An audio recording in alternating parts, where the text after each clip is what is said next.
The moonlight fell on the deserted street through thick clouds. The warm wind shook the trees around the building. Through the window of the building, we could see young men sitting at their desks, one of them drawing something in a notebook. It was a guy whose name was Chen Gil.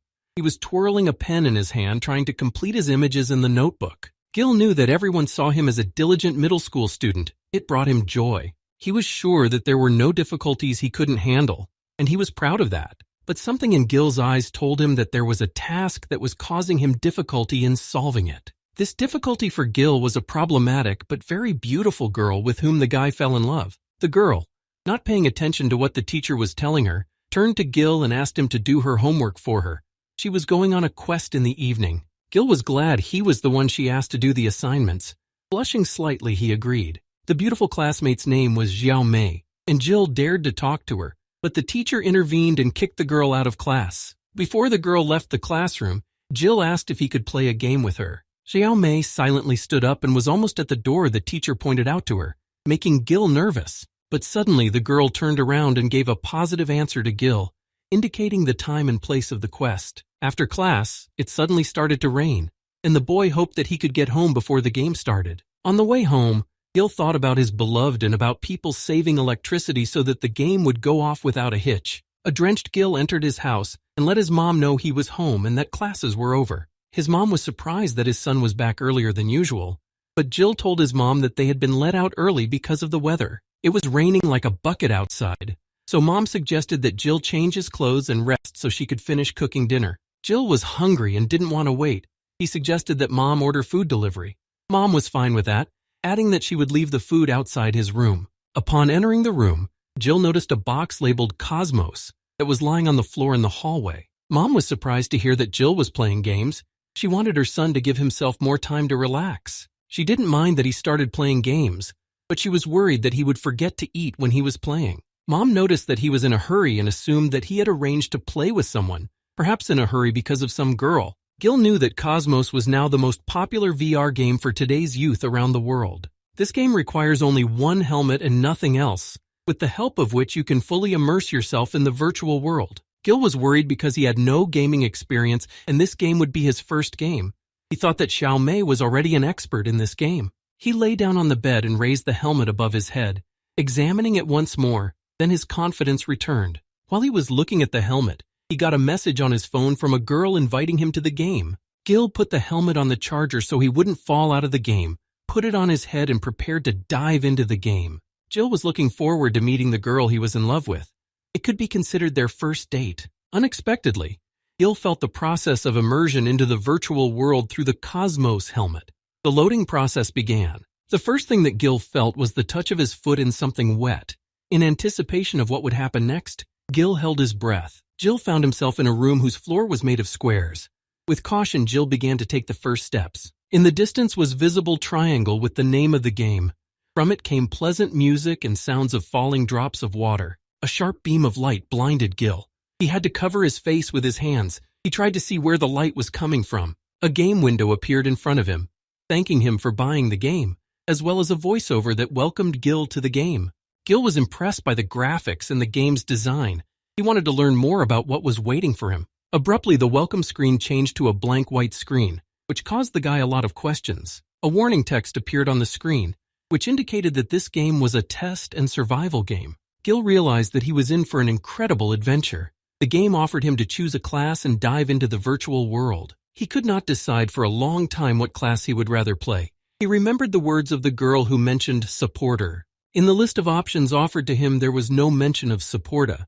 Then Gil decided to choose what he liked, and he chose lair. After selecting a class, Jill had to choose the clothes he wanted to play in. He wanted something official that Xiao Mei would like. Jill completed all the customizations and the game transformed him into a fancy suit that fit him perfectly. All the clothes on Jill changed very quickly. The guy was shocked at the costume he was wearing.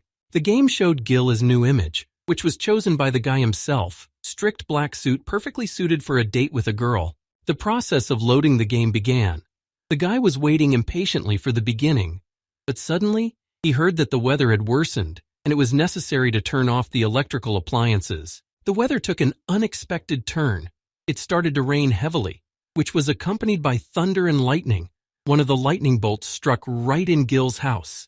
The whole house was struck by sparks and bright light from the strike. The sky rose above Gil's house. Nature raged. The lightning bolt hit the power supply from Jill's helmet and shorted it out. The current could be seen rushing out and damaging everything around him. Jill sat in his helmet and waited for the game to load, listening to music, unaware of the danger that was creeping up on him. The guy raved about his first date with Xiaomei. He dreamed of seeing the girl. The current was almost ready to breed Gil's head. A sharp, strong, penetrating current shot through Gil's entire body, who could do nothing about it. He was at the mercy of the electricity. Gil couldn't call for help. His whole body was shackled. He didn't understand what was happening to him and how to stop it. Another powerful discharge lifted Gil above the bed, penetrating even deeper into his body. From the windows of Gil's house, bright beams of light streamed out onto the street, as if someone were conducting dangerous experiments in a laboratory. The bad weather had de-energized everything around him, and all the houses and buildings were plunged into total darkness, the light coming from the moon. After the electrocution, the helmet flew off the guy on the floor. It was badly damaged. It was defective. There was a knock on the door of Gil's room. His mom asked to check if all the equipment was turned off, but there was no answer, and she decided to go in. She was surprised to see that her son wasn't there, and from the light that came from the window, she found a helmet lying on the bed. The monsters who came out of the forest tried to scare their victim. They shouted, opened their mouths, waved their swords. The girl was terrified, surrounded by monsters. Her sword for defense was broken.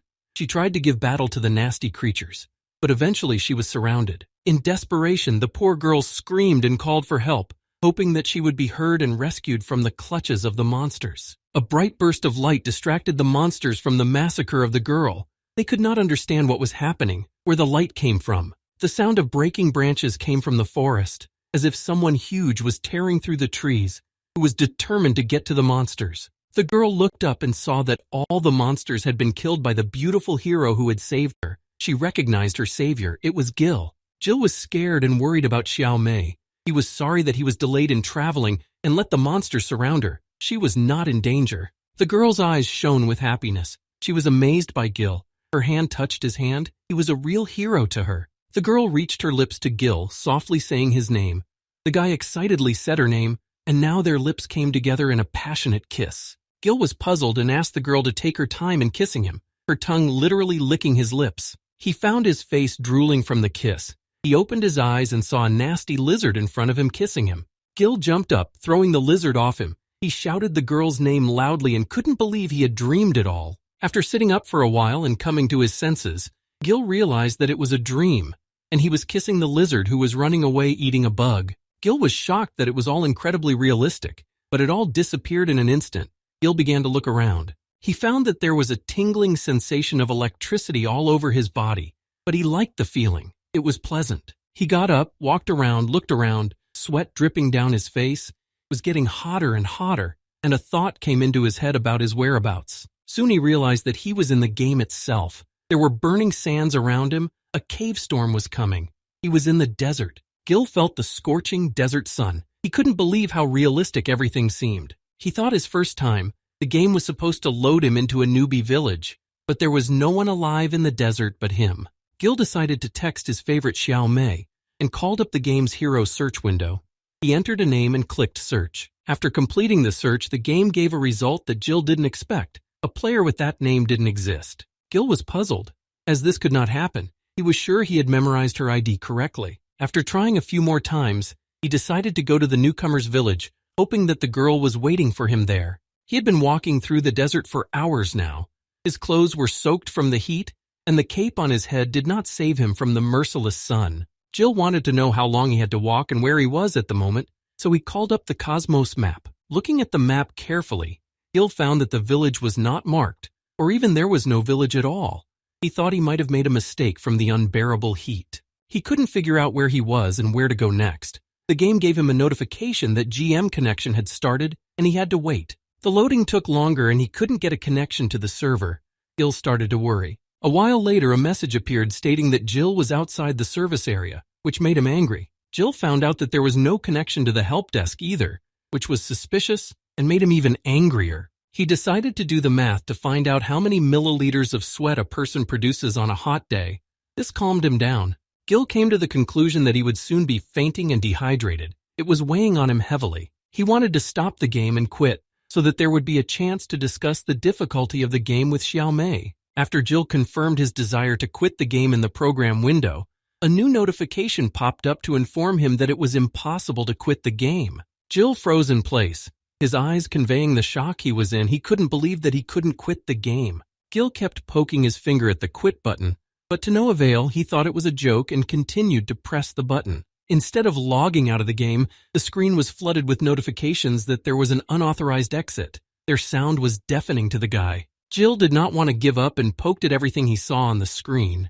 He realized that he would not be able to leave the game, and he almost resigned himself to it. After another unauthorized exit notification, Gil wondered what it could mean and how to solve the problem. Gil became nervous and angry. He thought he was locked in the game and would not be able to leave it. He did not know what to do in this situation. Unexpectedly for Gil, there was a notification about getting a new task. In a bewilderment, the guy did not know what it meant. On the screen with the task was all the necessary information for Gil. He still could not understand what awaited him and how to complete the task. Gil was desperate. He just wanted to play with the girl he liked. He thought he was cursed. The guy got really angry at everything that was coming at him. He hit the sand with all his might with his fist to relieve some of the stress. Gil calmed down and sat down on the sand. He tried every possible option to leave the game, but all was unsuccessful. He was frustrated and thought about the fact that he was stuck in the game forever.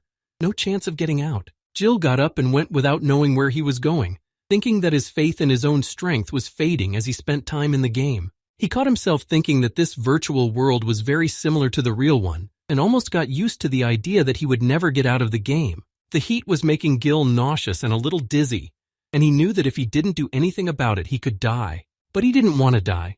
He had never had such a desire to live. Thinking a little, Gil decided to seek water at any cost. Suddenly, a small pebble caught his eye, and Gil began to remember his grandfather watching a survival show, and there was a mention of this rock. He finally remembered that this type of rock is found close to a water source, and his eyes lit up with hope for the best. Gil assumed that the water would be found where there was a lot of shale, which was the name of the rock, and he followed the rock. After gathering his strength and resting a little, he decided to go to the source of life to drink water. Gil walked through the desert in search of water from the scorching sun. He did not look around him and did not expect danger.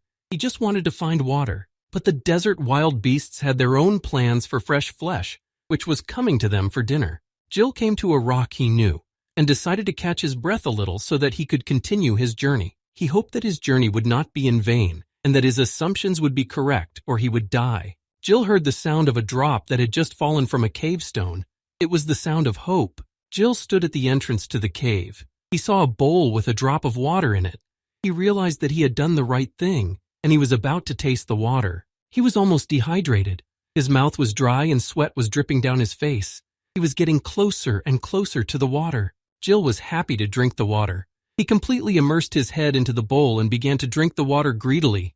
He drank it as if it was the last time in his life. It was the most delicious water. Gil could not quench his thirst. It seemed to him that the more he drank the water, the more he wanted it. When Gil had drunk, he took the water in his palms and began to wash his face. The thought flashed through his mind, how nice it is to be alive. But his joyful moment was interrupted by a wild animal. A hungry beast stood at the entrance to the cave preparing to attack the boy. The unsuspecting Gil was lying on the ground, satisfied that he had quenched his thirst. He had drunk a lot of water, and now it was difficult for him to move. He had only one thought in his mind, how he could leave the game and get out of it. He couldn't get enough of the idea of quitting the game. He decided to open the map and look at it again. He thought that if it was a game and he was in the desert, he should look for a clue in the desert itself. But unfortunately, the map only showed the explored area of the desert. He realized that it wouldn't be easy. Gil decided that it would be useful to study the data of the system thoroughly, to know how and what to prepare for, and what skills he had. He found that he had very poor performance and could only rely on his quick feet, and he didn't understand what set conditions were. Gil decided to see what equipment options were available to improve his performance and thereby protect himself. He chose new gloves and a sword, weapons he thought would be very useful in an unknown place. He was surprised that the system allowed him to take a sword. He thought that a support was not supposed to have a weapon. Gil got up and began to put on his equipment. He put on his gloves, picked up his sword, and felt protected and strong. When he finished with the outfit, the guy thought that he needed some practice with the sword and started swinging it in different directions. He had no sword skills. He imagined the danger in front of him, and used the sword to try to solve the problem. He imagined how he pressed the sword into someone's chest. These exercises gave him strength. After fighting with a shadow, Gil decided to test the sword on something tangible, and with all his might he hit a stone lying next to him. The sword cut the stone in half. The guy was surprised. Gil saw how strong and powerful the sword was. He recognized that it was much stronger than in the real world. When the sword tests were finished, a window appeared that showed the strength of the weapon. Gil was surprised that the game had a lot of visualization. Suddenly Gil heard growling near the entrance of the cave. He prepared his sword and waited for the unknown beast to enter him. But suddenly the growling stopped. Gil hid but remained cautious. He had no idea what it could be and decided to scramble for food. There was a sound behind his back. Something fell loudly in the depths of the cave. The boy sensed danger again. Gil turned his head in the direction of the sound. He couldn't understand where it was coming from and who was making it. The ignorance made him stunned. Gil stood still for a while and decided to go deeper into the cave to explore it. Surprisingly, it was quite spacious. He was no longer thirsty. He wanted to look around. He walked carefully, keeping his guard up, looking around carefully. Suddenly a bone fell out of a dark corner right in front of Gil. He was upset. He thought it was a bone from a man, which horrified him. Gil's eyes were full of terror. Droplets of sweat began to run down his face again, and goosebumps of creepiness ran down his back. Gil pulled himself together and decided to walk a little further to determine whose remains they were. Behind the large stones he found a mountain of different bones and skulls of unknown creatures. He caught himself wondering where this pile of bones had come from, what had killed them, and why they had been here for so long. Picking up a bone that fell in front of his feet, the guy remembered that he had already seen a photo of similar teeth marks that were on the bone. When Gil remembered who left such marks, it became clear that the matter was bad and he had to look for a safe place. He turned and ran in the opposite direction. He couldn't stay there. It was getting more dangerous. With a sharp movement, the predator swung at Gil, and the guy already saw an open mouth with sharp teeth and long claws. He did not immediately realize what kind of beast it was. But Gil's reaction was high, and he managed to dodge the wild beast. He crouched down and the jaws closed right above his head with a terrible force. He heard the clatter of teeth. The beast stood in the darkness. His eyes were visible, two huge, angry red eyes. The guy stood opposite and waited for him to attack him. The game gave Jim a clue that before him was a desert wolf. TK, as there was a description of its characteristics that possessed the beast. This information will help Gil in the fight with him. The first small drop of blood fell and crashed to the ground. It looked like the beast hit the guy a little bit. During the attack, the wolf reached speeds of up to 65 kilometers per h. Gil knew that the main type of attack of the wolf was a bite, which was up to 200 kilograms in strength. He also knew its weak point was its belly, which was difficult to reach. The guy realized that the monster was still here and was following him, waiting for Gil to get into a tight spot so he could attack him. The wolf was looking straight at the guy. He was ready to attack. His mouth was drooling. He was ready to tear Gil to pieces. He couldn't run. The wolf was faster than him. Gil had all the options in his head not to fight him. But unfortunately, there was only one way to get away from the wolf, and that was to kill him. The boy slowly began to draw his sword to start the fight with the beast. He was sure that he could defeat the wolf. Gil knew that he couldn't lose. He didn't want to die, so he could see in his eyes that he was ready to take this hard fight. He swung his sword and let the wolf know that he was not to be underestimated, that he would be a difficult opponent, and that his will to live was stronger than his fear. After a few attacks, Gil felt that something was going wrong. It felt like he was losing his strength, even though he wasn't attacking at full power. A system window appeared in front of him with a short notice, from which Gil realized what the problem was. It turned out that his health was running out. He needed treatment. Gil had a flashback to when he was in his first year of high school, a class that brought him joy. Gil had studied kendo and went to a club where he was the head of the kendo club.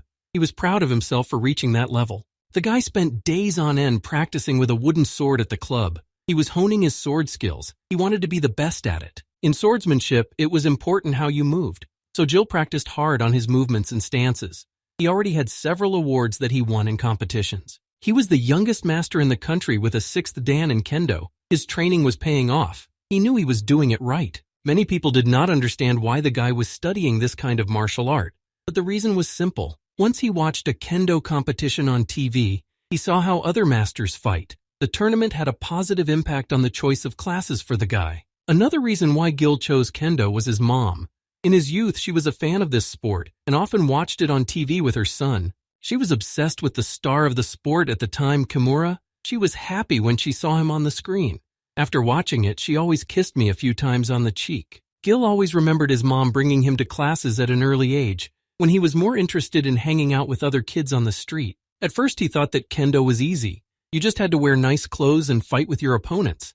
But it was more complicated than that. After Gil started to get involved in the training process, he realized that the movements in kendo are not simple, and in some places even difficult. But he did not give up. When he found himself in front of an opponent, it became even more difficult, because sometimes emotions were running high. Gil realized that he was getting excited. His heart was jumping out of his chest, his breathing was hitching. He had to pull himself together and calm down. At his first competition, the shroud of terror had enveloped him tightly, and at such moments his body had stopped obeying him, and he could barely get it to move. Gil stood and thought that the source of all this horror was coming, and before he could finish the thought, he was attacked by the opponent opposite. Then the guy lost, but gained valuable experience. He realized that the source of his fear was his own weakness, so he began to train even harder. Each training session was not easy for him. He wanted to finish, but reminded himself that constant work on himself is a constant overcoming of his laziness. That's why the guy spent all his free time in the dojo. He repeated each movement many times, while others were walking and lazy to do anything. At times when he was constantly losing, he knew that he could do better and continued to improve himself in sword technique. The constant exercise in the dojo was necessary, and without the injuries that accompanied him all the time, both in training and competition. The sword was always in his hands, and he continued to make sword swings even when he had almost no strength left. This continued until Gil was successful.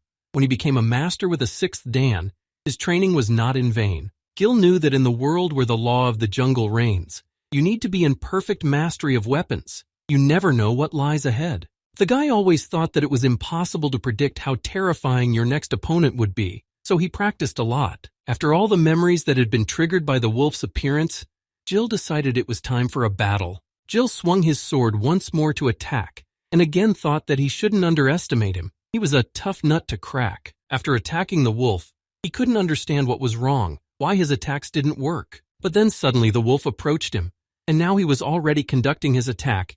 He hit Gil with all his might with his tail. From such a strong blow, Gil flew into the wall, from which he received a lot of damage. The blow was so strong that the stones from the wall fly in different directions. Gil began to rise and laugh loudly, hysterically. He did not see the moment of the attack and did not have time to dodge or defend himself from it. The guy swung his sword with all his might, hitting the wolf with incredible force, but the sword didn't do any damage to the wolf. Gil was confused. After another useless attacks, the game system reminded Gil that all his attacks are useless. The wolf has a powerful armor. You can kill him only by hitting him in the belly. Before he could even think about it, the guy saw the evil predator running at him at a great speed. He had to do something. Gil barely had time to dodge, and again the jaw with sharp teeth flashed past his head. At that moment it became clear to him about his weak point, and he thought about how he could hit it. But there was a problem he didn't know how to solve. The wolf was incredibly fast and agile. It was trying to gnaw the guy to death every time. Gil knew that constant defense would get him nowhere, and eventually the wolf would get the upper hand. The guy's back was against the wall, and he didn't know what to do to defeat the ferocious beast, which wouldn't stop attacking him. The wolf looked at him with a grin, and at that moment Gil thought that he was destined to die in this place. Every now and then he would get a notification that he was running out of health, and at those moments he had no hope of survival. Gil didn't want to give up and he didn't want to die, so he finally pulled himself together and figured out how to get to the wolf's belly. He sprinted and started attacking the wolf, with the thought that if it worked there would be a chance to inflict fatal damage on it. The guy was sure that it would work and he would finish him off. He kept running towards the wolf, who started to move in response. They approached each other, and each wanted to launch their own attack, not knowing which one would prevail. Drops of blood spilled onto the cold ground. It was not clear whose blood it was, for both were attacking each other at the same time. Gil stood with his sword in his hands, and on his shoulder, with its huge teeth, hung a wolf, which was ready to throw the guy to the ground. The wolf's eyes looked straight into Gil's eyes. They both froze and thought about their next move. The wolf clenched his teeth even harder, and blood rushed to the ground. The wolf let his guard down, which Gil took advantage of. He thrust his sword right into the wolf's belly, piercing it through. Almost exhausted, Gil finally successfully reached the wolf with his attack. His plan had worked. He was glad of it. As the wolf fell off the dead wolf, Gil realized that he had the victory. He had more confidence in his own strength. Gil deliberately let the wolf bite him. He had no other option to get to the belly, and this plan worked perfectly. Gil was starting to like the game. After the fight, a notification screen appeared. The desert wolf was defeated, the guy got 6,000 points and Gil reached level 5. He also got 25 skill points for defeating the wolf. Gil read the information carefully and proudly closed the notice. He was glad to be alive. After receiving the new level, all the wounds on Gil's body healed. He was as good as new. He was happy. A strange notification appeared in front of him that informed Gil that a hidden level trading platform had been launched. He didn't know what it meant. Gil didn't understand what was going on and was wary of everything. He turned around and couldn't understand what the program was running. Everywhere around him began to appear various windows. With armor and weapons, the guy realized that on the platform, he could buy something. In addition to various weapons and armor in the distance, Gil saw something familiar and could not believe what he saw. He was furious with the developers of the game because he saw a beautiful girl like his favorite Xiao Mei on the couch. He even thought that they wanted to keep him in the game forever. After seeing this, Gil reminded himself that he was in a game, and games were characterized by giving points for killing different creatures, and leveling up gave points to distribute. He clicked on the game menu and again he came across the marketplace section. He wondered what it was. He wanted to be there. Gil selected the marketplace section and clicked enter. He would find out what he could buy there and for how much. After clicking enter, everything around him began to glow. He had to squint his eyes to see what was going on around him. There were various blades, swords, weapons of various kinds, and the exact characteristics of them, which was convenient for choosing a weapon. There were so many things on the platform that Gil opened his mouth at what he saw. He did not know what to choose because there was a lot of goods. He saw a very interesting sword called Golden Glory. Its characteristics inspired confidence in Gil. When the guy familiarized himself with the goods, he understood what the trading platform was and continued to get acquainted with the contents. Gil had little experience in the game, and his level as a player didn't allow him to unlock all the items, because unlocking the inventory costs a level. In addition to weapons and armor in the list was usually equipment with household appliances. This fact puzzled the guy. No one will buy such appliances in a survival game for a huge amount. Gil also discovered the mercenary system, but for it, the game required the player to have at least level 100, and the guy was only level 5. He was curious what would happen when selecting mercenaries, so he decided to explore this section. Suddenly, a girl with a masked face popped up in front of him. She had an unusual purple hair color. She was very attractive, but the girl was not simple. In an instant, she pointed the sharp end of the sword at Gil. He did not expect to have to fight her. Luckily, it was a hologram and she was not dangerous. Gil scrutinized her. The image of the girl was very attractive and dangerous. The next character was a mysterious warrior with a large round hat and pointy swords. He looked intimidating. The character named Tank was immediately fearsome. He looked deadly. He could kill his victim with one look. There was an interesting character who possessed magic and fought with it. He had long hair and sharp claws that did not look human. The assassin had a sword with which he cut his enemies like grass. His face was not visible. It was covered by a mask. On his head he had a hood. Gil was pleasantly surprised by the variety of mercenaries. The holograms stood around him waiting for him to be chosen. Amongst all the warriors, the lad stood and couldn't afford to hire any of them. His level was too low, but he also turned his gaze past all the warriors. He saw a beautiful elf girl who he assumed was a support. She stood out among all of them. She was beautiful and completely unarmed. She was lying on a couch. When Gil approached her, he saw that she had butterflies on her ears and a small ponytail down her back. He was a little confused. Gil turned away from her, feeling that he was beginning to like her. Although he knew it was just a game, he didn't understand why they had invented such a helpless class. After the presentation of the mercenaries, the system notification popped up in front of him again, telling him to unclutter his daily goods. Gil thought ironically that he knew his level and what he could buy without the prompts. He used his level and unlocked items. With his level, he was able to buy 5 sugar buns and 3 Coca-Colas. Gil ate and realized that he could last for a while, but he still wanted to get out of the game. After a hearty lunch, the guy wanted to look at the stats window and asked the system to show him his stats. All of his stats were back to normal after the first test, but he still didn't know how to get new abilities, so he had to rely on increasing his stats. Gil realized that after the distribution of his points back will not be able to return them, his characteristics will directly affect the future fate of the hero. He began to go through all the possible options to improve himself. He studied what can give him armor, what can give magic. Gil remembered the recent fight with a desert wolf. He tried to use the valuable experience he had gained in the battle to accurately distribute his points. He bet on speed and damage. He already knew exactly how he was going to allocate his points. He upgraded his armor, strength, and agility before confirming, Gil thought again, and pressed the confirm button. He knew that armor would increase his survivability, strength would help him defeat monsters in battle, and agility would make him more agile on the battlefield. The system accepted the distributed points and began to change the image of Gil. He felt that everything was changing, even his body. It was filled with strength and became more plastic. Now Gil could relax a little. He felt a pleasant strengthening of his whole body. He was ready for new adventures that awaited him ahead. As soon as all his transformations were over, a pack of desert wolves were already standing at the entrance to the cave waiting for him. Now he was ready to fight them. Gil was glad that he would be able to test his pumping results and began to draw his sword, preparing to attack. As the wolves rushed to attack, Gil went to meet them. He was sure that today he would destroy their den for good. The first wolf that approached, he chopped off the top of its head without much effort, and with the first blow, it was much stronger. Gil noticed that unlike the last fight, his current level allowed him to damage wolves despite their strong armor. It was noticeable that his sword skill had improved with the increase in stats, and Gil had no doubt that he could easily deal with the wolves. One by one, Gil killed a wolf. He was happy with his new power. He wanted to fight and destroy wolves more and more. With each new kill, his level increased. The wolves became less and less, and Gil quickly dealt with them. After killing the last wolf, a system notification window appeared. Gil reached level 15 in the fights, got 24000 experience points, and 75 points to distribute to his characteristics. Gil was pleased with himself. He concluded that with an increased level, kill monsters much easier and faster. After finishing all the things in the cave, the young man hurried to the exit. It was night outside. The sky was sprinkled with stars, and the path of the guy lit up by the moon. Gil made a supply of water and food, and decided that while the desert was cool, it was necessary to search for a way out of the game. Not far from the cave, the road was strewn with the corpses of wolves.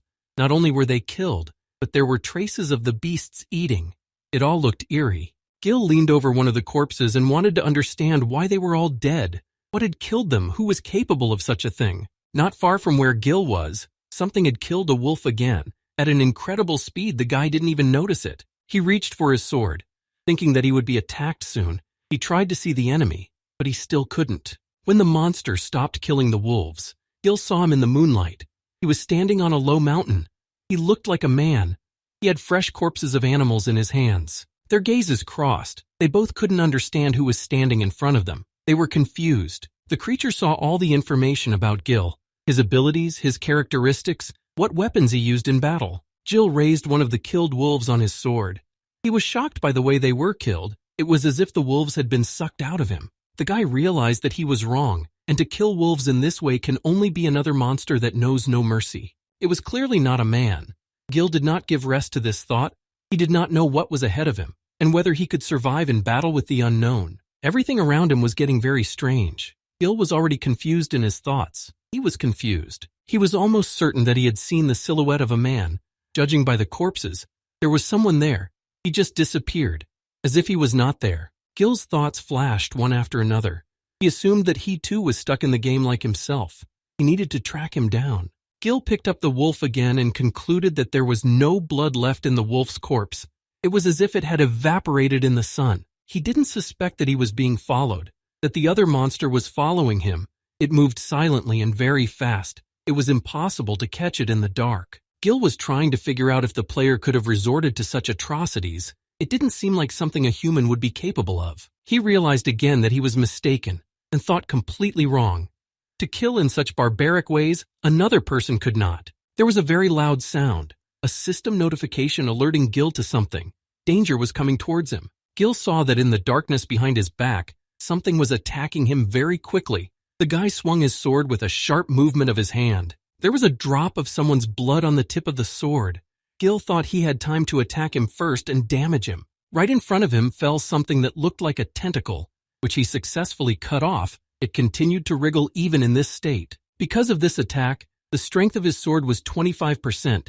It looked like this creature had strong armor. It was finally clear that the wolves were not killed by a human, but what killed them? It was as if it did not know fear. It only wanted to kill. The monster's legs were visible from the darkness. He was in no hurry to show himself fully. He liked to operate from the darkness. But in the light of the moon, Gil was able to see almost all of the killer, only his face was not visible. Finally, Gil saw his face, huge teeth and a wide mouth. He had 2 pairs of tentacles on his head. He was a class above Gil. Gil was in a fighting stance with his sword in his hands. The monster raised his arm.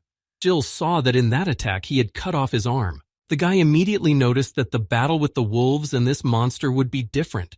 The monster was stronger than the wolves, and it would be difficult to fight him. Gil nervously thought that if his characteristics had not increased after passing the first level, he had little chance of winning. The monster managed to damage Gil's ribs. He would have been dead if he hadn't leveled up last round. The monster just stood there watching the guy. He didn't say anything or do anything. He raised the arm that Gil had cut off, and a new arm grew in place of the old one. It had a regeneration ability. Defeating it was becoming a problem for Gil. He was stunned by one of the monster's abilities. Now the system gave a clue to Gil. The monster in front of him was a monster whose name was Wandering Apexer, but it was not known what level he was. When his arm was fully restored, the monster was fully ready to kill Gil. It kept looking at him, instilling fear in him. The monster lived in this desert. He possessed perfect speed. In the desert, he is the top of the food chain, tries the monster with the blood of living creatures. To Gil, the monster was the most real threat to be killed. He realized he couldn't hide if the apex came out to hunt. The monster wasn't doing anything. He was just watching the reaction to his presence. Gil was ready to meet different monsters, but the summiter was on another level. He realized that its chilling power could dispel him very quickly. He had to think of something to prevent the fight from happening. Gil couldn't shake the power he saw. He took control of his body. He was nailed to the ground. The situation was getting more and more dangerous. It was the first time in his life that the guy had ever experienced such intense terror. The vertex was the most important danger that Gil didn't want to fight. Soon he realized that he was being hunted. His whole body was maximally in tension. He could not control it. The hunt began. The monster, with incredible speed, began to run at Gil, who was still confused, but the sword was in his hand at the ready. It was obvious on Gil's face that he didn't know how to defeat him, and the monster had already started his attack.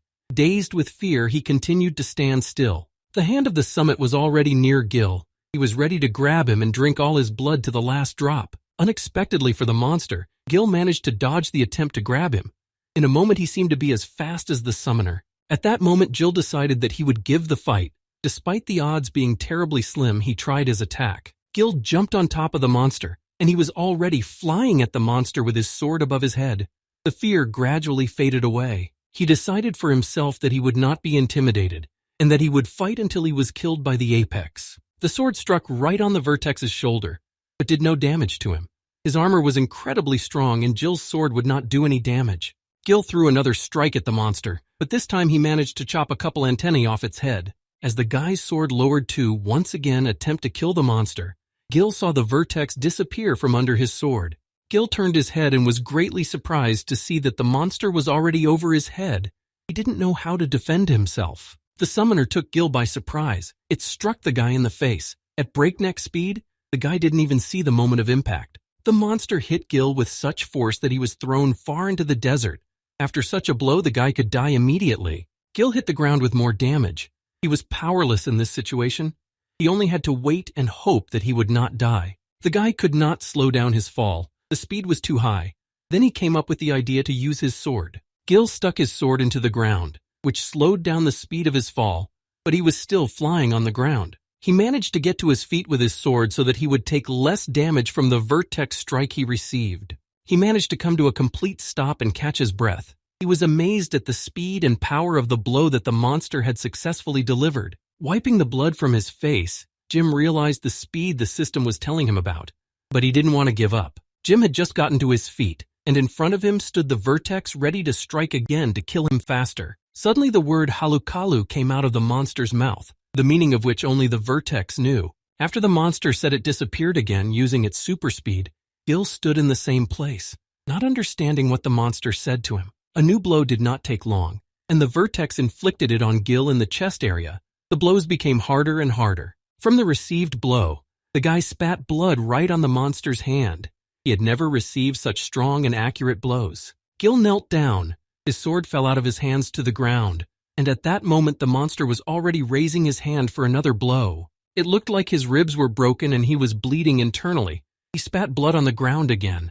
Gil thought that the last blow the monster had struck might well have killed him and ended the beating. The monster was standing near the boy again and was ready to strike again. Gil tried to understand what he was up to, what he wanted from him. The Supreme stood calmly and did not utter a single sound.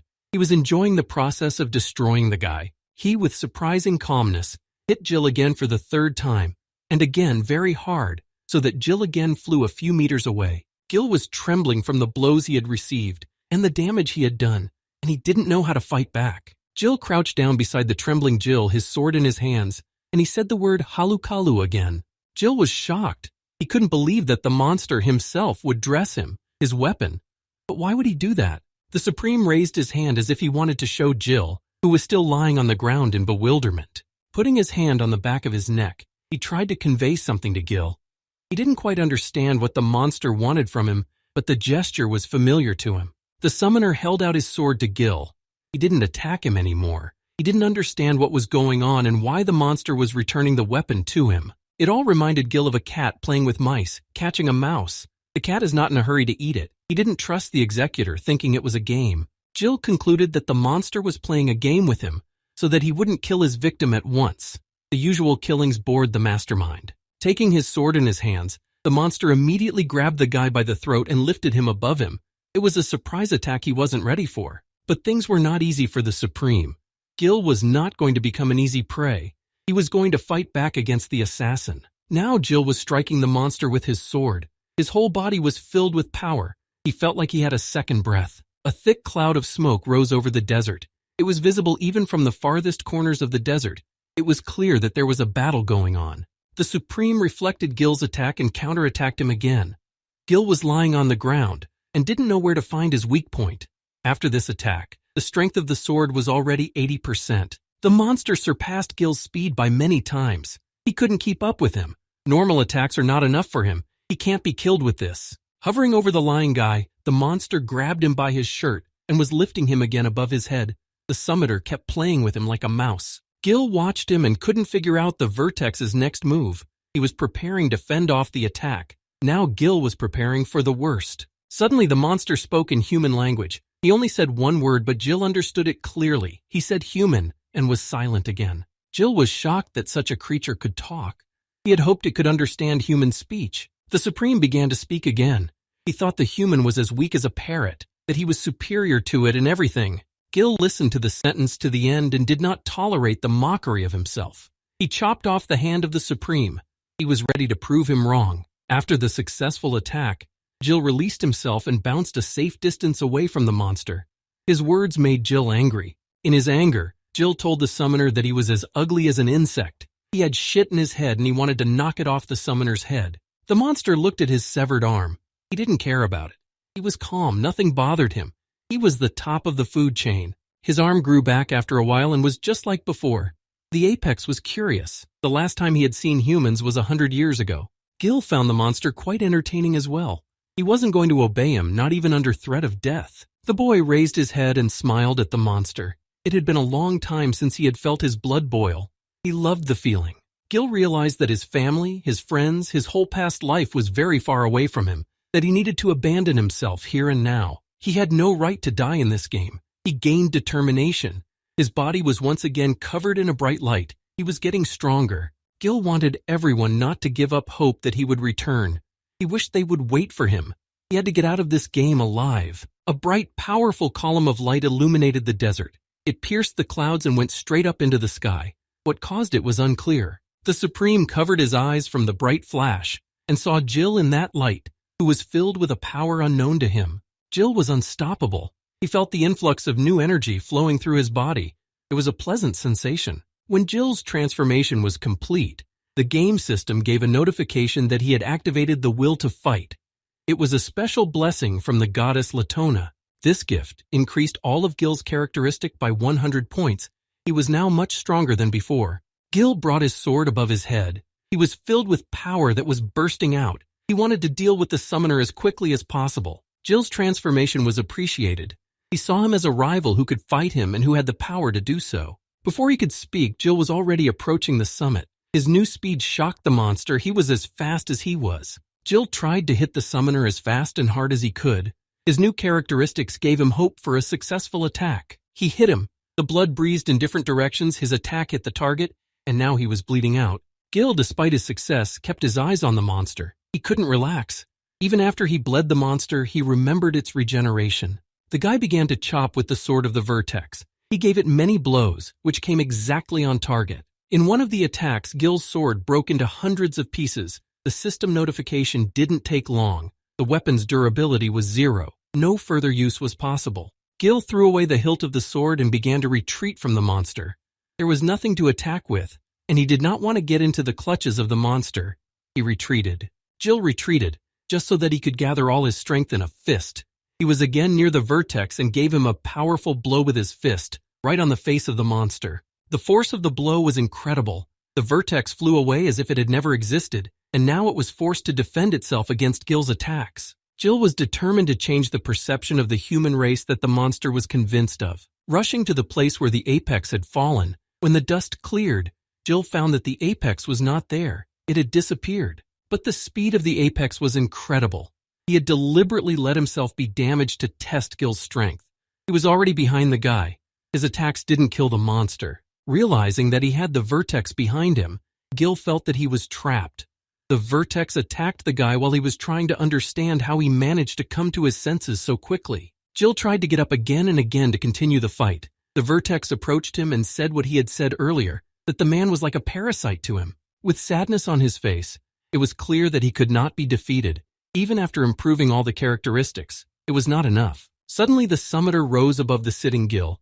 High into the sky, the boy was at his feet. The monster had the ability to fly, which was even more of a problem. The summiter wanted to end the fight. He had had enough of his victim. He raised his hand. In the palm of his hand was a sphere of energy. The monster used his technique and summoned an even more terrifying monster that should put an end to Gil. Such power the guy had never seen in his life. The Supreme was sure that now he would massacre Gil.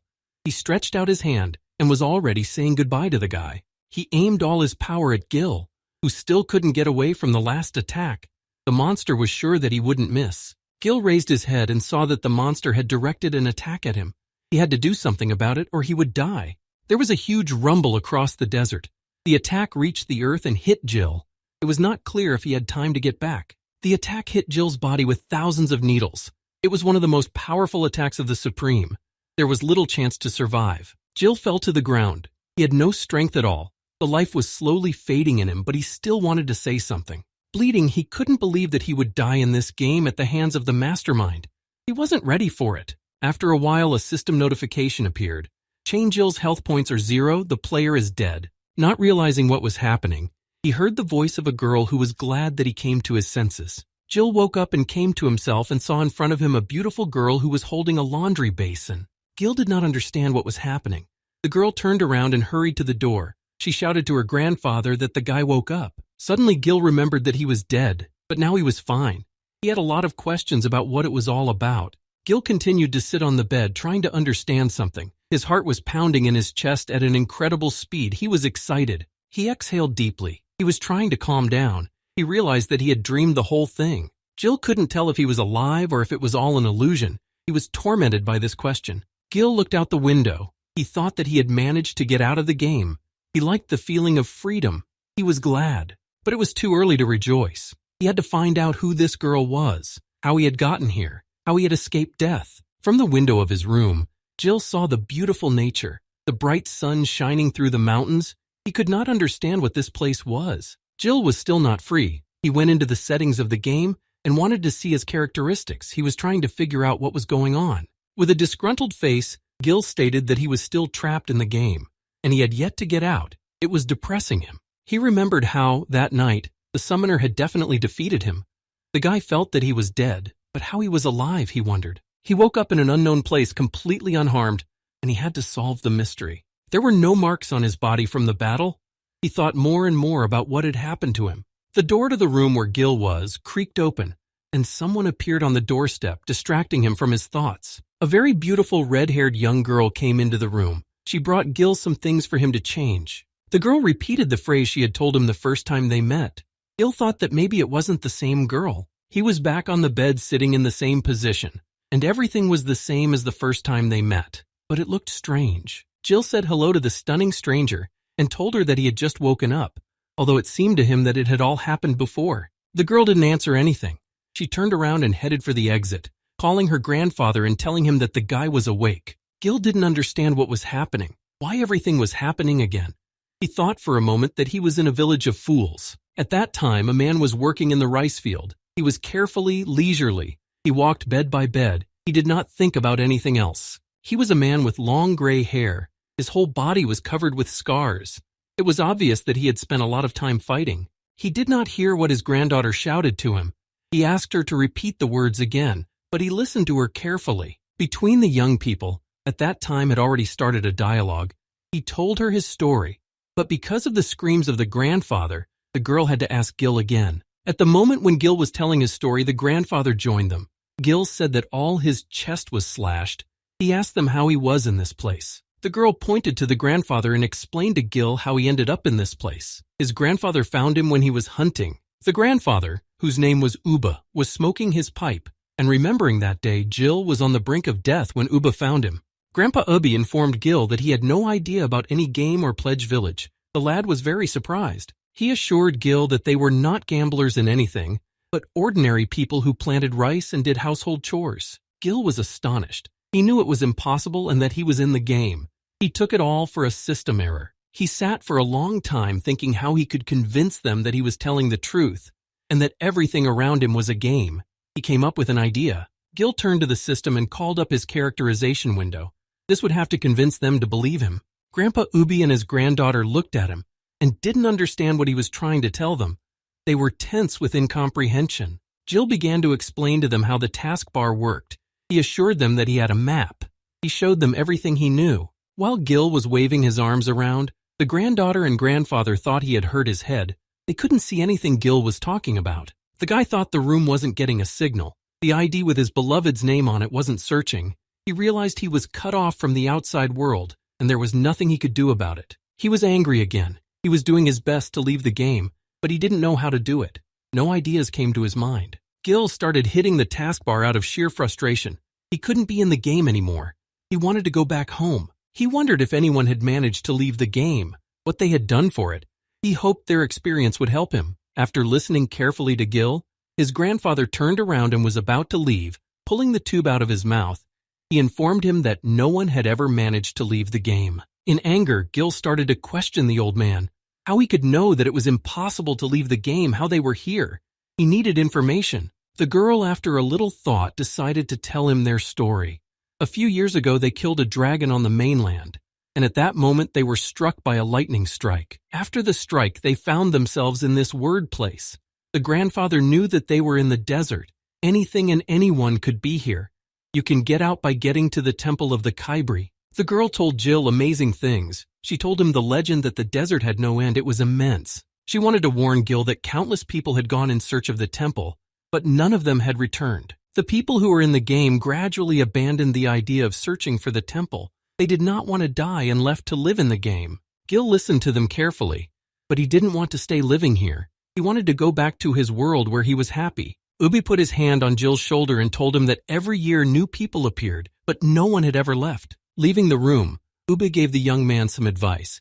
He advised him to gradually come to terms with this reality, adding that later his granddaughter would show him the town. Ubby and Sally, that was the girl's name, left Gil alone with his thoughts. He was sure he was still in the game. He had seen such plots often in the real world. An unexpected notification from the system distracted Gil from his thoughts. He didn't immediately realize what the system wanted from him. He had a new task. When he opened the notification, he saw that he was waiting for payback for the early death of Kibri. He didn't know what it meant, but he had no options. He just had to accept the task. Gil read the terms of the assignment. He had to find and break the seal that restrained the god of Kabri. It was the seal that saved Gil from the summoner. The guy was furious. The conditions that considered the task completed were unrealistic. He was required to find the temple, kill the monster Nabris, and free the Kaibri. But the reward for completing this task calmed Gil down. He had a chance to free himself.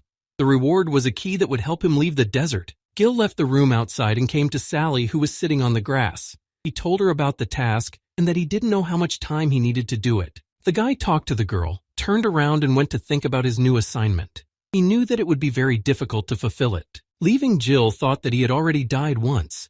and it didn't matter what was ahead of him. He went on a search. Jill came to a field where there was no one. The tall green grass was developing in the warm wind. The sun was warming the ground.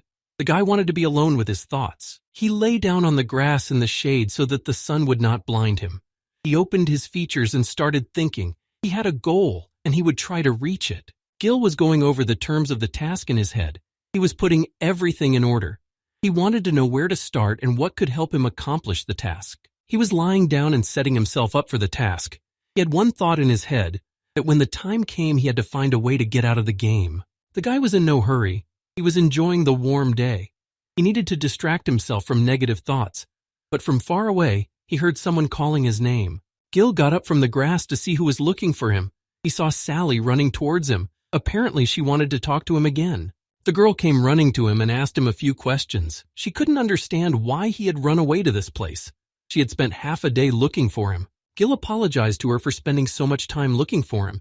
He had nothing to do and wanted to go for a walk. The boy got up, went to the edge of the slope, and pointing his finger asked if he understood correctly whether the desert was a rock desert or not. The girl, confused, gave him an ambiguous answer. It looked as if she wanted to tell him something, or if she was not telling him something. Sally got up and walked over to Gil. "The place where we are is surrounded by desert on all sides," the girl said, looking at him. Then the girl raised her hand and pointed to some place. Gil turned around and looked carefully in the distance where Sally had pointed. He confessed to the girl that he didn't know how long it would take to find the temple. Sally was surprised that he wanted to search for it. Determined, Gil told her that he had to get out of here. He had no options. He didn't want to stay here. When Gil turned around and started to leave, the girl suddenly told him that there was no temple and that if he left, he would die. Gil heard her words but did not pay them any attention. His main goal was to get out of the game no matter what it cost. He wasn't afraid. He had already died once, and he wasn't afraid of death anymore. He didn't care what he had to overcome to find it. Gil invited Sally to walk with him to town. He liked talking to her, and on the way to town he could learn something else that would be useful to him for the mission. They walked towards the city. They talked about everything they wanted to talk about. During the walk, Gil forgot that they were in the game. The girl walked beside him and did not dare to ask Gil a question that bothered her. She wanted to know if he really wanted to search for the temple. Sally asked him a little shyly about the temple, to which she received an immediate firm yes. She warned Gil that there were many different monsters in the desert, and even her grandfather didn't dare to hunt them. Gil was pleased that Sally was worried about him, but he hurried to reassure her that he thought he had amazing abilities. As they approached the town, they saw something begin to appear in front of them. They had never seen anything like it before.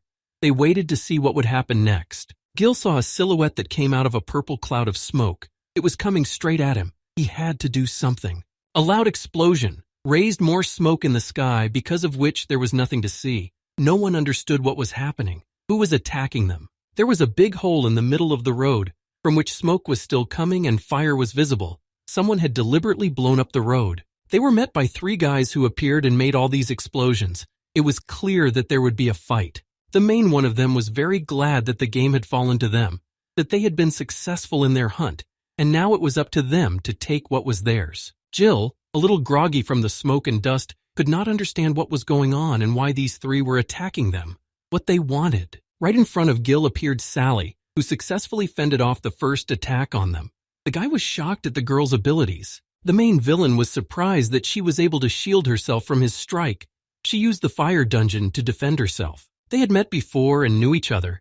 It looked like Sally had been wanted by these bandits for a long time. The girl also saw a familiar face. He was calm and kept his guard up. The main one turned out to be a guy named Bobin. The fire in Sally's hand was gradually dying out. She no longer needed to fend off attacks. Gil was distracted. He didn't understand what was going on and why they were attacking them. Sally looked at the trio carefully. She had forgotten to tell Gil that only bandit hunters were scarier than the monsters in the game. She explained to the boy that they don't hunt in the wilderness to avoid death. Instead, they simply rob other people. Bobin was amused by Sally's words. He made his living by killing ordinary people. He stood there laughing for a long time. 2 swords appeared in Bobin's hands. They looked very intimidating. He wanted to finish them both off and make some more money. Gil had never seen such abilities before. He was curious what they were and how to defend himself against their attacks. Bobin pointed his sword at Sally. He reminded her that last time she had managed to escape into the desert. But now things would be different. Sally was ready for battle. She began to show off her power. She would make them think twice before attacking her. Before attacking, the girl turned around and asked Gil to go home and look for Grandpa Ubby. She didn't need any help here. She was sure she could beat them. Boban was a confident guy. He knew that Sally's attacks wouldn't do him any harm. He offered to follow Sally. He gave her a condition, and if she fulfilled it, he would let Jill go and not touch him. But Jill wasn't going to run away from them. At this time, Grandpa Ubby was strolling leisurely under the moonlight and smoking his pipe. He looked thoughtful. The weather was gradually worsening. Gray, huge clouds were coming. Darkness was engulfing the city, and the first thunderstorm had struck. Grandpa stopped for not far from the house. He wanted to assess the situation around. He had to prepare for bad weather. He looked at the sky and realized that a thunderstorm was coming. It worried him. Now he was thinking only about it. He sped up his steps and headed for his house. It was not safe to stay outside. It was very serious. Walking up to the house, the old man thought that Sally's granddaughter, looking at how long it had been, should have gotten home by now. Sally and Jill were still trying to get away from Boban, who wouldn't let them go without bringing the old man to help them. Boban kept saying that Sally's spells would not work against an opponent like him, so he called her back to him. His condition was simple. Sally must go with them, then he would not touch Gil. These words did not please Gil. Boban tried again to tell them something, but the girl would not listen to him any longer and shouted sharply that he would not even dream of it. Then he looked at them. Boban turned to the girl and asked her not to blame him for being too cavalier with them. Sally realized that a fight was about to break out. She didn't turn around and told Gil to run away from there. She could figure out how to hold them off. Gil's answer was short and clear, but at the same time firm and decisive. He refused to run away, leaving her alone with them. His answer shocked her. She couldn't understand why he answered her like that. She looked at him and tried to find an answer. He saw that the girl did not understand his answer. Gil explained to her that he did not know the word escape, and it was not about him. He was ready to stand up for her, even though they knew each other only a little. Jill was determined he could not leave his comrade in distress, and at the expense of running away himself, it was low for him. Boban didn't wait any longer and listen to their conversation. He decided to attack Gil. He wanted to catch him off guard. He grabbed Gil by the head, and with all his might he pinned him against a nearby tree. He was quick and precise in his attack. Sally was scared for Gil. She didn't expect Boban to attack him first. She hadn't seen what he was capable of. Boban was angry. He thought Gil was a lowlife who thought too much of himself. He didn't believe his stories. He thought he was a liar. He told Gil that in this world, it was not words but power that mattered. Boban thought he was very strong compared to Gil. Gil got tired of Boban's chattering. He grabbed him by the hand he used to hold his head. Boban was surprised to be rebuffed. The guy took Boban's hand off his head and asked him the same question he had heard from Boban earlier. Did the thug really think he was stronger than Gil? Gil held the bandit tightly. The guy remained calm. Whether a sneak attack was an indication of the bandit's skill, Gil couldn't understand. Holding one of Boban's hands securely, Gil gave him his blow. It was accurate and strong. Everyone watching them was surprised. The bandit was thrown back a couple of meters by Gil's attack. He fell, but it wasn't easy for him to stop. He could barely stand on his feet. The pain in Boban's arm was intense. He thought it was broken. This was a problem for him in his subsequent attacks. He couldn't believe the boy had the strength to twist his wrist. He needed to strategize his attacks. Gil looked at Boban and tried to study him. He noted his speed. Gil had added all his agility points, but he still didn't have time to react to his attack. Sally ran up to Gil to see if he was injured. The boy told her that he was perfectly fine and the bandit had done no damage to him. The girl made sure Gil was okay and turned to Boban to see what he wanted from them. Boban, still trying to heal his arm, it was giving him discomfort. He told her that he had come here for her to be his girlfriend. Sally was not happy with that option. She had no feelings for him. She asked him to leave his attempts to win her over. Gil looked at Sally. He wanted to know if this was all happening for her to date him. The girl nodded her head positively. Boban saw them talking and thought they were dating. Did she reject him because of Gil? It was unbelievable to him. Sally was at a loss for words. What was he talking about? She shouted. They were just friends. Gil was standing aside and he was pleased that Sally considered him a friend. Boban didn't believe her. A smirk appeared on his face. It was probably just her excuse not to go out with him. He was sure of it. The thought made the bandit angry. He wanted to fight Gil like men.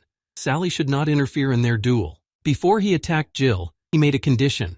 If Jill could overpower him, Boban would once and for all get away from the girl. After the bandit said the condition, a system notification appeared with a new side quest for Jill. He needed to give an answer, but before Jill could make a decision, a new notification popped up. It said that the reward would be a lost map of Latona.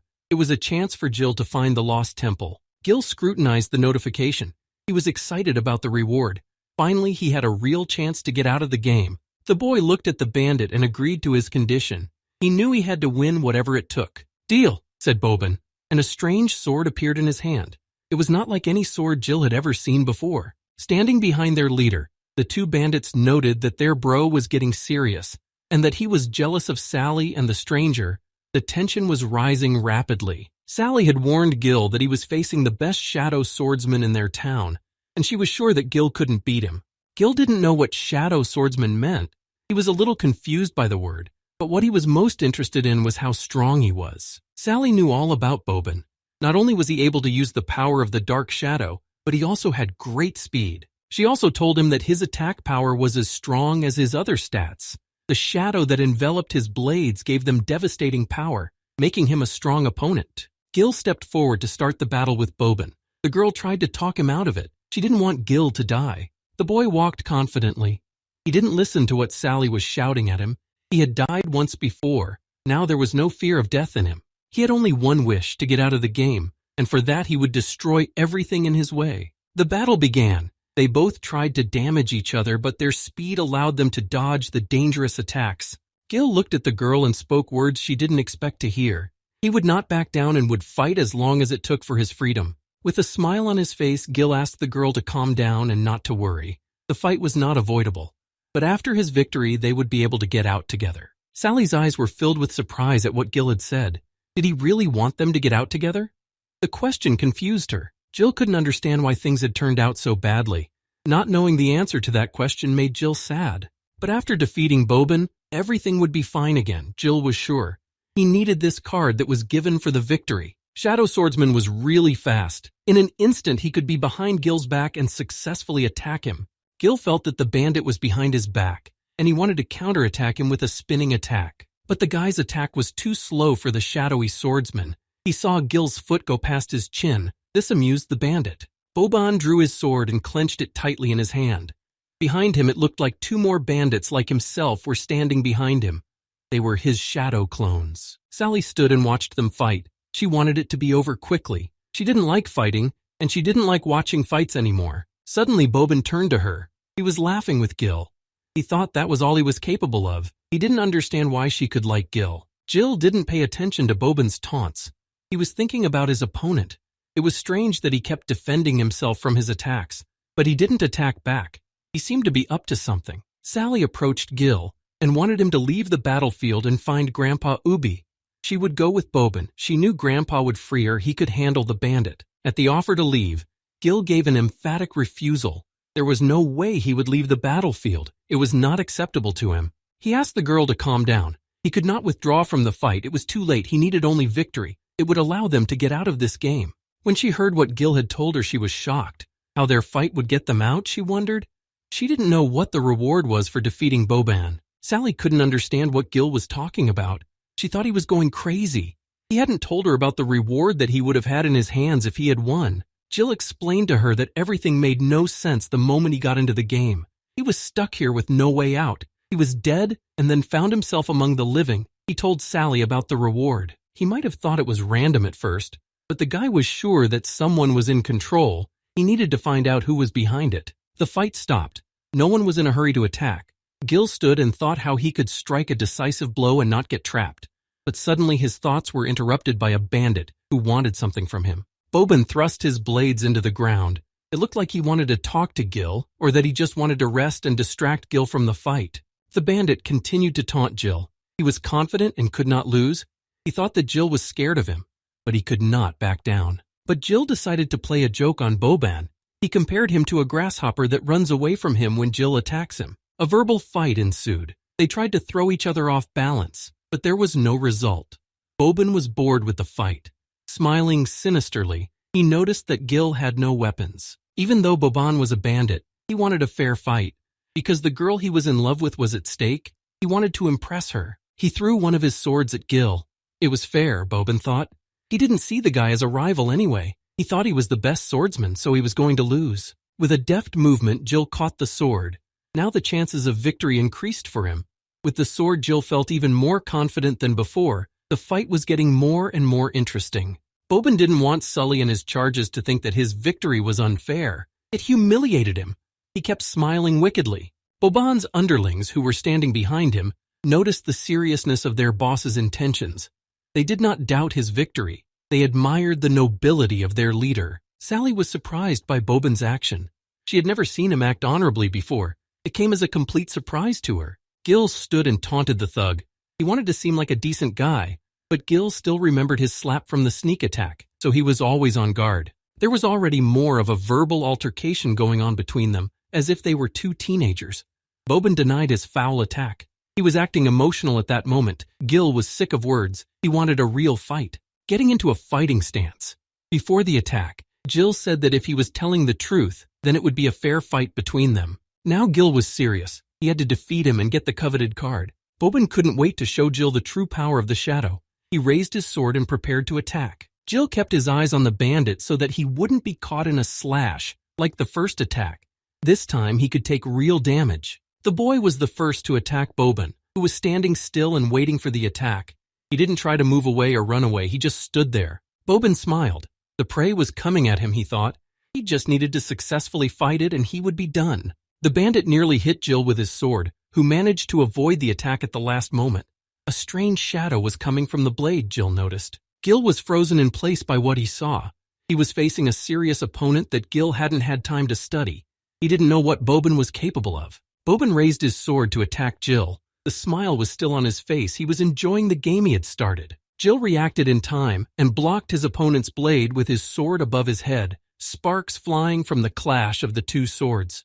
The guy was holding back the bandit's onslaught. Swinging his sword, he tried to keep his eyes on his opponent to avoid cancerous mistakes. He couldn't be killed. But Sally's voice distracted Gil from the enemy. She was trying to warn him that he was being attacked from behind, and he needed to defend himself. Gil saw the attacker, and now there were two of them. But the question was simple. Where had the other one come from and who was he? Gil pushed Boban away. He had to dodge the second attacker. He could have easily killed him if Sally hadn't shouted at him in time. Gil turned around and stopped the unknown assailant. The blade that hit him in the back was bigger than the one Boban had given him. His reaction didn't fail him. The unknown assailant just scattered in the wind. He disappeared like a shadow. Gil didn't understand what was happening, how it was possible. He couldn't believe what was happening. Gil began to realize that he had made a mistake, that he had fallen into the trap Boban had set for him. But when he had managed to pull it off was a mystery to him. Sally was frightened for Gil. She saw that he had plucked and fallen into one of Boban's traps.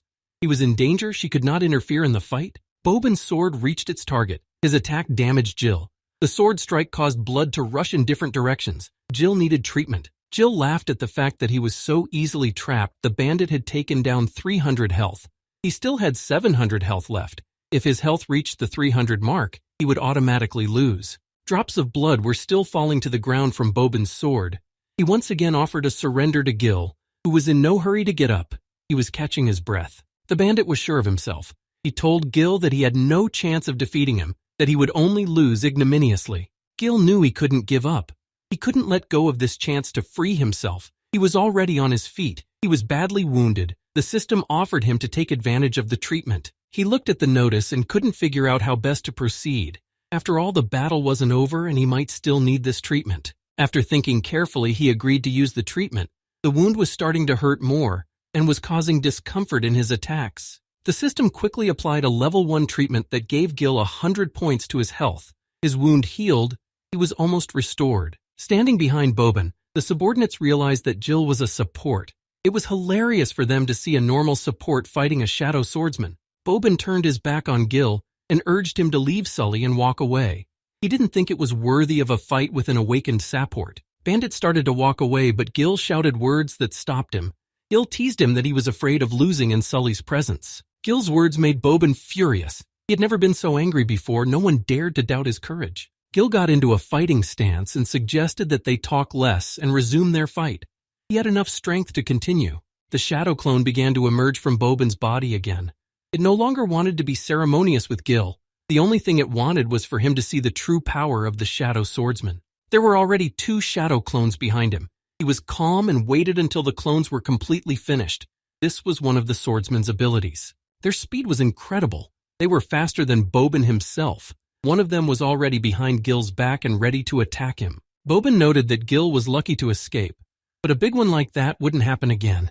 He wouldn't give him another chance to escape. Attacking, the bandit bled again. No one doubted that the battle was already serious. This time it was more damage. Gil stood and watched as Bobin split in three. Now he had to defend himself against three fast and dangerous bandits. Bobin was kind enough to explain to Jill that Shadow Swordsman used the cloning ability in combat, which increased the chances of victory. Jill began to strategize on how to win. He remembered his first attack where a clone was used. He realized that they were connected and could switch places at any moment. It was a difficult class of opponent for the guy. It would not be easy for him to defeat him with such abilities, but he did not give up. Soon the bandit was tired of showing compassion to the worthless support. He would be ruthless and merciless. Crossing his arms and remaining calm, the bandit turned to Jill. If he wanted to see his true strength, he would have that chance before he died. Gil raised his sword and was fully geared up for the fight. He was looking forward to it. He didn't wait for the bandit to attack. This time he ran at him first, hoping to get even with him for the trouble he had caused him. Bobin stood still, unmoved, unconcerned that Jill was running at him. A very arrogant fellow, the bandit thought at that moment. He had left it to his two clones to deal with Jill, and he thought that was enough for him. The clone on the bandit's right began to follow his orders and moved at breakneck speed to counterattack Jill before he could strike his master. Gil gripped his sword tightly with both hands. He saw the target coming at him. He needed to stop in order not to be trapped again. The shadow clone struck with his blade but failed to reach his target. Gil fended off his attack. His sword skills were no worse than Bobin's either. The bandit stood aside and controlled the clone like a puppet. He directed it for new attacks. He was looking for a weak point in Jill's defense. But the guy tried his best to make as little contact with the clones as possible. He wanted to appear invulnerable, to be attacked by the real Bobin. While fending off the attacks, Jill forced the real bandit to take part in the fight. While attacking the clone, Bobin attacked behind Jill's back, but Jill managed to dodge. The guy noted the bandit's strength. It was hard for him to resist even the clone's attacks, even though he hadn't been attacked by a real bandit yet. Bobin stood and enjoyed it. He liked to see the fight between the clones and Gil. The guy was attacked by only one clone, and there were two of them, and both of them were strong. The second clone joined the battle. While Gil was trying to crush the first one, he already had the second one behind him. The situation was repeating itself. He managed to dodge last time, but this time it looked like he wouldn't be able to avoid the attack. The sharp sword of the shadow clone was already approaching Gil from behind. He felt it. He needed to put up a defense, but he didn't know how to do it. It seemed that the clone had caught up with the guy. Blood flowed on the ground again. The damage was done. It was unclear whether the clone had finished him off or the guy had managed to dodge. The sword slowly fell to the ground. It seemed that the battle was over and Jill had lost the fight. Bobin was happy with this scenario. Both Sally and the two like-minded men were stunned. They didn't know how to react to this. There was genuine surprise on their faces. Bobin couldn't understand how it was possible. Jill was still able to dodge and avoid death. The bandit seemed to be losing confidence in his abilities. He was enveloped in anger. He didn't understand what was going on, how he managed to dodge his attacks all the time. Jill, with an ironic laugh, bounced back from the attack. This time he got away, but he almost lost his life. As soon as Gil stopped, a few system notifications popped up. He was given some nice bonuses for the maneuver he performed while dodging the attack. He stood studying his new bonuses. He had been gifted the lightning strike skill. He could only use it again after 5 seconds. Had the skill not appeared earlier, he would have been killed already. Gil stood filled with new skills. He became even stronger. Now he only needed to find the real one among the three, and he could finish the fight. The shadow clone killed by the boy recovered and stood next to Bobin, who looked at Gil, laughing hysterically. Bobin was laughing hysterically, amused by the fact that he not only managed to dodge but also managed to hit the clone, thinking it had dealt with him. For Bobin, this fight had been fun, but now he decided to get real and not to give in to Gil. He ordered the clone back. As soon as the bandit finished his speech, he immediately launched a new serious attack on Gil, who was not ready for it. Bobin felt that by sympathizing with his opponent, he was holding himself back and not attacking properly. He admitted that he had underestimated Gil. He shouted threateningly that the games were over and warned Jill not to blink, because the speed of the attack would be unbelievable. Bobin, along with the shadow clones, prepared to attack Gil. They were as one, their movements were synchronized. Gil was already ready to attack. His face looked calm and confident. He wanted to test his new skills in battle. The trio now had no swords in their hands. They were using a new kind of weapon.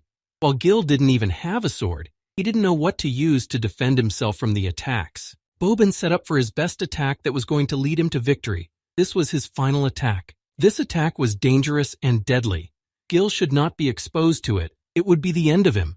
The attack was called Wasteland Strike, the strongest attack in Boban's arsenal. A ring of shadows formed around Gil. He was surrounded and could not get out of the ring. He had never seen an attack like this before. Suddenly, an arrow in the form of a sharp lightning bolt shot out of the ring and flew straight at Gil's head. Gil's dexterity worked perfectly, and he was able to dodge the arrow coming at him almost calmly. But there was more than one arrow. They kept trying to hit Gil, and more of them were coming. Gil twisted around, dodging them as best he could. One shot was almost accurate. It barely grazed Gil's shoulder, but it hit him hard and wounded his arm. The attacks did not slow down, but only increased. More and more arrows were being fired into the narrow enclosed ring, and it was dangerous for Gil to be inside. Boban stood outside the ring and watched what was happening. At one moment, he ordered the clone to get away from him. He was preparing another surprise for Gil. Gil tried to jump out of the ring, and at that moment a notification appeared that he had already lost 30% of his health. He needed to heal his wounds urgently. Without a weapon, he could only dodge. But Boban surprised Gil again with his cunning. The moment Gil jumped above the ring, he was already under attack from above by Boban. Controlling his shadow, Boban fatally hit Gil. Gil didn't know what to do, how to defend himself without a weapon, how to stop taking damage. Boban could already see Gil starting to stagger from the wound. Death had already crept up on him completely unnoticed by him. The bandit was defeating Gil. Gil was enveloped by a shadow, and thousands of needles began to wound the defenseless guy, causing him mortal damage. Finally, Boban's plan worked, and Gil was almost defeated, proving that he was the best shadow swordsman in town. Boban watched Gil take the lethal damage. He was incredibly happy. He promised that he would find a great place for him in the cemetery. But the bandit's happy moment was suddenly interrupted. Someone was approaching the place of battle. Boban tensed up and looked carefully into the distance. A gray hair with a hat behind his back flashed past the bandit. He was so fast that no one could see his face. From outside the city, there was a powerful explosion that could be heard everywhere. Gray clouds covered the whole sky. Something terrible was coming to the city. Sally was worried again and didn't understand what was happening. Who was approaching them? How to help Gil? Two of Boban's servants stood silently with their mouths open. Boban turned around at the loud clap. He saw Grandpa Ubby, centimeters away from him, stop Gil's attack, who was mad with anger. Grandpa saved Boban. Grandpa didn't want the fight to continue. He asked Gil to calm down. There were more important things to do right now. He looked at them all carefully. He was in time, or one of them would have been dead. He stood pensively but said nothing. There were voices coming from the open door in the house. It was raining outside, and in the room Sally was asking Gil to stop fidgeting. It was bothering her. Gil was lying on the bed. Sally was sitting beside him. She was dressing Gil's numerous wounds, but the pain made him twitch reflexively, which slowed down the girl's robot. In the forest among the trees, something was going on. It was not possible to take away what exactly was there. The noise of rain and the sound of thunder came more and more often to the people of the city. Wet in the heavy rain, wounded stood Gil and nervously practiced. He tried to discharge the accumulated anger. He was hitting a nearby tree with all his might, not paying attention to his wounds, but he was distracted by an old man who came up to him. Grandpa Ubby asked Gil to stop. It was obvious that he wanted to talk to him, but he continued to beat the tree and did not pay attention to the old man. Sally came running after Grandpa. She wanted to make sure Gil was okay, but the guy was very angry. Gil looked at them and stopped throwing his anger into the tree. He told the girl that he was fine. He tried to calm her down. Grandpa Ubby, not paying attention to Boban, approached his granddaughter and Gil. They had to get out of there. There was a storm coming, which worried the grandfather. Gil didn't understand why the old man was so scared of the usual thunderstorm. The bandit behind him was laughing again. Sally, on the other hand, knew the danger of the storm. Boban continued to mock them. He couldn't stop. It was hilarious to him that Grandpa Ubby had come for them. But his laughter was abruptly replaced by anger on Boban's face. He threatened the old man that he would not be able to take them away without a fight. He could not let that happen. After the bandit's threats, the old man stopped abruptly. He was not scared. He wanted to clarify something to Boban, to warn him. Now the grandfather was threatening Boban. He warned him that if he tried to stop them, the old man stopped talking. He didn't want to say what was waiting for him. Boban interrupted the old man with a serious look on his face and told him that if he wanted to leave him, the old man's days would be numbered. He still believed in his own strength. Gil did not tolerate Boban's taunts and threats. He thought the bandit was bluffing, saying that he would win. But the bandit still stood his ground. He didn't believe that he could be killed by the newly minted support, even with his agility. Boban shouted to the old man, psyching himself up, that if he hadn't gotten involved in their fight now, Gil would have been dead long ago. While the bandit was trying to instill fear in everyone, a system notification appeared in front of Gil, stating that he had successfully completed the task of defeating Boban's shadowy thug. Gil was confused. He didn't know why the system gave him the victory since he hadn't killed the thug. Grandpa Ubby was quick to remind them that the storm was coming, and it was time to get to safety. The thug's underlings hurriedly reassured their boss that if they got caught in the storm, they could die here. Boban didn't want to stop the fight. Even though the deadly storm was coming at them, he didn't care. He was eager to kill Gil. Both wards restrained Boban. He tried to break free and fight with Gil again, but the guy listened to the old man and was about to leave. Jill turned around and saw that Boban was being restrained by his wards. Jill was quite surprised at his behavior and eagerness to fight. Sally noticed that Jill had stopped and was not following them. She called out to him, warning him that the storm was near, and he had to leave immediately. When Sally returned home, she found a number of wounds on Gil's body that had been left by the thug during their fight. She began to treat them. She carefully treated and bandaged Jill's wounds. The process would have gone faster, but Jill kept twitching and getting in her way. She asked for patience. She was finishing. Jill accidentally caught Sally's foot, which hurt a little. She told him she couldn't put ointment on him because of his constant twitching. He apologized and lay still on the bed. During the reversal, Jill was upset that he had caused trouble for her and her grandfather again. Sally said what's done is done. No need to worry. She noted that she hadn't expected him to be so strong. Gil was lying on the bed and analyzed the outcome of the fight. This time he had gained experience, but his level was the same. His wounds needed to heal.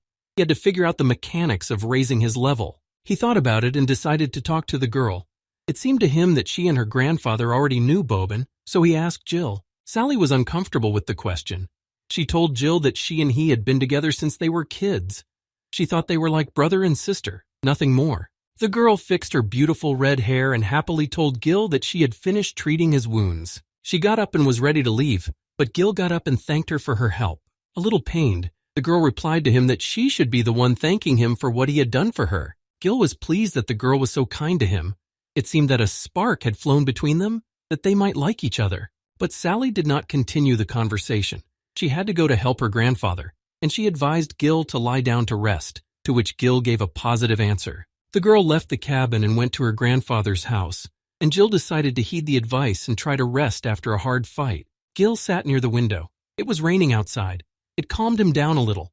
He looked out the window and remembered that on that unfortunate day, it was also raining. The guy suddenly wondered how his mom was. Probably she was going crazy that he just disappeared from home. He was saddened by such thoughts. He thought that she was crying. She loved her son very much, and it was hard for him to imagine what she was going through. He logged onto the system and decided to look at the map he had been given for defeating Boban. He was already thinking about his future plans. All he had to do was to find the temple, defeat the boss, and then he would be free. Gil was going to go to the search as soon as the rain stopped. He was not going to drag out the process any longer. He wanted to get to the task as soon as possible. He saw the system notifier again. He was informed that he had received the secret key and he needed to confirm it. Gil wondered what the key was, why it was given to him, what it was for. He had too many questions. He acknowledged receipt of the key, and then he pointed it at the lock. It must have been a portal, Jill thought as he started to open it. He was thrown into what appeared to be a safe or a bank, with many chests and treasures. With the key, he could open one of the 6 chests that could hold anything. Gil picked up his cape that he had been walking around in. It seemed that he wanted to go out for a walk, that he was tired of lying idle, but he decided that he couldn't wait any longer, and he had to get on the road immediately to find the temple. Jill had no sooner gotten out of bed than his grandfather Ubby came into his room to talk to him. The boy was happy to see him. He didn't think he would want to talk to him after he saved him, but he still came to see him. The old man apologized to him for not coming to see him earlier, but he was busy with a business to save the crops he needed to cover them from the rain that was pouring down like a bucket. Gil accepted the apology, but he thought why the old man came to him. He probably wanted something from him. But the old man just asked how his wounds were, if he was all right. The guy hurried to reassure the grandfather, saying that his wounds were not deep and would heal soon. It would take him a couple of days. Grandpa was glad that he was okay. He decided to confess to Gil. He did not expect that he could defeat Boban because he is the strongest swordsman in the village. But Gil didn't consider himself a winner. He told the old man that if the thug had taken their fight seriously from the beginning, he wouldn't be alive. The old man poured tobacco into his pipe, telling him that he knew Bobin's abilities, but that not only were they important in a fight, but that will was also an important factor. He turned his back to Gil and smoking his pipe told him that he had not won by accident. Gil was puzzled by the words he heard. Gil wondered if he and Sally had been together since childhood, why he had changed so much in a bad way. The old man, letting out tobacco smoke with sadness in his head, quietly said that it was quite a long story. Grandfather left the lodge without telling Gil anything. Without turning around, he told him to come to the mountainside tomorrow, when the downpour had passed. Ubby added that if he succeeded in passing all the tests he had prepared, the old man would agree to train him. Grandpa Ubby began his story. He recalled that 10 years ago there was a downpour just like today. That day he and Sally were in the desert on their errands. As they passed the house where they planned to spend the night, they noticed a strange monster attacking the family that lived there. They arrived too late and no one needed help. The monster had killed everyone and they found the corpses of almost the entire family. Grandpa and Sally were happy to find that their child was still alive. He anxiously held his mother's hand hoping she was alive. The boy sat over his mother's body, completely helpless. He was unable to defeat the fierce monster that had spotted him and was preparing to kill him. He was still calling out for his mother, even when the monster was ready to snatch the poor boy to finish him off. The monster's unexpected move hit the right target. A bright flash of lightning carried straight through to the monster, saving the boy in the process. The monster received a blow that knocked him back a couple meters. He didn't see the moment of the attack and didn't have time to defend against it. It was young and fast Grandpa Ubby. He stopped the monster from killing the innocent child who was standing over his dead mom. The monster experienced the power of the grandfather who was young and full of strength. He was going to protect all who were left alive from the monster who was sitting and trying to recover. The grandfather's attack rose up the monster. He was ready to tear everyone to shreds. He was huge and strong. He inspired fear with his mere appearance. But the monster did not attack the young. At that time, grandfather, he hid in the forest with sharp and quick movements, and the battle did not take place. Ubby turned around and saw a little boy in tears, still trying to hear his mother's voice. But it was too late. It turned out that the crying boy was the same Bobin who had become a thug after experiencing such grief. They helped him to bury all his relatives. He sat by his mother's grave and cried for a long time. He was not evil then. Gil listened attentively to the old man, but still he was tormented by the question. If it was like that, then what did he need from them? Ubby continued with a story from the past. Bobin had chosen to find and kill that monster, and the old man had tried to talk him out of it. He explained why he had tried to talk him out of it. Because there were strong monsters in the desert that were hard to imagine, and even Ubby couldn't kill that monster, and Bobin couldn't even kill that monster. The old man added that this was the reason why they had parted ways, and that Gil was interested in the monster which even Ubby himself considered strong. Ubby hurried to end the conversation. He thought it was time for Gil to rest, but the boy kept thinking about the map, and that even with it in his hands, he still had to get to the temple. Gil didn't know how strong the monsters in the desert were, but one could kill him, and his current strength didn't allow him to fight strong opponents. He thought a lot that during the previous battle he had been slain very easily. This was not an option for him. He needed to start training. Grandpa Ubby was already near the exit and was getting ready to put on his jacket when suddenly Gil stopped him. The old man didn't understand what the guy wanted from him. He asked the old man to train him to fight. He wanted to get stronger and find a temple that would allow him to get out of the game. The old man reached for his hat, but from what he heard he froze in place. He didn't know what to say to Gil. As he left, the old man told Gil, who stood waiting for an answer, to take a good rest and gain strength, for he would need it. But Gil was not satisfied with his grandfather's answer. He was very serious about training. He told his grandfather that he knew a way out. Gil slammed his fist against the door jamb. He realized that he was talking nonsense. That was why he and Bobin had split up, and he had just blurted out what was on his mind. The boy stood at the exit of the cabin and waited for the old man's answer. After a little while, Ubba told Gil that he would wait for him after the rain on the mountainside. But he made his condition, if Gil passed his test successfully, he would take him on as an apprentice and train him. Gil was beyond excited. He contentedly told the old man to be calm. The lad was sure he would not let the old man down. Ubby felt that he had renewed hope that they could get out. He remembered that Gil in the battle with Bobin had literally burst into flames with terrifying power. Even his best shield couldn't withstand his power. The old man walked on and more thoughts of Gil came into his mind. He didn't know if it was possible that this youngster would lead them out of the game. Walking into his room, a happy Gil received a new notification from the system. He had a new assignment. He was given daily tasks. He was required to run 10 kilometers with weights, do 3,000 push-ups and 2,000 deadlifts. He stood and studied the new tasks. Gil found it was a hell of a workout, but he needed the new attributes. They would come in handy when he searched for the temple. He couldn't refuse the task. He confidently pressed the button and accepted all the conditions.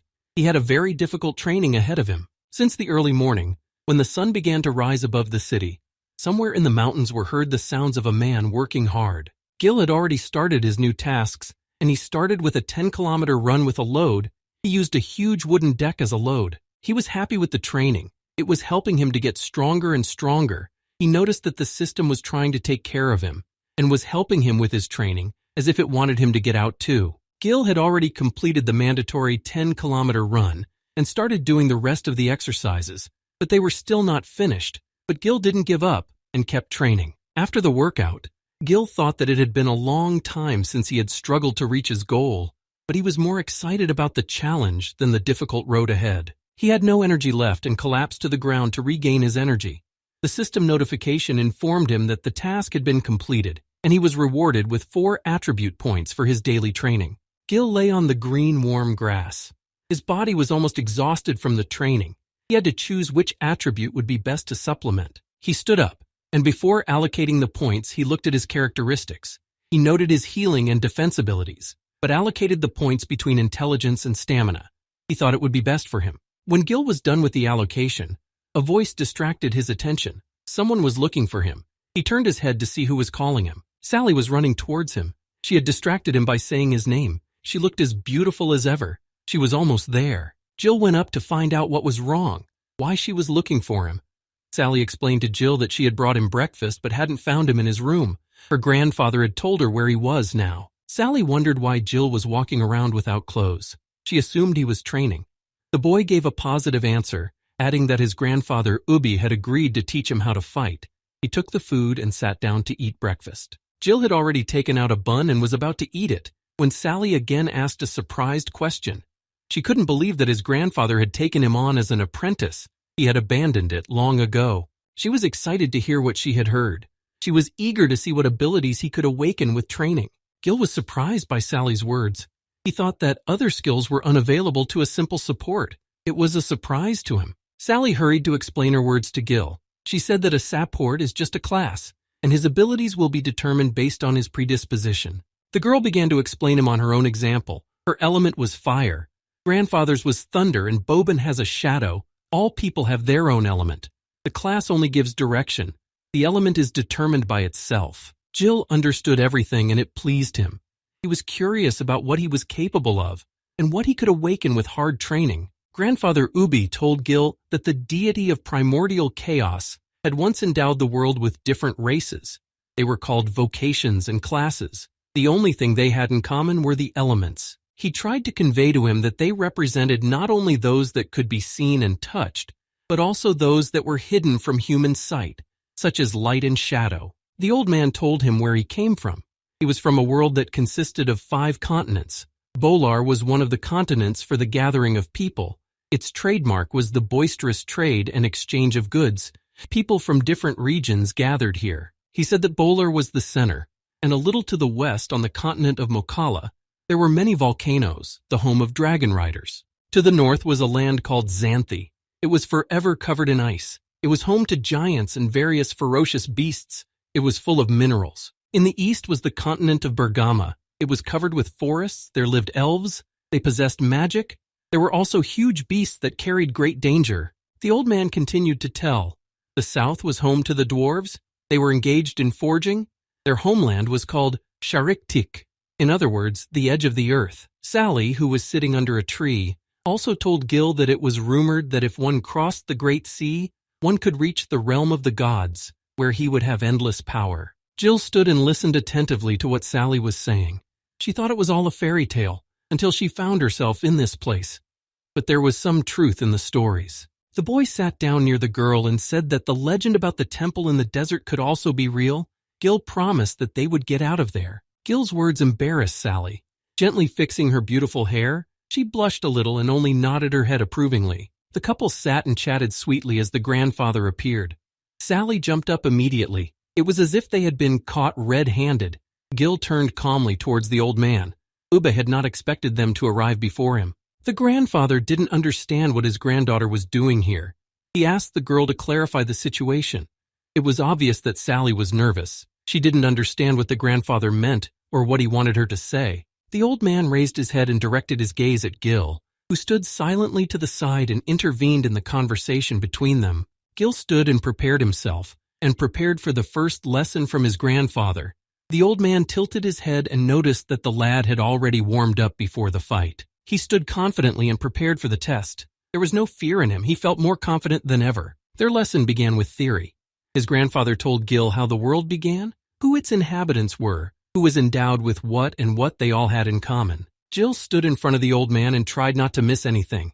Every detail was important to him. He needed to be trained as best as possible to be ready for anything. Grandpa Ubby raised his hands and began to demonstrate his skills to Gil. He added that to master the power of the elements you had to activate your perception. That was what Gil needed to do. He folded the fingers of his hands so that he could make a seal. For what purpose was not clear to Gil. He stood and watched Ubby, who was silently trying to show him his powers. Ubby put his hand on the ground. It seemed that he had made some kind of seal. What was waiting for Gil was still a mystery. His grandfather took his time and explained to him how to activate his perception. Gil needed to feel their flow in him. Grandfather continued to tell him how to do it. Gil had to try hard to feel their presence. While he did not know how to do it all, he just watched. Grandfather finished his story and showed Gil the power of his element. A bolt of lightning struck from the sky where Ubby was. Its power was incredible. Gil, watching everything, was amazed at how strong Grandpa was. His element shocked the young man. He had never seen anything like it before. Grandpa finished his seal, turned to Gil and told him everything. He made a teleporter leading outside the desert. It was a settlement of different beasts. Grandpa accidentally discovered it when he was hunting. Behind the old man's back was a sword wrapped in bandages. He reached out and added that this sword had been with him in all his battles for 10 long years. It was very dear to him. The old man handed the sword to Gil and said that he would go into the portal. Exactly 3 days later, he would reopen it. He needed him to kill the king of beasts and bring him his head. Then the test could be considered passed. Gil reached for his sword, and the old man reminded him that only by awakening the power of the elements would he be able to unleash the true power of the sword with which he would be able to kill the king of the beasts. But the old man also warned Gil that he might not come back from there. He asked him to think carefully before going there, so that he would not regret it later. Gil smiled. He already knew the exact answer. The old man's words lit the fire inside Gil even more. He was ready to go into the portal. He drew his sword and confidently replied to the old man that he would have no regrets. He couldn't wait to start his new adventure where he didn't know what awaited him. Gil promised the old man that he would bring him the head of the king of beasts and would do his best not to upset him. After entering the portal, Gil received a new task to find and kill the king of beasts. The system asked for confirmation of receipt. Gil thought for a while before giving his answer. But after he adjusted himself, he confirmed the task. He felt like there was no stopping him, and he would pass the test the old man had given him. Gil had a strict time limit to complete the task. 3 days to complete it, the countdown began. The old man stood and watched as the portal took Gil to a land unknown to him. He hoped that he would pass the test with flying colors. The grandfather stood and thought about the inhabitants of the land. They were extremely strong. They could be defeated only by mastering the power of the elements. This power would help to defeat their king, and this power came from the perception of the outside world. A bright ray of light brought Gil to a place unknown to him. He had not had time to reach the ground before he realized that he was back among the sand. He stepped out of the portal confidently, and without fear he looked around. There was no danger and he could walk safely exploring the new territory. Gil walked and saw the remains of various animals. This was the location of the mission. Gil noticed the difference between this place and the desert. They were not the same. Walking a little further from the portal, the guy noticed that under his feet was not ordinary ground. It was black in color. Gil did not know why the ground was black. Gil raised his head and looked up at the sky, but there was not the slightest glimmer of light in the sky.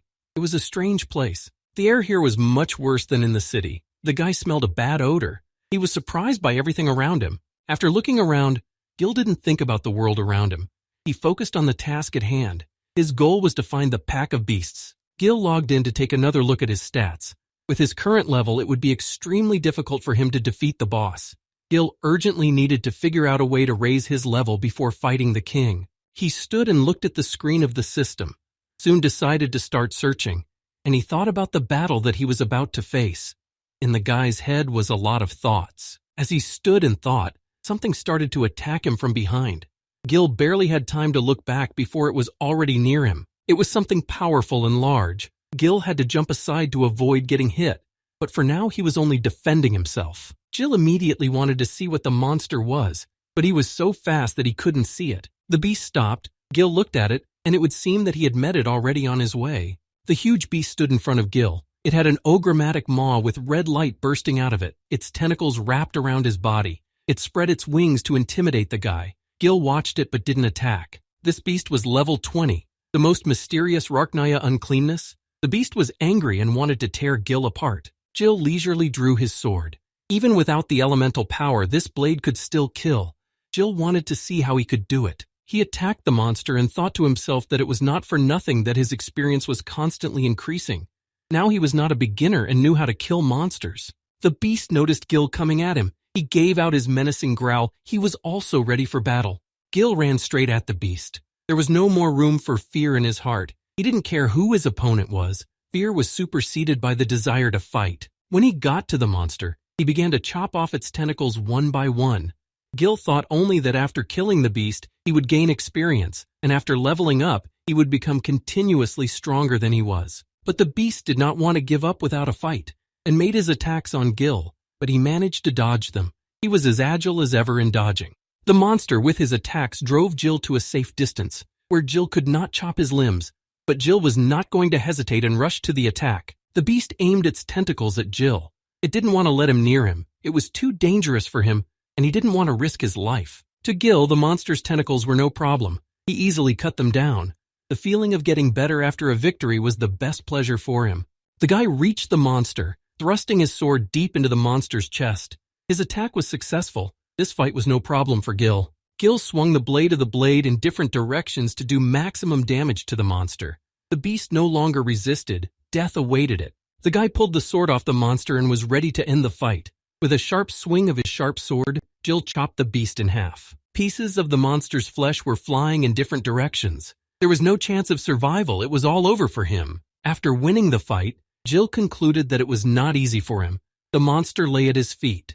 For this beast, the system gave him 35,000 experience points. His level was raised to 17th. He also had 5 attribute points. Gil was satisfied. Just after finishing the fight, a whole pack of monsters were already closing in on Gil.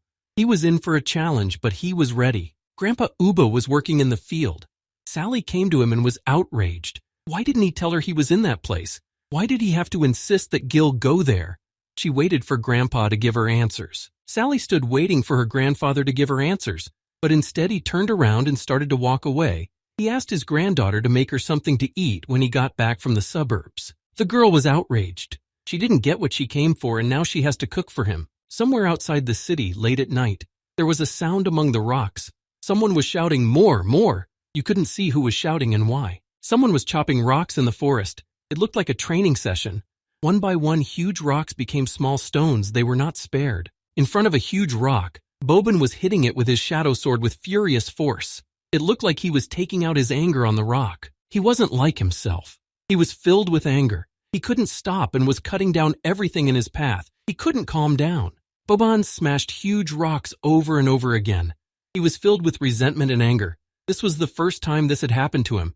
He knew no other way to pull himself together. It went on for a long time, and when he stopped to catch his breath, breathing heavily, he couldn't believe that he had actually lost to Gil. It was not in his mind. He couldn't win.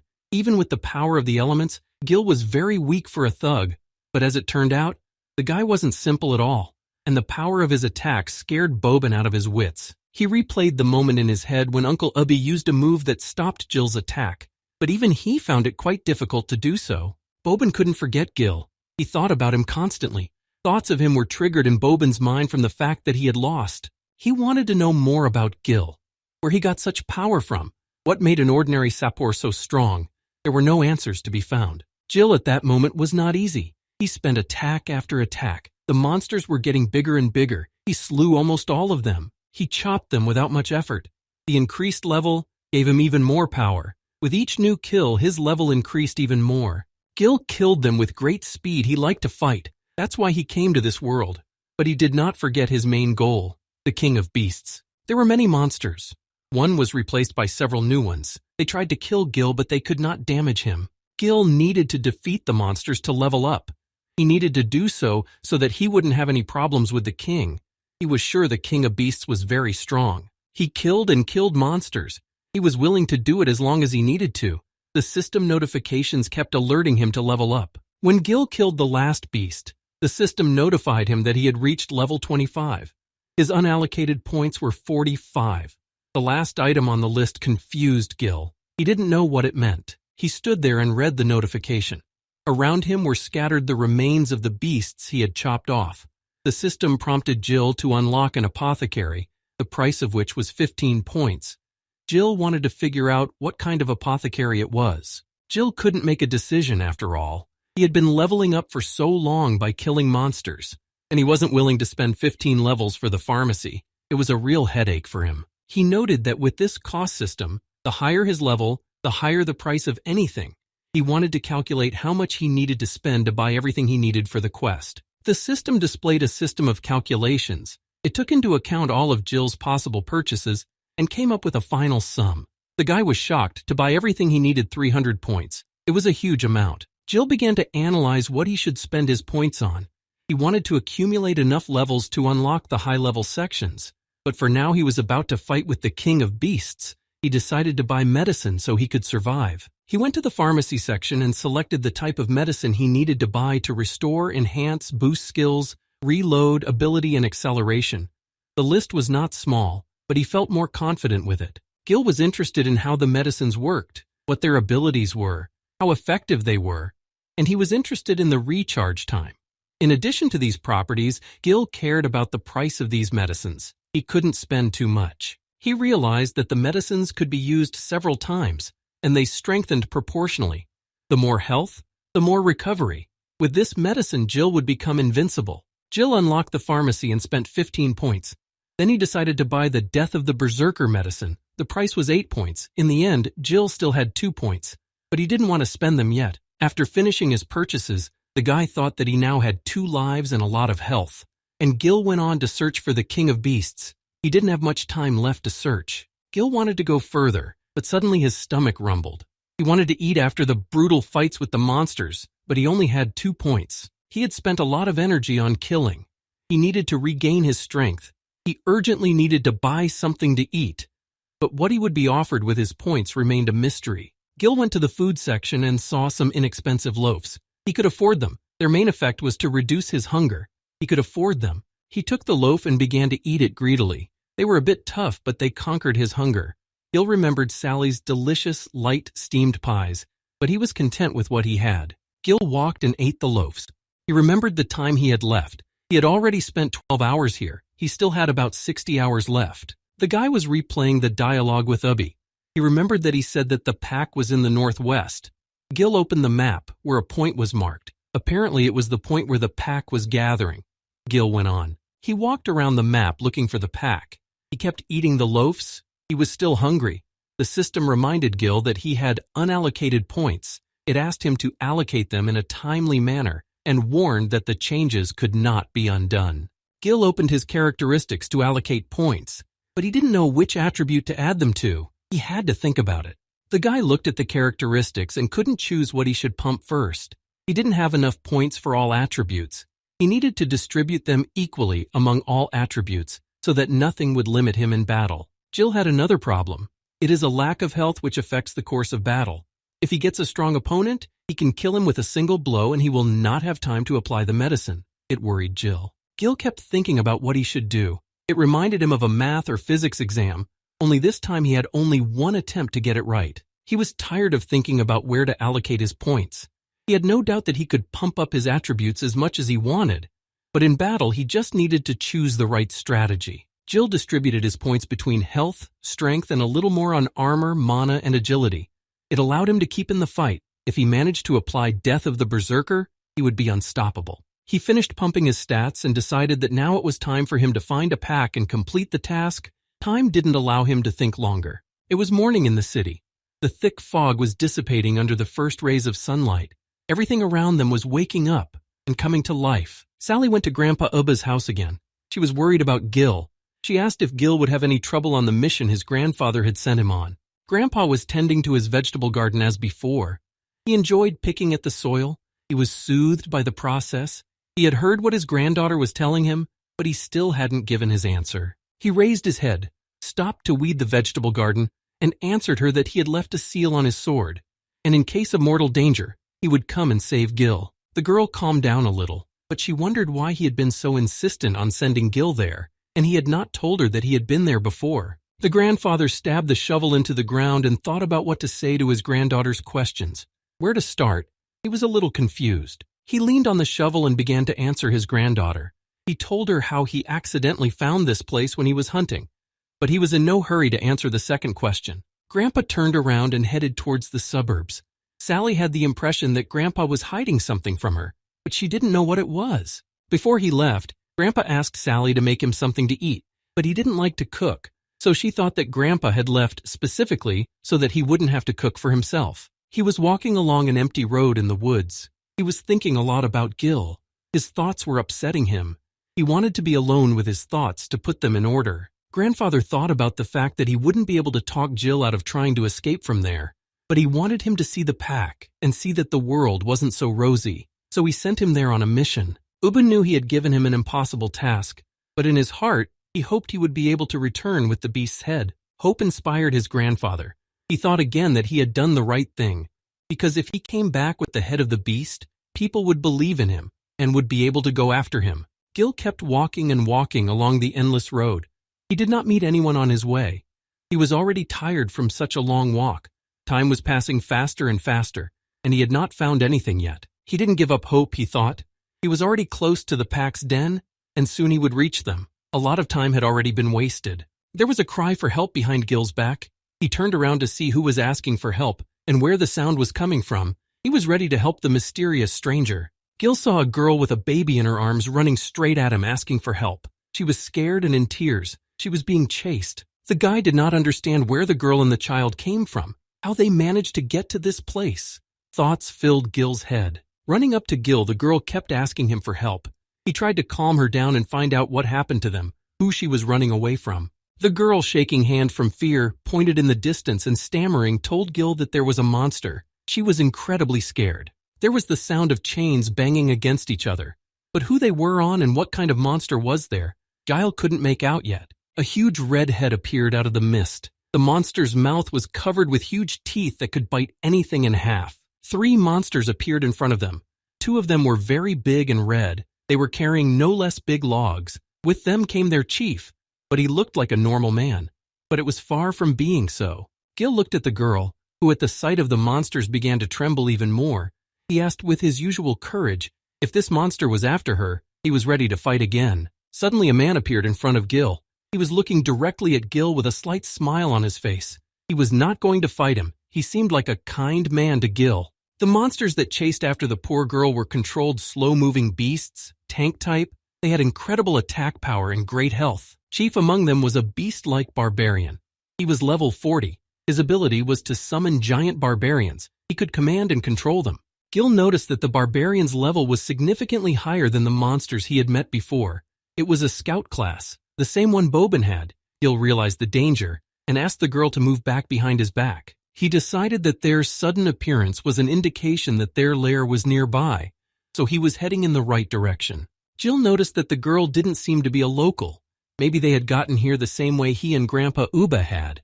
But Gil didn't question her. She was too scared. She held her child tightly to her. She didn't want her child to see these monsters. She wanted to keep him safe from them. Gil looked at how the girl was worried about her child more than herself and remembered his mother, who also protected him from any danger. The barbarian came closer and closer to them. He started the fight with threats. He turned to Gil. He offered him the pleasure of being torn to pieces. The barbarian wanted to intimidate Gil. In his eyes, Gil was just an insect. He asked Gil to keep protecting the girl, and then the barbarian could enjoy the feeling of being torn apart. Gil didn't listen to what the barbarian was saying and rushed to the attack. Using his incredible speed, he attacked one of the giants behind the barbarian's back. He struck the giant with his sword blow by blow. He was not intimidated by its size or its abilities. Gil could not lose to this monster. The giant was shocked that he was attacked by Gil. He was dealing him deadly damage. Gil was very powerful in his attack. He did not spare the giant. Gil gave him one last powerful blow that sent the giant to the ground. He had taken one out of the game. Now there were two more left to be punished. Looking at the monster falling, Gil noticed that the giant was not completely defeated. He still had strength and health, but the guy did not want to give a chance to attack this giant and finished him in the air. The giant collapsed on the ground, chopped by Gil's sword. He did not even have time to touch Gil. No one expected that the guy easily deal with them. Gil did not stop and continued to attack the rest of the red monsters. The girl saw that she and the child were saved. The stranger defeated the monsters. She stopped shaking. She and her child didn't expect to see such power, and that they would be saved by a young guy. He didn't even know them, but he couldn't leave them to be torn apart by the merciless monsters. Gil finished his lightning attacks, which were accurate and incredibly strong. He bounced off of them. He wanted to see which of them had survived and was still continuing the fight with him. He was pleased with himself. He was stronger now that he had leveled up. Now he was hard to stop or catch off guard. He was ready to fight anyone. He liked his new skills. The barbarian stood behind Gil. He was shocked that he had defeated the monsters quickly while taking no damage. The barbarian was worried for his life. He turned to his one whole monster and ordered it to attack Gil. It was a hysterical scream from the barbarian. The dead bodies of the monsters lay on the ground, in their own blood. It was a horrible sight to all who were there. The monster did not rush to fulfill the barbarian's order. He stood staring and did not understand how he alone could defeat Gil. He had no chance to win. The monster turned around and ran away. He wanted to live. The barbarian stopped understanding what was happening and who Gil was. The barbarian shouted in the back of the fleeing monster that he was a worthless trash he didn't want to see anymore. The barbarian was going to deal with Gil himself. But the barbarian, before he could even finish his words, had a sword at his throat, and now he was in big trouble. Gil did not let him out of his sight. He told the barbarian not to move, or he would immediately blow his head off. The barbarian slowly rose from the ground to his feet. He didn't want to be left without his head, so he obeyed Gil completely. He threw his weapon from his hand and surrendered. Gil only wanted to know one thing. Why was he trying to kill these people? The barbarian wanted to scare Gil and warned him that he was a god's servant. If he harmed him, his god would haunt Gil for the rest of his days. These intimidators didn't help the barbarian. For wanting to intimidate Gil, he got a sword to the face. Gil hit him not hard.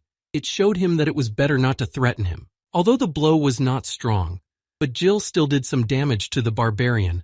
Blood was running down the barbarian's face. He was in pain from the blow he received. Gil didn't care that he was in pain. He needed an answer to the question of how to find the lair he had come here for. Now Gil decided to start threatening the barbarian. He explained to him that if he didn't tell him, he would kill him instead of hitting him. The barbarian raised his hand and pointed to the mountain, in a cowardly voice saying that it was there. Gil didn't think he was fooling him. There was some similarity to what the system was showing him. The barbarian's expression changed as soon as Gil turned away. He was planning something and waiting for him to turn away. While Gil was standing and looking at the distance, the barbarian jumped and ran towards the girl with the child. Gil was in a stupor. The barbarian managed to grab the girl and the child. He was glad he had succeeded, then turned to Gil. The barbarian threatened to snap their necks and drink their blood. His words made both the girl and the child start again. He added that this was his real strength. He was preparing to put his words into action. He had nothing to lose, and he was pursuing them for that purpose. Gil looked at him, but he was not afraid. He had to free them, and the barbarian, for his sneak attack on them, would be severely punished. He jumped with such speed that the barbarian did not notice anything. Gil was already flying to the barbarian to stop him, but Gil was not alone that tried to save the girl and the child. The barbarian twisted his head left and right. He didn't know how to avoid this attack from both sides. He was in unreal danger. He couldn't think of anything in such a short time. Both were already too close to him. He could only smile ironically. Both blows were struck exactly in the barbarian's jaw. They practically dented the barbarian's entire face. It looked incredible. But who was the other one was a mystery. From these blows, the barbarian flew from that place very far away. The blows were very strong, and the barbarian was thrown away from the people he was attacking.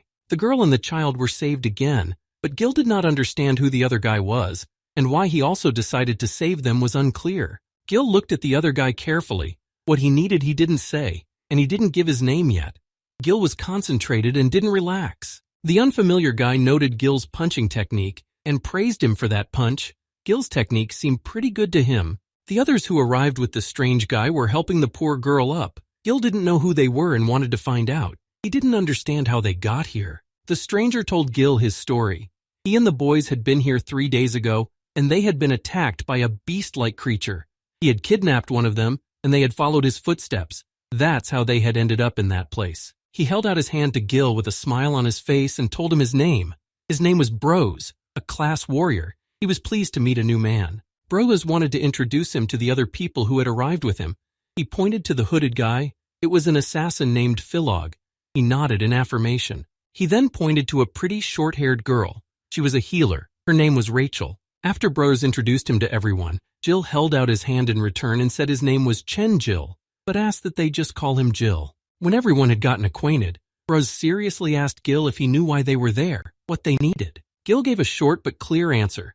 He didn't know why they were there, but it seemed to him that one of them did know that information. It was the barbarian. The beast man still couldn't recover from Brothers and Gil's attack. He couldn't see the stealth attack either. The barbarian noted that humans can be very unpredictable. He was angry with them. The beast man hated humans and wanted to destroy them all. He had made a promise to himself that he thought he would be able to fulfill someday. They all approached the beast man who was lying on the ground. They surrounded him. He looked up and realized what they were doing around him. The barbarian lay there angry. He threatened each and every one of them. To his god, they were just food insects. He promised them that he would destroy them all. For such words, Gil decided to punish him by lightly hitting him on the head. The beastman had no way of knowing how he knew his name. It was impossible. Gil leaned over to him, leaning on his sword, and told the barbarian that he had a few questions for him, and he wanted to hear some truthful answers. He warned him once he found out the barbarian had lied to him. Then death awaited him. Gil would not spare him for not telling the truth. They lifted the beastman and bound his hands with rope. He was their prisoner while they bound him. The rest of the team helped the girl and her child recover. When they were done, Gil and the rest of the men had to leave. They had to get to their lair at all costs. To do so, they banded together and went on a dangerous journey. Jin listened carefully to the barbarian. He claimed to be telling them the truth. He told them everything he knew. The barbarian continued. The monsters thought humans were just food sent to them by the gods. He didn't want to do anything wrong. He was just following orders. Everyone standing behind Gil, hearing the barbarian's words, was at a loss to understand who was giving such cruel orders to the barbarian. It was raining in the city of Dalkov. From a huge building that looked like a church, voices were heard, one of them saying that Grandpa Ubby had gone mad. It was not clear what was going on inside the building. Grandpa Ubby stood silently in front of the main men from the town. One of them noted that Ubby was still as naive as he had been years ago. It was still unclear what they were talking about. More and more questions were asked by Ubby, a guy with green hair. He couldn't believe that Grandpa could find the temple. He was sure that getting into the temple would be very difficult, almost impossible. This guy's name was Hicks, and his element was air. He kept convincing the others that the entrance to the temple was guarded by monsters that could not be defeated, and that Grandpa was putting his hopes in vain on a boy who didn't have any elemental powers yet. Everyone knew what would happen if they angered the gods. The whole village would be in danger. They could not let that happen. It was their only refuge. They wanted Ubby to kill the boy. Hicks, looking at Ubby's grandfather, told him if he did what they asked him to do, then he would be forgiven. Hicks was shocked by his grandfather's words. Ubby was not going to kneel before those who did not consider them human, but simply saw them as food and prey. Ubby continued his rant. He accused them of giving up innocent people to be tortured in exchange for peace and quiet, that they made up fables about heroes to cover their cowardice. Ubby did not choose his words and said what he thought. Grandfather's eyes were on Hicks, a young boy, and he told him that he was walking on other people's heads and that Hicks was scared to death of monsters. Hicks was even angrier at his grandfather's words. He couldn't believe what he had said. He wanted to punish Ubby for saying such things to him. He channeled the power of his element into Ubby's grandfather, who stood calmly waiting for the attack. Hicks wanted to kill him for what he said. Grandpa was calm. His indifference made his blood run cold. He didn't pay attention to the fact that Hicks's attack was almost upon him. Ubby blocked without even raising his hands. It wasn't a difficult attack for him. He was sure that Hicks wouldn't be able to damage him. Hicks watched as his attack crashed through his grandfather's defense. He couldn't believe it. He thought he was a very strong opponent, but Grandpa Ubby wasn't easy at all. Ubby did not respond to his attack. He only said that such a life was not for him, and he could not risk others saving himself. His weapons would always be used only to protect the innocent. He put on his hat and started to walk away. He was sure he was capable of protecting the innocent. From their so-called God, Grandpa Ubby had no fear of him. Hicks was just boiling with anger and rage. He wanted Grandpa to learn a lesson that he couldn't talk to him like that.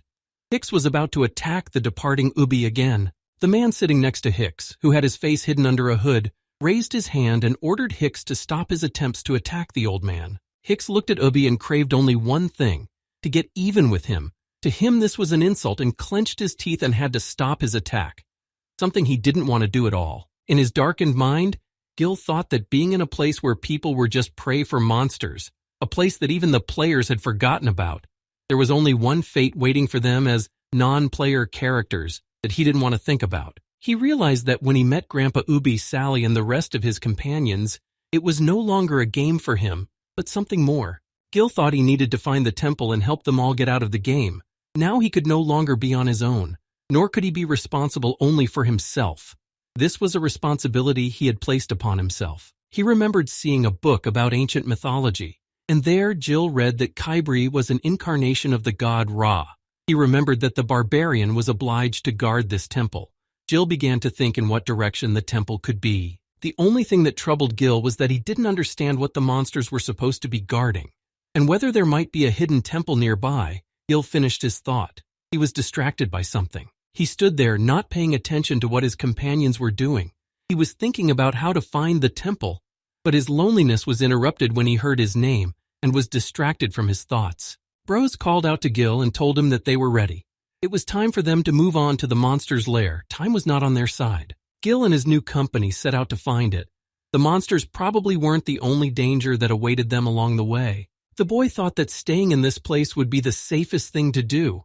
The further they went, the more danger grew for them. They couldn't leave a girl with a child alone in this place full of monsters.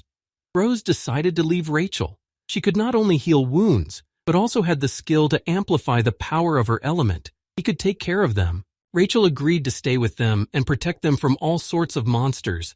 She was sure she could do the job, she convinced the others. Then they decided it was time to set off. The three of them and their captive barbarian, who would lead them straight to the monster's lair. The beastman told everyone who went with him not to blame him if they were eaten there. He was warning them of the danger in the lair.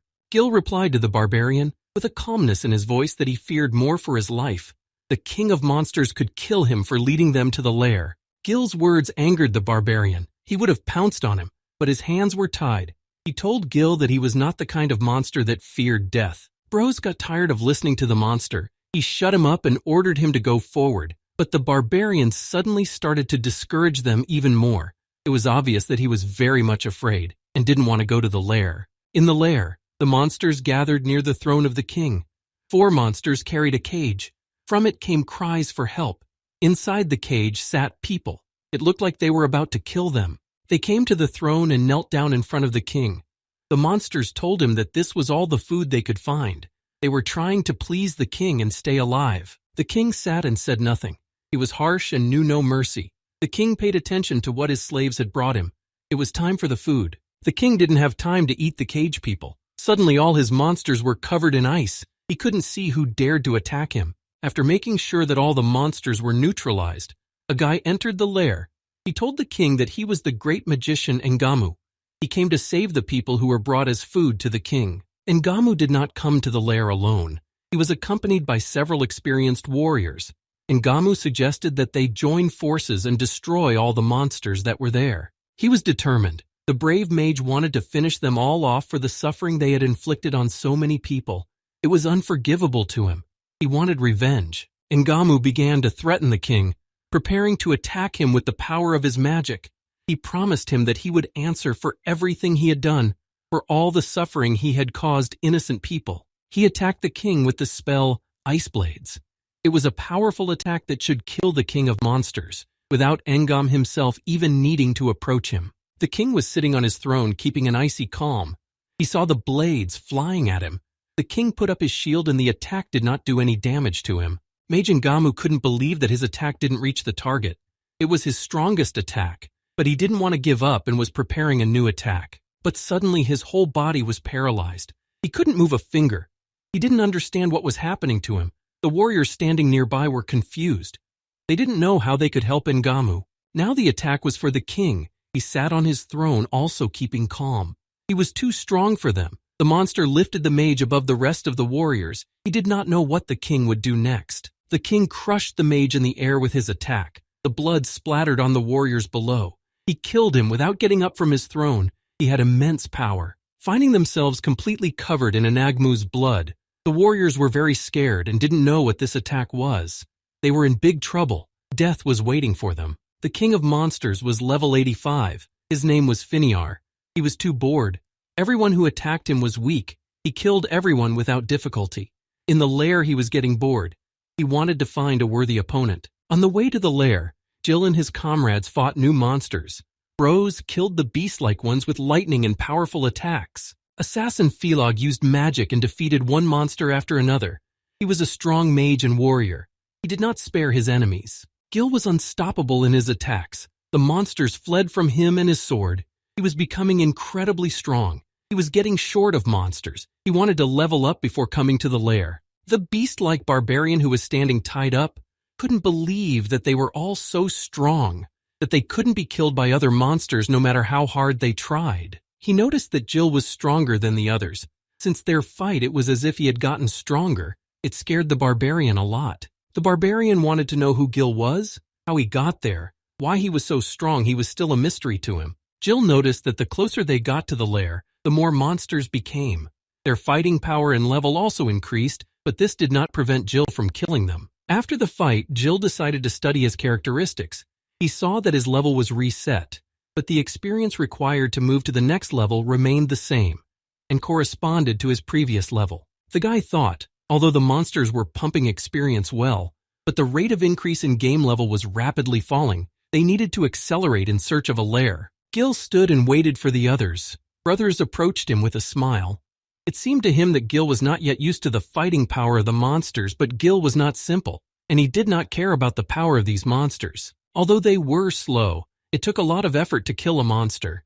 This was the first time brothers had seen a person who killed them with such ease without having the power of the elements. Bros stood and marveled at Gil's skills. He couldn't believe his eyes when he saw him attacking. Gil listened intently to what Brothers was saying. He offered Gil to join his guild when they got out of this mysterious place. He could use such a brave guy. Gil looked at him, and with a surprised look on his face wanted to clarify what kind of guild he was interested in. Bros immediately wanted to entice the guy, saying that there were some very beautiful girls there, and if Gil wanted to join them, he would introduce him to the girls. But Gil had no idea what Bros was talking about. Philog intervened in their conversation. He heard Brothers luring Gil. He asked Brothers if he told Gil that he was the only member of the guild. Bros blushed. He felt a little embarrassed. Brothers laughed hard at the awkward moment. Philog put him in an extremely stupid position. He quickly replied that Philog was joking and tried to change the subject to finding a lair. As they moved on, time was running out and they hadn't found the lair yet, and there was still a tough fight ahead with the king of monsters. Suddenly, Philog called out to Brothers and Gil and pointed his finger to something that looked like an entrance. In front of them was a huge entrance to a cave. It must be the lair of all the beasts, they thought, and went inside not knowing what was waiting for them. Gil turned around to ask the barbarian Rashidler if they had come to the right place or if it was not their lair. But the barbarian was silent. Gil smelled something wrong. He turned to look at him, for there was no answer from the prisoner. Gil was surprised Rashidler had escaped. They had not even noticed how he had untied the ropes on his hands. Now there was no one to lead them. Bros also noticed that the barbarian had escaped, and with a smirk on his face said that he was probably scared of them, and that's why he decided to run away. Gil and Philog didn't say anything. They had other things on their minds now. Rashidler running away was very happy that he managed to fool them and escape. He was happy to be alive. He ran as fast as he could. He thought he should hurry up and report everything to the king. He thought he could get a reward for his valuable information.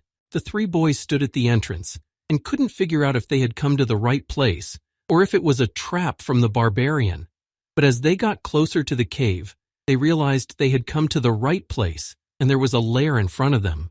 Brothers noted that from the smell it was definitely their lair.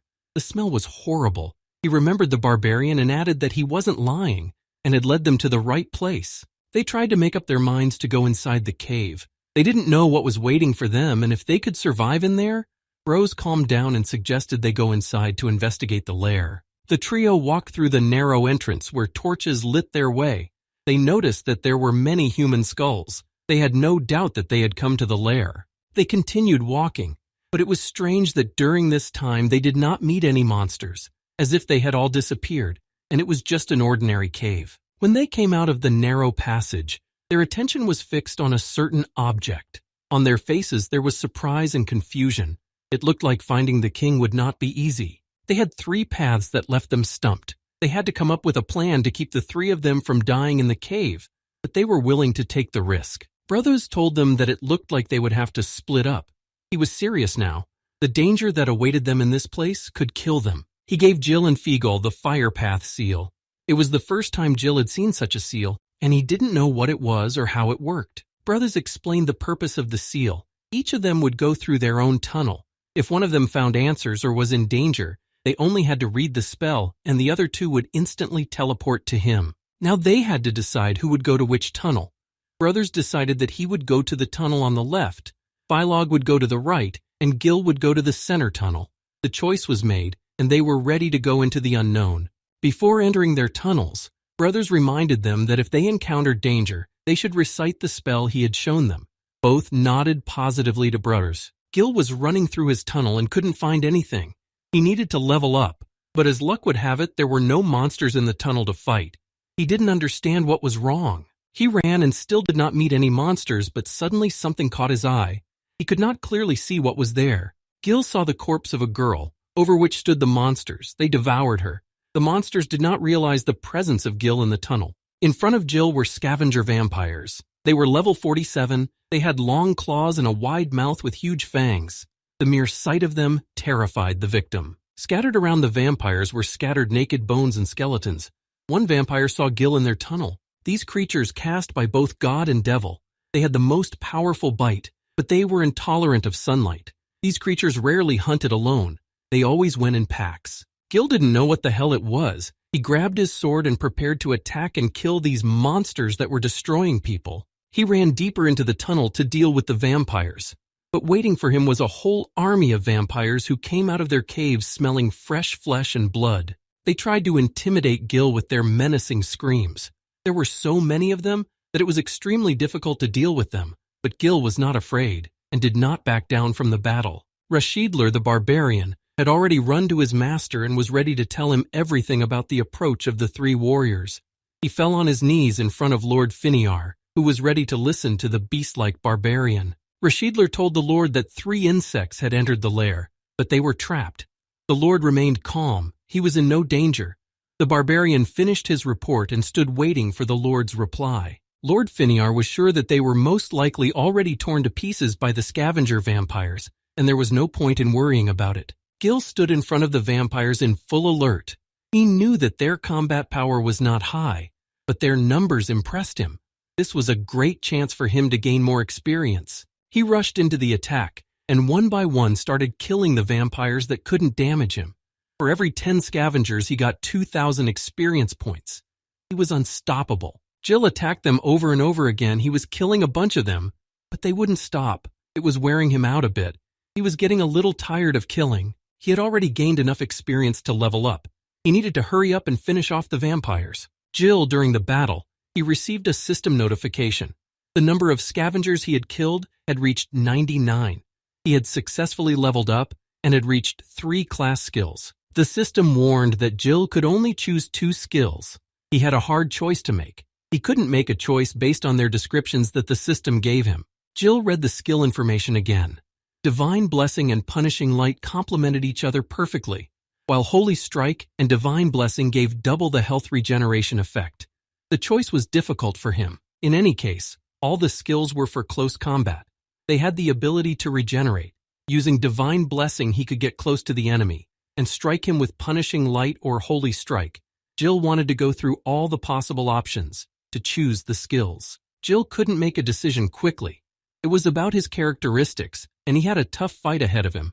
He discarded the punishing light option. Because of the attack range of this skill, it wasn't the best option, and Gil continued to go through the options. After thinking through all the options available to him, he chose Divine Blessing and Holy Strike. They suited him best. After making his decision, Gil remembered his comrades. He wondered how they were doing and if they were alive. Gil assumed that if there were no signs on the seal, they were fine, and Gil continued on his way. Gil ran even faster to complete the task he had come here to do. He couldn't let his grandfather down. He had given him his word that he would be up to the task. Brose was in his tunnel fighting vampires like Gil. So far, there was no danger to him. He was defeating his enemies with the spell Hellfire, which was burning his enemies. The fire killed the vampires mercilessly. They screamed in pain before they died, the fire burning everything in its path. Suddenly, the sounds of music came to Brothers. He didn't understand what it was and couldn't make out what song was coming to his ears. Among the burnt corpses of vampires, Brose saw a silhouette in the fog that reminded him of a girl. She was the one singing the song he didn't recognize. She walked slowly and kept humming the tune. Broken shackles dangling from her legs, she stepped out of the mist and headed straight for Brose. She was blindfolded. Her hands resembled the long claws of a beast. From the looks of it, she seemed like an ordinary girl. But it was much more complicated than that, and Brose needed to keep his guard up or death awaited him. Brothers realized that she was the one controlling the vampires, and she was the one ordering them to kill humans. He wasn't going to spare her. He only wanted to turn her to ash. Suddenly, she stopped singing and laughed at Brose's words. She didn't see him as a threat. Her vampires were already ready to attack him again. Instantly from the ground, huge shadowy hands enveloped Brothers. He was not prepared for the attack and did not know how to dodge the attack and stay alive. Brothers couldn't move anymore. His body was bound by the monster's attack. Brothers thought he was trapped by the song the monster girl was singing. It seemed to him that there was no way out. She approached Brothers, who was restrained. She touched him and then licked him. She was pleased with her catch. The monster pulled out her long tongue and pointed it towards Brothers' face. He could do nothing. She told him she hadn't had such a delicious meal in a long time and was going to lick him. A huge shadowy hand grabbed the poor guy's face and started to choke him. The girl monster wanted to stretch her pleasure before killing Brothers, who already thought he was going to die. But suddenly, at a frantic, incredible speed, Gil ran to his aid, who was already close and ready to attack the monster. Gil made his first attack on the monster, which had already almost killed Brothers. Gil chopped off both of the girl's arms with his sword to the monster, thus disarming it. The shadowy arms gradually disintegrated from Brose's body.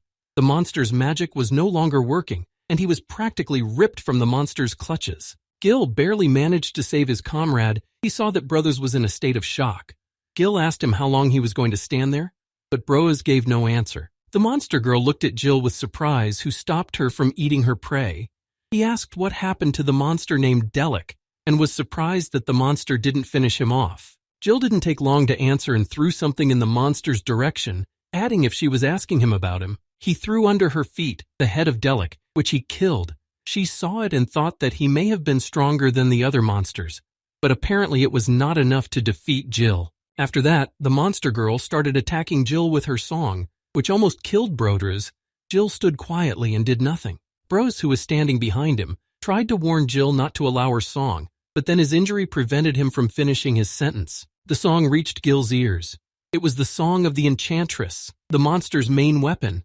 The effect of this spell was paralysis, and it seemed Gil had fallen for the Enchantress's trap. The sorceress was sure that her song had completely paralyzed them both, and she could now kill and eat them, but she couldn't even finish her sentence. She stood there not understanding what was going on. She herself was as if paralyzed from what she saw soon. The Enchantress's song had no effect on Gil, and he chopped off her head at full speed with his new skill, Divine Blessing.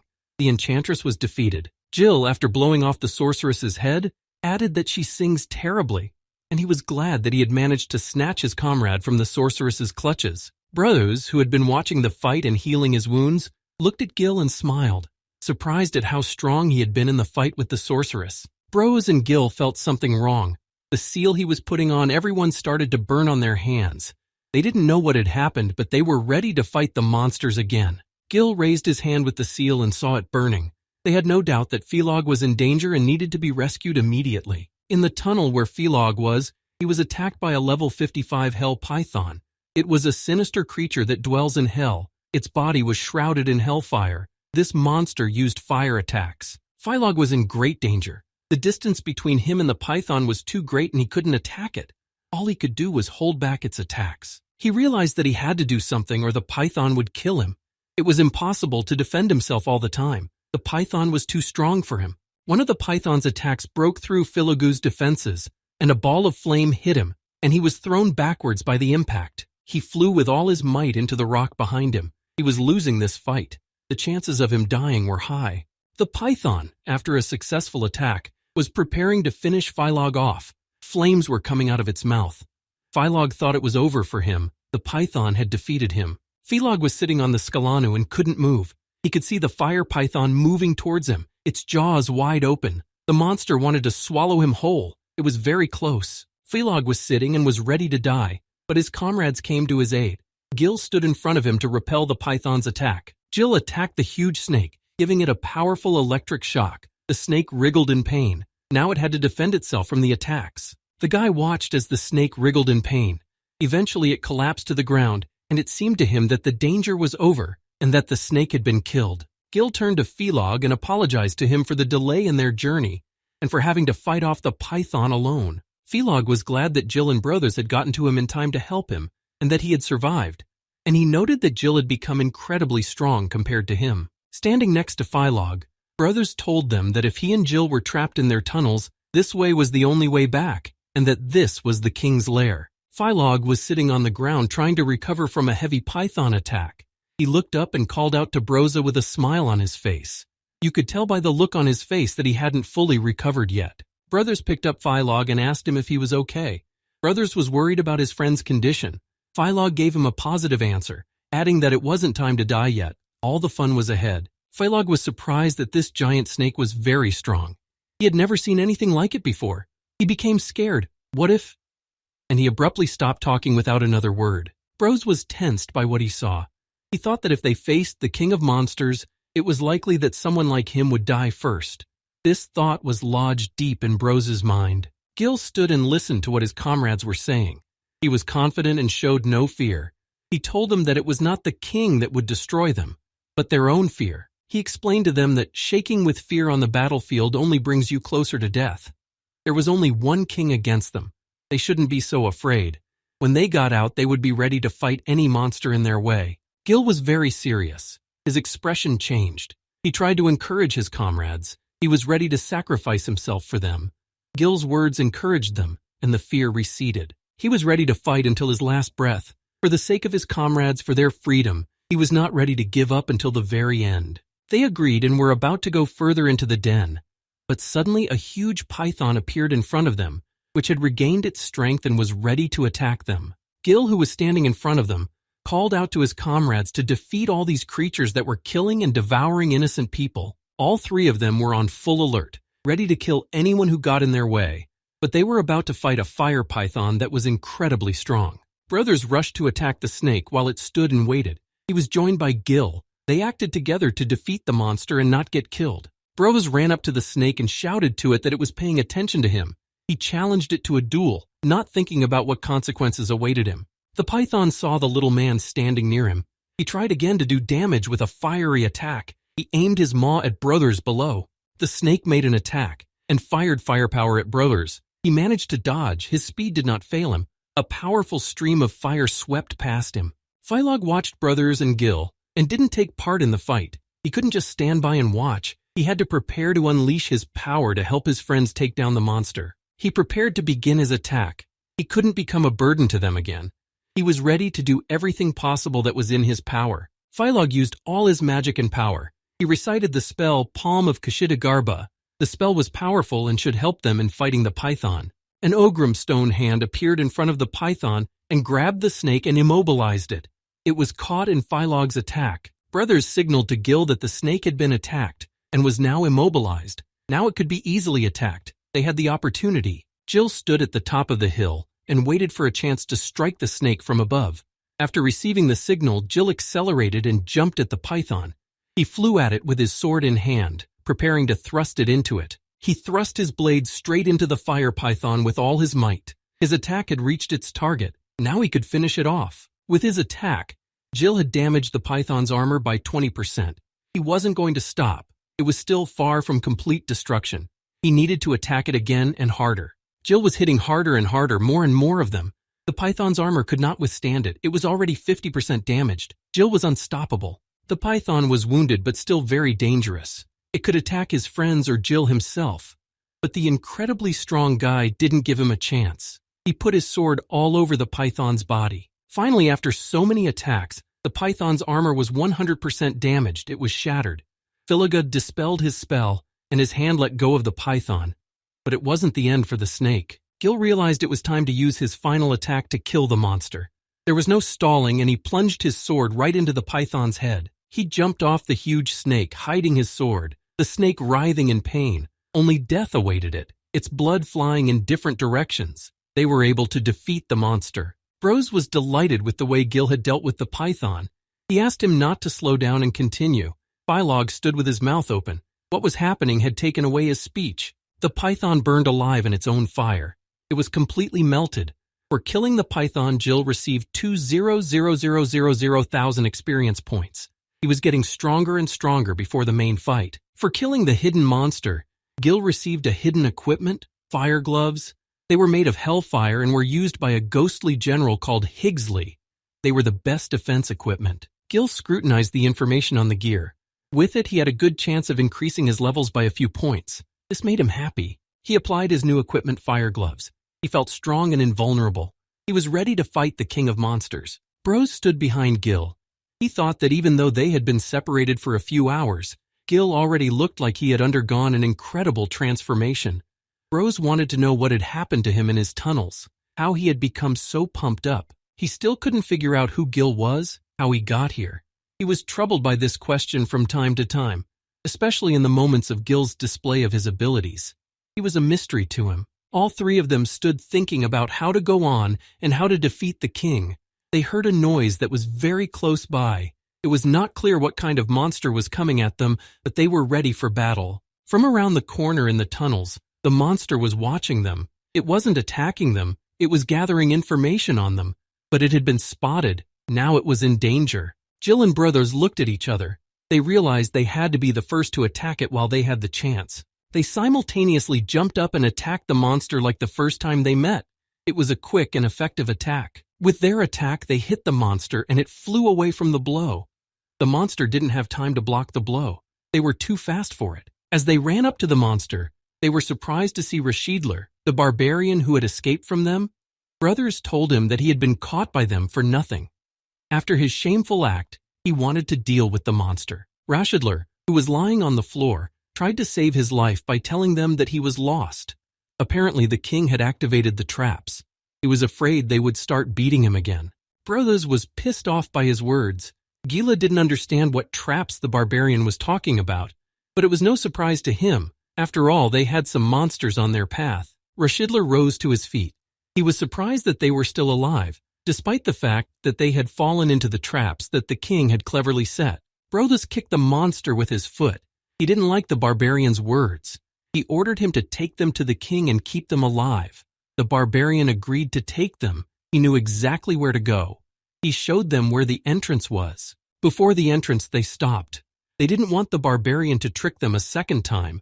Broers warned the barbarian that if he pulled any tricks, he would destroy him on the spot without a second thought. Rashidler agreed to the terms. He was scared. He didn't want to die. He went to the entrance and quietly told the gate to open. He led them to the king himself. After the barbarian's words, the huge gate slowly was opened in front of them. They were walking to meet the unknown. They might never walk out of that gate back again. It was raining lightly in the city. Grandpa Ubby was walking slowly around the house, thinking about something. It looked like he was going somewhere. He was preparing for something. Grandpa approached the closet and was ready to open it, but he stopped to think again. He didn't know why he was in the closet. He made up his mind and opened the doors of the closet. There was his armor, in which he had gone to battle many times, but he had not worn his armor for a long time. Grandpa did not want to be in battle again. Behind the old man's back at the entrance to the room stood Bobin. He did not attack him. Bobin spoke to him calmly, that despite all the doubts, Ubby had decided to open the room. As a child, the old man had never allowed him or Sally to go near this room. Bobin had always wondered what was behind the doors of this room. But when he saw that it was his armor, Boban laughed. Boban was sure that sealed all this time in this room was his desire to escape. Grandfather listened to him and could not understand how he got in silently, that he did not even notice. He had come to the old man because he had heard that he was recruiting a team to escape from the desert. They had a great chance of meeting the monster that had killed his parents. It was a real chance for him to avenge them. That was why he had come to the old man. Boban was determined. He wanted to join their team. He hoped that the old man wouldn't discourage him this time and would take him with him. Walking down the tunnel, Rose shouted to Rashidler not to even try to pull something again and set them up. If he betrayed them, there would be no mercy. They would kill him. Broas grabbed him from behind by the neck and began to choke him a little.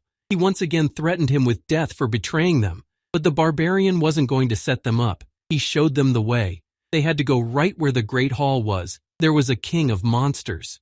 Gil looked at the beast-like man. With a heavy look, he tried to ask him where the people the monsters had brought were imprisoned. He wanted to save them. Rashidler answered him with confidence that he naturally knew where the place was. He knew these places well. Gil was going to go to the king, but before he did, he told Brothers that when Filiga got to the Great Hall, he needed to give orders to the barbarian to take you into custody. That way they could get to the right place and save the rest of the people. Bros was a little hurt by Gil's words, and he told him not to get cocky just because he'd saved them, but he tried to hurt Gil too, saying that he wasn't as strong as he thought he was, and that they couldn't blame it on him alone. Gil, hearing what Bros was saying to him, was a little upset. He didn't want to hurt them. He wanted to keep them out of danger. He didn't have time to explain anything to Brothers before the system notified him that danger was coming, and now they were in for a hard test. In front of Gil, the system displayed a notification that warned that an unknown boss had been discovered nearby. Based on Gil's stats, the chance of survival was 10%. The king of monsters was incredibly strong. Gil accepted the mission. He raised his level as much as he could and didn't even reach the power of the elements. The chances of completing this mission were too slim, but it was too late to retreat. He didn't want to tell his comrades that the chance of survival was too small and they could all die. Philog saw that Gil was upset, but he didn't know what the matter was yet. Gil didn't want to drag innocent people into their fight, so he asked Brothers once again. As soon as they entered the hall and saw the people, they were to be released and run away, and the boss Gil wanted to take over. When Gil finished, Bros, who was standing behind him, contradicted him and said that there was no way they would leave him alone. Gil was surprised by his answer. Bros was trying to explain to Gil that he would never let his comrade go into the field alone. He couldn't just sit on the sidelines while others risked their lives. After listening, Gil turned to Brothers and told him that that monster wasn't as easy as they might have thought. There was only a 10% chance of winning. Someone could die in this fight. Brothers was not frightened by Gil's words. If he hadn't come to their aid a while ago, they would have been dead already. Even if the odds were slim, he wouldn't run away. Brothers looked at Philog and saw that he nodded positively at his words. Gil listened to Brothers and remembered his childhood. He had always been alone at school, and in Keto classes he was alone. He went through all the tests alone, although there were not many. But now, he saw that he was no longer alone, and he was surrounded by loyal friends who would not leave him in trouble. The barbarian pointed out to them that the main hall was in a straight line from them. He didn't want to go there. He offered to guard them. It was better for him than if he just killed him.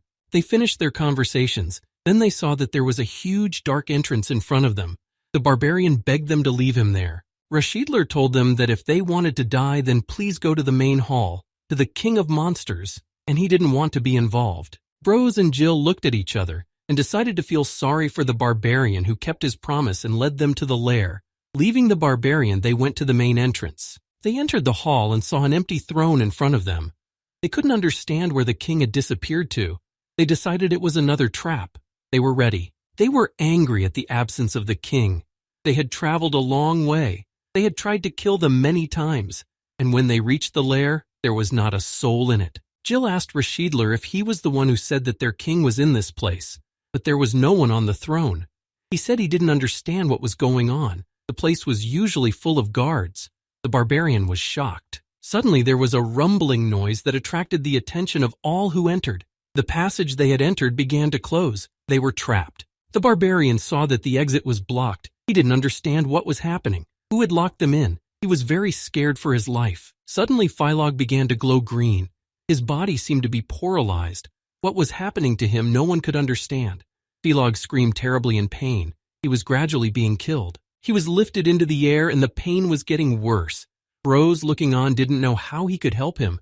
The barbarian fell to the ground in fear, but there was nowhere to run. On the throne suddenly sat King Finiar. No one noticed how he appeared and started attacking them.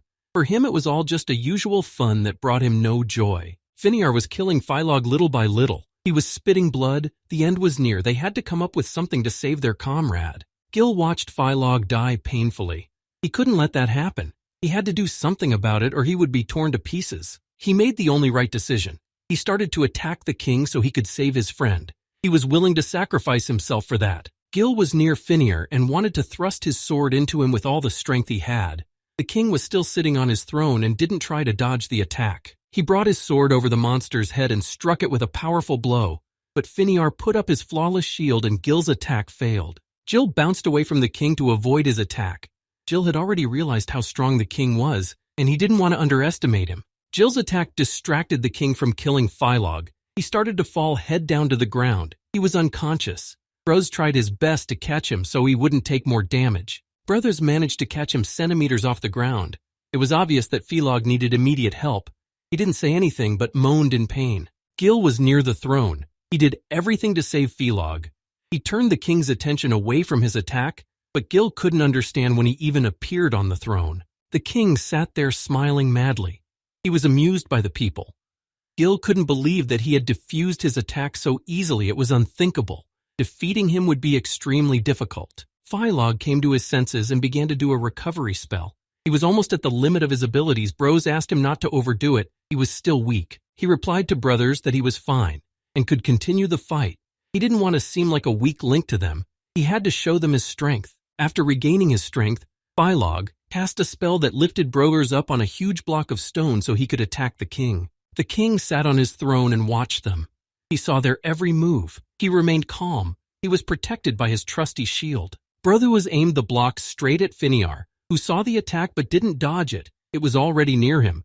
Bros jumped off it at the last moment. He jumped down to make his own fiery attack. He wanted to burn the king to avenge his friend. The block crashed into the king's shield on one side and Bros on the other. He wanted to break his defenses and lure the king onto the battlefield. To Brower's attack, Gil joined in. He thrust his blade into the king's protective dome. The defense was very hard to break for them. After their attacks, the protective dome shattered. The explosion from it was incredibly loud and strong. The walls of the lair shook from the explosion, but the king disappeared again and escaped the attack. Gil noticed an unusual green glow around them. He realized that they were being attacked by the king, but from where and how he was carrying out the attack was not clear to Gil. Finiar stood smiling. He played with them as he wished. He could have killed them at any moment, but he was fascinated by the process of killing people. He raised his hands to create a spell. What kind of attack it would be and how strong it would be, no one could guess. The king was unrealistically strong. Gil tried to jump away from the green light. He was safer in the distance, and he wanted to see what the king had in store for them. He saw a huge green sphere that kept growing and gaining destructive power. They could all die from it. Bros and Philog collapsed to the ground. Philog spat blood again. It was obvious he had taken a lot of damage. Bros fell beside him. He couldn't resist the king. Gil put his sword out and held back Finiar's powerful attack. He was the only one who was able to resist the king. The beast-like barbarian who watched the battle marveled at the strength and power of his king. He did not hide his joy that soon people would die at his hands. Gil took a deep breath as he steadied himself. He thought that Finiar had terrifying power. He had not yet figured out how he would defeat him. Gil turned to his comrades to see how they were doing. Hearing a positive answer, he was calm for them. A lot of questions were brewing in his mind. What kind of power was this? How could he defeat it? Gil was beginning to doubt the success of the task. All three of them were standing and thinking how to defend themselves and attack the king. They were trying to regain their strength to stay alive. They heard a terrible laughter that filled the whole cave. The king stood and laughed at them. He couldn't believe that he was being attacked by such weak people. They were like insects to him. He could easily kill them. But his expression changed dramatically. He became serious and told them that they were bugs, just weaklings. He was going to play with them a little more before he killed them. After the king finished his speech, he just disappeared again. No one noticed where he disappeared to. His speed was phenomenal. Gil was all tensed up to the max. He didn't understand where he disappeared to. He thought that was the king's ability. He noticed that the king had decided to attack them from his hideout. Browers was the next to be attacked by the king. Before he knew it, Bros was facing a huge king, who with one look at him could just tear him to pieces. The king didn't use his abilities. He hit Brothers with incredible force. He didn't want to kill him quickly. Bro was bent down and spat blood. It looked like his ribs were broken. The king had done some serious damage to him, but he didn't want to kill him quickly. But then Brothers decided that the king was very close to him, and this was a great chance for him to strike back. The king effortlessly stopped Brothers' blow. He grabbed his arm. Brothers cried out in pain, but the king only laughed. He was enjoying the slow kill. Bros didn't want to give up. He wrenched his arm away and tried to counterattack him with his leg kick, using his elemental power. The king was surprised for a moment by Bros' courage and bravery, but he was completely confident and saw what Brothers wanted to do, but he decided to act faster than him. He headbutted Bros with all his might. He got ahead of him, thus protecting himself from his blow. Bros felt a terrible pain run through his entire body. He no longer had the strength to attack the king. Fending stood over Brothers' exhausted body. He was ready to finish him off. The king had had enough of him. He stepped on Bros with all his might. There was no practical chance of his survival. The force of the king's blow was extremely high. Phalog watched as the king stomped Bros. He couldn't believe that his friend had been killed by a monster. Out of desperation, Phalog screamed. When the smoke and fog cleared from the king's blow, he saw that Brothers' body was gone and he was still alive. The king was confused. He didn't know who was so fast. Gil managed to save his comrade who was on the verge of death. He put him on the ground and watched what the king would do. Phalog had already run up to them and saw Bros' mangled body. Gil told him to take care of Bros. Bros woke up and apologized to him for letting him down. He was going to get up again to fight the king. Gil was calm and determined. He told his friends to leave this monster to him and he drew his sword. He was sure he could overpower it. He was going to finish it off. Gil was going to avenge the king for the men he had killed. The king sat and prepared to kill them all. He turned to them and said that they were just an appetizer to him. He didn't see them as equal fighters. Gil watched him and wanted to see what he was up to. Was he going to use the same trick he had used before? Suddenly, the king lunged at Gil. He was going to attack suddenly and insidiously from behind, while Gil was thinking about his next attack. Fending was already striking, but suddenly Gil stopped the king's attack with a chilling calmness, almost without straining. Gil was using a special gift he had gotten for killing the python.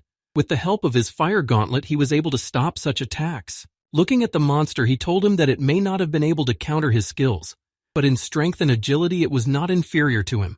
Gil's recovering companions were shocked that Gil could resist the Monster King's attacks. It was something unbelievable. They had a chance to escape. Brodus thought that if he had trained for another 10 years, from still he wouldn't have been able to defeat this monster. He was incredibly strong for him. The king emphasized that this was the first time the worm was able to resist his attack. It was getting more and more interesting. He raised his hand sharply in which a small sphere appeared. Fending prepared to attack Gil. The resistance was weaseless, thought the king. The monster directed a powerful stream of his attack at Gil that would end Gil. He thought he was a small bug that was bothering him. Gil saw the powerful attack coming at him. He wasn't scared or nervous. He put a block and the attack didn't touch him. Fighting off the attack, Gil told the monster to save his surprise for when he left him headless. He was eager to avenge the king for bullying his friends. Gil dispelled the king's attack and rushed to deliver his blow. Before the monster could expect it, he tried to strike him with his sword. Blow after blow, the guy struck the monster. He was defenseless. He didn't block. He took all the blows on himself. Gil thought he could deal with him faster than he thought. Gil chopped him down with his sword, and in the flurry of the attack, he shouted that it was for Phalog, whom he had nearly crushed. He had done him great injury. The guy hadn't forgotten how the monster had taunted Brothers. He was preparing one of his powerful attacks for him for that. Gil put into his blows all his anger. Gil used the holy strike to kill the king. He aimed all his power at him. This was going to end his reign. He managed to knock the crown off the monster's head. The attack was insane in its power. Gil thought he had managed to damage him, but Gil was wrong. The king distracted his attention with his crown and was already behind his back and almost grabbed him. Gil did not see the attack and did not react to it. He felt the danger approaching him from behind. He deftly turned around and attacked the monster with a lightning strike. Gil hit it with his attack. Everything around him shook.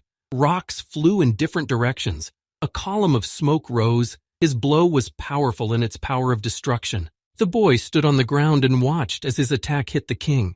He added that this was for all the innocent people who had suffered at his hands. His comrades couldn't believe how powerful his attack was. Rashidler's mouth dropped open in surprise at the power Gil wielded. Gil's attack made the king even angrier. He wanted to get even with Gil for his blow. He was determined. The smile was gone from his face. The barbarian saw this and was frightened. He said that this was the king's power. Now they were doomed to die. But Gil thought differently. He became more confident after the successful attack and was not afraid of the king. He looked at him and thought that this was his praised strength, which he successfully coped with. Finiar stood scratching his head as he thought about which attack to choose. He had many attacks in his arsenal and couldn't choose the right one. The monster thought of which attack to use to kill Gil. A huge hammer appeared in front of him that could release the dark power of the king. Gil was in great danger. The games were over. Finiar ordered his huge pack of wild wolves to attack Gil. They rushed at him at breakneck speed, ready to tear him to shreds. There were countless of them. Gil did not let them near him and tried to make his attacks first. He needed great strength and agility not to be killed by them, but they continued to attack him with even greater force. While he was fighting off the pack, the monster had already made a new spell. A new weapon appeared in his hands. It was even more powerful than the previous one. The king didn't wait for Gil to fight off the wolves. He jumped high up and was already attacking him. The monster was very cunning and agile. Gil realized that he was being attacked from the air. He had to do something, otherwise the monster would reach his goal. The attacks were unpredictable for him. The monster was different from those he had fought before. Finiar, with all his might and all his strength, hit the place where Gil was. Each of his attacks was getting stronger. The king was showing his true power. The attack was unbelievable. Gil could have been killed by a direct hit from the king. Gil's sword flew out of the spot and stuck into the ground. It was covered in blood. The king didn't miss and hit Gil. Gil was alive, but he was badly wounded. His whole body was damaged. He had difficulty standing on his feet. His right arm was in a lot of pain, but he didn't give up and didn't run away from the battle. The king didn't stop. He was preparing a new attack on Gil. He was creating a monster friend to become even stronger. A powerful stream of energy was coming out of Finiar's body. Gil could see that the king was coming after him. He had never seen power like his before. Gil could not recover. His strength was running out. His body was not listening. He stood there unable to move. The king's attack was very powerful. The king took his perfect image.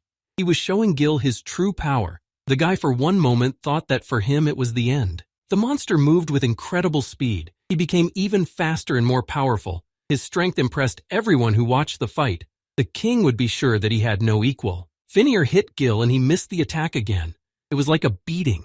Gil didn't have time to counterattack. It was getting harder and harder for him to fight the monster. Gil didn't have time to fall to the ground before he was attacked by the king right in the air. He gave him another crushing blow. He was on the edge of his powers. He didn't know how he could stop the king. He had to think of something urgently, or he would suffer the fate of the fallen men. The king didn't stop. He was dealing more and more damage to Gil. He didn't want Gil to be able to counterattack him. Finiar dealt Gil a decisive blow before he landed on the ground. Gil was completely shattered. He didn't have the strength to resist the monster's attacks. Gil was lying on the ground and couldn't move. He was bleeding. He heard the king approaching him. Gil realized that he would soon die a second time. The king used the spell again. He slowly approached Gil, instilling in him fear and a sense of imminent death. Finiar approached Gil. He told him that the useless insects must be destroyed, so they would accept their fate of being killed by monsters. Gil couldn't answer the king. He had no strength left. The king's words gave him negative thoughts, if this time everything he believed in was coming to an end. But Gil didn't want to die like that. Memories of home, of his beloved girl, of Sally and Ubba began to appear in his head one by one. He couldn't give up and lose to him. The image of his mom's face appeared in front of Gil. She was calling him to her. Her smile warmed the guy's heart. He loved his mom madly, and he was determined that he would see her no matter what it cost him. He remembered her picking him up from school when he was little. It was his mom who was the motivation for Gil to persevere, to get out of the game. Gilo's face was covered in dark matter. There was black smoke all around him. It was weathering the awakening of some power hidden within him. The bright light blinded Brud and Philog. They did not understand what was happening to Gil. The barbarian behind them, hidden behind a rock, was very curious about what was happening there. A new, very powerful sword appeared in Gil's hands. Not like the one his grandfather had given him, he raised it up and let the monster know that the fight wasn't over yet. Gil was getting stronger and stronger. His strength was overwhelming him. He had awakened a power unknown to him that had saved him when he was on the verge of death. He changed a lot. His hair became silver. He was surrounded by dark matter. What happened to him was not clear to anyone. Gil was silent and transformed. An unexpected voice brought the guy to his senses. Someone was calling him, asking him to get up. Gil was scared. He didn't know who it was and what he wanted from him. Gil was high in the sky. It was as if he could fly. It seemed to him that he was in a dream and could not wake up. Anxious thoughts did not leave his head. He opened his eyes and looked around. He didn't understand what was going on. He had just fought a monster king. He wanted to know where he was. What was this amazing place? The land was like sea waves and he himself could fly. Everything seemed unreal to him. Gil looked at his hand. It was shrouded in a strange white glow. He wondered if he was already dead and had fallen into the realm of the dead. A voice, unknown to him, which he heard from behind him, hastened to reassure him and told him that he was not dead. But Gil did not see the one who had told him these words. In front of him appeared a guy in a beautiful cloak. He was holding something in his hands. Gil wanted to find out who he was and why he was in this strange place. The guy turned to Gil. He wanted to tell him about everything that troubled him. He wanted to calm him down so that Gil would not do something stupid from misunderstanding. Gil looked at him in surprise. He wanted to know who he was, how he knew his name. Gil had a very surprised look on his face. The mysterious guy gave him an answer that gave Gil goosebumps. He told him that he didn't know who he was, and it was true. He didn't know how long he had been in this place. Maybe it was 1,000 years or 10,000 years. He had lost count. Gil was excited by the stranger's answer. The stranger tried to reassure Gil. He had heard a voice once that told him that one day he would be taken away from there, but he didn't know anything else. He looked at it carefully and was relieved to say that it looked like that moment had come and Gil would free him. Gil was angry at not understanding what was going on. He couldn't understand what the stranger was talking about. Gil had just asked him to tell him how he could get out of this strange place. He stood there hoping that he would show him how to get back out. He had to fight on. He couldn't leave his friends in trouble. But the stranger just asked Gil to agree. And then there was silence. The stranger got down on his knee and asked Gil to become his master, which amazed him even more. He didn't know how to react to what was happening. He stood in front of Gil, bowing his head, his voice telling him that only the one he would ask would be able to leave this place. It was for this reason that the unknown man had asked Gil to become his master. He recognized him, and it was time for him to leave this place. Gil had agreed to the stranger's terms, to become his master, and now he had to get Gil out of this strange place. They shook hands as a sign that all the conditions had been met, and from now on Gil was his master. During this handshake, amazing things began to happen. Their hands began to be covered with unknown magic. Gil was excited. After a moment, Gil was once again standing in front of the monster king who was preparing to attack him. It was as if Gil had never disappeared. Gil watched the monster carefully. He was really back from that place. That uncle had not deceived him. Now he was going to continue the fight. The guy felt an incredible energy that spilled over his entire body. Whether it had something to do with the fact that he had agreed to become his master was unknown to Gil. He managed to awaken the element of chaos, but what it meant Gil did not understand yet. He did not fully understand his characteristics. Gil was charged with victory. Now he had a new element and a new weapon. That uncle who appeared in front of him must have been the embodiment of the element. Gil liked the new sensations. The king of monsters saw Gil and was confused. It just couldn't be true. After such attacks, he was completely unharmed. He looked at him, and it looked like he had become stronger. And now it would be difficult for him to kill him with the new power awakened in him. Because the power of the element had been triggered, JL's skills would be strengthened, and he had also reached the destruction skill. The power of this skill, activated by Gil's health, the attacks of this element could break through any defense. Mastering this power, Gil could defeat the king of monsters. Also, the power of the element unleashed a weapon for him, his sword, which increased all the characteristics of the wielder. Gil looked at his new sword carefully. He liked the true shape of the sword. It was beautiful. Previously, it didn't give Gil any special stats, but once he reached the power of the element, the sword unleashed its power. Now it was time for Gil to carry out his attack. He didn't think long. He ran to test his new characteristics and skills in battle. But the king thought that he couldn't match him in strength just because he was able to awaken his element. Gil didn't listen to what the king was telling him. He continued his attack. He approached him and struck him. He broke through his defenses and shattered his mask. He managed to damage him. Finiar got up after Gil's attack. He didn't take much damage, but Gil hurt his ego. The king immediately rushed to attack. He couldn't lose to this worm. It was impossible for him. There was no point in holding back now. He was going to crush this insect once and for all. The monster tried to make his attack, but Gil was faster and counterattacked it with his new technique of explosive slash, which hit the king. Gil didn't stop at one attack. He continued to chop him with his sword. Finiar couldn't believe that Gil was able to damage him. There was only one thing left for him to do, to destroy the Monster King once and for all, to avenge him for all the innocent people. Gil dealt the king a fatal blow. His health was reduced by 90%. He had no chance of surviving Gil's attack. Gil won. He successfully destroyed the Sunil boss. For killing him, he got 40,000 experience points, thus increasing his level. He also successfully completed the mission he came to this place with. For this, he got 5,000,000 experience points and leveled up once again. He got one treasure chest, but he didn't know what was in it. Grandpa Ubby and Bobin were working together in the vegetable garden like they used to. The weather was beautiful. The sun was warming their backs as they worked. Grandpa Ubby admonished Bobin that if he had volunteered to help, he should have worked harder. Bobin tried to justify that it had been a long time since he had worked at this pace, and he was just used to it. Sally was sitting under a tree in the shade eating an apple. She was worried about Gil.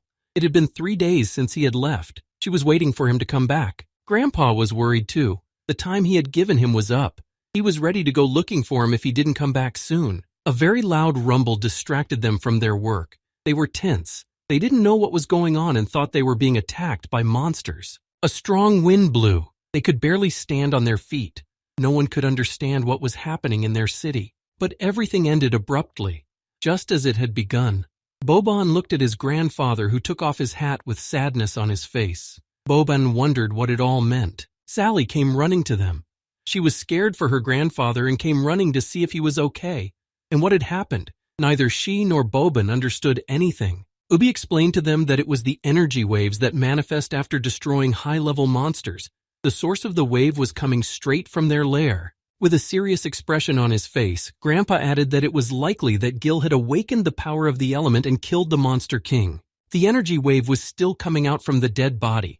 The defeated king for a long time. It possessed everyone that the monster had killed. The barbarian looked at the wave and was shocked. His king was killed by a boy according to the wave. He couldn't believe it. Philog, if he hadn't seen what was happening with his own eyes, he would never have believed that such a powerful man even existed. He was in admiration of Gil. Brothers marveled that such destructive power was unleashed literally in an instant. It amazed him. He looked at Gil and speculated if he could have just been hiding his true power all this time, keeping it for the very last resort. Gil stood there and still couldn't believe that he had defeated such a strong enemy. But what scared him more was the guy from the dream who had helped him get this power. He said that Gil was his master. He didn't know what his words meant yet. The guy stood and thoughtfully silent. He was thinking about the guy who gave him the power. He did not talk to his comrades. He was resting from the hard fight. Philog was incredibly happy that they had survived the ordeal. He rejoiced at the victory. He called out to Gil to see if he was all right or if he needed help. Gil turned around. He was fine, but his comrades were badly injured, so he left them in the same place and went to free their comrades. He called Rashidler to help him find those they had kidnapped and held in this place. The terrified barbarian immediately agreed, and now Gil was his boss. Gil won, but he was not satisfied. He still had a lot of questions. Who was the man in the dream and why he suddenly appeared? He wanted to find out if it was an accident that he got into the game. The guy thought there was someone watching everything that was going on, but he didn't know how to find him. Gil felt that something was wrong with him. Gil was lifted up, all his black matter scattered to the wind, as if something was pulling him out of this dangerous place filled with monsters. The portal pulled Gil back into the city. Grandpa Ubby caught Gil, who had passed out on his way back. Gil saw him and in a weak voice called his name. He was too weak. He needed to regain his strength. Gil faintly added that he had accomplished his grandfather's task. He had defeated the king of the monsters. He woke up lying on the bed. He heard someone calling his name and asking him to wake up. He opened his eyes, but could not understand where he was. Gil turned his head and saw a familiar face. She was telling him it was noon. How long was he going to sleep? It was time to wake up. He couldn't believe it when he saw the face and heard the voice. Barely holding back tears, Gil saw his mom. He thought he had come home from the game. His mom, smiling at him, leaned over and told him that she had already made him a breakfast he loved. Tears flowed from Gil's eyes. He jumped up from his bed, all in tears, rushed to hug his mom, as he had never hugged her before. He was insanely happy to hug her. Gil held her in his arms and cried. He told her that he missed her incredibly much. He didn't want to let her go for a second. But a sharp voice brought Gil back to the game. A rough voice asked him what he was doing. Gil didn't realize what was happening. He opened his eyes. Tears were still streaming from them. Gil, confused, saw Boban standing in front of him, who looked shocked and didn't understand why he was hugging him and crying. Jill, embarrassed, sat down on the bed, and as if nothing had happened asked him what he was doing here in the first place. Boban was a little freaked out and asked him why he had hugged him so abruptly. Both guys were puzzled. Boban explained why he was in Gil's room. He promised the old man to take care of him.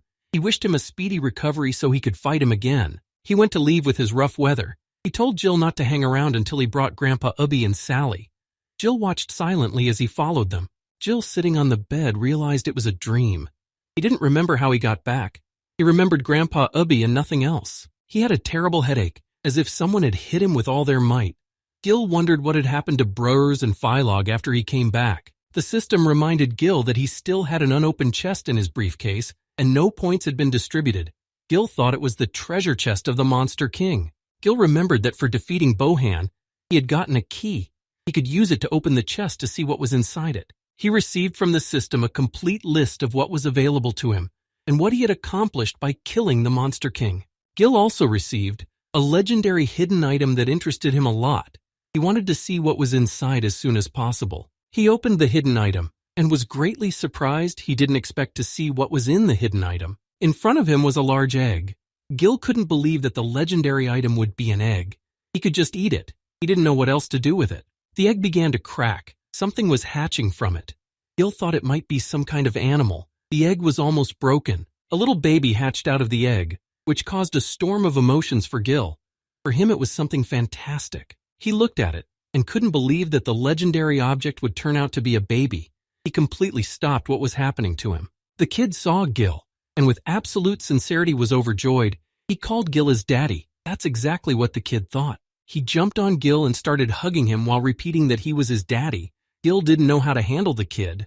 Jill didn't understand why he was calling him daddy, what the kid wanted from him, and why Jill got him and considered him legendary.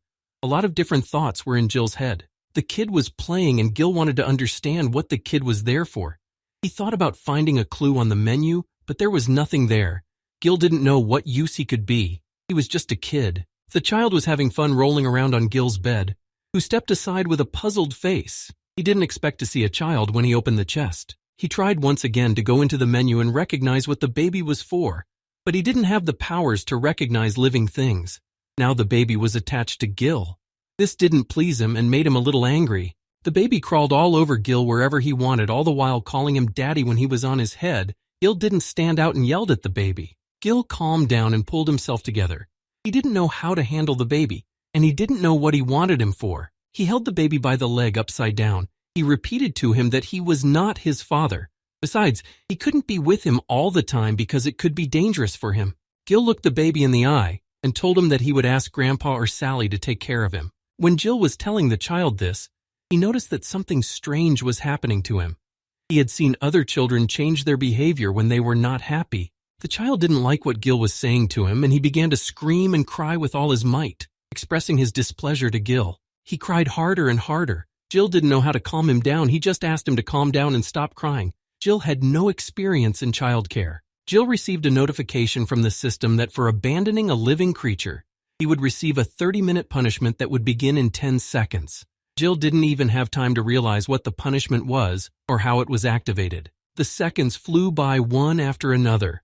When the time was up, the child began to glow intensely, as if he was a portal, and it was sending him to fulfill the punishment. Jill covered his eyes with his hands. The intense light coming from the child made him realize what was happening to him. Jill looked out from under his arm to see what was happening. He saw an even brighter light that filled the room. The baby carried him to a place unknown to him. Gil looked around and saw snow all around him. He couldn't even guess where he was. The baby was sitting on the snow and crying. Gil leaned over to him and tried to comfort him. He promised him that he wouldn't leave him.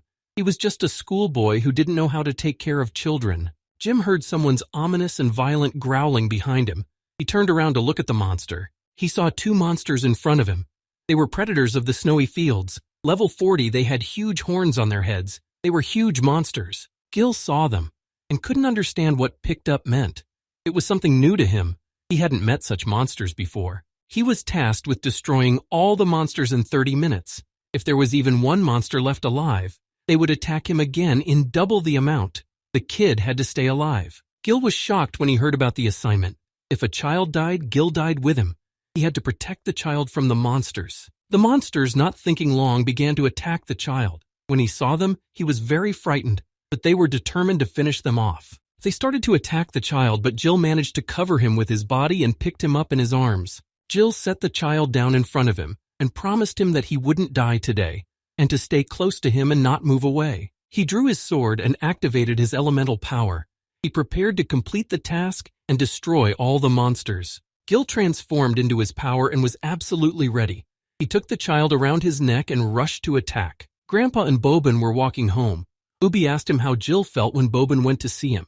He was fine and full of strength and energy, he answered the old man in a confident voice. Bobin wanted to know from the old man how the companions they were looking for to go in search of the temple were doing, but no one wanted to go with them. Everyone in the town was frightened. Thanks to the tales Hicks had told them, they were sure that they would incur the wrath of the gods and their peaceful life would be destroyed. Bobin was angered by the old man's words. He didn't want to look for anyone and he didn't want to go searching with those who were. He didn't understand why they were going through all this trouble. The old man tried to talk some sense into him and told him that the monsters on their way were much more dangerous than he thought. The old man didn't want to risk their lives for nothing. He suggested he go to Gil. He would tell him all about how dangerous it was for them outside. Grandpa saw Sally coming back from town. She said hello to them and wanted to know what they were talking to Bobin about. The old man told Sally that Gil was awake and could be visited.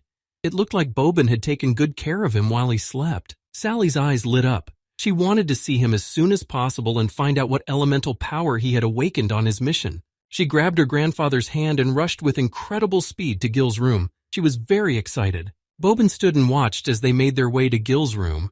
He felt a little bad that he had been forgotten about, as if he wasn't coming with them. Gil was killing monsters one by one with his new power. The monsters didn't give him much trouble and he was able to kill them with ease. He was unstoppable.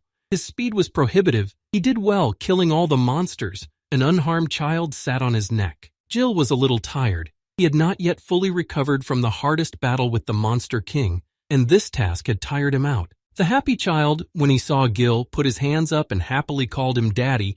He was safe now. Nothing threatened him. Gil didn't realize that he was now seriously supposed to be his father. He thought the worst was yet to come. After successfully completing the mission, Gil and the baby returned home. He was glad to be back. Gil hollered.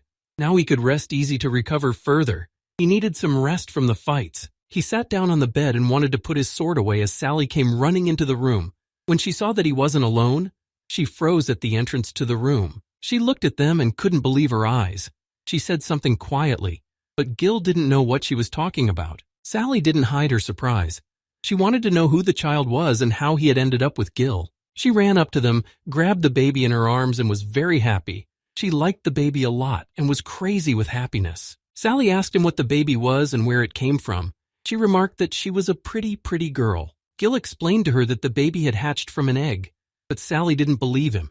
She thought he was joking. She had never heard of babies hatching from eggs before. He stood there thinking that this could hardly be true. He couldn't refuse or give up this child, or he would be punished again. He didn't understand why he had to go through all this. Bobin and Grandpa Ubby came into the room. He asked Sally why she was being so noisy. She could be heard from the other village what had alarmed her so much. Sally happily showed them the baby that Gil had brought. She thought the baby was cute and proceeded to squeeze and hug it. Grandpa and Bobin were greatly surprised to see the baby. They couldn't understand where Gil had gotten it from or what it was for. They were in a stupor. Bobin hadn't seen her before when he was taking care of Gil. Who was she? And where did she come from, he wondered, furrowing his brow. Gil decided to jokingly say that she was climbing under a mole. He didn't know how to explain to them that the baby came from an egg. After some thought, he decided to tell them that he had rescued her from a den of monsters. Grandpa said that Gil needed a good meal, and after lunch they could talk about it. Sally leaned over to the baby and told her to behave while her big sister made her a yummy treat. Leaving Gil's room, Bobin decided to talk to Sally and offered to be his girlfriend again, but was firmly refused. The little girl walked up to Gil, grabbed his leg to get his attention, and pointed to her mouth, hinting that she was hungry. Gil saw that the child was hungry. He asked her to wait a little longer while her big sister made a nibble. Standing in the doorway on his way out, Grandpa Ubby apologized to Gil, much to his surprise. Gil looked at him and asked why the old man was apologizing to him. He didn't know what he was guilty of. The old man replied that he was careless and couldn't have guessed that there would be a high-level monster inside the cave. He could have died there. Gil hurriedly consoled the old man, saying that it wasn't his fault. He went there on his own, willingly, voluntarily. If it wasn't for this mission, He would never have understood everything the old man was talking about. Besides, he had a feeling that he was there for a reason. He told his grandfather what had happened to him in the battle with the king, that he had found himself in a parallel universe where he had met a man who had asked Gil to become his master. He had agreed because it was the only way out, and that when he came back to reality, he had already mastered the power of the element. It was as if it had been planned in advance. Gil looked at the old man and asked if everyone who possessed the power of the element had to go through the parallel universe, or if he was the only one who had gotten into it. Grandpa looked at him and said that he had never heard anything like that. The power of the element had never transported anyone, anywhere. It was amazing to him. This power, the element of chaos, the old man had once read about it in ancient books that spoke of events thousands of years ago as a power never seen before. Gil wanted to know what else those books said. He was sure they must have answers to his questions. The old man began to tell him about an ancient legend that thousands of years ago a devilish deity, Murius, fell upon mankind. He destroyed everything in his path. Mankind had no chance to survive. His power was so great that there was no other option but to surrender, which all of humanity was against. But when people plunged into the depths of despair, a hero named Hesiod appeared. With the power of the element of chaos, unseen before, he was the first to be able to resist the evil. Hesiod gathered an army and was able to overpower the devil deity, sealing the soul of Murius for long and agonizing years. He was able to defeat Murius. Hesiod was strong, possessing incredible skills. Mankind had never seen anyone stronger than him before. However, the price he would pay for sealing him was that he himself would be sealed. Gil assumed that that man from the parallel universe was Hesiod, who found himself sealed there forever. Grandpa Ubby replied that if he had really gotten the power of the chaos element, then, and the old man stopped talking, as if he didn't want to scare Gil. But after a while he said that the man he met was Hesiod. Gil's emotions were all mixed up and he didn't know how to react to his grandfather's words. Sally appeared on the doorstep. She called out to them, then asked what they were talking about, but she had come to invite them to the table. It was time to eat. Grandpa turned to Sally, and with a smile on his face said they were on their way, and were finishing their conversation. Ubby asked Jill not to tell anyone yet about their assumption and what he had just told him. Jill and Ubby came to the table to eat lunch. There was a large variety of food on the table. All of it looked very appetizing. He looked at Sally and said that the dinner table looked incredible. He was pleasantly surprised that she was able to cook all those dishes. Sally smiled at Gil. She was pleased that he thought she had made the lunch, but he turned before the cook and said that he had made it all and she was only helping him. The cook turned to them and thanked them for their kind words. Gil recognized him.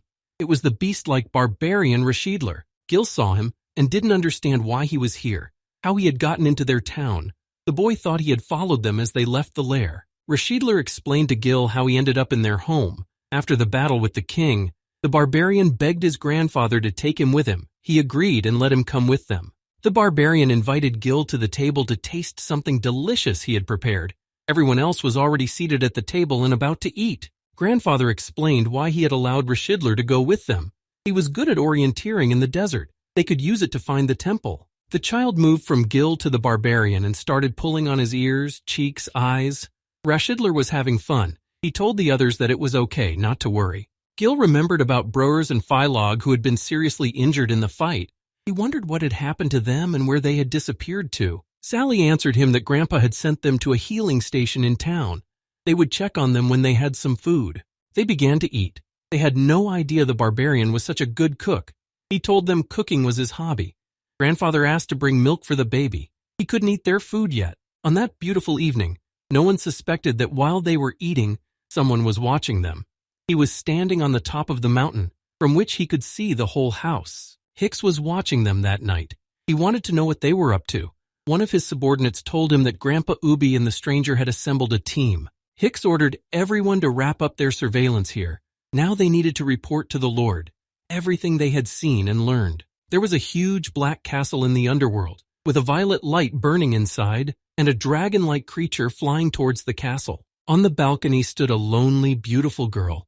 Thinking about something, she looked at the roses standing next to her. A monster landed behind her, but she held the rose in her hand and didn't even turn around. She knew what kind of monster had flown to her. She calmly looked at the sky, and when she heard that the monster was already on the balcony, she said that he had finally arrived. His name was Golas. In front of him stood Lord Hades. But Golas wanted to know why there was such urgency, why she called him. what she had to do with him. Hades stood quietly and plucked leaves from a flower. She told him that Finnear's energy had suddenly disappeared. It seemed to her that he was no longer alive. Golas was surprised. It was absolute nonsense to him. He thought Finnear could not be defeated by anyone. He was a very strong opponent. Hades understood Golas's resentment. She wanted him to go to the desert and find out what had really happened. Finnear was very important to them. He was guarding an important seal. Golas listened to what Lord Hades wanted him to do. He understood the assignment and immediately went to the desert. He had a difficult task ahead of him. On the way to the hospital, Gil was telling what he had been through in the lair. Sally was thrilled to hear what he had heard. It was just incredible. But Boban didn't share the admiration, thinking he had only defeated a couple of monsters. Boban wanted to show Sally that he was tougher than Gil. He said that if he had been there, he would have easily defeated them all. But Gil ironically told him that if he had gone to the lair, he would be looking for his remains. This made Boban angry, and he wanted Gil to show him what he could do. Sally remembered that Gil had awakened the power of an element, but he hadn't told them anything about his new abilities. She was very curious about what element he had. Jill remembered that he had promised his grandfather not to tell them about his new power. He had to think of something. He asked Sally what element the healers had. He was trying to hide his true element. Healers tended to have light elements, but Sally had met healers with very different elements. Besides light, she had met fire and water elements and many others. Jill said he had one of the light elements. Sally was surprised. She thought he must have had some other element. Boban didn't expect him to have any element awakened at all. Grandpa Ubby thought it was best that no one knew about his real element until they knew more about his element. They walked along at a leisurely pace, talking about everything that was going on, and Sally stopped and told them that they had reached the best treatment center in town, where Gil's new acquaintances were. The treatment center was very impressive. It was big and beautiful. It was located among the trees, which made it feel like it was in the woods. Boban and Sally were already walking inside the center. Sally turned around and noticed that Jill was lagging behind them. She called out to him to hurry to them. He sped up and was already near them. Entering the center, Jill hoped that Bros and Phylog were all right. The king had injured them a lot. They were on the verge of death. They were lucky that Jill had saved them many times. After taking a couple steps, a seal formed under Jill's feet. He stood there unable to understand what was happening and who had put this seal under his feet and why. He was calm. The only thing that interested him was what was happening to him. The baby that was on his shoulders had gotten over his head. He was a little scared of what he was seeing. Boban and Sally were walking down the hallway towards the room with their companions. Sally couldn't figure out where Gil was stuck, why he wasn't catching up with them. She turned around and found that Gil had disappeared. Behind them there were only the locked doors through which they had come. The whole thing that was happening greatly agitated the girl. Gil found himself at the place where the council sat, but there was no one in the hall. He didn't know what awaited him this time, but he was ready for anything. He looked around, examining the place where the seal had transported him. He found no one around. Jill wondered why he was here. Who had moved him here? Hicks appeared behind him. He told him that he had used a simple displacement spell so Jill wouldn't be afraid of him. Hicks wanted to talk to him without any other people around. Hicks introduced himself to Jill and told him that he was one of the 4 guardians of the city of Delks. This status was only available to the most gifted people. Hicks wanted to brag to him about his position. Gil wasn't interested in what Hicks was telling him. He wasn't here of his own free will and didn't want to linger there. He wanted Hicks to quickly tell him what he wanted and get him back to the hospital. Hicks wanted him to join them. He had heard that Gil had defeated the Monster King and they needed him. If Gil didn't need riches, then surely there was something he wanted. Jill wasn't interested. He had no interest in what he was talking about or any desire to join them. All he wanted was to get out of this place and fast. Hicks was angry. Gil was as mean as old man Ubby. He didn't understand why they'd given up on this guy. He thought it was a waste of time to lure him in. Jill was about to leave when Hicks told him in his back that a group of their men were on their way to kill his comrades, and Jill stopped. Hicks threatened Gil. He was giving him a last chance to think. If he refused, he would be destroyed immediately. Now Hicks was not joking with him. He was ready to kill him. Gil was ready to release his new power. Hicks' words made him angry. He warned him if he didn't see Sally and the others, they would all regret what they had done. Hicks began to prepare for the attack. He didn't wait for Jill to turn around and make his attack. He had his sword in his hand, and now there was no turning back. Around the healing center, children were running and playing. It was a sunny and beautiful day. Everyone was going about their business. There was nothing to portend trouble. It was business as usual in the city. Boban and Sally couldn't find Gil. They didn't know what had happened to him, where he had disappeared to. He had just been right behind them and now he was gone. Boban suddenly smelled an odor. It was familiar to him. He had smelled a similar odor before, but he couldn't understand where it was coming from. Suddenly Boban shouted to Sally. He warned her that danger was coming. It looked like they were under attack. Boban had smelled it in time. Sally stood there looking frightened and unable to move. She had no time to put up her defenses and did not understand where the attack was coming from.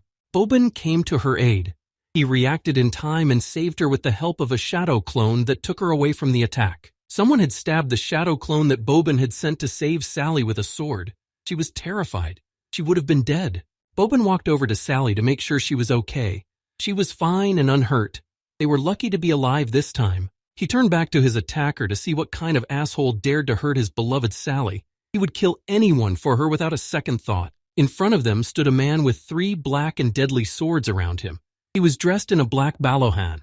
He looked quite intimidating. Hicks was launching his attacks at Gil, who was only defending himself. He was trying to keep Hicks from hitting the child. He wanted to finish them off for refusing to join their ranks. It was hard for Gil to attack Hicks with the baby in his arms. He couldn't leave him in danger. He was terrified from Hicks' constant attacks. The child kept calling Gil Daddy. He seemed happy around him and felt safe despite what was going on around him. Gil looked at the child and thought that he probably didn't realize the situation they were in. He didn't understand where he got so much energy and happiness from. Hicks advised Jill to take better care of himself at the moment, but he noted that Jill was stronger than he thought, even though Jill hadn't attacked him yet. Gil didn't understand why he was attacking him, instead of joining forces and defeating all the monsters outside with them. Hicks laughed from him. He thought that after his attacks, Jill was interested in cooperating. He thought that he was scared of him, and that his attacks made him change his mind. He became serious, the smile gone from his face. Hicks knew that Grandpa Ubby had not told Gil the whole truth he had kept from him. Hicks told him the truth, that they had an agreement with the monsters, peace in exchange for the people they sent them from time to time. They were not bothered by the monsters that snooped around the town. Ubba was present when the treaty was made. He didn't say a single word against this peace. Jill was incredibly hurt to learn the truth that Ubba was hiding. Jill felt a deep sense of disappointment. From the beginning, Hicks and the others were not going to leave this place. They just decided who would live and who would die using their status. Hicks was pleased with himself. He thought that this peace plan was a great option.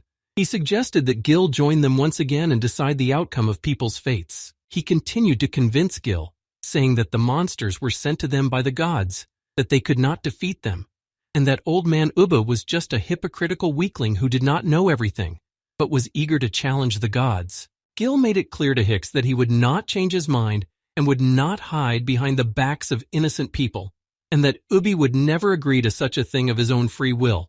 He was not interested in Hicks's plans. He wanted to get out of there as soon as possible. He confidently told Hicks that he didn't care if gods, monsters, or humans got in his way. They would all be destroyed, preventing him from getting out of the game. Hicks laughed again at Gil's words. He thought he was naive if he was so sure of it. Hicks believed that the gods could not be defeated, and getting out was impossible too. Gil put the child in a safe place and asked him to stay here and not go anywhere. His safety was paramount to Gil. Hicks was still as confident as ever. He smilingly told Gil not to worry. When he killed them both, he would bury them together as well. Talking about killing them amused him. Before he could laugh enough, Hicks felt a powerful attack from Gil. He didn't even notice as he approached him and delivered a punch to his stomach. Gil made another blow to Hicks' head that sent him flying to the end of the hall. Gil didn't use all his power. He didn't need to. Hicks' words made him very angry. Hicks fell and spat out a pool of blood. Jill had done some serious damage to him. Hicks's defenses didn't work. He punched through it without straining at all. He was baffled by Gil's insolence. He didn't understand how he dared to attack one of the city's defenders with such ease. Hicks couldn't get up after Gil's successful attacks. He couldn't understand who he was that he could wield such power. Hicks was in danger. At any moment, Gil could end him. The people around the treatment center were scattering in different directions in terror. A fight was breaking out and it was necessary to quickly escape from there to a safe place. There was a huge explosion, a huge wisp of smoke billowing into the sky. A battle was going on. It was dangerous for people to be near the battlefield. Sally used her fire element and launched fire attacks at the enemy. She was skillful in fire. She was not an easy opponent. Boban attacked the unknown attacker with the help of his shadow clones. He and Sally together tried to destroy the unknown attacker, but he didn't attack them yet. He just defended himself from their attacks. He approached him, and together with his shadow clones made an attack, but the stranger used his swords and blocked the attack. Their swords crossed and Bobin held him back. Bobin commanded Sally that this was the time for her to make her attack, but she had to give it her all because there might not be another chance. Sally used all her power and attacked the stranger with her hellfire. It would work and kill the attacker. After the attack, she found the remnants of her attack on the spot where the villain was standing. It melted the asphalt that was underneath him, but Sally didn't hit the attacker. He just disappeared. Sally was greatly amazed. It was impossible. They definitely hit him where he disappeared to.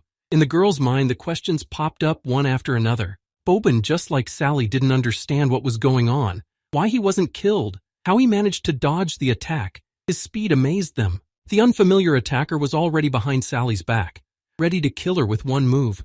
She stood there not realizing he was already behind her. She thought they had killed his clone.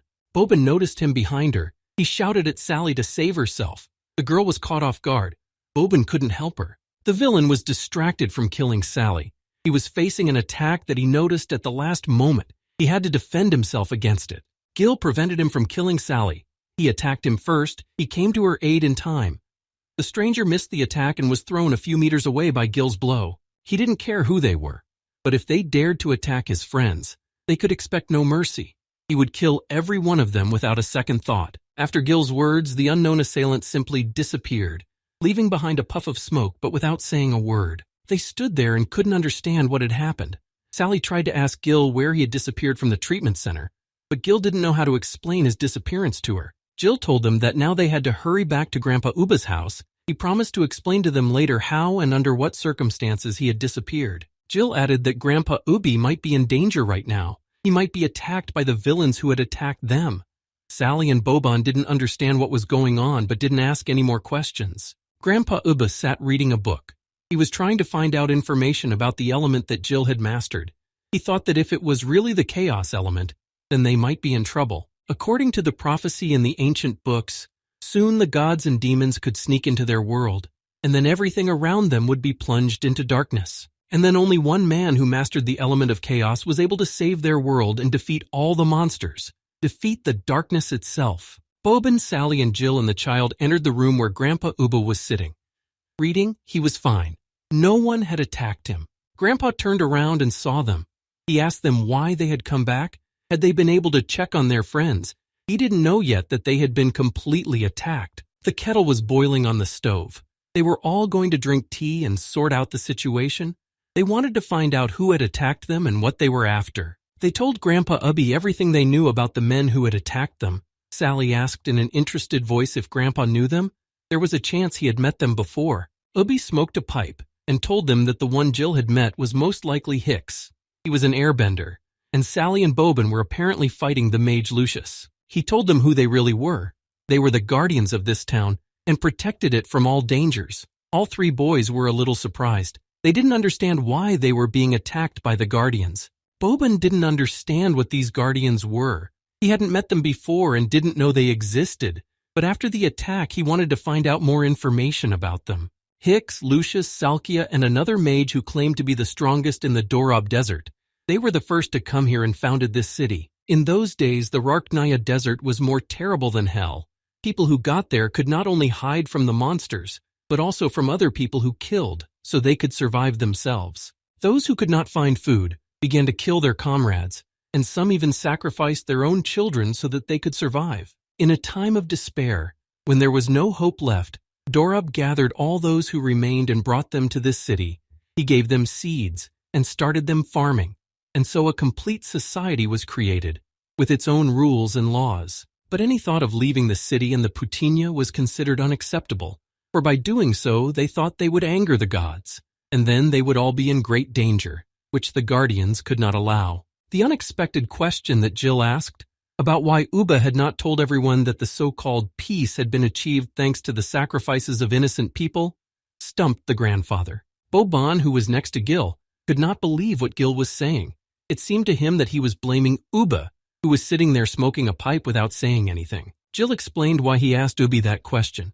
There was a pact with the monsters that innocent people would be sacrificed for peace and quiet. Ubby knew that, but Jill asked him if he was right. He asked why grandfather didn't tell them about it at once. Why he didn't tell them what peace was worth in the city, and that innocent people were being sacrificed. He thought that Ubby was hiding this fact from them intentionally. Jill got a little angry and asked him if he thought it was right that people's lives could be bargained for. Jill couldn't get his head around it. Sally decided to stand up for Grandpa. She couldn't believe he was capable of such an act. He was one of the 12 heroes and would never have taken part in this. Grandpa sat up and with a sad face stopped Sally. He said that Gil was right in saying everything he knew, everything. It was true. Sally was unpleasantly surprised. How could Grandpa hide this fact from them? Why didn't he tell them about it from the beginning? Ubby couldn't say anything back. He was very disappointed that he had hidden the truth from them. Ubby raised his head and turned to Gil. What would he do if he were in his shoes? If you had your loved ones on one side of the scale and strangers on the other, he would try to protect his loved ones. He would sacrifice strangers for them. Gil didn't know if it was the right choice or not. He wasn't in that situation, and it wasn't for him to judge Grandpa Ubby's choice. All Ubby thought about at the time was that Sally and Bobin's lives were at stake. If he broke the rules, they would die. He would gladly give his life, but their lives he could not sacrifice. They were the most precious people to him, so he would do anything to keep them safe. Sally came over to give him a hug and reassure him a little. If only his life was at stake, he would not hesitate to stand up to these atrocities, for his own death was the least of his fears. What would happen if there was a force that could protect the lives of loved ones and the lives of innocents? That question knocked Grandpa Ubby off his feet. He didn't know the answer to it. Jill asked if he had agreed to these rules just because he could not stand up to the Guardians and at the same time protect Sally and Ubby. Jill sat quietly and waited for the answer. Bobin was angry at Jill's question. He thought Jill was looking down on Ubby and wanted to punish him for it. Sally added that if Ubby compromised, it didn't make him weak, but Jill wasn't paying attention to them. He kept talking to Ubby. If he had to choose between Sally and Bobin's lives, who would he choose? That was a stern question from Jill. Gil apologized to them if his words had hurt them, but he was sure that turning a blind eye to everything all the time wouldn't work. Ubby said he had nothing to apologize for. He was right. The old man had thought everything was fine for a long time, and had gotten used to the idea that there was no way out of here, and had stopped paying attention to what was going on around him. That was before he came along. It couldn't last forever. He turned to Sally and Bobin. They were adults now, and so they had to make their own choices. If they didn't want to put themselves at risk, then he had some arrangements for them. The choice was theirs. Sally replied that it didn't matter to her where he went. She would follow his lead. Bobin replied that he would not leave Sally to her fate. The choice was made. They sat and were silent until Gil told them that the time of silent submission was over, and now they would fight for their freedom. They would fight. For all those the keepers had sacrificed, for their freedom and their loved ones, they were ready to fight all together, shoulder to shoulder. Ubby said that if they planned to leave the city, they had to defeat the 4 guardians. Hicks was the weakest of them. It would be easy to defeat him, but the other 3 would be more difficult. He explained to them that it would not be easy to defeat Lucius, Sarkia, and Dorob. They would come for their souls as soon as Hicks had regained his strength. The time was limited. If they did not defeat them, it would be suicide for them to go to the temple. The old man turned to the 3 of them seriously. They had to overcome their abilities and become stronger than ever, and then they would have a chance to defeat the Guardians. Now, whether they would survive or perish depended only on themselves. They had difficult trials ahead of them, in which someone could die. They were sure that they would succeed and find freedom. They were ready to become stronger to achieve their goal. Early in the morning, Gil was lying on the grass and thinking about his mom. He had been in the game for so long that she was probably worried about him. He promised that he would come back to her soon. The child ran through the grass and tried to catch a butterfly, but it almost fell into a hole. Gil picked her up and told her to be careful. If she died, he would die too. They were connected as one. Gil sat and thought about the fact that considering he had destroyed the king of monsters and gotten a large amount of exp, but he had only leveled up 10 levels, and he still had 50 points to distribute. Since he had the chaos element awakened, the destruction skills now required about 90% of his health.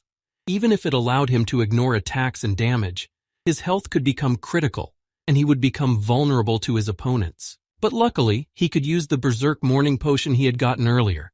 It served to instantly restore his health, but the price for it was 8 levels. Gil decided that in that case, his recovery skills would be much more useful to him. He thought to concentrate on defense rather than attacks. When he got a higher level recovery skill, he would increase his health and defense. Then he made a decision, and was sure that not many would be able to escape after his unleashed attack power.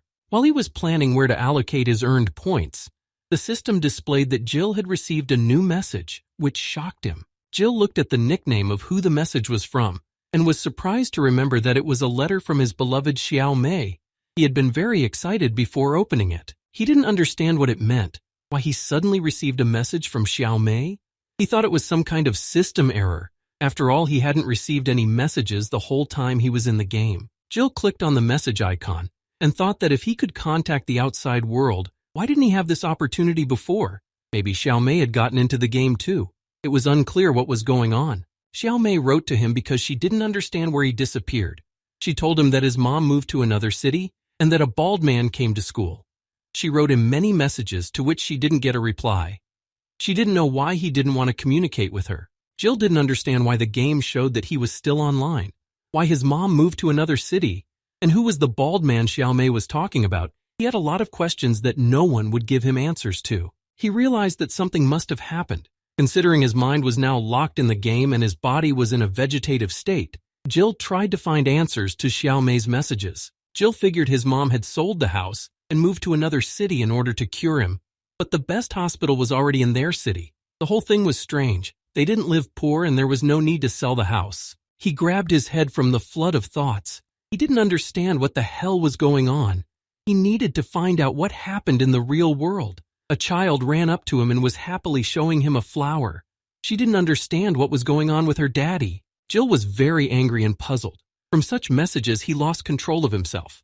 He pushed the child, telling her to go play somewhere. The child from the push fell on the grass. She fell down and said that Daddy was bad and was going to cry. She was hurt that Daddy pushed her and that he didn't want to play with her. Gil looked at her and realized that she could cry hard now. He rushed to apologize to her. He didn't mean to push her so hard, but it was too late. The punishment had been activated because the child felt miserable and abandoned. Now Gil would have to fulfill this punishment. The child continued to lie on the grass and cry loudly. Gil exhaled heavily. He couldn't understand why he was being punished for all these punishments. For what sins? After all the thoughts, he and the child began to move to another world. He did not know where exactly he would end up and what punishment he would have to fulfill, but it was impossible to refuse. The system transported them, and the first thing they saw was a huge fire monster that seemed like it could just crush them with one hand. But the monster didn't attack them. It just studied them. Gil walked over to his child and handed her a flower. He was very sorry for his behavior. He had done her no good. He hoped she would forgive him. The girl forgave her daddy, and he took her on his arm, transformed into the power of his element. He didn't want to stay long in this strange place and started attacking the monster. Bruz stood looking out the window of the healing center. He couldn't believe that Ubby was here too. He didn't understand why he asked them not to reveal the details of the fight with the king. He wanted to know what old man Ubby was going to do. When Ubby came to him for the first time, brothers recognized him. He was a legendary warrior who had defeated a troll, a quink, in a battle with an O'Brien alone. He didn't think he could meet him in the game. He wanted to know how he got trapped. Ubby explained to him that he was a regular old man now, and that he had been here for a long time and the past didn't matter. He didn't want to talk about the past anymore. Bruz couldn't believe that he had met the legendary man here, but he wanted to know the reason why he had come to his room. The old man, before saying anything, asked him to promise him something. He realized that the request was so important that the most legendary warrior had come to him to ask for it personally. It was something unbelievable. Ubby said it was about Gil. If anyone wanted to ask them the details of Gil's victory over the king, he hoped they would pick their answers and be discreet. He didn't want them to divulge any important information. Bruz confidently replied to the old man not to worry. He didn't understand why he was asking him to withhold this information, but he assured him that no one would ever find out anything from him. Ubby got up and was about to leave. He thanked Bruz for going out of his way to see him. He told him he wouldn't bother him anymore and to get well soon. He watched quietly as Ubby left the room. Bruz thought that even if one of the 12 heroes was trapped in this city, all his dreams of getting out were fading away with every passing moment. Ubby stopped at the door and told him that if he wanted to leave this city, the only way was to find the temple that was hidden somewhere in the desert of Rarknaya. It was the only way out. Brothers nodded affirmatively. The old man informed him that they were putting together a team of talented fighters who might be interested in finding the temple, so if he had the desire, he could find it south of the city. He walked over to the window and continued to watch what was going on. Bruz looked at the old man walking away and thought that he had decided to fight after all and wanted to leave this town once and for all. Phelag came into Bro's room. He saw Broers standing by the window and he was not going to sleep yet. He noticed that his wounds were almost healed, but he didn't understand why he was awake at such a late hour. Brothers said that thanks to a high-level healer, his broken bones were completely repaired. In a couple of days he would be completely healthy. He had learned a lot of new things in these few days, and now he couldn't sleep because of the flood of thoughts. He turned to Phelag and asked him if one of the 12 Ubby heroes had come to see him, what they had talked about. He wondered if the old man had also asked him to keep quiet about the battle in the lair. Phelag was surprised to hear that Ubba was one of the 12 Jirovs. He could not believe that the great warrior Ubba had just spoken to him. He did not recognize him. Brothers said it was him. If it wasn't for the fact that he was also from the Warriors Guild, the old man was his role model. He collected many portraits of him. He wouldn't have recognized him either. Phelag didn't understand. How could it be? Ubby had defeated a Quinca troll single-handedly, and during the battle was trapped in this trap. Such a strong warrior was trapped. It didn't fit in Phelag's mind. Brothers told him that the 12 heroes were not just a name for them. They were the strongest 12 men in the whole world. No one could stand against them. He began to explain to Phelag how it all started for Ubba. There used to be a battle of the strongest every 5 years. All the guilds in the world would send the 5 best fighters to participate in this tournament. Regardless of whether they won or lost, the 12 guilds that made it to the finals would choose the strongest from their team. This is how the name came about. During one of the competitions, an outsider Thunderbird shocked the world. One Ubby made everyone know about this guild. Even though Thunderbird Guild lost to Cloud Lake Guild and Phoenix Guild, they all barely survived against it. The 5 heroes from Phoenix and Lake were chosen as the 12 heroes of the previous battles. They were very powerful. But Ubby Guild almost single-handedly defeated many of them. But shortly after, the Thunderbird Guild disintegrated due to the Battle of O'Brien. Of the 5 strongest fighters that entered the battle, only Ubby survived. After the battle, Ubby traveled to the Black Sea to kill the troll Quink, where he disappeared without a trace. The two of them stood looking out the window. The story of old Ubba to them sounded unbelievable. They were big fans of him and couldn't believe he was with them. Besides, Jill was with them. His abilities were unbelievable. They could hardly have achieved such abilities even in a lifetime of hard training. In one of the fights, the young Ubba was badly wounded. He and his friends were attacked by a luteous monster. It wounded Ubby and turned on his friends. Ubby tried to warn them of the danger, shouting at them to be careful. They would be attacked by the monster. The monster, with huge claws, was already behind his friends. They stood there unaware of the danger coming at them. Sally's parents turned around after Ubba's warning and were unprepared for the unexpected attack. The monster swept past Sally's parents at full speed, giving them its deadly attack. They were defeated, blood splattering from their bodies on the ground. Ubba watched as his friends were killed by the monster. He was angry, he couldn't help them, he was badly injured, and the monster was too strong for him. Grandpa Ubby had a pendant with a picture of his dead friends. Their names were Luna and Morse. He never forgot about them. He finally decided to take Sally and get out of this ominous desert. All these years he was tormented by guilt and regret. He could not accept his fate. He kept telling himself that the desert was his punishment. But Sally was innocent. She did not deserve to suffer. She should have known the joy of the outside world and enjoyed her youth. Ubby had placed the lightning god's spell in Sally's body, so that if she encountered any kind of danger that would threaten her life, the spell would activate, and then even the gods themselves would be unable to harm her. He clutched the pendant with their pictures firmly in his hand, and said that this time he would fulfill his promise that he had made to them. Jill and the child returned Obranto to where they were. He was very tired after successfully completing the mission. This time he had a harder time fighting the monsters. He fell to the ground almost exhausted. This time the task was many times more difficult than last time. He was very curious as to why this was the case. The system notification informed him to keep in mind that every time he activated the punishment, the monster's combat power would increase by 10%. This fact made Gil take care of the child more carefully. Gil stood up abruptly. The notice had shocked him. He had only gone through 2 punishments, but they were already very difficult and dangerous. He needed to control his emotions towards the child. He realized that further punishments would only get harder. It was not an easy task for him to take care of a child. He had no experience in raising children before. Jill told the child standing next to him that if he understood anything, he would know how lucky Jill was. He thought he would get some kind of animal or weapon, but instead, he got a child to take care of. The child stood next to Gil and looked at him and made a mumbling sound. but Gil told him he didn't understand him or what he was mumbling. But then Gil had a thought that kept him on his toes. He looked at the child carefully and thought he was beginning to understand something. Gil pointed to the notice and asked the child if she saw it too. The child confirmed that she saw the notice by nodding his head. He remembered that neither Grandpa Ubby nor Sally could see the system notifications, but this child could see them. Now he had more questions. Gil thought maybe the kid knew something he didn't know, how and why he received messages from Xiao Mei, since he hadn't received anything before. Suddenly he realized that it was useless to ask. He couldn't understand what the kid was saying, but he was sure that the kid was the reason why he received those messages. He sat there thinking about the messages, about his mom, how he could understand why he was given the baby, about Xiao Mei, when suddenly someone called out to him, and he turned around to see who it was. It was Sally calling him. Gil turned around and saw everyone coming to his place where he liked to sit in silence and get his thoughts in order. Gil got up and walked over to them.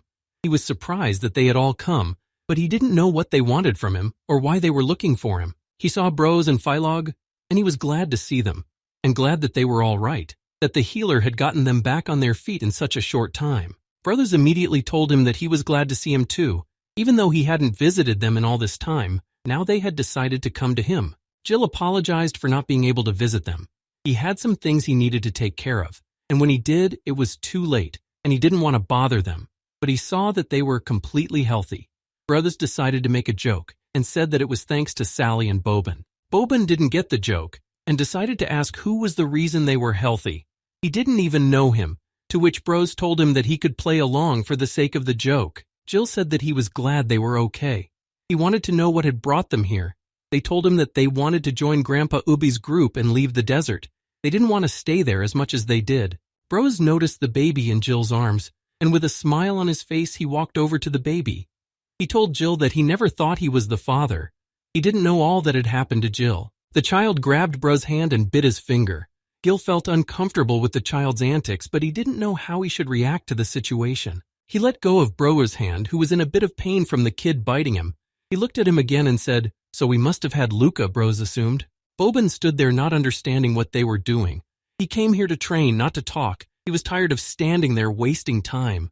Brothers told him that they hadn't seen Gil for a long time and would like to talk a little more.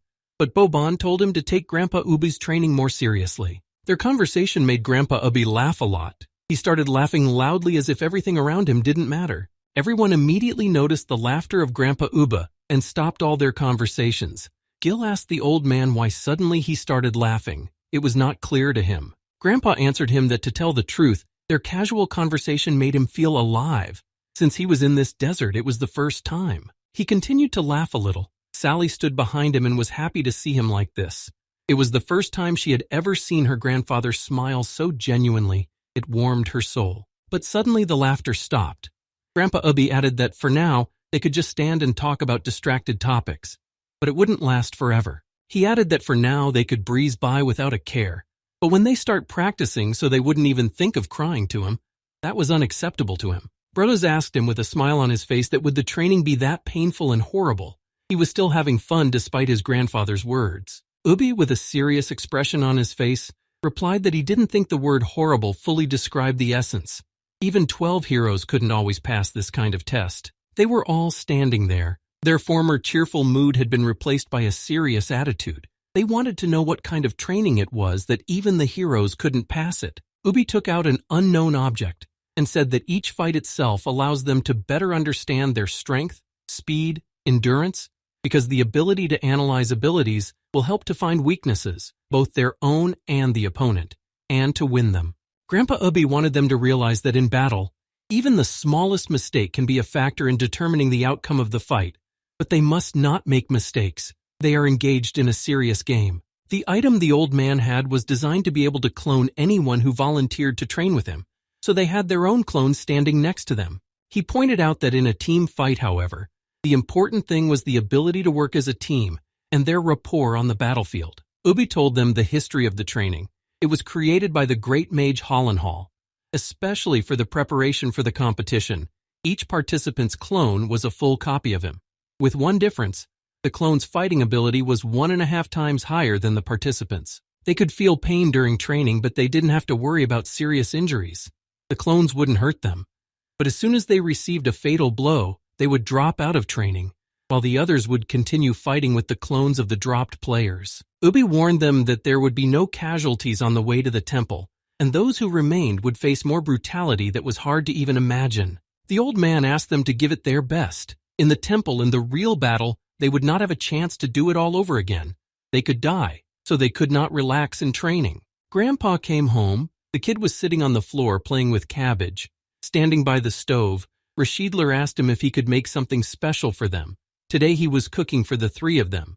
He didn't know where the others were. There was a child playing next to Rashidler. The barbarian was worried about him and asked him to go play somewhere else so he wouldn't accidentally hurt her while cooking. He was afraid Jill would kill him then. Grandfather sat on a chair and smoked his pipe. He told Rashidler to cook not for 3 but for 20. He knew that training aroused a vicious appetite. Rashidler was very surprised. He asked his grandfather if he was expecting someone to come, to which Ubby replied that he was not expecting anyone. It was about something else. Suddenly the front door creaked open, and everyone who had been at the training came in. They were quite angry and not happy. Ubby looked at them, but didn't ask or say anything. He looked at them and said that he thought they would get through the training faster. This made them even angrier.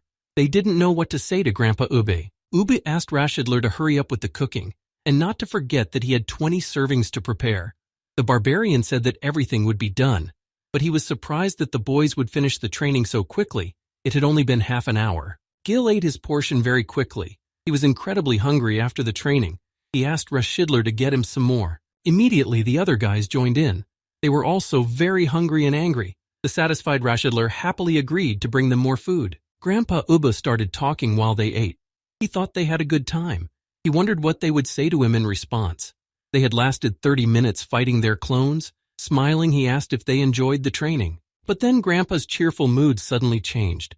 He looked at them and did not understand what was the matter, why they did not want to answer his questions. The boys stood up sharply and said that they did not like the training. Grandpa was not afraid of the angry boys for long. They began to explain to Ubby that they used to stand up to different monsters and creatures. But now everything was different.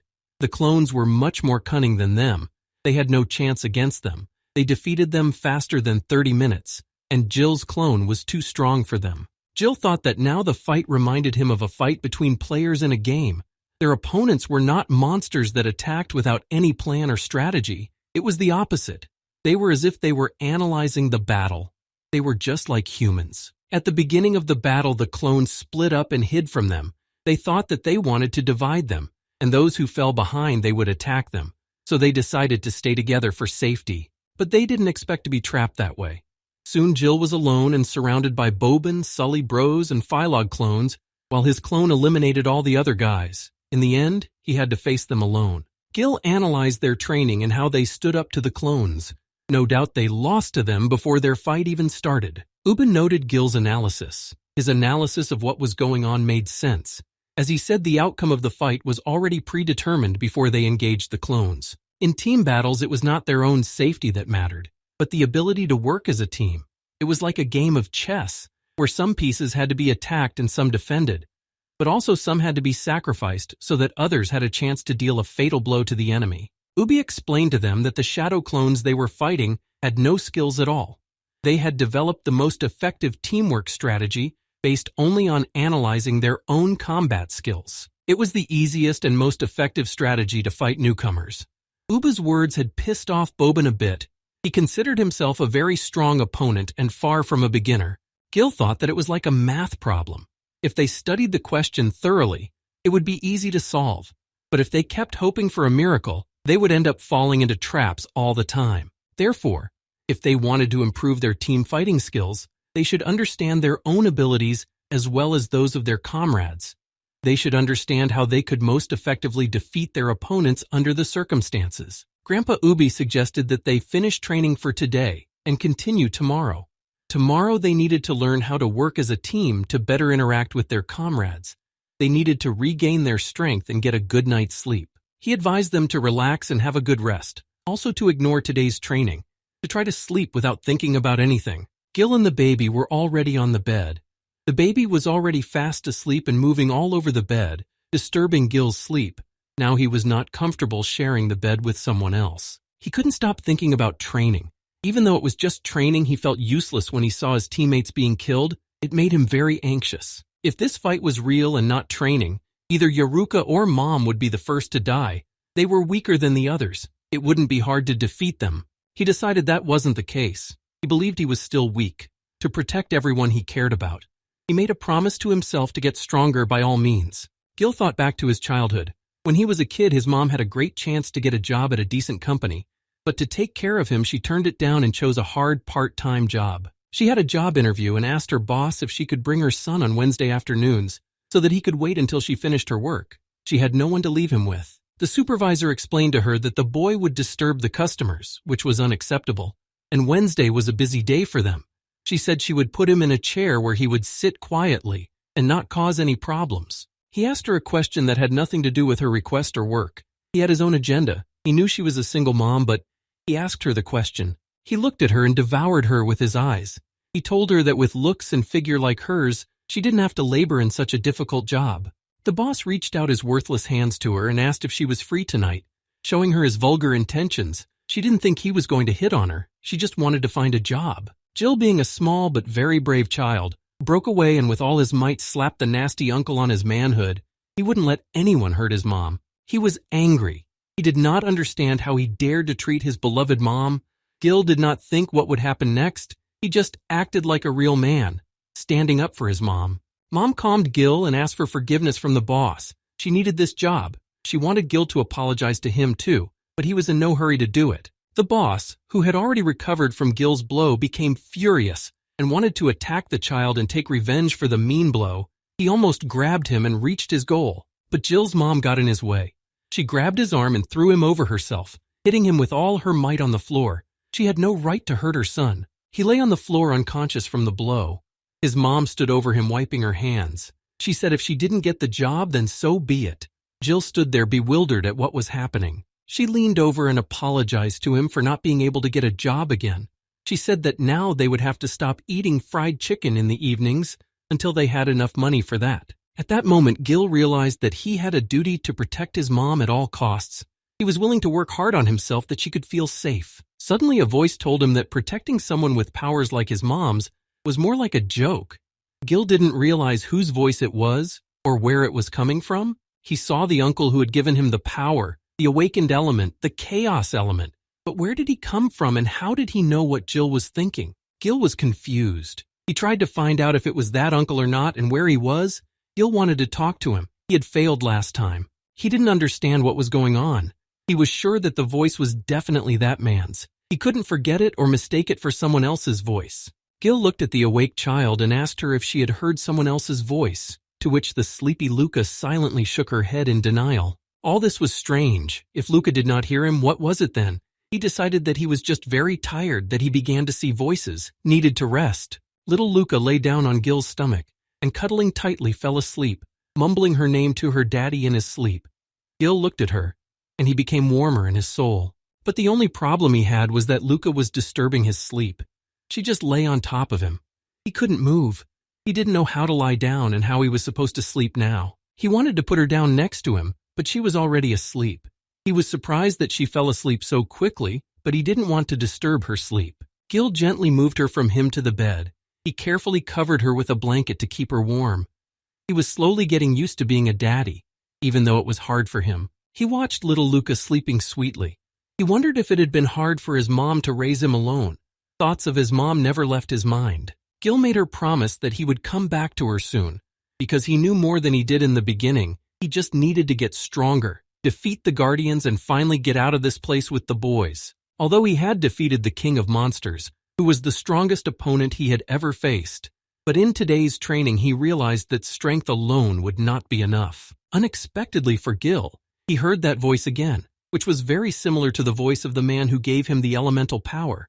But where it came from, Gil couldn't understand. The unfamiliar uncle kept telling Gil that compared to that brainless monster leader, the fighting ability of the shadow clones was many times higher. But that wasn't all. Gil saw him, and finally realized who had been talking to him all this time. He calmed down. He thought he had heard the voices, but when he saw this man, he understood everything at once. He was transported to an unfamiliar place where the uncle lived. Gil asked him what this place was and why he was in this place. He had never seen such places before. The uncle explained to him that this place was simply his inner world, the inhabitant of which he was now, after he became its master, in the battle with the king of monsters. Gil looked around and was surprised that he was in his inner world. For him it was a new sensation that he had not experienced before. His uncle told Gil that when he finally managed to get out of the trap, he was too weak. That's why he still hadn't shown up and hadn't made himself known. Gil told him that it was only because of him that he was able to defeat the king of monsters, but there was something that was bothering him. Why his inner world was full of colors, he didn't think his world looked like that. Each person's inner world was full of things that were dear to each individual. It was like these flowers were directly connecting Gil to the outside world, his uncle was trying to explain to him. Gil took the flower in his hands. He could not remember ever being interested in flowers. It was a surprise to him, but he wondered why he was in this world. The uncle interrupted Gil's musings. He said he would have time to think about it. He had come to him to tell him something more important. He looked at him and wanted to tell him something, but something was holding him back. He wanted to prepare Gil for the serious information so as not to shock him. His uncle had told him that he could help him become much stronger. That was what Gil wanted, to protect his loved ones. He was willing to go to great lengths to be even stronger. Even though he was only able to recover 1% of his combat power, it would be enough that he realized how sinister and powerful the chaos element was. He told him that he was now only able to unleash 0.001% of the element's full power. Gil was speechless at hearing his uncle say that. He thought he was joking about the 0.001% of the entire power. He thought his powers were 1,000 times greater than Gil's. It was something unbelievable to him. His uncle told him that those were rough estimates and it could be different. He might have exaggerated the power of the chaos element a bit. It was extremely difficult to tell exactly how much stronger he could get. He said that he wanted Gil to understand how to access the power hidden inside him, because if Gil died, his uncle would die with him. After his uncle's words, a system notification appeared, stating that he had to survive for 3 minutes in a fight with the enemy. The reward for passing the challenge was 400,000 XP. Gil read the notice carefully. He found the task easy. He only had to survive for 3 minutes and the reward was very attractive to him. Uncle was already in the fight. He was fully charged up for the attack, but he didn't know if Gil was ready for the task. His opponent was Uncle, and he had to survive by fighting with him. Gil activated all his power. All preparations were complete and both were ready to begin the fight. Gil was ready to learn the true power of the chaos element. They were ready. Gil didn't know what was in store for him yet and how he would face his uncle, but he was sure he would succeed and take the reward. In the house where the keepers were, one of them couldn't believe that Hicks was defeated by the boy Gil. It was incredible that he easily defeated one of the keepers. While Hicks was being treated, he said that he was just lucky that Hicks himself had lost his guard for a moment, so he was able to defeat him. But no one believed Hicks. It seemed that he wanted everyone to believe him and not doubt his power. But he was having trouble convincing the other keepers of that. One of the keepers told Hicks that if he had fought at full strength, he would most likely be a corpse by now, and he was lucky that he decided not to kill him. Her words pissed Hicks off. He wanted her to apologize immediately and never doubt his power again. He wouldn't let anyone make fun of him. She continued to humiliate Hicks by telling him that Lord Dorob had only asked her to assess his opponent's fighting ability, and he had suffered so many injuries, she couldn't understand how he became one of the 4 guardians. Hicks didn't tolerate the humiliation from Lucius, and said that she was no match for Gil in strength either. He couldn't understand where she got so much arrogance from. These words made Lucius attack the injured Hicks a little. She lightly kicked him on the head in order to show that she was stronger than him. She put her foot on Hicks's head as a sign of disrespect to him, and added that she was willing to help the Lord get rid of him as the weakest link at any time. Annoyed and angry Hicks already wanted to start attacking her seriously. He didn't understand how she dared to treat him like that. He didn't want to forgive her offense. Lucius had said that the boy might be strong, but it was obvious to a fool that he was completely unprepared. He was completely lacking in any tactics. She thought that even if it was old man Ubby himself, in a battle against Lord Doroba, they would all be destroyed before the fight even started. Although Ubby had started to gather volunteers for his team, and since he was one of the 12 heroes, people believed in him. But if Lord Dorob intervened, the whole city would be in chaos. People would start to panic en masse. It was not good for them. Lucius didn't understand what one of the guardians was saying, why there would be chaos in the city. She was sure that Lord Dorob would defeat those who would challenge him, and then there would be peace and harmony in the city again. One of the guardians didn't wait for Ubby to assemble a team that would be ready to fight back.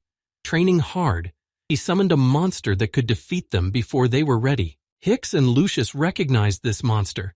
They were shocked when they saw it. They didn't think it was that serious. This monster knew no mercy and killed anyone who got in its way. This monster was a desert wanderer, a huge wolf with incredible strength. The mere sight of it could terrify any creature that saw it. The desert wanderer's master ordered him to destroy Ubby and the rest of his gathered group. They did not pose any danger yet, and so it was important to destroy them now to avoid future problems. The wanderer went to carry out the order. He would have no trouble finding Ubby and his group. He had a unique sense of smell. Once he smelled them, the ferocious beast went in for the kill. Gil resisted his uncle as best he could. He needed to hold out for 2 more minutes, and he would get the coveted reward he wanted. But so far he was only escaping, thus trying to stall for time. His tactic was to avoid the fight for the 3 minutes he had allotted. He needed those points. Once he got them, he planned to start learning how to control the power of the elements. But first he had to survive the 3 minutes of the fight. Gil tried to hide, but it was strange. His uncle wasn't attacking him, and that confused Gil. He had a very bad feeling, but he continued to stick to his tactics. He moved from place to place waiting for an attack, but there was still no attack. He decided to stay back to look around, and then quite unexpectedly, he was attacked from above, which he did not expect and was not prepared for. Gil managed to bounce out of the way of the attack. His speed had never failed him in critical moments, but if he had just a little bit more, and the points would have been lost to him forever. The ground was torn in half at the sight of the attack. The force of the attack was unbelievable. Gil couldn't withstand the force of such an attack. His uncle was much stronger than him. He didn't understand how this assignment could even help him in his training. Just a little more, and his uncle would have leveled him and he would have just died. Fortunately, one of Gil's fingers had a Monster King ring on it, which gave him a strong defense. It was thanks to the ring that Gil didn't turn into mincemeat after this attack. The uncle standing in front of Gil had already recognized his strategy, but he asked him a question. He thought that Gil had purposely avoided their fight, but there would be no result. He was surprised when Gil dodged his uncle's attack, which was very fast. He admitted that he had underestimated him at that moment, but now it wouldn't happen. Uncle warned Gil that such a strategy was doomed to failure beforehand. He couldn't constantly dodge and dodge his attacks. That way he wouldn't be able to develop his strength. Gil listened to his uncle carefully, and raising his hand he pointed to the fact that someone was hiding behind his back. At that moment, his uncle turned to check what danger was behind his back, but it was only a distraction from Gil. He thus outwitted his uncle and hurriedly escaped again and did not strike back. Gil was soaking himself and trying not to stay still for a second.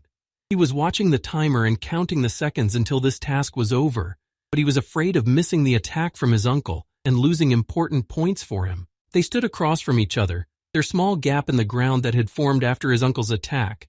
Gil had suggested he compete later. He wanted to rest a bit. His uncle looked at him and with a serious expression told him that running away was not the solution to the problem. He would not be able to get the power he was hoping for. He told Gil that the real enemy wouldn't give him that much time to recover and catch his breath. He had to keep fighting. There was no other way. As soon as his uncle finished speaking, Gil immediately launched his lightning attack. He was just trying to divert his attention. He hoped he could defeat his uncle by stealth. Gil was behind his uncle's back and aimed his sword at him, hoping to hit him and win the fight. He wanted to get the reward that was very valuable to him. But Gil missed. His uncle didn't buy all his tricks. He easily dodged his attack by simply rising above him into the sky. In this world, his uncle could fly, and Gil didn't expect that. Gil appreciated his uncle's skills and the speed of his attacks. He was only able to dodge them because of his blast streak skill. Otherwise, he would have had trouble defending against his attacks. Uncle didn't realize when Gil had time to appear behind him. It wasn't because he didn't follow his movements, but because it was very sudden for him. Gil realized that it would take him 5 minutes to recover his blast strip skill, and if his uncle attacked him again, he wouldn't get the 400,000 XP reward. He had 30 seconds to wait. He wanted to trick him again and asked him to rest for a while. He told his uncle that he wouldn't run away, and after resting, they would continue his training. The uncle agreed to let Gil rest, but he was curious about the technique he used to dodge his attack with such speed. Gil didn't quite understand what technique Uncle was talking about. He was probably talking about a blast wave, Gil thought, smiling at Uncle. While they were talking, the time given to complete the task was up. Gil got 400,000 XP points and increased his level. Jill explained to him that he had gained this skill by leveling up. Using his skills was more like following commands, his body moving as if he was doing something to defend or attack. He told his uncle that he had dodged his attack with a blast streak, but he wasn't quite sure why he wanted to know. Something was confusing him. Gil asked him if he had met someone before who could use this skill before, but his uncle had no idea what Gil was talking about, but he still thought he had met this technique before. The reaction of his body during this fight reminded him of something. He couldn't remember who the person was who first used this technique. He couldn't remember anything from the past. Jill remembered that Ubby's grandfather had told him about a hero named Hesiod, a man of legend, and considering that this uncle had given him the power of the element, that meant he was Hesiod. Jill decided to tell him his name so he could remember something from the past. He turned to his uncle and told him that he probably knew who he was. His uncle looked at him with great surprise. He didn't know who he was or why he was here. Gil told him that he was Hesiod, the man who had saved the world. He had destroyed the evil deity Murius and brought peace and quiet to the city. But after the battle, he had disappeared, and no one knew where he was or what happened to him. He asked if he remembered anything, if Gil's story had helped him refresh his memory. It was important to him to help him, because he could open for Gil a source of incredible power that would help him in fights with the Guardians. Uncle was very surprised to hear the name Hesiod. He couldn't remember anything that Gil had told him. He was completely confused and bewildered. He didn't know where to start to remember who he was. Boban lay awake and could not sleep. He thought that if they had agreed that he would bring this monster to the village, why was he obliged to live in the same room with him and share a bed with him? He got up and sat on the edge of the bed. He realized he couldn't take it anymore. Living with a barbarian in the same room was hearsay for him. He wanted privacy, which he lacked. A pungent odor appeared in their room. Boban smelled it immediately. He had a very sensitive nose and could smell almost any odor, but this odor didn't seem new to him. This smell made Boban wake up finally. He recognized the smell. It horrified him. Boban was surprised that he would ever smell this smell again. Boban realized who it was and why he had come. Now he was ready to face him and fight him. He was ready to kill him, but as long as he could smell it. But there was no one in the room. Suddenly, a monster came out from under the floor. He came to kill them all, and he decided to start with the barbarian and Boban, who were not ready for him. Rashidler was asleep when a piece of wooden flooring hit him. He didn't open his eyes and thought it was an earthquake. He didn't realize that the monster was after them. In front of them stood an empty wanderer, a monster that was very powerful and dangerous to them. He had no feelings of fear, but only the desire to kill anyone who gets in his way. Rashidler was already lying on the floor, trying to get out from under the debris. He could not understand what was happening, what had happened, and why he was lying on the floor. He had not yet seen the monster that had attacked them. The barbarian got up and saw that the house was destroyed. He looked around and couldn't find Boban. He thought he might be somewhere under the rubble, but he didn't call out for help. It was all strange to him. He tried to find Boban, but he had no success. The barbarian didn't know if he was all right and why he had abruptly disappeared.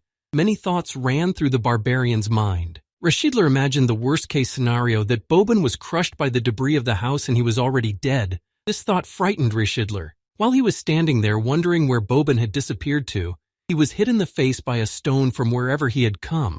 Rashidler fell to the floor and tried to recover from the unexpected blow. Wiping the blood from his nose after the stone hit him, Rashidler thought that someone was throwing things around in the middle of the night. He wanted to punish the person who had broken his nose. But suddenly he saw that no one was throwing things around. There was a battle going on in their room. He recognized the monster attacking them and he turned even paler from fear. The monster was attacking Boban with incredible force, destroying everything around him. The barbarian didn't interfere in the fight. He was scared and didn't want to die. Boban successfully defended himself from its ferocious attacks. Boban was calm and confident in his defense. He didn't attack him. He studied him. And finally, he understood who was fighting him and what kind of monster he was. In a moment, Boban was already furious. It was the same monster that had killed his innocent parents. Boban remembered its smell for life and would never mistake it for anything else. Boban pulled out his shadow swords and said that he had trained hard all these years to find and finish him off, but he found him first. For Boban, this was the greatest luck. He was ready to avenge his parents' death. As Boban prepared to pay the monster back, Rashidler fearfully asked him if he was okay and why the monster was in their room. Boban was stunned with anger. He told the monster that he would tear off his flesh piece by piece, grow bone by bone. Then he would spill his blood on his parents' grave. He rushed to attack the monster with an unknown rage and desire to kill him. He was willing to sacrifice himself but to avenge his parents' death. Boban lived only for the moment to avenge the monster for hurting him. Lucius stood and watched what was happening in Ubby's house. She was amused by what she was seeing. After they had fought in the battle, she was much more interested in watching. Hicks noticed that they were now conspicuous, causing all the ruckus. He wondered if it was too suspicious to the other people. The unknown guardian answered Hicks that this was why the monsters were sent to the city. When the time came, they would just have to trap Ubby. Lord Dorab would take care of him personally. The keeper gave Hicks the task of straightening out everyone else, but this time, the keeper asked him to try not to lose to them. The keeper's words caught Hicks, but he didn't bother to say anything back. Lucius asked Hicks to leave Gil to her. She hoped that he would be able to hold out with her in the fight, at least for a while. If it was otherwise, she wouldn't be interested. Rashidler ran as fast as he could to his grandfather Ubba to tell him that things were getting bad and they were being attacked by monsters. He was in a hurry to warn and wake everyone up. The danger was very close. The barbarian ran to Ubba's grandfather's door. He knocked on the door and Ubby came out.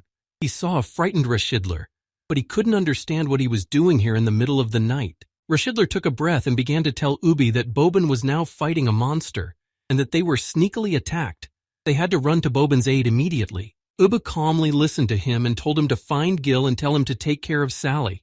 The barbarian replied that he would tell him everything and ran off to find Gil. Gil kept talking to his uncle. He told him that the legend said that the savior Hesiod had the power of the chaos element, that he had defeated Murius and then sealed him in the Tower of Violalos, but that Hesiod himself had been sealed along with him. He assumed that his uncle was Hesiod, the hero of the village, and that the place Jill had rescued him from was the Tower of Altalos, Jill told him with a smile.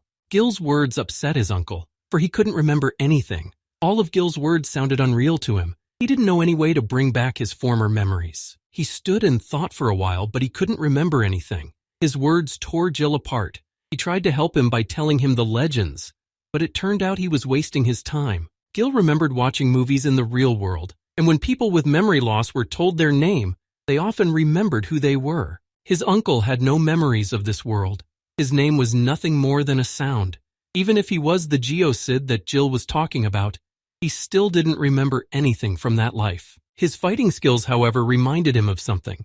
The first time he was able to grasp any connection to this world was because of his fight with Gil. Gil wondered what was about him, how he had even managed to get there, how he could save him and become his master, why exactly Gil had gotten the power of the chaos element.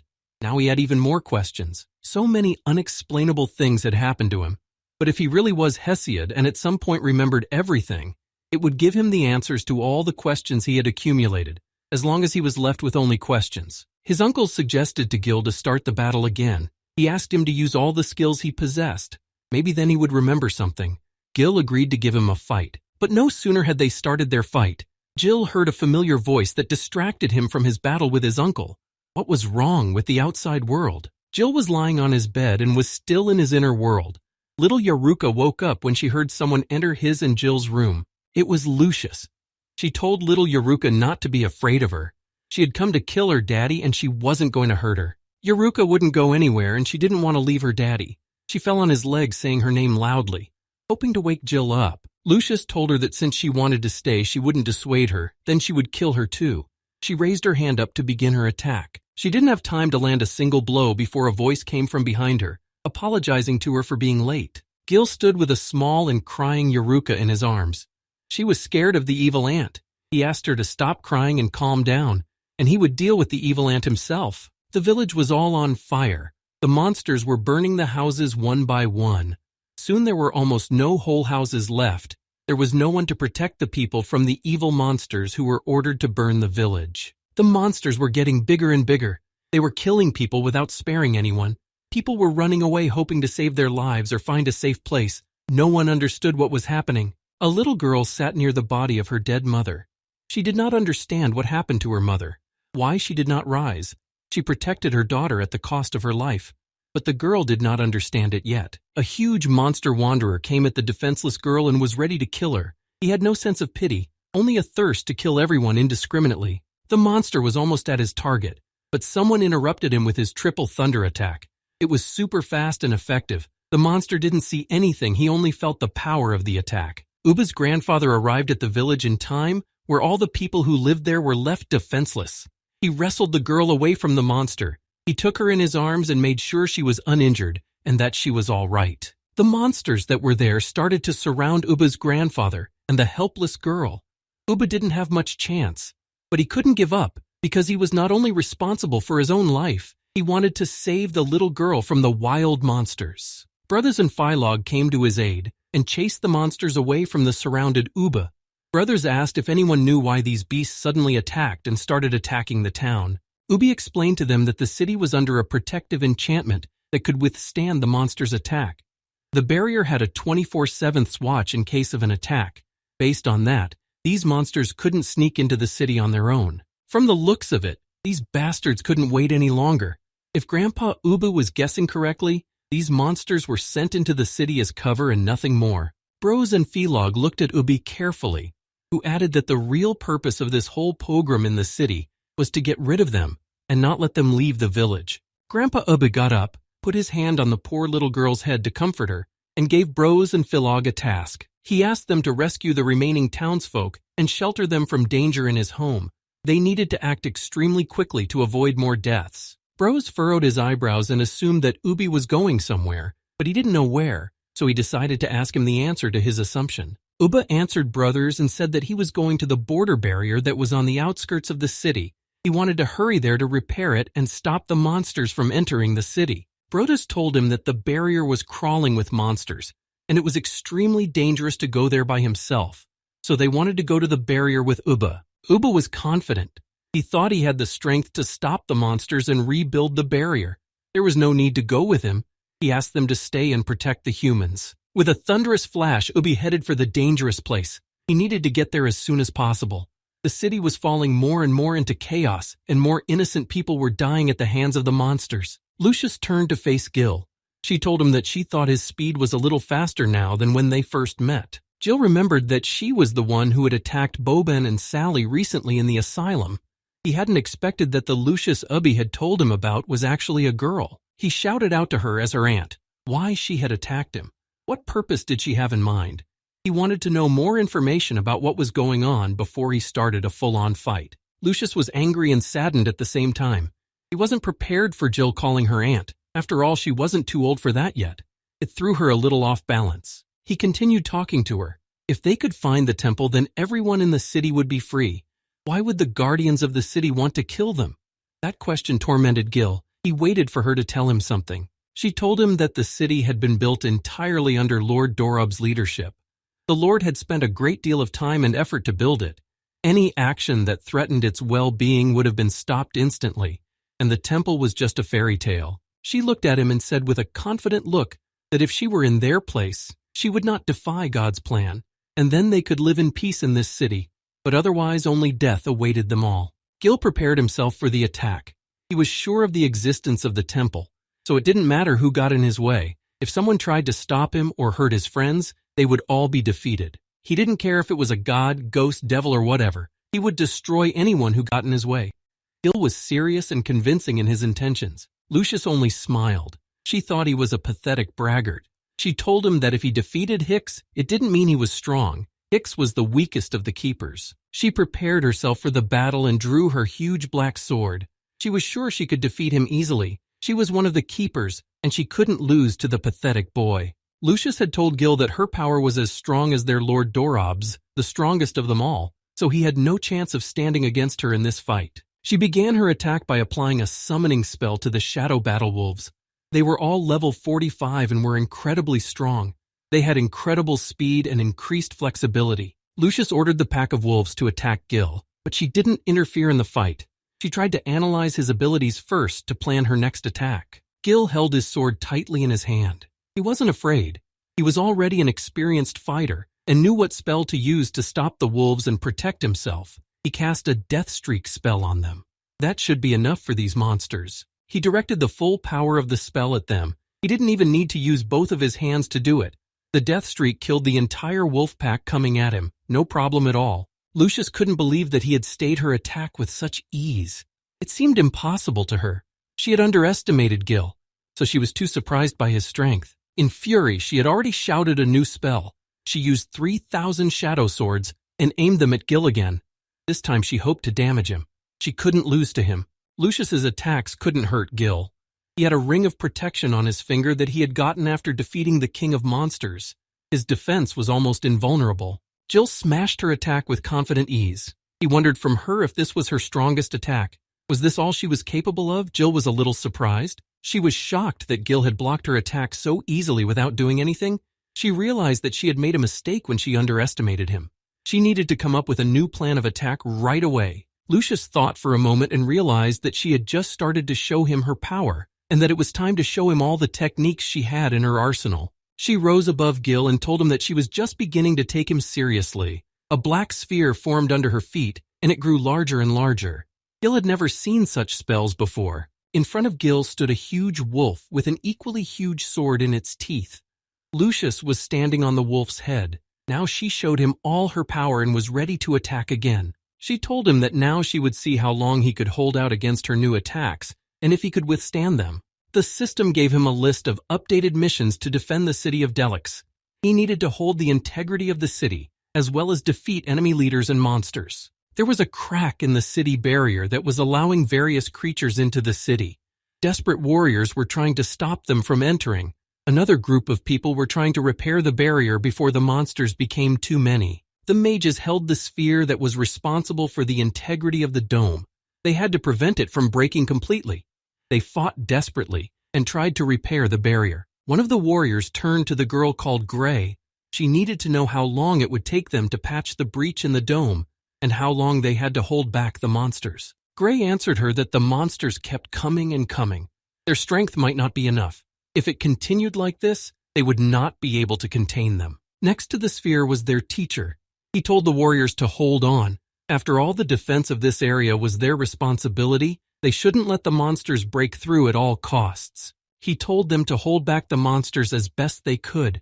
They had to protect the city from danger. There were so many innocent people in the city that they had to save from the monsters. The warriors understood the task and set themselves to fight the monsters that had infiltrated them.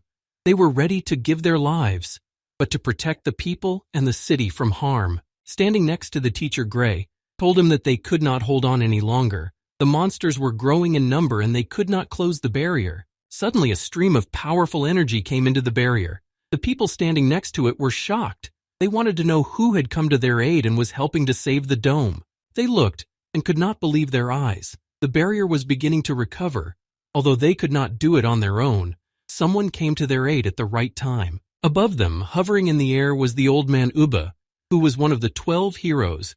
He was the one who had helped them repair the breach and the relentless flow of monsters. Ubby looked at them and told his familiar daemon to leave the remaining monsters to him and let the rest of them go restore the barrier. Daemon understood the task and didn't argue with the old man who had come to their aid in their time of need. He gathered his men and was going to go fix the next brooch in the dome. They had not yet had time to take their positions and start rebuilding when another of the guardians of the city appeared. He appeared to everyone very unexpectedly, but in time, he could easily close the passage for the monsters. People saw him and rejoiced. It was a guardian named Dorob. He is stronger than all the other guardians, and so to close the barrier and defeat all the monsters, it would not be difficult for him. Under the feet of the people who were protecting the barrier, there was a strange seal of red color, which they had not seen before. It was unclear what was going to happen to them. The spell worked, and all the people who were on the seal and suspected nothing were burned alive, without compassion or any chance of rescue. Ubby turned around and saw that all the people had died at Dorob's hands. He didn't understand at all why Dorob had destroyed the people who were trying to save the city. Dorob took off his hood and began to say that he was the one who gave this trash a chance at life in the city, so he could take those lives at any time and at his discretion. He looked at Ubby and explained to him that this was all just a consequence of the betrayal they had planned for their new team. Gil deftly dodged Lucius's attacks. She tried hard to find a gap in Gil's defenses, but it was all in vain. He was giving her opportunities to grope for his weak spot. He was also trying to do damage to both her and the huge wolf. But so far, Jill hadn't come up with a plan to get close to the wolf, for it was incredibly strong and carried a huge danger to him. Jill was hitting her, but she was just amazed. She couldn't understand why this boy's attacks were so powerful that he didn't care about her attacks. He didn't want to kill her. He understood that every person was important. He offered her to voluntarily surrender and admit defeat. Then she would live and go to defend the city. She was surprised when he told her about the defense of the city. Gil didn't even know what was really going on there. Lord Dorob had opened the barrier protecting the city himself so that all the traitors would be punished that night. Lucius had told Gil that Dorob would take care of Grandpa Ubby on his own. He couldn't forgive him for betraying the city and trying to escape, so he wanted to kill him. Gil couldn't believe what Lucius had told him. He realized that Grandpa Ubby had left to fight Dorob, but there was a high possibility that he could have died there. He looked at the sword and thought that he had his grandfather's weapon, and if he was going to fight an opponent like Dorob, he surely needed that sword. Gil decided to hurry up and get rid of this ant. He needed to go to the aid of his grandfather Ubba, who was in danger. He went into humiliation mode.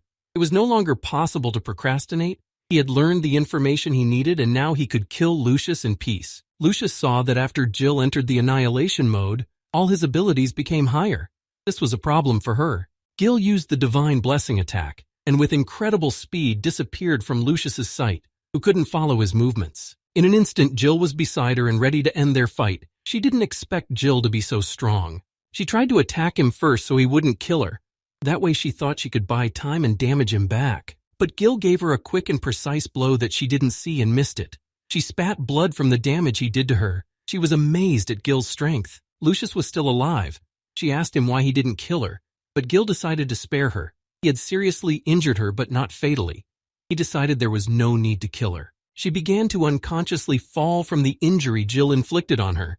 The battle was over, and she had lost to a guy she thought was weak. The system informed Gil that the Shadow Mage Lucius had been defeated, that he had received extra XP, new items had been received, and there was progress on the mission. Dorob summoned many air tornadoes.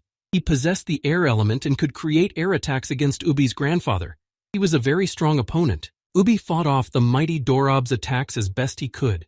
He wasn't going to give up. He was ready to give him a fight even if he died. Dorob, with a smile on his face and a sense of his own invulnerability, asked Ubby that he really believed that he would be able to defeat him. This made Dorob laugh. He added that the era of the 12 heroes was long forgotten in the past, and that now Ubba was a simple old man who was beyond his ability to deal with him. He considered himself a god.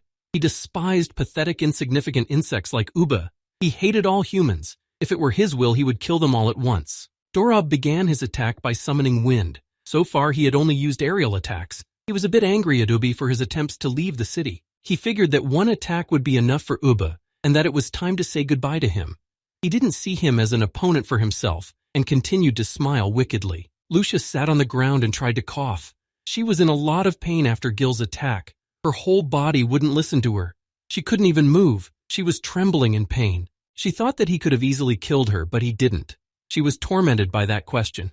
She remembered the moment of the attack. He had deliberately inflicted a non-fatal wound on her. Lucius couldn't even imagine losing a fight to keep her alive. She had never spared anyone, and Gil had kept her alive.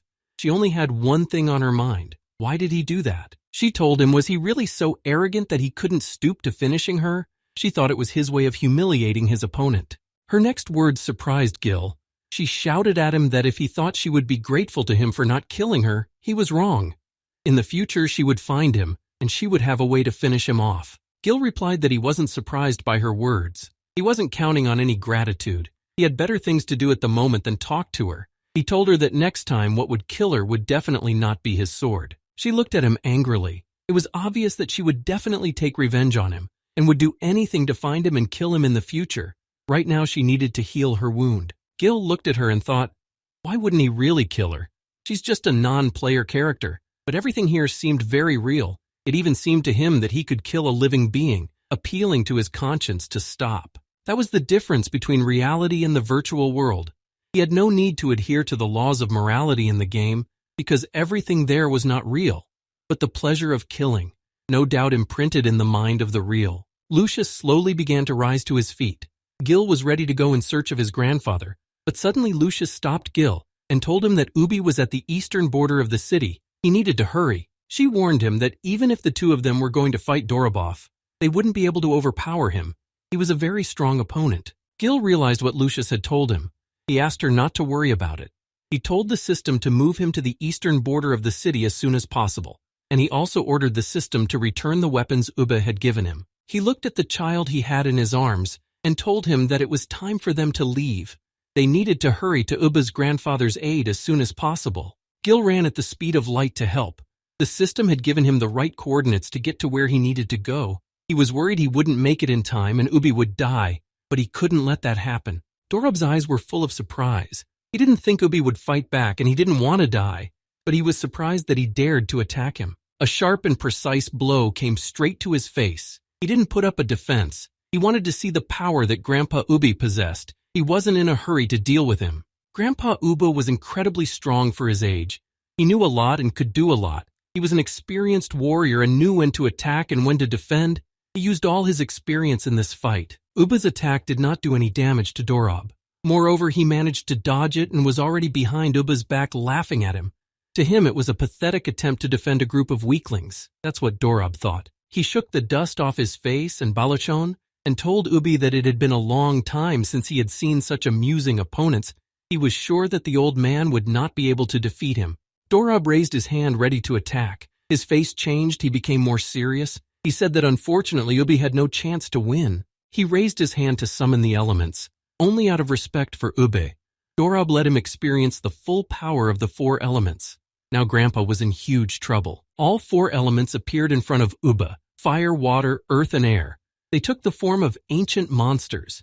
They were incredibly gigantic in size, the likes of which had never been seen before. Bros and Philog cleared the area of the monsters they were on. They killed them all. No one was able to escape from them. They had accomplished Grandpa Ubby's task. Bros assumed that Ubby had gotten to the barrier and fixed it. He looked at Philog and asked if he was okay. They were fine. The monsters hadn't done any damage to them. Philog replied that he was fine. However, this was his first time facing so many monsters. Luckily for him, it was a successful mission. They looked at the ruined city and said that they had never seen so many of them before. They kept appearing and appearing. It didn't look like there was anyone left alive after everything that had happened there. Bros and Philog looked at the dead people. What they had been through was monstrous.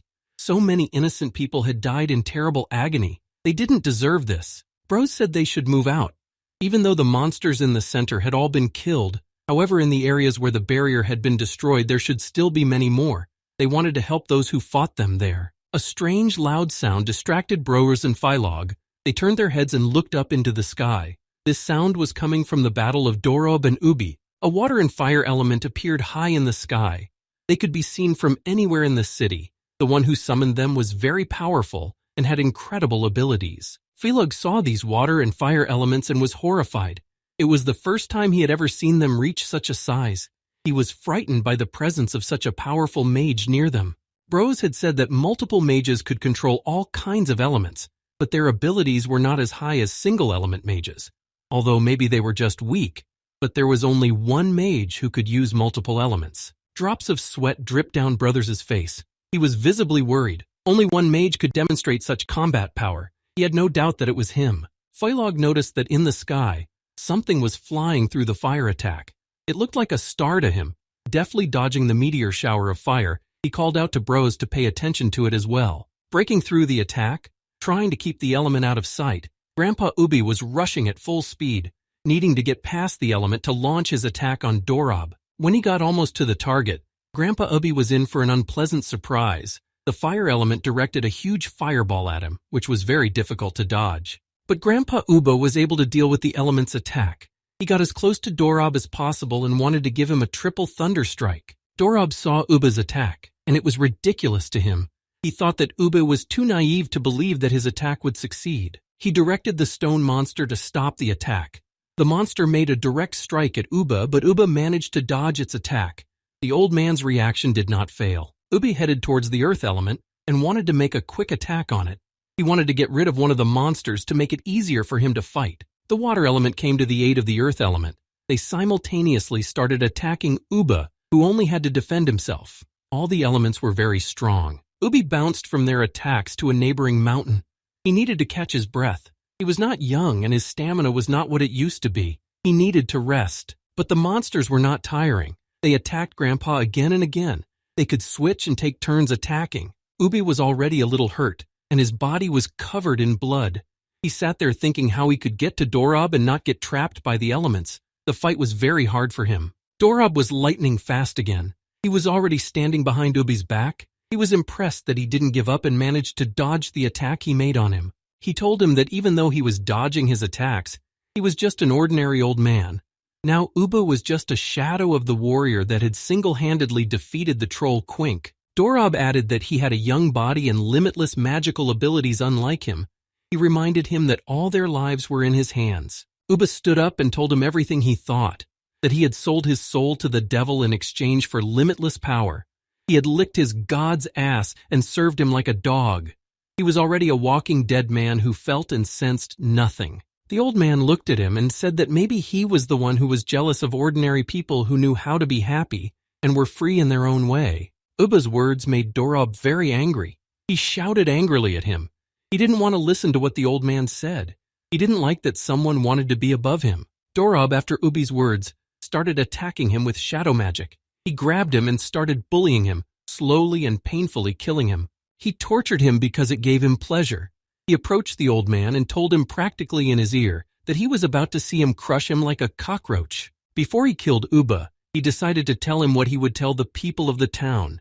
He wanted to frame him by saying that it was the old man who had damaged the barrier and he had nobly killed him and saved them all again. Grandpa Ubby had already accepted his death. He could no longer resist and his strength was not enough to defeat him.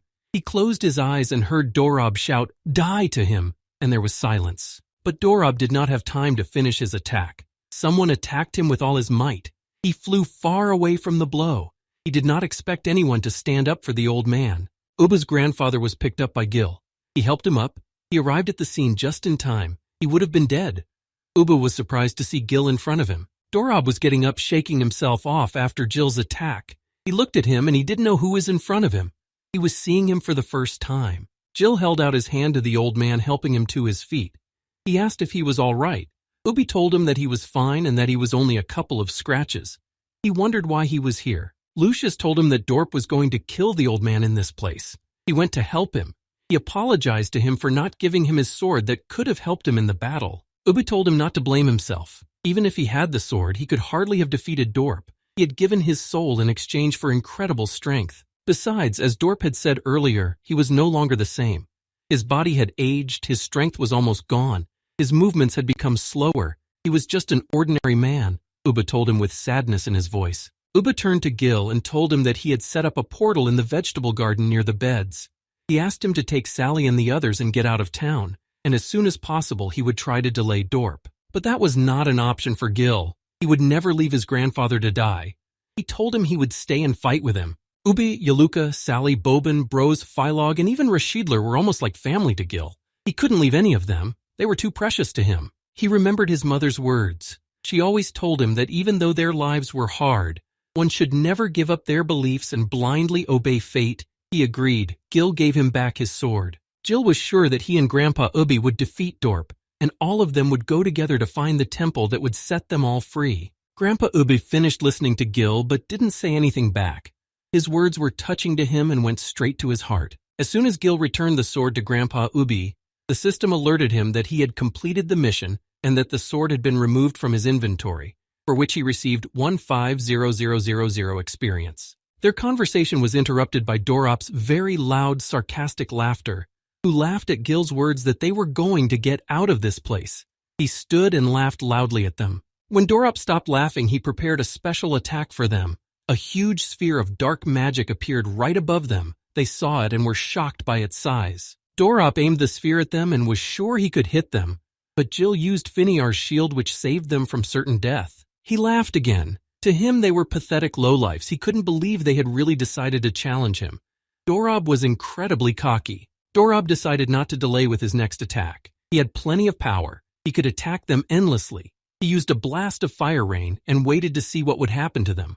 Gil used the shield again and they were safe, but the attack was incredibly powerful. The rain of fire didn't stop and they couldn't attack him. They only defended themselves. A system notification told Gil that Finiar's shield was about to be destroyed. They were practically left with no defense. This attack was too powerful. Their protective dome was shattered. Now they had to figure out another way to defend themselves from Dorop's attacks. He was a strong opponent. Dorop watched his attack with a smile on his face. No human could survive the blast of the rain of fire. He thought that Ubby had already turned to ash. But it wasn't what he suddenly saw. He was shocked by it. He was hardly surprised by anything anymore, but it was beyond his comprehension. Gil and Old Man Ubby were as shocked as Dorop. They already thought that Dorop's attack would kill them after the monster's shield was shattered. The little Yaluka came to their defense and made a huge protective dome around them that Dorop's attack couldn't break. Dorop couldn't believe it. It was impossible. How could a child be able to create a magical shield of that level? But it was, as it turned out, not an ordinary child at all. The system notified Gil that Yaluka's will to fight had awakened. She was level 5. Her ability was magical hunting. This awakening saved their lives. The ability that Yaluka had, when used, it creates a super strong magic shield that could absorb 50% of the damage and convert it into energy for magical attack. After the rain of fire finished, Yaluka gradually started to weaken. Gil thought that she was injured, but she was silent and fainted little by little. She looked contentedly at Gil's dad. She had saved his and Grandpa Ubba's life, but she herself looked incredibly tired from the attack. He took her in his arms and cradled her in his arms. He was very scared for her, but everything would be all right now. She had her daddy by her side and he would protect her from danger. Gil was surprised that she was able to block an attack that even the Monster King's shield couldn't withstand. It was a real surprise to him. If it wasn't for her, Gil thought, he and his grandfather would be nothing but a handful of ashes. The system reported that Yaluka's power limit had been exhausted, and she would be placed in a vault where she would regenerate for 24 hours. Before the system took Yaluka into the vault, Gil thanked her. Even though she was already asleep, he promised her that while she slept, he would deal with Dorop. Ubby told Gil that Dorop had already used magic for too long. His powers must have been at their limit by now. He couldn't attack them forever. He needed to restore his energy too. The old man suggested a plan of attack to Gil. He would distract him and Gil would try to get as close to him as possible and attack him with all the power he had in him. Gil looked at Dorop and wondered what his level was, because his level couldn't be lower than Finir's, maybe even higher. He was angry that he couldn't get any information about Dorop. He didn't know anything about him, and he didn't know what he was capable of. Dorop was furious when he realized that his attacks were not reaching their goal, and Grandpa Ubby was still alive. He wanted to kill him as fast as possible. Grandpa Ubby, after getting his sword back, prepared to show him the true power of one of the 12 warriors. This was the last battle for them. His sword changed. It became much larger. A protective field formed around Ubby. He was calm and level-headed. He understood what he needed to do to win. Ubba's words made Dorop laugh. He thought that the old man could not withstand a single blow from him. He did not consider him an opponent. He believed in his invulnerability and the power of a god. But Ubby did not give in to fear and idle talk. He was serious about the battle. He did not retreat and would not surrender under any circumstances. He wanted to protect those he cared about. When the chatter stopped, Ubby was the first to attack. He struck him with a blazing lightning bolt. It was fast and powerful. Ubby's strength had increased since receiving the sword. Dorop stood and saw Ubby's attack perfectly. He told him that he was overestimating his strength and that it was not enough to defeat him. He used the power of the earth to defend himself from Ubby's attack. He closed himself with a huge stone wall which became a barrier in Ubby's path. But that was no problem for Ubby. He shattered the protective wall with an attack of destruction, and the stone monster was defeated. But there were still other elements in its path. Dorop did not engage Ubby directly. He attacked and defended from a distance. It was safe for him and his enemies would lose their strength on the way to him. He channeled elements of water and fire to attack on Ubby. The monsters were ready to destroy him with their abilities. Together they wreaked immense destruction all around. The monsters were no problem for Ubby. His strength was incredible. He chopped them in half with ease and proceeded to head towards Dorop to attack. Dorop saw everything and told Ubby to save his strength. At this rate he wouldn't be able to get even one step closer to him, but he saw that Ubby was breaking through the elements. As he watched Ubby in his eagerness to get close to him, Gil was already at his back and aimed his attack at him. Their plan worked. Gil attacked him with a total destruction ability that used up 90% of his health. He only had 10% left. He had to keep a close eye on his health. He was practically at Dorop's side, ready to end this battle. He wanted Dorop to feel the pain and suffering of ordinary innocent people. But Gil was not able to attack. Dorop counterattacked him, and with his strength he tied Gil up. Gil was puzzled by what was happening. Smiling, Dorop told them that they would not be able to defeat him with such childish tricks. For him it was nothing more than simple fun. But the smile quickly disappeared from the monster's face. He didn't expect Gil to be able to free himself from his magic and continue his attack as they planned. Gil activated the divine path. He spent 70 mana on it, but he also increased his speed by 20%, and he used this ability to remove the negative effect of whirlwind. He used divine strike to maximize his attack and deal more damage. Gil dealt 20 hits on him, hoping that it would be enough. After the divine strike attack, Gil wanted to finish him off completely and applied full destruction on the enemy. The damage from the divine strike was converted into true damage. Gil was sure that he could kill Dorob with these attacks. After these attacks, few people could continue to fight with him. Gil had already used up a lot of energy on this attack. He hit him with a direct hit and commanded his grandfather Ubby to continue his attack on Dorob. Ubby rushed to join Gil's attack. Ubby was already beside him and told him that though he had sold his soul to the devil and gained incredible power, the people would never give up and submit to him. Although Dorob was mega strong and had incredible abilities, but he forgot about his most important and weakest point. He forgot about his defense, relying only on his power. Ubby attacked him attack after attack. He couldn't stop and give him a chance to survive. Ubby knew he wasn't as strong and young as he used to be, but that didn't give him the right to humiliate him. Grandfather decided to give him a final blow. He felt that this blow would be enough and that he could take his life. Ubby made his final attack and was sure that it was already over for him and that they were now safe. Their plan had worked perfectly. Gil looked at the old man, who was incredible. He thought that this was the real strength of one of the 12 heroes. Grandpa Ubby was really very strong. Grandpa's last strike was definitely no weaker than Dorob's last strike, maybe even surpassing it in terms of power and damage. Ubby approached Gil and told him that they had many more gaps to fill in the barrier. They wanted to split up. They thought Dorob was already dead. The old man sent him to the west and he would go to the east. It looked like the battles with the monsters were not over there. Gil realized what he had to do and wanted to go, but something was holding him back. He had a feeling that something had gone wrong, but he didn't realize what exactly was going wrong. There was something very alarming to him, as if everything around them was not real, as if they were in an illusion and could not get out of it. Gil thought that everything had gone too smoothly, plus there was no system notification after the battle was over. Ubby saw that Gil didn't like something.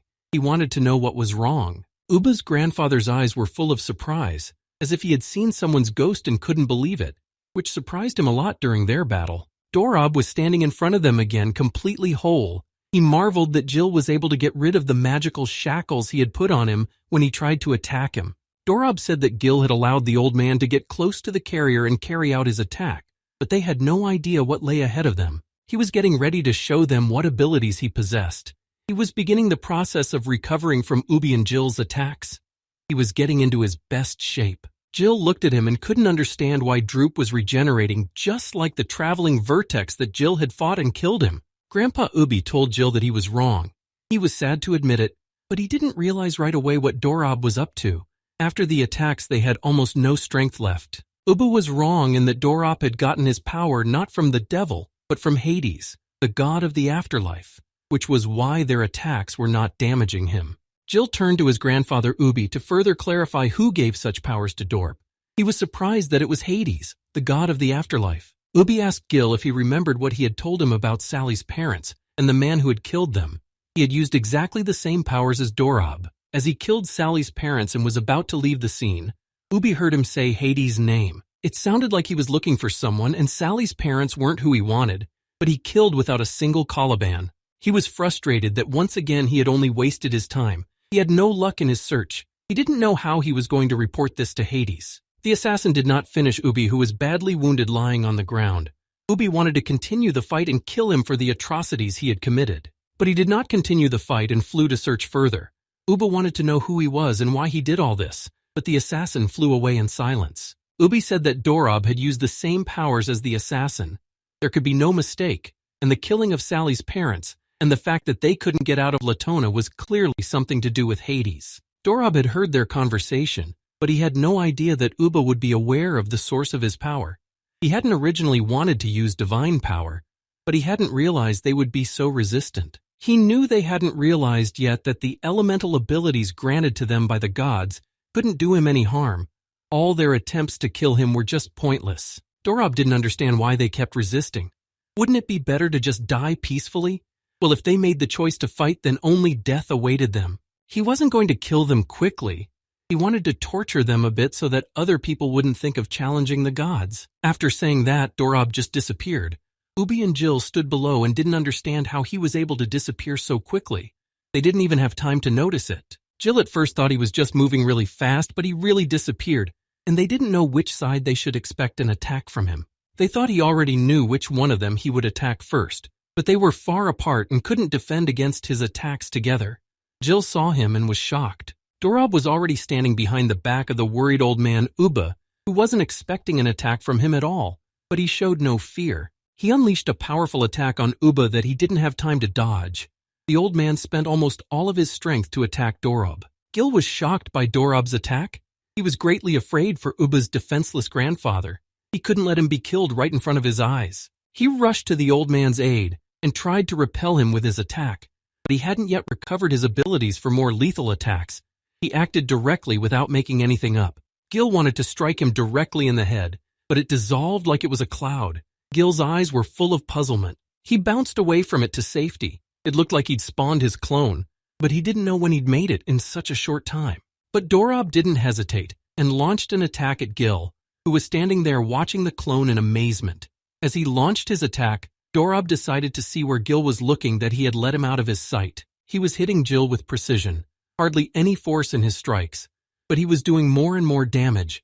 Dorob couldn't believe that such a weakling had decided to challenge him. Gil flew far away, into the mountain behind him. He tried to regain his composure and recover.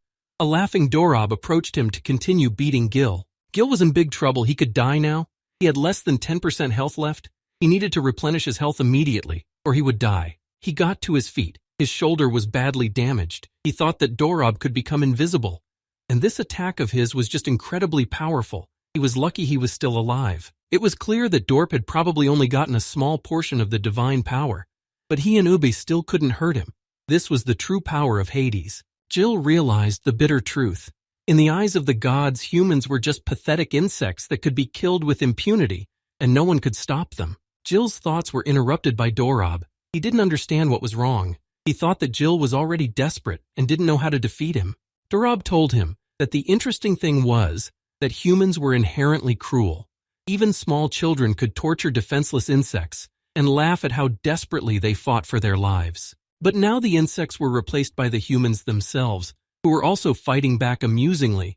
He couldn't tear himself away from torturing the humans. He lifted Gil to him, completely paralyzing his body, and subdued him. He told him not to try and make a hero of himself. In truth, he was just nothing to him. Dorob smiled. He was having fun.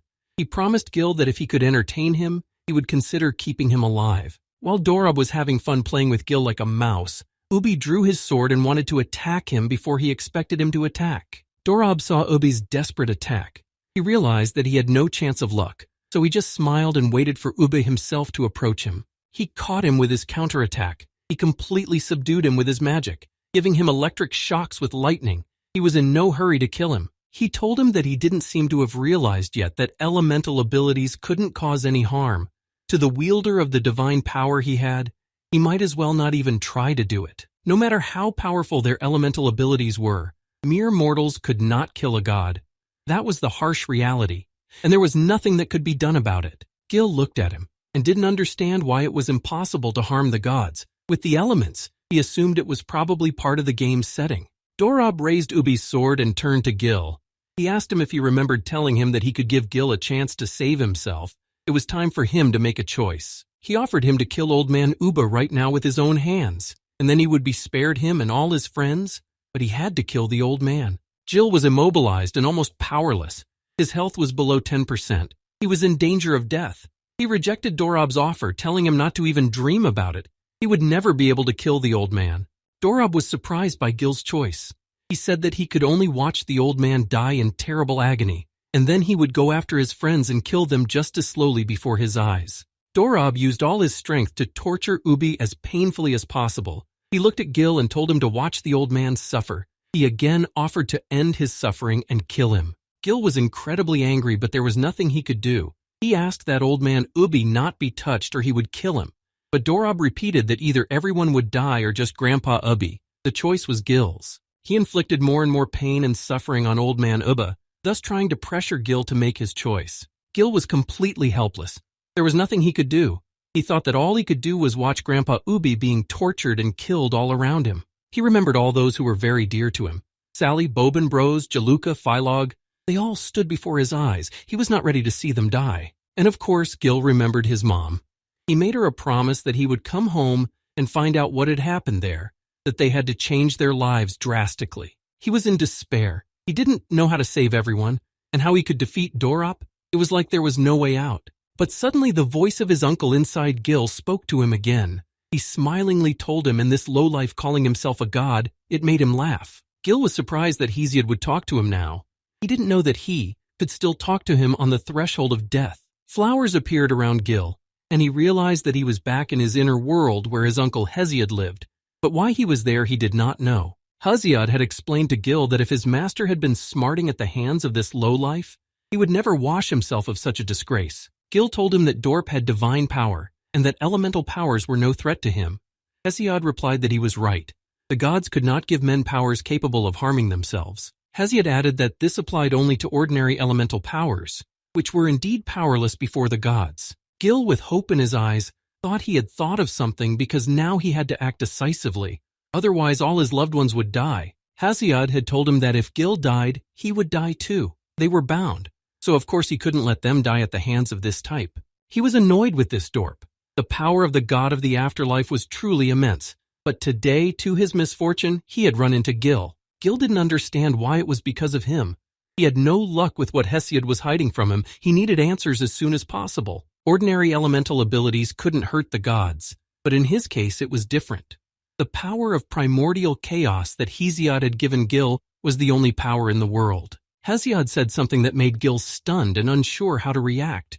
He said that this power was the only one that could kill the gods. Now it was time for him to find out what the power of primordial chaos really was. He gave him 3% of the entire power of primordial chaos. Dorop looked at Gil and laughed at him. He decided that he had already given up and he could safely kill him. There was no need to torture him now. He took his shadow sword and decided to kill the first old man, Ubby, then the others. The old man he hated more than the others. But his intentions were interrupted by a voice behind his back. It said that now he himself would be killed. He saw who said those words and was really surprised. Gil released himself from Dorob's negative influence and was filled with an incredible power that Dorob himself had not seen before. He completely transformed and used the Divine Path ability to attack Dorob. It removed all negative effects, increased his speed by 20%, and now from hitting the enemy, his health was restored. Dorob didn't believe that his new transformation would help him defeat him. He only started laughing even louder. He thought he was funny and threatened to kill him, but his hysterical laughter abruptly stopped. He couldn't believe what he was seeing. It was impossible. He was a bit tense. Gil approached him with great speed and launched a divine strike attack. This time it was powerful and hit Dorob exactly. He immediately lost 3,000 health, but it was only Gil's first attack, which dealt incredible damage that no one had been able to do before. Hesiod was at Gil's side and told him that while the divine power was fire, the power of primordial chaos was water, which could quench it. Gil received a slew of new notifications from the system that described his new abilities and how they worked, as well as the fact that after killing an elite enemy or boss, all abilities were restored. Hesiod told Gil that he was a born killer of the gods. It was his destiny, and that the other gods feared his new power. Grandfather Ubba was released from Dorob's clutches. He stood on the ground and wondered if this was the true power of primordial chaos. He had never seen such a powerful force before. Gil did not understand why Hesiod only now allowed him to use more power. He asked for an answer from Hesiod himself, who was nearby. Hesiod answered him that he wouldn't have gone for it and given him more power if his rival didn't have divine power that could kill them both. The very existence of his elemental ability went against the will of the gods. The gods, with a keen sense of smell, should have already sensed the presence of this power in the world. Hesiod assumed that the gods had already gone in search of him to kill him. They feared his power and that he could kill them. He warned Gil that in the future he would have to face not the pathetic minions, but already the real gods. He had to be ready for that. The system prompted Gil that to fully unlock the powers of primordial chaos, he would need the high-level drug Tears of Dose, as well as a new task was available to Gil. The cure appeared in front of him. Gil looked at it and thought that even if his enemies were gods, he would still get out of here at any cost. Dose tears were the crystal-clear tears of a monster named Dos. Using it instantly restored all abilities. The recovery speed was increased by 100%. Gil drank the medicine and submerged that before he could get out. He had a battle ahead of him. He was ready to kill that bastard Dorop. He used the total destruction ability. All his stats were restored. Gil thought that now it was time to end the fight. Gil unleashed many powerful attacks on Dorop, which left him on the ground knocked down. He thought it was impossible, just impossible. He didn't understand why he was trembling in pain now. Hades had taken his soul and all his senses. He couldn't feel fear, but it was the opposite. Dorop, in an attempt to recover, raised his head and looked at Gil. He couldn't make sense of what he had just done. He was scared for his life. He wondered if it was him that the ancient legend was talking about, but he couldn't believe it. Dorop didn't have time to remember the whole legend exactly. He looked up to see that Gil had started moving and was heading towards him. He knew that if he missed a few more attacks, he would be a corpse. Gil was closing in on him with his attacks. He was full of energy and strength. He was determined. For all the pain Dorop had caused him, he was ready to kill him. Dorop barely dodged his attack. He wanted to use invisibility so Gil wouldn't know how to damage him. This was his chance to save himself. Dorop stood and watched the attack pass him by, but suddenly Gil looked at him. This was impossible, Dorop thought. Now he could see him even in invisibility mode. Gil activated the Eye of the DOS. This ability allowed him to see the enemy and his location.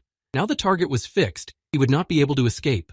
Dorop couldn't believe that he could see him now. This was a problem for him. He had no way to escape him. Gil went towards him and gave him his attack that made him lose a lot of health. He hit him 30 times and the enemy took 3 blast damage. He dealt him attack after attack. Dorop spurted blood and lost his health, while Gil's abilities after each successful attack were restored. The Divine Path attack dealt the maximum damage to Dorop. His health was less than 10%. Gil had 5 seconds left to deal him total destruction and kill him. Gil was determined. Now he would have no mercy and not spare Dorop, who threatened his loved ones. He couldn't forgive him for this. Before his death, Dorop was smiling. He seemed pleased that he was able to see the power of a true killer of the gods. There was a huge explosion in the sky above the city, like the explosion of a celestial star. It was so powerful and bright that everyone around him felt it. Gil defeated him. Dorop was defeated.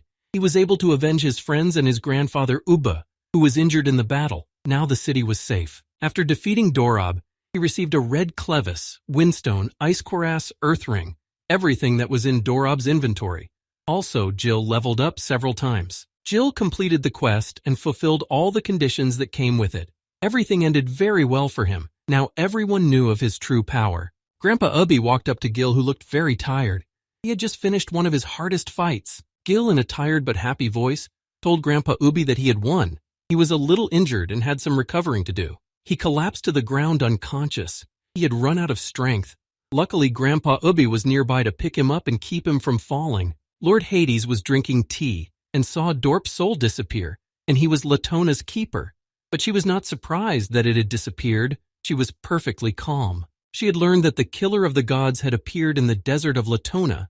Having killed Dorp, Argolis must have been there by now, and she was looking for someone with that power. A small, unremarkable boat was sailing on the vast sea. Who was in the boat was not visible. It seemed that the sea would never end, and they would be sailing on it forever. Argolis was nervous. This boat was so slow, but unfortunately it was the only way to cross the vast sea. There was no other way. He turned to the guide who had helped him cross the sea. He asked him how much longer it was to sail to Latona. His patience was running out. The guide was a skeleton named Cecil. He was afraid of his master. He answered him that she was already right in front of them. Argolis saw there was a huge portal over the sea that would lead him to the right place, and he could finally begin the quest that Hades had sent him on. Gil was lying there trying to come to his senses. He could hear his name through the noise. He could clearly hear someone asking him to get up. He didn't realize what was going on around him at all. The voice that was calling him was very similar to his mother's voice. He jumped up and shouted loudly, "Mom!" But she wasn't there. Gil found himself in the subway where people were looking at him with shocked eyes. Gil looked around and didn't understand what was going on around him. How could he be in the subway? He was in a game after all, and he hadn't encountered a subway there. The guy sitting next to him got scared when Gil screamed throughout the car. He grabbed Gil by his jacket and asked him why he was screaming. He scared the shit out of him. Gil heard an announcement on the subway that the next stop would be Institute Avenue. He couldn't believe he was in the real world. He shouted again to the whole car that he had finally managed to get back to the real world. The guy who was holding him by his jacket didn't understand what he was saying. He thought he was crazy. The train was approaching the Istitutsky Prospect station. The platform was on the left. The train driver announced this to all the passengers. Gil looked at the guy and tried to settle the conflict. He said that he had a nightmare. That's why he shouted at the whole carriage. Unexpectedly for him, the system alerted him again about the approaching danger, but he couldn't understand what it was. It was like Gil was dreaming about the real world again. He couldn't understand why the system was still with him. Gil thought he was back in reality, but the system alerted him to danger again, and he realized he was still in the game. Gil heard someone in the distance telling them what they were doing. The guy who was holding Gil decided to hit him. He thought he was just trying to scare him. A voice shouted at him to get out of there. Some people tried to grab him, pushing people who were standing in the car. Gil was very surprised. He didn't understand what was going on. The voice that warned him of the danger was very similar to his mom's. The guy who was holding Gil by his sweater was just stunned. Gil suddenly disappeared from his hand, scaring the guy even more. The people who wanted to grab Gil approached the guy and told him if he had seen the high school kid here. They saw him holding him. The guy very emotionally explained to them that Jill just took off and vanished. He was surprised that they didn't see it. Jill woke up back in his bed. He sadly realized that he was back in Latona. It was just a dream. He thought that everything was so realistic. If it happened in his dream, why did he hear his mom's voice? Suddenly, someone walked into Gil's room and he was happy to see that he was finally awake. Everyone was waiting for him. At the entrance to the room stood Sally with a tray. She had brought him something to eat. She was incredibly beautiful as always, and she was glad that Gil was awake. Jill wanted to know how everyone else was doing. He was worried about them. Sally said they were fine. Grandpa Ubby and the others had gone to rebuild the town, and it had only been 10 days. He couldn't believe it had been 10 days, and that he had been asleep the whole time. Sally explained to him that his wounds had healed long ago, but he still couldn't wake up. Rashidler had tried and made him some restorative medicine. Sally looked at Gil with confusion. She was now going to go help Grandpa Ubba. She told him that when he had eaten to come and see them. As she left, she said that tonight the people of Dirks would have a big feast to thank him for saving them. She asked him to prepare his speech. Gil looked at Sally in amazement. He didn't understand what kind of speech he needed to prepare. He had never spoken in front of anyone before and didn't know how to prepare a speech. Sally said there were new clothes for him at the door so he wouldn't forget to change. Jill, sitting on the bed in shock, nodded positively. He slowly came to his senses. After a while, he remembered that Yaluka was still in the vault. He needed to wake her up. Gil went into his vault to wake her up, but she was inaccessible. He was surprised by the fact that it had been a long time and she hadn't recovered yet. He pressed the activation button, but the operation was denied. He didn't understand why she hadn't recovered yet. After all, she had been asleep for 10 days. Gil saw on his screen what was waiting for him. Another new message. It alarmed him. He didn't know what it could be. The last messages he had received had upset him. The system congratulated Gil on getting through the first part of the Cosmos game prologue, Awakening the Killer of the Gods in Latona. On a hell of a difficulty level, soon all the system functions would be unlocked. Gil was surprised at the difficulty level. Was that really why he couldn't quit the game? And he wondered why he was only now getting access to all the system functions. He left that question for later. Right now he wanted to see what was in the weapons and armor forging section. After all, he had given the sword to his grandfather Ubba. Entering the section, he saw all the possible weapon options. He had seen a similar forging system in other games before. He thought that creating medicines would be about the same. Everything around him was just like in normal games. And in the illustrated guide, he could see all the information about all the creatures that came his way. He noticed that Yaluka and Wandering Supreme had question marks instead of numbers on their levels, so he had to level up the guide to get information about them. Jill had one divine element. When used, the power of primordial chaos would increase by 1%. Jill wanted to increase the power level of his element now. To increase his elemental ability, he needed to collect divine elements. So far he had 3% power available. He still had to go to the temple and kill the Nabulusi beast, so he needed to increase his power. He pressed use the God element, thus increasing the power level of the primordial chaos. He became stronger and more confident. His body began to transform after taking the element. His entire body was filling with energy and restoring his power reserve. Gil felt his ability level increase only 1%, but he could feel the immense power filling his body. He received additional items, an earth ring, a high-level ring with the power of the earth, and an ice cuirass, an armor that served as an ice shield, deflecting enemy attacks and reducing their speed by 50%. Gil put on the armor and he had one more item left. It was a key. He didn't know what he needed it for. He remembered that the last time he used it to open a chest he had Yaluka. He wondered what would happen this time. Bros came to Ubba, who was repairing the house, and told him that all the gaps in the magical barrier had been fixed and that they had taken care of all the wounded. Ubby asked him how the preparations for tonight's feast were going. He told him that Rashidler and Philology had been working on the preparations since this morning, and they would be done soon. They just had a few things to do, and life in the city would be back to normal. Brothers informed him that Hicks and Lucius were in Bobin's care, and that the last keeper of Sarkia had escaped the city, and they had lost track of him. The old man was surprised that the last keeper was able to escape the city. It was too suspicious for him. Something seemed unclean to him. Bro didn't think the keeper would show up again.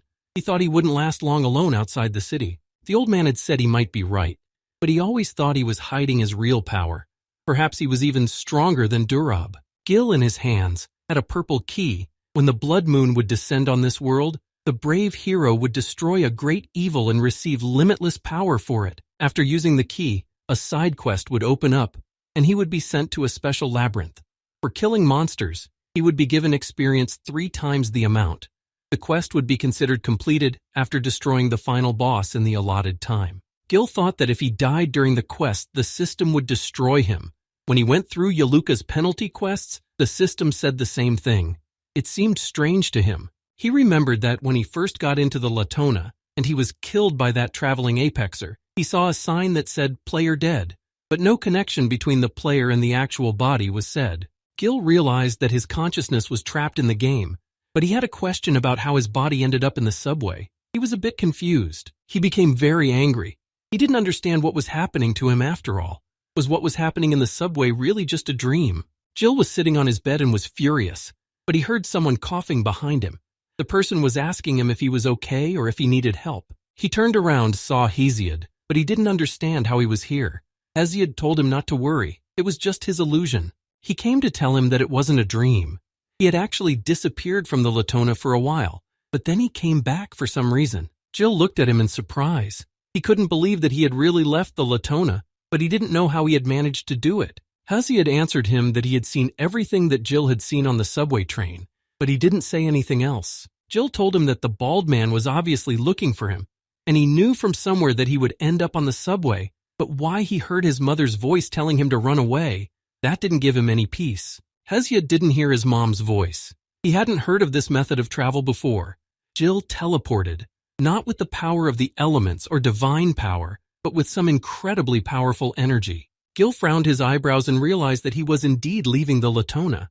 Now he had only 2 options as to why he was able to teleport to the real world. The first option was that his consciousness had remained in the game the whole time, and he had simply teleported to a location very similar to the subway in the real world. The second option was that he did return to reality, but his unconscious body couldn't have been riding around the subway all the time, so not only his consciousness but also his physical body must be in the game. In any case, this proved to him that this world was unreal, he thought. Is this the bald man that Xiao Mei wrote to him about? Jill clenched his fist and assumed that these people had really taken his mom. He didn't understand what he was in for, why he was even in this place, and how he could get out of it. Jill was furious. He was screaming all the time, but Hesiod, who was nearby, told him that he should calm down and stay calm. The system notification suggested him to use the Crimson Key. If he didn't make a decision within 10 seconds, the window would automatically close. But Jill didn't think about it yet. Jill picked himself up. He said he was fine and not to worry. He wanted to ask him if he had ever killed any gods, and if he regained all his strength, he could defeat the strongest god in this world. Hesiod couldn't remember anything. His mind was still blank. He must have killed a god. Otherwise, why was he trapped in that strange place? And he couldn't remember anything about his past. He explained to him that in any case, all the gods were afraid of the power of the primordial chaos. So one day he would definitely get the chance to kill the strongest god. Jill looked at him and realized that he was right. By that time he should be stronger, for he did not know what power the strongest god had. Hesiod warned him that since he had already used the power to kill the gods, soon the gods would come for his soul. He had better prepare for this meeting. Gil, putting on his jacket, answered him so Hesiod wouldn't worry about him. He couldn't die here. His goal was to get to the real world. He was determined. Not only did he want to get out alive, but he wanted to find out what was really going on here. Heading into town where Sally had called him, on his way to them, he decided that he would start training right after the feast. Right now, he needed to rest.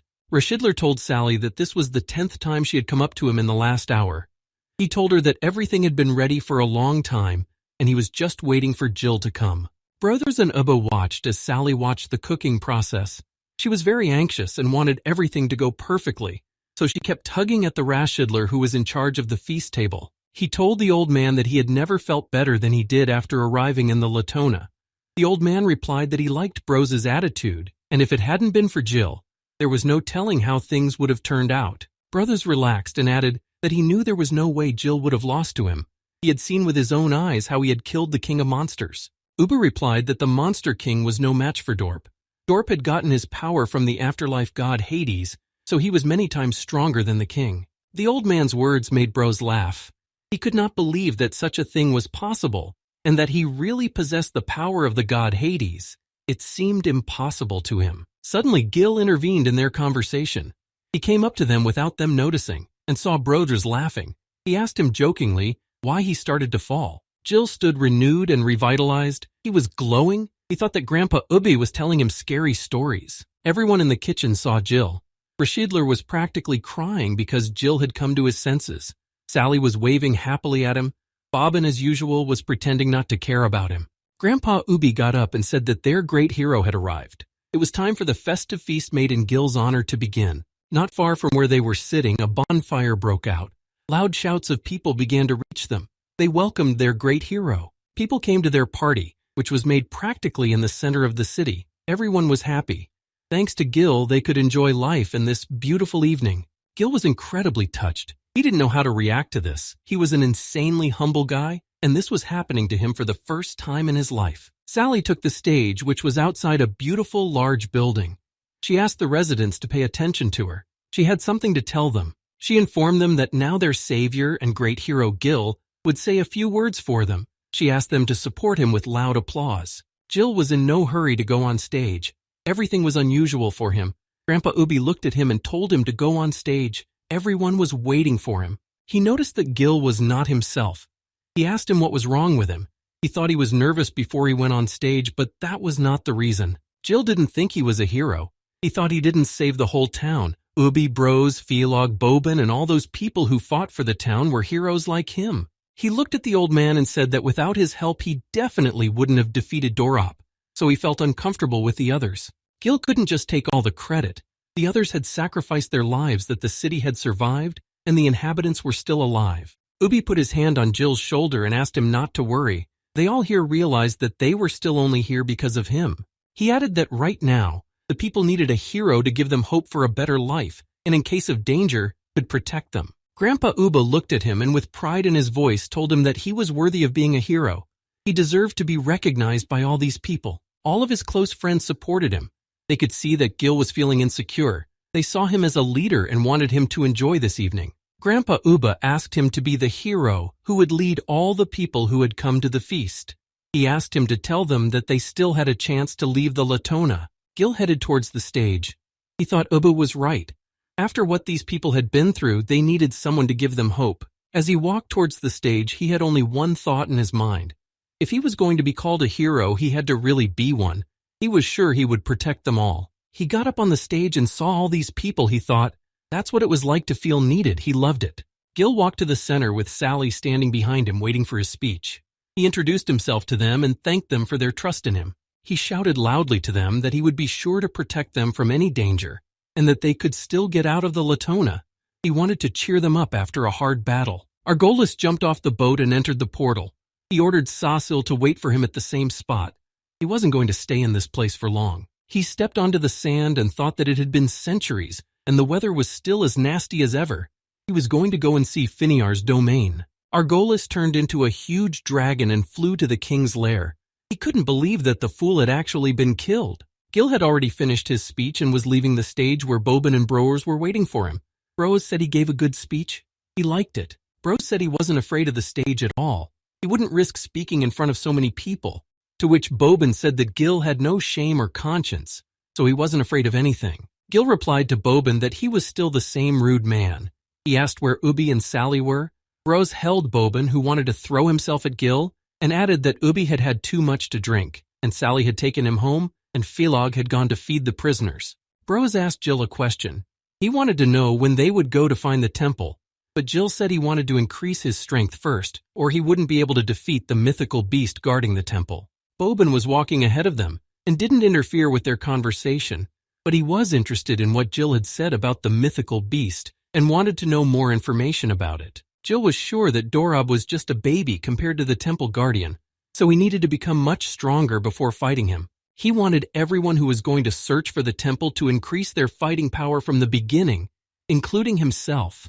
This journey could be someone's last. Gil didn't stay until the end of the feast. He turned around and said he was going to bed. He asked them to do the same, to go to bed early. They watched Gil leave. Brothers thought what was wrong with him. Why was he always so mysterious? It kept him up. Gil went into his characteristics to examine them. After defeating Dorob, his level was 78, but the levels available for use were only 41, and he had 65 skill points available to distribute. The level of his total destruction ability had increased, and now there was a reduced recovery time for the rest of his abilities. This meant he would have to spend more mana. He should have increased his intelligence level, so he decided to add another 15 points to intelligence. That was enough for him. He also added 25 points to strength and 25 points to dexterity, which were also important in battle. He still needed some sort of weapon. After unlocking access to the weapon store, he would only have 11 levels available to use. But even the weakest weapon was a better option than no weapon at all. After giving the sword to the old man, he needed to buy himself a new one. Gil spent 30 levels to unlock the store, and he accessed the stockpile of weapons which the store was full of. He stopped at the sword section. He liked them better than the others and was not bad with them. He stopped at the sword Golden Glory. It wasn't bad, but it was inferior to the Etzel, and the price was too high. Gil found a sword that suited his price. It was an enchanted sword of Karthus. Its characteristics were average, but he could use the fact that it restored mana, so he bought it. He spent 10 levels to buy this sword. When it appeared in his hand, it looked good.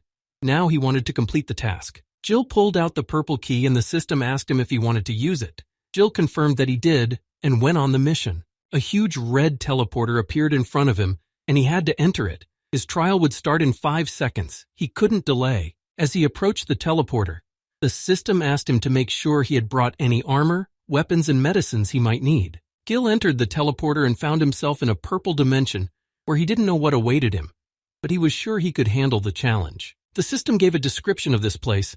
The countless murders of Goddess Bastet had stained this world with blood, so even the moon was red here. Gil thought the name of the goddess seemed very familiar, but he couldn't remember where he had heard it, so he set out to meet the unknown. He had to find the ruthless Bastet and kill her before the moon set, and he would get not only a legendary weapon or armor, but also 10 million experience points, so he could increase his level and become stronger. He understood his mission, and now he was going to go in search of the Bastet. But he didn't understand where he was going at all, and he didn't have much time. Gil looked around and realized that there were no signs. He had no idea where to look for her. He thought that if he went searching at random, he might not find the Bastet before the moon set, but he didn't know where he should start. He was suspicious of one phrase that was one of the conditions to search for the Bastet before moonset. Before moonset, this phrase made him suspicious. But eventually he realized where to find her and where he needed to go. He knew where she was. A small smile appeared on Gil's face. He realized it was just a riddle. The phrase before moonset indicated not only the time, but also the location of the Bastet itself. His attention was distracted by something. Gil looked in the distance and could not understand what was there.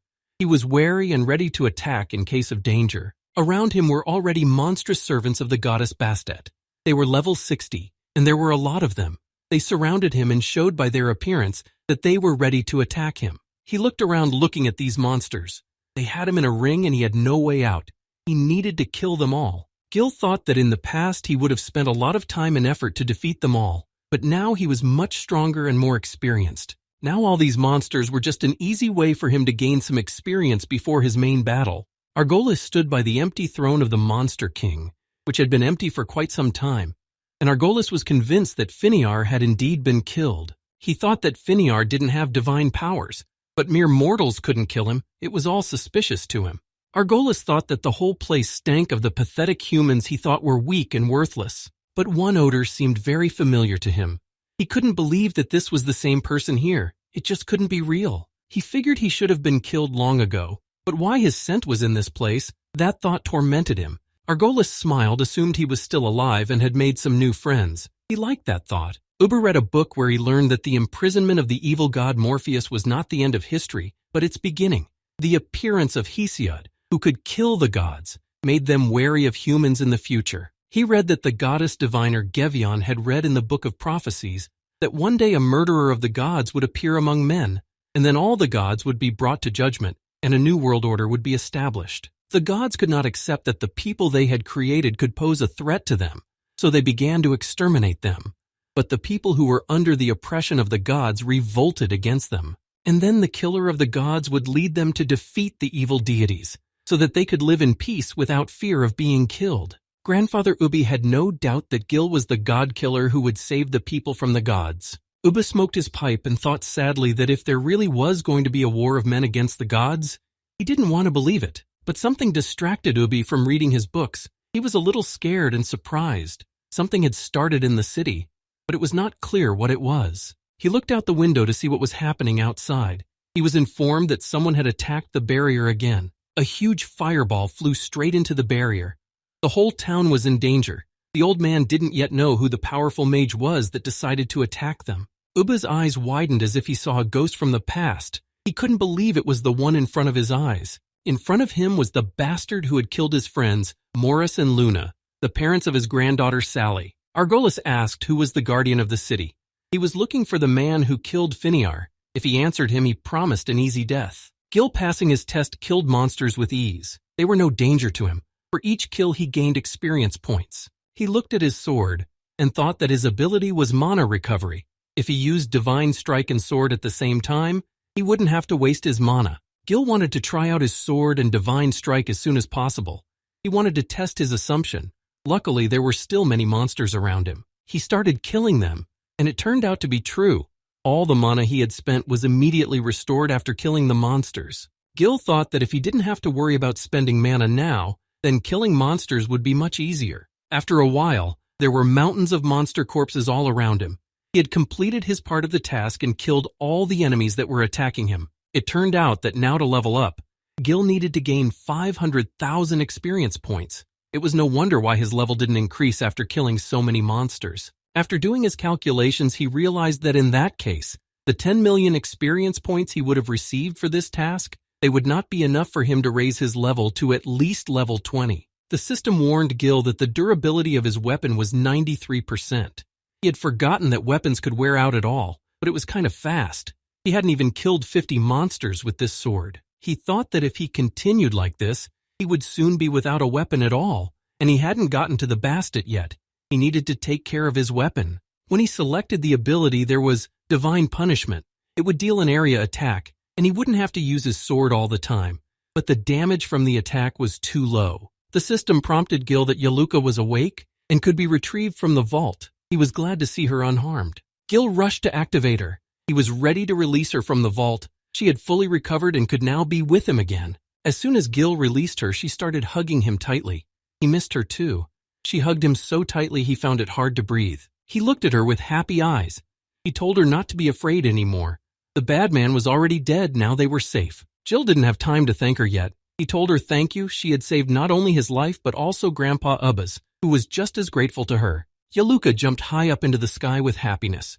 She was insanely pleased that her dad had praised and thanked her. She went back to Gil's shoulder and tried to ask him something.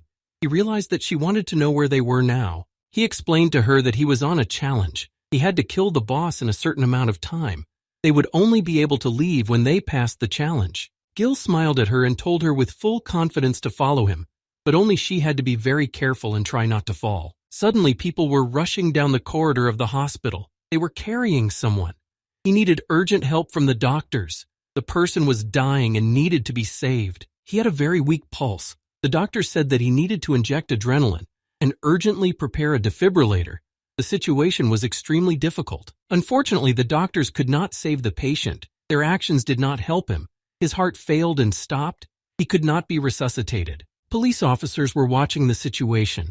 It was the 3,000th death due to sudden cardiac arrest this month. Most of the deceased were men in their early 20s, without any health problems. The cause of the cardiac arrest was unknown, and no pathologies were found at autopsy. Miss Sue asked if these people had anything in common. to which her co-worker replied that they were not related in any way. The only thing they had in common was that they played the game Cosmos. She suggested that so many people playing the same game who died violently could not be a coincidence. There was another incident related to the game. Last month, a woman went to the police department and said that her son, Gil, had gone to his room to play and just disappeared, and they didn't think much of it at the time. But last week, there was a video of a guy suddenly appearing on a subway car and then disappearing just as suddenly, and thanks to facial recognition, it was found to be Gil. He gave the report to Miss Sue and wanted to know what they would do next. The situation was getting out of control. Something had to be done immediately. She ordered the video to be taken out of the public domain. They couldn't have a panic. Then they had to talk to the head of Cosmos and try to find out what was useful and report back to her immediately. Grandpa Ubby sadly realized that the monster that had killed his friends was the same monster that was in front of him. He watched him silently. Argolis didn't understand why the old man was silent and didn't answer him. He thought he was mute. Ubby didn't answer him anything. He only wanted to finish him off without talking. He tried to unleash his lightning attack on him while he wasn't expecting it, but his attack failed. The monster saw everything and calmly blocked it and made his attack on the old man, which threw him backwards. Boban came to the old man's aid. He caught Ubby with his shadow ability, preventing him from falling. He was well aware that there was a fight waiting for them. Boban was worried about Ubby. He looked at him and asked if he was okay. The monster hit him well with his attack. Ubby was shocked to see Boban. He didn't understand where he came from here.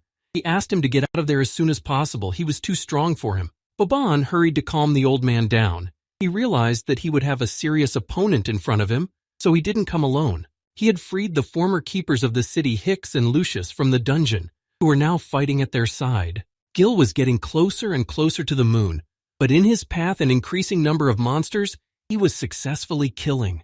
The monsters were getting stronger the closer he got to the moon, the higher the level of the monsters were, and it was getting harder to progress to the task at hand. In addition, his sword was rapidly wearing out, so he couldn't use the divine strike all the time. He needed to kill them instantly by hitting their weak point. The time to complete the task was severely limited. If he was delayed on the way, he would have no time left at all for the boss battle. But suddenly he saw that Yaluka also had power and started to help him kill monsters. Now the advancement would be faster and more efficient. He smiled at her and told her that her attack was very cool. She liked that her dad had noted her fighting power. Gil needed to deal with the monsters quickly. There was not a second to lose. They were almost near the target. The people below saw Agrolus. They didn't understand what was going on. The monsters had invaded the city again. They were scared for their lives. Agrolus saw that the guardians had come to the old man's aid and said in disgust that they were just a bunch of pathetic insects to him. But he didn't have time to deal with them. He just needed them to tell him where that person was. His patience was not unlimited, but who he was talking about they couldn't understand. Boban told him that he didn't care who he was or what he needed. Right now they were protecting this town. He gave him advice to get out of town as soon as possible. Before he could say anything, Agrolus was already beside him. No one could even understand how he was so quickly beside Boban, who was in danger of being destroyed. Agrolus glared at him. He told him that he thought too much of himself. He was just a lowlife that he could crush like a bug. He attacked Boban, who stood as if in a state of Acepian and could not put up a defense. It was too late. But now Ubba's grandfather had saved Boban. He had his back to him and the monster struck it, causing deep wounds to the old man. Ubby looked at the shocked Boban and asked if he was all right. He asked them all to get out of there and as soon as possible they wouldn't be able to overpower him. Boban realized that his grandfather already knew who it was, so he asked him what it was and why he was sure they wouldn't be able to overpower him altogether. Ubba corrected him, saying that it would be more correct to say not man but deity, so they had no chance of killing him. In front of them was the dragon Argolis, a subordinate of Hades, the god of the underworld. He was tasting the old man's blood at this time. It seemed familiar to him, but he couldn't remember where he had tasted such blood before. Ubby told Boban that he was the one who killed Sully's parents and his friends. So he knew who they were facing. Boban was surprised to hear about it. He said that the elemental powers against him wouldn't help them. He wanted to hold him off so the others could escape to safety. Argolis smilingly asked if they really thought they could get away. It was too late. Once he saw the fresh blood, he was unstoppable. He couldn't let his prey escape. Hicks and Lucius were already ready to attack and defend the city from him. Lucius stood on the huge wolf and shouted for him to see that they would not give up without a fight. They smiled and told Ubba that they would not leave and abandon him. They believed that the guardians of the city, it was not proper for the guardians of the city to run away from the battlefield at the first danger. Boban was angry with him. He had killed Sally's parents. Now he didn't care if he was a man or a god. He couldn't get out of there that easily. He thought that together they would be able to defeat him. Ubby listened to them and let them stay. Now they had made their choice. There was no going back. The old man began to heal his wounds so he could attack him. They prepared their weapons and were going to attack him all together. They believed in the success of their attacks. Argolis stood silently watching them. He didn't care that they were preparing to attack him, but he didn't let his guard down either. He smiled and told them that all their intentions and attempts looked very foolish. They couldn't defeat him. He summoned his weapon against them without straining at all. Behind his back appeared a huge dragon that inspired fear with its mere appearance. There was almost no chance to defeat it. Gil and Yaluka killed the last monsters on the way to the moon. He had increased his level through kills. It was very timely just before the boss encounter. He looked at Yaluka, who looked very tired. He suggested she take a little break before the final battle. Gil thought to himself, they had killed so many monsters, they had spent a lot of effort on this, but his level had only increased by 1 point. He looked at his weapons, which were starting to wear out from the battles, much faster than he thought. This could be a problem in a boss battle. Gil looked at his abilities and enhancements and realized that they worked pretty well in a one-on-one battle.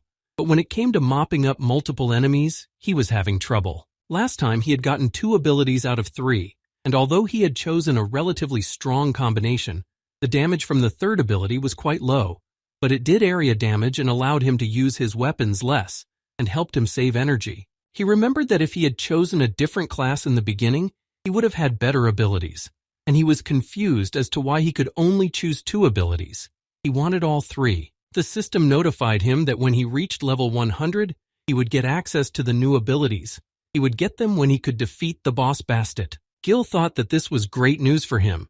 Once he won, he would get a legendary weapon or armor and would be able to access new abilities. Then defeating Nabulusi would be easier. He was set on positive thoughts and not thinking bad thoughts. He looked at Yaluka and told her that it was time to get on their way. But they didn't have time to go anywhere. They heard a very menacing growl, but they didn't know whose it was or where it was coming from. Gil assumed it was Bandit. In front of them appeared a huge, ferocious monster, which knew no mercy and was ready to tear them into small pieces. It was the final boss of this challenge, the monster Bandit. Her level was higher than Gil's, and she was a serious opponent for him. Gil smiled and said that the boss turned out to be just a big cat. He started to use the power of his element. He was sure he could overpower her. He asked Yaluka to be careful. If she died, he would die too. She started waving her arms nervously. He calmed her down, saying he knew she was very strong. Gil exhaled and was ready to attack her and start their duel. Time was slowly running out to kill her. He had to hurry. In City B, there had been an increase in deaths with unexplained causes. Some thought it was a new virus. Some thought it was a radiation leak. There were also rumors that the game Cosmos had something to do with the deaths. The reporter said that now all over the world, people were demanding that the government tell them the truth about the cause of the mass deaths. Today, the government had invited a number of other countries to hold an emergency meeting on the matter, and they would have their questions answered at a press conference this evening. Right behind the reporter's back on live TV, there was a scream. A man fell down. It was not clear what was wrong with him. He needed an ambulance immediately. She looked at the camera, saying that she, Lu Yao Yao, a reporter for Neo TV channel, will continue to keep them updated on all the developments. Scientists conducted autopsies on the dead and examined them for any abnormalities, but no signs of poisoning or virus infection were found. The doctor of medical sciences explained that they found out that the cause of death of all people was not heart paralysis at all. The real cause was more complicated and mysterious than they could imagine. All of the victims had stab wounds or blunt force trauma to their internal organs or brain tissue. He had every reason to believe that these were in fact brutal murders committed by brain stimulation. Earlier in Australia, they had done experiments on human brain tissue. They put it in a petri dish, and using electrical stimulation, trained it to play ping pong. They found that the tissue learned faster than any AI. He added that they might have thought that this research and the mysterious deaths had nothing to do with each other. But in fact, it all pointed to just one thing, that there was only a 1 in a billion chance that the world they all lived in was real and not virtual. The Bandit's attack was very powerful and fast. Jill didn't have time to react and dodge, but Yaluka came to his aid and created a protective barrier for him. Jill landed without losing his health. Yoluka helped him in time. She practically saved his life. Smiling, Gil said it was powerful from the Bandit. He thought that the boss in this challenge was clearly not inferior to the Monster King or Dorob. Both in terms of attack and defense, he thought that the Bandit was even stronger. If this cat were to hit him now, he wouldn't be able to fight any further. He couldn't relax even for a second, otherwise he might die. He still hadn't realized what her abilities were. He thought to save his strength. Once he found out what Bandit was capable of, he would immediately strike her with a decisive blow. Gil used the Divine Path ability and rushed to attack the Bandit. He needed to find out her weak point. He saw during his attack that something went wrong. She didn't move or try to dodge the attack, and she didn't attack. It was like she was studying him. Gil was practically on top of her and wanted to make an attack. She noticed him but still stayed put. He couldn't figure out what the Bandit wanted from him, what her plan was. Maybe she was planning to let him get close to her and attack him. While he was thinking about how to kill her, she summoned her shadow clones who had already surrounded Gil. He was trapped. He looked around, but he didn't panic. He was calm and determined. He knew what he had to do at that moment. Gil broke free from the trap and began to attack the monster with his quick divine strike. The divine strike would help him avoid her magical attacks. That way he could study her and attack her at the same time. But the Bandit was cunning and dangerous. While Gil was thinking about his next attack, she was already at his back and attacking him. She launched her attack at him, and Gil fell straight to the ground. He couldn't stop on his own, and Yoluka came to his aid. While Gil was falling, Bandit had time to make another attack. Adding more damage to Gil, Yoluka was very close and almost caught Gil. She managed to save him, and together they stood at a safe distance from Bandit, who was not trying to build on the success of her attacks. But she didn't need to get close to her target. She sent her shadow clones to attack them again, who could do a lot of damage to Gil. The shadow clones snuck up on Gil as close as possible. She only used them for one purpose, to put a ghost mark on Gil. Gil's eyes were full of surprise. He clearly didn't expect them to take him by surprise. He had to dodge the attack immediately. The monsters managed to do some damage to Gil. They knocked him down, but they didn't manage to kill him. He managed to soften the attack. He crouched down a bit to catch his breath. A Yoluka flew over to him, worried about him. He didn't understand why they didn't finish the attack. Gil thought he couldn't dodge this blast at all. He had a feeling that no matter where he went, she could still get him, and he had managed to dodge it like this before.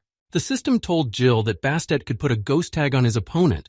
The damage from the blast would then hit the exact target. Bandit was very fast because she had to get close to the enemy and leave the mark on him, and she could kill him with her blast attacks. But Gil also needed to get close to her so he could apply his attack. Gil didn't know what to do or how he could outwit the monster. This was a difficult task for him.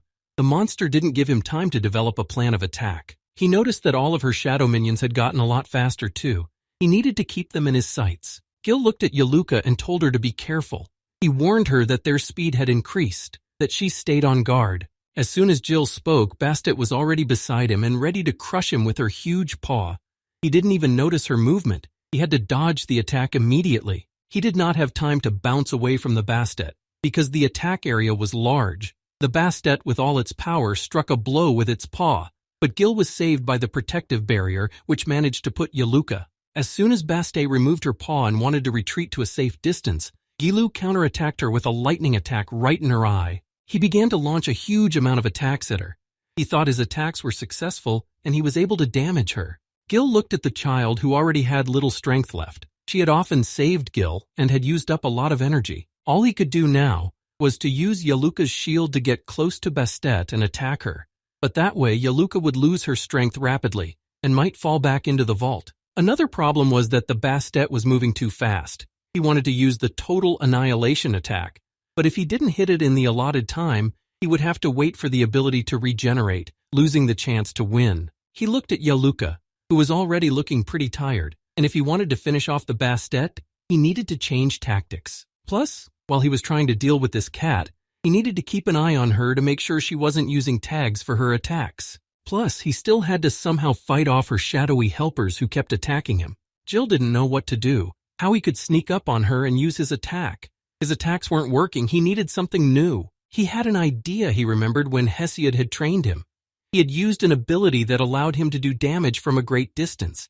If he had it, he would have easily defeated Bandit. Gil didn't feel his presence, so he wanted to know if he was with him now, and if he knew a way to kill the monster. His knowledge was very much needed now. There was no response from the Hesiod. Gil fought off the attacks of the shadow clones and tried to address him again, but all was to no avail. Gil thought that he couldn't contact him during the test, but when he returned to reality, the Hesiod was leaving Latona with him. He had very little time left. He couldn't afford to forfeit the opportunity to gain 10 million experience points and a legendary weapon or armor. He needed to kill the monster immediately. Bastet did not stop. She continued to attack Gil, who managed to deftly evade her powerful attacks, but this could not last forever. Someone had to win. He realized that this would not be the case. If he failed this challenge, then one could not even hope to defeat the Nabulusi that guarded the temple. Gil could not give up. He realized that there had to be some way to defeat the Bastet. He needed to take every opportunity to attack. But suddenly a monster appeared behind his back that was going to kill him with her fast attack. He couldn't believe that she was even faster and more dangerous. Bastet gradually dealt damage to him. The system warned him that his health was less than 10%. He needed to regain his health as soon as possible. Gil realized that Bastet was really moving faster. With his current amount of health, one missed attack on him could result in his death right there.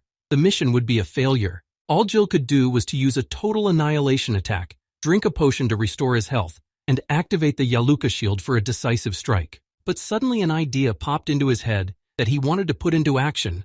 If everything worked out, he could kill the monster. He thought that now the powers of primordial chaos and all his abilities he had only used according to the system's prompts, but he had never yet tried to figure them out on his own. He was pretty sure that when Hesiod had struck with his sword, he had concentrated all the elemental power into his weapon, and then just released it on his enemy. He wondered if he put all of his primordial chaos power into the sword he had, would he be able to achieve the same result as Hesiod?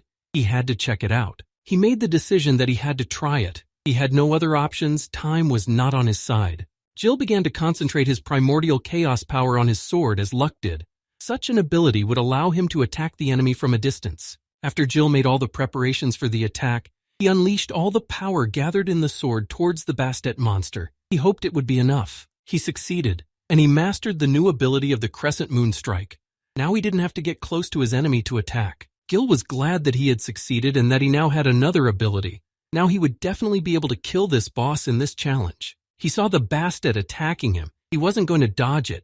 He waited for it to get close to him, and then he was ready to use his new ability. As soon as she was at the right distance to attack, Gil used his total annihilation ability to end the fight. But his attack stopped abruptly, drops of blood falling to the cold ground. It looked like Gil had missed an attack from Bastet. This was all part of Gil's plan.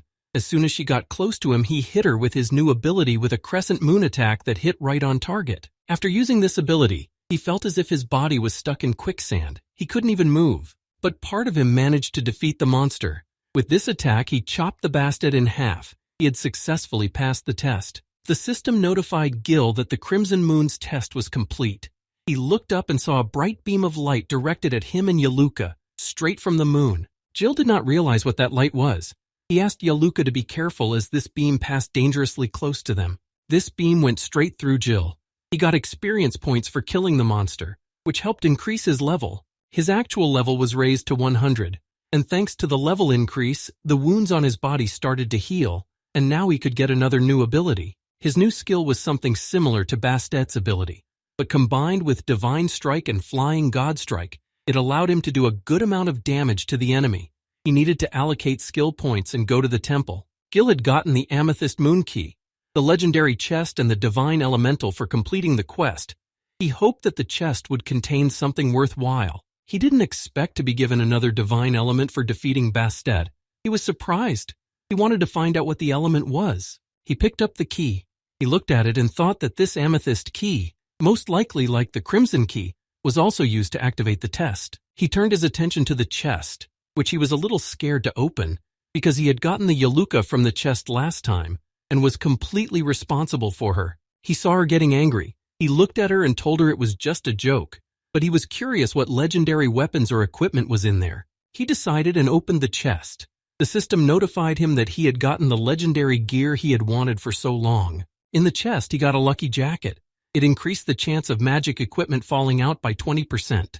This item could benefit Gil in the future. Gil also got the Afterlife Song of God Ra. These were earrings that contained the souls of monsters that wanted to destroy the world. They increased all the characteristics of whoever wore them. Gil thought that it was called legendary equipment for a reason. The earrings gave a big bonus to intelligence, and the probability of success when dodging increased. Wearing them, you could safely spend all the skill points on strength and agility. Gil looked at the earrings and realized that his ears were not pierced. He didn't know where to put them. He saw the equip button and pressed it. All of the new items were applied to Gil. He was wearing a necklace, earrings, and a jacket. All of the items increased Gil's abilities and characteristics.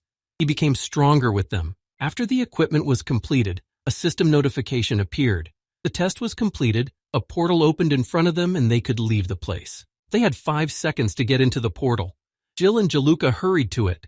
He told her that as soon as they got back, they would go looking for the temple. Upon returning back, Gil was surprised that it was still evening in the city. He thought that when he was going through the trials, time had stopped in the city. It was strange. He hadn't seen the city itself yet.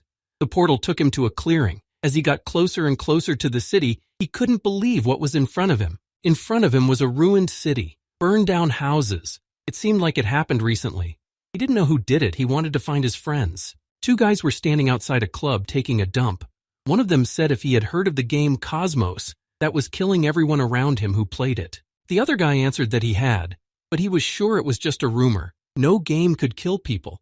He thought it was because the youth of today played a lot and didn't care about their health. He asked to look at him. He was not so young, but he had a lot of strength. He said that tonight girls came up to him and they thought he was only 20+ years old. Then the first guy confessed that he was also playing the game, and lately he couldn't concentrate on anything. He was always afraid that he would die, to which his older friend calmly told him to hurry up. The girls were waiting for him. As the 2 guys were leaving, they noticed that behind them there was a strange purple ray that stretched straight up into the sky. They turned around to look and were surprised. The older guy with a smile on his face was surprised at how bright the light was. He thought there was some illegal party going on that he wanted to go to. But suddenly the smile disappeared from his face. Both comrades were very scared. What they saw made them terrified. They did not know where to run. A huge bone monster appeared in front of them, which could destroy the whole city without too much effort. But they didn't understand where it came from and how they could escape. They began to run away. The older friend did not understand what the hell it was, how this monster was in their city. The young guy told him that it was the boss from the game Cosmos. There was nowhere to escape. The monster was heading towards them, but suddenly, out of nowhere, a hero appeared, who stood in the way of the monster and prepared to fight him. Gil walked through the town and saw the destroyed houses that were still, little by little, smoking. He didn't understand what had happened in the town while he was gone. He thought that time must have been passing in the dimensions for the trials just like in the Latona. He had too many questions in his head that he was looking for answers to. The first person Gil saw after he returned was Hesiod. He looked at him and was surprised that he had been gone so long in the city. Now he was finally back. Gil asked him where he had disappeared to, but Hesiod was angry with him. He should have asked him that question. As it turned out, he could have kicked him out of his spiritual world. When Gil heard these words, he was very surprised. He did not understand how he could kick him out of the spiritual world, the place where he lived. Suddenly, from behind, a shadowy attack was made on Gil, which he successfully repelled, but he had not yet seen the enemy who attacked him. The attacker was a Bobin. He was furious. He wanted to tear him apart, but Gil didn't understand what was going on. He was surprised by the Bobin's behavior. He wondered why he was attacking him, where Grandpa Ubby and the others had gone. He wanted to know what had happened while he was gone. Bobin was too angry with him. He didn't understand how he had the nerve to ask him about Grandpa Ubba. Everything that happened was his fault. Gil was shocked at what Bobin was telling him. He didn't explain to him what was his fault. Gil wanted to know what had happened, where everyone had gone. The Bobin led him to a small house that stood among the destroyed houses. Charred and dead bodies of people were lying around it. Everything looked terrible. Gil entered the house and saw the others. They were standing over Ubby's grandfather, who was badly wounded. He could not imagine who could have done this to him. He ran over to the old man who was lying unconscious on the table. He asked everyone how this could have happened, but it looked like he was not welcome. Everyone sat silent. No one gave him an answer. Gil said irritably that he had only been away for one evening. He needed to know what had happened here, but no one gave him an answer. But suddenly the silence was broken, and Gil heard a short phrase that concerned everyone. The Rashidler wanted to address everyone, but abruptly stopped talking. Gil turned to him and asked him to explain to him what had happened, who had hurt Ubba's grandfather so badly, and who had destroyed the city. The Rashidler was surprised at Gil's words that he was gone one evening. He told him that he had been away for 3 days, and they thought he had left and decided not to say goodbye to them. Gil was confused. He didn't understand how he could have been absent for 3 days. He had passed the tests in just one evening. He couldn't get his head around Varvar's words. Bobin walked in and told him to stop pretending to care. Gil had told them all along that he would protect everyone, but at the crucial moment he just ran away. He looked at him reproachfully and said that thousands of people had died because of him alone. Because he had cowardly run away, Bobin couldn't calm down. He couldn't understand who Gil really was, and why the one who destroyed the city was so desperate to find him. He wanted to know what Gil was hiding from them. 2 guys came to the police station saying they had seen a monster. The police officer said that if they kept talking nonsense, she would arrest them for disorderly conduct. They stood there and tried to prove to her that they were telling the truth, that a huge monster had come to their town, that everyone was in danger, but no one believed them. A senior staff member passing by asked what was the matter, to which she replied that the 2 had come in and were talking nonsense about seeing a huge monster. They were scared on their faces, screaming all the time that there was a monster, and there was a flying girl who killed the monster with her nimble attacks. The senior staff member didn't believe them. He turned them around and pulled them out, saying that if they came in again and talked nonsense, they would get in trouble. But the guys kept saying that they could tell everything in great detail. While the employee was talking on the phone, her colleague stood listening to the guys. They described the monster saying that it looked like a beetle the size of a 3-story house. Suddenly on the phone, the chief informed her that there were unknown creatures in the city. Everyone standing in the hallway heard about it and were alarmed by the information they heard. The chief ordered her to immediately gather all the employees and wait for further orders. They had to be on full alert. The monsters could attack them at any moment. Having finished talking to the chief, the girl turned around and there was no face on her. Her colleague asked her what was going on in the city. What was she talking about? But the girl couldn't answer anything yet. After calming down a bit, she said, "The chief just called. A state of emergency has been declared in the town. Right now the residents are being attacked by creepy monsters. In the small, dilapidated house where the survivors were, there were angry screams. Someone was trying to get answers from Gil, who sat silent." Bobin did not understand why Gil was silent. He was very angry with him because of grandfather Ubby. He could not just let him go. He wanted to know where he was at the right moment. Bobin was getting angrier and angrier. He claimed that Gil had found out that the guy was coming for him, so he decided to hide from him. Bobin called Gil a cowardly bastard who only thought of himself. He was out of control. His emotions got the best of him. He thought Gil had abandoned them. He promised to protect them, but he couldn't. Bobin tried to strike under Gil, but he failed. Gil was stronger than him and easily stopped his attack. He clenched his teeth and waited for a retaliatory attack, but there was none. Gil apologized to the Bobin, but it wasn't what he thought it would be. He couldn't have known the monster would come for him so early. He wasn't going to leave them, but he took all the responsibility and blame on himself. He made them a promise that he would find this monster and kill it with his own hands. But unfortunately, he couldn't turn back time. Bro told Gil that it was impossible. They wouldn't be able to overpower him. He was too strong for them. Even old man Ubby couldn't handle him. Bobin held his hand that Gil had hurt a little and said he was also wondering why the monster was looking for him. Gil explained to him that he had gained the power to kill gods, and now he was being hunted and everyone around him was in danger. He remembered that when they had fought the Dorp, he had noticed that normal elemental abilities could not harm him. As it turned out, the Dorb had sold his soul to Hades in exchange for divine power. Gil didn't know how it happened, but it turned out his elemental ability was the power of primordial chaos, which allowed him to kill gods. Then Hades noticed him when he killed the Dorp. Dragon Agrolus landed in the desert far away from the city. He thought that was where it should be, but what it was, he didn't know yet. He set the seal, and on this place was to be the temple that Hades had told him was the place where the gods were imprisoned. After he activated the seal, Agrolus realized that this was it, the temple he had been looking for so long, and its location was told to him by Hades. A huge Khepri temple appeared in front of him. It was very beautiful. 2 huge statues of Anubis stood at the entrance. Now he could enter it. Gil went out into the fresh air. He needed to put his thoughts in order. The warm sun was falling on him, and he couldn't understand where the real world was and where the virtual one was. He looked at the sky, he looked at the desert, he looked around. He thought that everything here was so realistic and at the same time so unrealistic. He had mixed feelings. Gil believed that the human brain could be fooled, but it was impossible to fool their inner feelings. He blamed himself for Ubby's grandfather being hurt, for people dying. Even if it was all unrealistic, he couldn't forgive himself. He firmly decided that before he left the game, he absolutely had to avenge Grandpa Ubby and all the innocent people who died because of him. Jill remembered that there was something in the medicine store that could help Grandpa Ubby.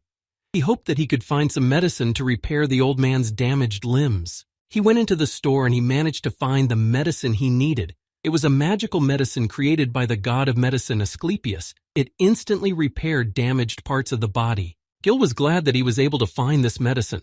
He wanted to give it to his grandfather Ubby immediately so that he could get well soon. But before he could go back to the cabin, he saw that somewhere far away in the desert, there was something like an explosion.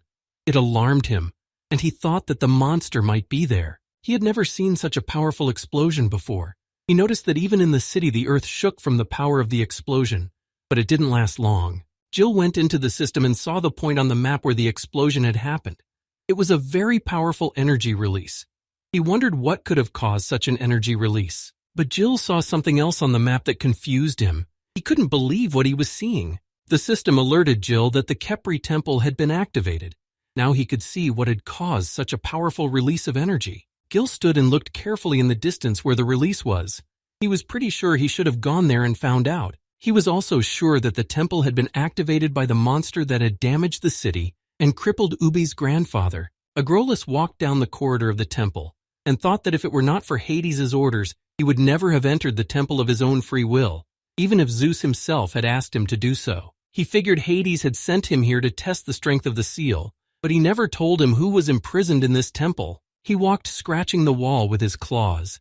He thought that in such a huge temple, in the middle of Latona, there must have been one sealed up that even the gods were afraid to remember. Agrolus assumed that the sealed beast was feared, even by his master Hades, so he was here to test the strength of the seal. He reached the end of the tunnel and saw a door with a huge seal on it. It was intact, but more and more he wanted to know who was behind the door. He raised his hand and used magic to open the seal. This was what Hades had told him, and soon he would know what creature was sealed. Agrolus channeled all of his magic to tear the seal off the door, just a little more, and he would have succeeded. That was why Hades had sent him to the temple. With a smile on his face, the demon continued to break the seal. He saw who was there. It was a mythical monster, the guardian of the entire temple, an ancient Nablusi monster. Gil didn't understand why the demon needed the temple and why it had activated it, but he couldn't delay. He had to follow the monster before it left the temple. He remembered that the gods could sense his power of primordial chaos. If the demon went looking for him again, the rest of the town could be affected. He couldn't let that happen. Gil turned to Hesiod. He wanted to know how the gods realized where he was.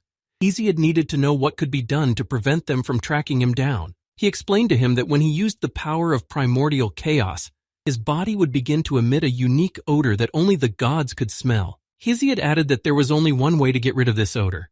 If Gil died, the odor would be gone and the gods would not be able to find him. The price of owning this power was very high. One must realize that if he were to use this power, the gods would find him sooner or later anyway. He was left with only one option.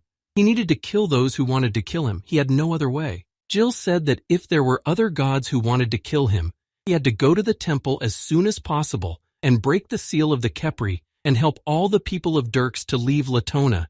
He had to do it for his friends. With sadness, Gil realized that Boban was right. Everything that had happened was only because he had come to this town. He thought he was the one who had brought them all into trouble. He thought that Grandpa Ubby had suffered because of him. He couldn't even imagine how many more innocent people had died because of him. Jill went into the cabin where no one was. He approached Grandpa Ubby, who was lying unconscious.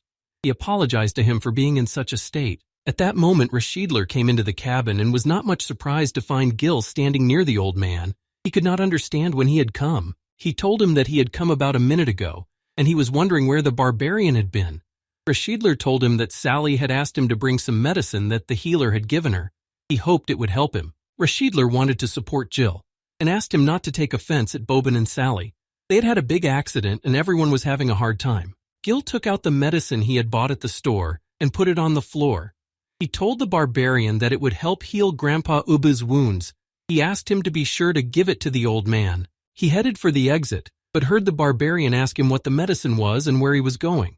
He said he wanted to take a walk and asked Rashidler to take care of Grandpa Ubby. Gil walked out of the house and thought that he couldn't put things back the way they were, but he could at least protect the remaining townsfolk and help them get off the Latona. He turned around and took one last look at the lodge.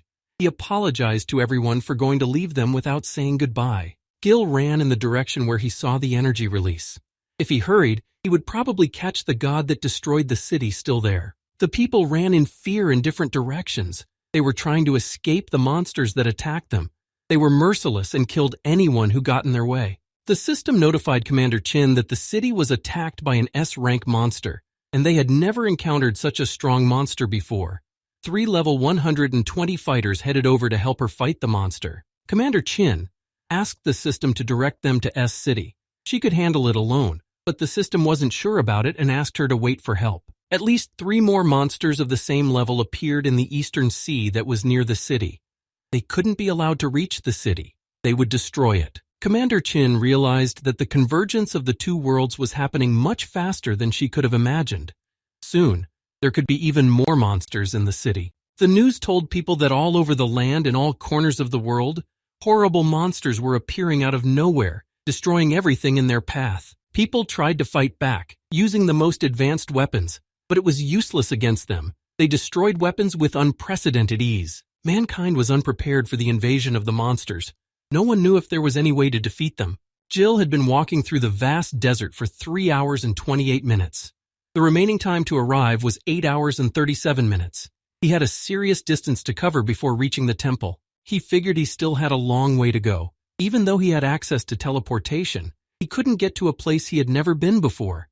Hesiod had said that if they had the ability to fly a dragon, it would save them time. Gil was not much annoyed by his words. They had been walking for a very long time and nerves were on edge. He asked him where he would be able to get a dragon now. Hesiod's advice was of no use. He looked at Yaluka and smiled. He jokingly told her that maybe she could take him on her shoulder and carry him. After all, she could fly. He laughed at the joke and how Yaluka was a little nervous. He tried to keep his head down and tried to banish the negative thoughts. He walked and laughed until his attention was caught by something in the distance. He looked over and was shocked at what he saw there. Gil saw the traveling summoner, the monster that had killed him the first time they met, but he wondered how he had gotten here. He saw him drinking the blood of another innocent victim. He looked exactly the same as the first time they met. Gil was surprised that the system didn't alert him that there was an enemy nearby. Jill could see the top man coming straight at him. He smelled a familiar scent but didn't realize where he had met him before. It was like the system couldn't detect monsters of such a high level. Jill tried to avoid such monsters relying on the system's clues. Now he only had to fight. Jill, with a smile on his face, decided to tease the monster a bit. He told him that they had met again, only now Jill was stronger than before. The trickster recognized him. He thought he was the same human he had killed, but he couldn't understand why he was still alive. Jill grinned and told him that thanks to him, he was not only alive, but he was doing very well, growing stronger every day. The Supreme did not wait any longer and swung at him with a quick attack. He wanted to kill him again. He thought that this time he would win. But it wasn't as easy as last time. Gil was fast and agile. He dodged his attacks with ease, but he didn't attack him yet. He dodged until the summoner was caught in his trap. And then Jill gave him his attack. It was strong but not fatal. Jill told him did he really think he had not changed since then and could still only swing a sword? But he could do a lot of things. He was now someone who could defeat anyone.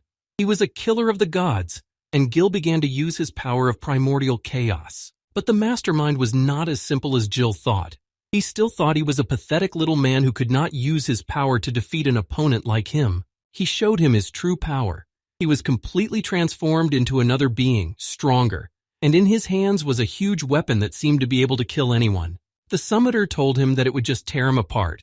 He activated the ability Summoner's Scythe, which increased his attack power by 30%. Gil thought that was his elemental ability. He was surprised at his final form. Hesiod had warned Gil to be wary of him. He was very strong. He remembered that last time all his stats were increased by 10%, but he was still able to kill him with ease. That alone was enough to realize how strong the summoner was. But after his victory over the Bastet, Gil's level had been raised to 100, and he had finally gotten some high-level equipment and weapons that would be useful in battle. Jill thought that if he couldn't defeat the Apex now, he could forget about the temple. The Apex would fight to the very end until there was only one of them left. They began their attacks against each other. At this point, Gil realized that this battle would show him if he could get out of the game or if he would lose to the monster again. The Supreme was very strong and fast. He was attacking with his scythe. Noticing that the human was still so slow for him, Gil wasn't going to stand for being mocked. He used his divine strike ability in an attempt to deal damage to the were-rider in response to his attack. Gil couldn't believe what was happening in their fight. He noticed that the man was stronger now than he had been in their first fight. Gil hit him with his attack, damaging him. He was surprised that he was so fast and strong. He hit him with his weapon that practically pierced him. Steel was confused. He didn't understand how this could happen. His strength didn't help him in the fight with Gil. It seemed that his abilities were superior to his. After a successful attack, the system told Gil that his weapon's durability was less than 70%. He thought that the durability was wearing off too fast. He needed to deal with him quickly. Gil decided to use total annihilation. Taking his completed form, he saw that the summoner was confused, and this was his chance to finish off the monster. The summoner saw Gil in his completed form. He was greatly disturbed. The summoner looked at him. Gil's face looked very familiar to him. Gil didn't wait for him to come to his senses and attack him. He saw that he was now unprotected, and he used the momentum for his attack. He hit him and completed his attack, but he was puzzled why the Varishtel didn't dodge his attack. It didn't hinder him in any way. Gil plunged his blade straight into the chest of the Varishtel, who despite his serious injury kept repeating that it was impossible, just impossible. He looked at Gil and trembled. He couldn't attack him, and he couldn't resist him. He saw in him something that held him back. Unexpectedly, the Supreme, looking at Gil, said in a quiet, trembling voice that he was his master, which alarmed him greatly. At the secret headquarters, one of the staff members reported that a large number of unidentified creatures had appeared in the eastern Pacific Ocean. The J and H countries had sent a unit to the area, and the A country had also sent a unit. Miss Su questioned the suspect Zhang Wusan. She asked him to explain why the monsters from the game appear in the real world, what he was up to. He answered her that they were just a game development company. The monsters that were in their game were just computer code. Zhang Wusan was the CEO of Cosmos. He had no idea why monsters started appearing in the real world. That was not a question he should be asking. She threatened him that on behalf of the country's special law enforcement department, she asked him to immediately shut down the game servers for them to investigate. Wusan replied that all the game servers were in Europe and Country A, and Country C did not have the authority to conduct such investigations. When he finished his speech, he set the cup down and informed her that he had more business to attend to, and said goodbye to her. He wasn't going to continue the dialogue. As he left, he reminded her that all the game monsters were not made up by them from scratch. Their images were based on ancient legends from different countries. He advised her to study them and stay out of his company's business. He stumped her, Madame Su thought. Did he really mean to say that all the monsters from the legends were real? She couldn't believe it. A squad of level 120 warriors stood in front of the huge, bloodthirsty monsters. This was the first time they had seen 3 S-rank monsters appear in one place at once. One of them remembered that the last time they had sent a squad of 4 level 80 warriors and 2 level 120 warriors to fight one of these monsters. But now there were 3 monsters. They wouldn't be able to deal with them alone. The eldest of their squad ordered them to prepare for the battle. They needed to hold back the monsters until help arrived. This was Commander Chin's order. As they prepared to contain them and planned a plan of attack, a look of worry appeared on their faces.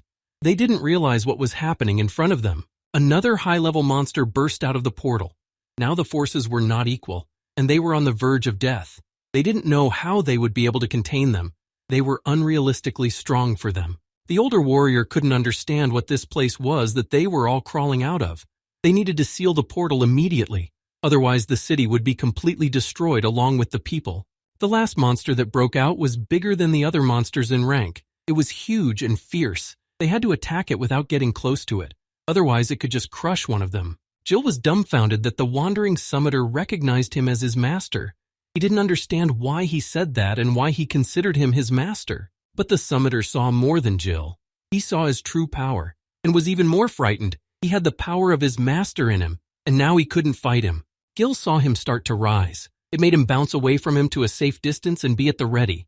He thought it was a trap from the Vertexer. The Vertexer obediently rose to his feet and reiterated that Gil was now his master. He lowered his arms and was completely subservient to him. Gil was completely confused. He didn't understand what the monster was telling him. He asked him what the master's power was. He thought he was up to something, but the summoner himself was confused. He couldn't realize that his master's power was in some pathetic human. How it happened he couldn't even imagine. Gil turned to Hesiod, who was standing behind him. He thought that the master the summoner was talking about could be Hesiod himself. Hesiod didn't remember anything from his past life, and couldn't know if he was his master or not. Even if he was, he wouldn't be able to remember it. Gil turned his head towards the summoner and wondered if Hesiod could be his master. How he could find out, he had no idea. He looked at the monster and asked him if his master was a man with poor hair. He wanted to describe Hesiod to him.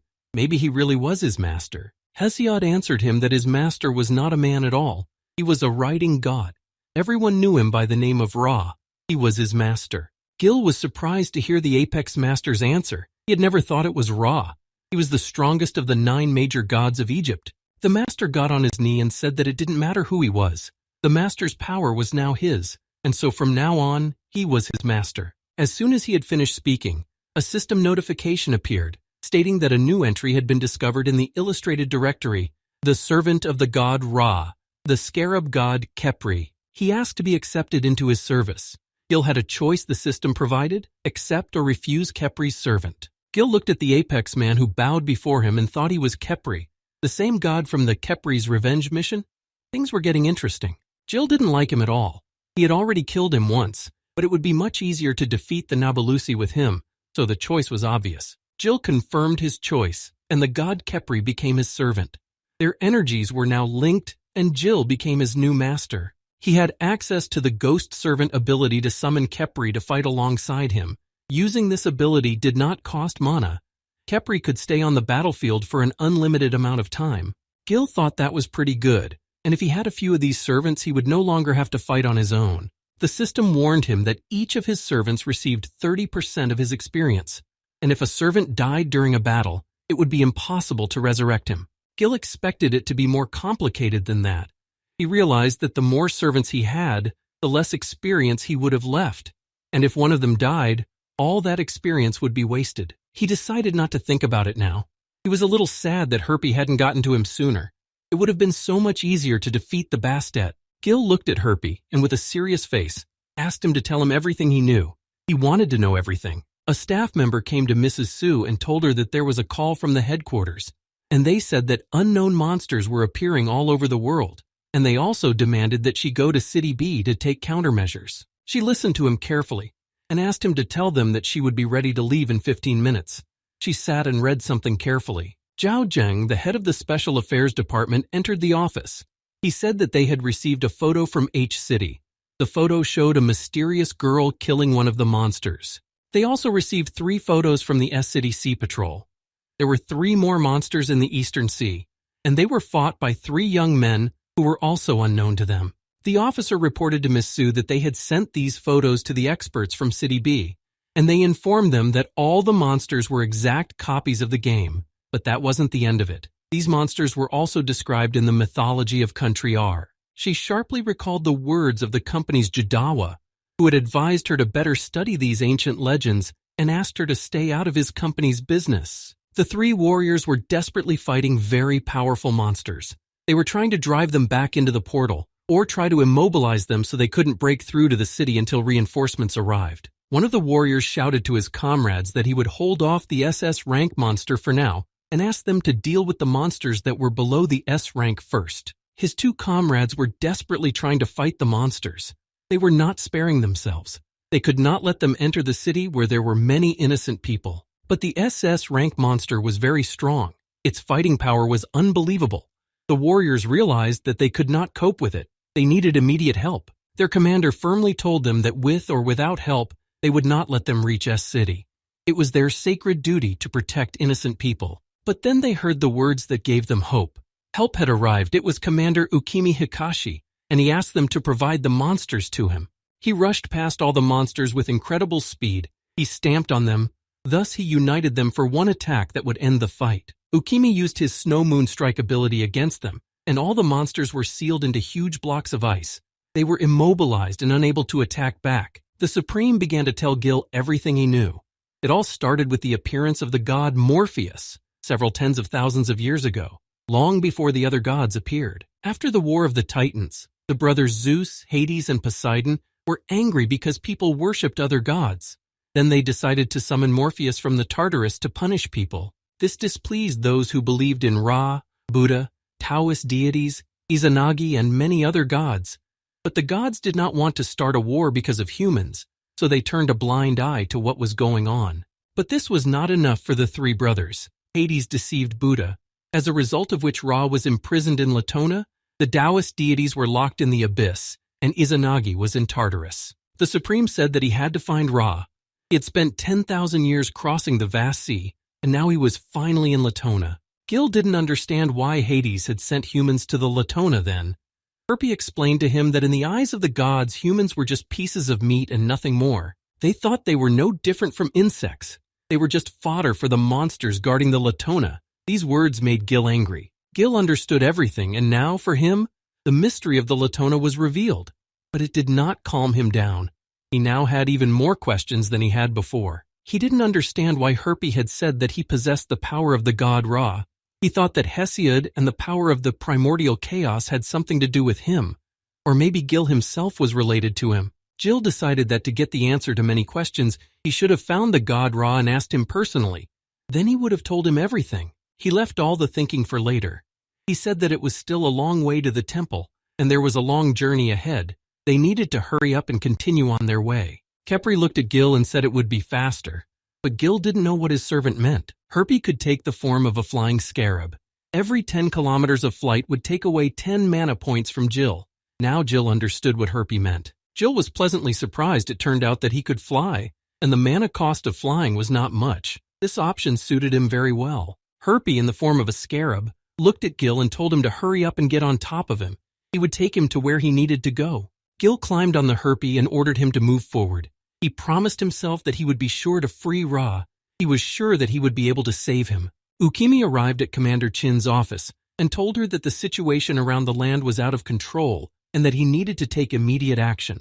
Commander Chin replied to him that if they did not think of anything, humanity would be wiped off the face of the earth, once and for all. She was afraid that not only the inhabitants of Earth would be wiped out, but also the people from the cosmos world. They needed to save the situation and prevent the complete annihilation of the human race. Commander Chin ducked into the portal that Ukimi had made for her.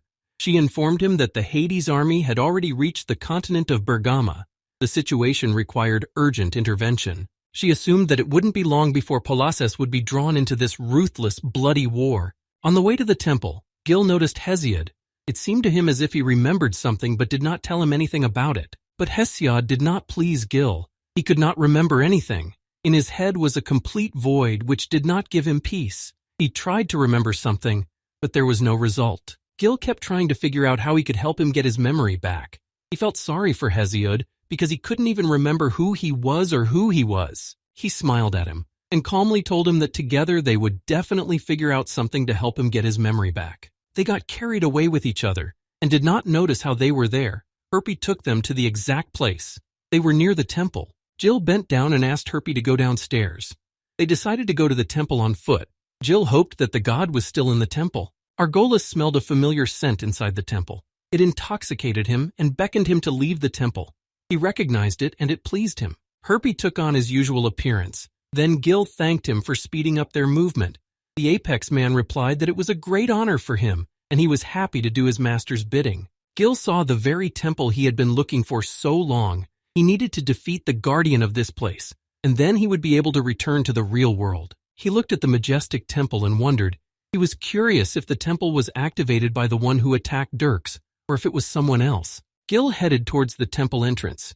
He thought that maybe the monster was still inside the temple, and then he would pay with his life for what he had done in the city. But no sooner had he entered the temple. From its roof, Argolis spoke loudly. It was the same smell that had driven him mad, and now the one he had been searching for in the city stood before him. He was happy that they had finally met. He had been hunting him for a long time. Now he could actually hand-finish him off right in front of the temple, which would give him great pleasure. Jill looked up and realized it was him without a doubt. But to his misfortune, he had stayed waiting for him for nothing today. Jill would have killed him for what he had done to Ubby's grandfather. Argolis took the form of a dragon, and with a smile told him to relax. All he would do was chop off his head. He would die easily and almost painlessly. In a second he was standing next to Jill, preparing to deliver a deadly attack. Gil stood there and didn't even notice how fast the demon had gotten to him. He attacked Gil, but his servant Herpy was on his defense and blocked the attack with his scythe. He couldn't let his master be killed. Gil didn't expect him to be so fast. He should have hit him with his attack, but Herpy stopped it. He saved Gil's life. He looked at Herpy and realized that he was even stronger than he had assumed. He was lucky to have him fighting on his side. Argolis was surprised that Gil had a ghost servant. Only gods had them. He realized that Hades' fears were correct. Suddenly, Argolis was already being attacked by several attacks that worked as one organism. They grabbed him and started attacking him from the back while he was distracted by Herpy's servant. Gil had all his friends come to his aid. They made an attack on Argolis. Boban had a smile on his face that he was going to get his ass kicked for abandoning his squad. He turned around and couldn't believe his eyes. How could they find him in this place? It was a real surprise to him. Sally explained to Gil that they had found him thanks to Lucius, who had managed to find a way to find him and had led the whole team to him. Lucius said that her wolves had memorized his scent, and because of that they were following his trail, but at some point his scent disappeared. So they decided to just keep walking forward and not turn around. But they kept walking and they couldn't find him. They had almost given up hope. But luckily for them, Grandpa Ubby felt a powerful surge of energy nearby and they decided to check what it was. Gil looked at Grandpa Ubby and was glad that his hands were restored. His medicine had helped him and he was happy about it. Ubba walked over to him and put his hand on his shoulder and told him that he was perfectly fine. He didn't blame him for what had happened. He looked at him carefully. He realized the weight of responsibility that was on his shoulders. He thanked him warmly for his help. The old man noticed that there was a monster standing next to Gil, and he could not understand who it was, so he decided to find out from Gil. Gil told him that it was Herpy. He became his ghostly servant and obeyed only him, and that he used to serve the god Ra. Everyone who found out that Herpy was with them was in shock. They couldn't believe that he had become Gil's servant. They knew who he really was. Brothers decided to ask him if they understood correctly that he was the golden scarab god Herpy, who was the bodyguard of the legendary god Ra. Gil confirmed that it was him. Herpy stood guarding his master Gil. He did not let his guard down for a second. A sharp, powerful red energy shot out from where Argolis lay. It looked like he had come to his senses and was preparing to attack them. They had managed to piss him off. He was furious. They were preparing to kill each and every one of them. A painful death. He was not going to spare them. They would not be able to escape now. Argolis aimed his crushing attack at them. The blast wave raced from his hand straight into Gil's team standing across from him. But his attack didn't reach any of them. Someone had put up a powerful defense barrier and saved them all. Argolis didn't expect such an effective barrier. Herpy saved them and blocked Argolis' attack. He was not inferior to him in strength. His job was to protect his new master, and even Argolis himself would not be able to kill him. Herpy turned to Gil and told him that he would deal with the lowlife himself. He added that they should search the temple for the seal as soon as possible before it was too late. Gil and his squad went to the temple not knowing what awaited them there.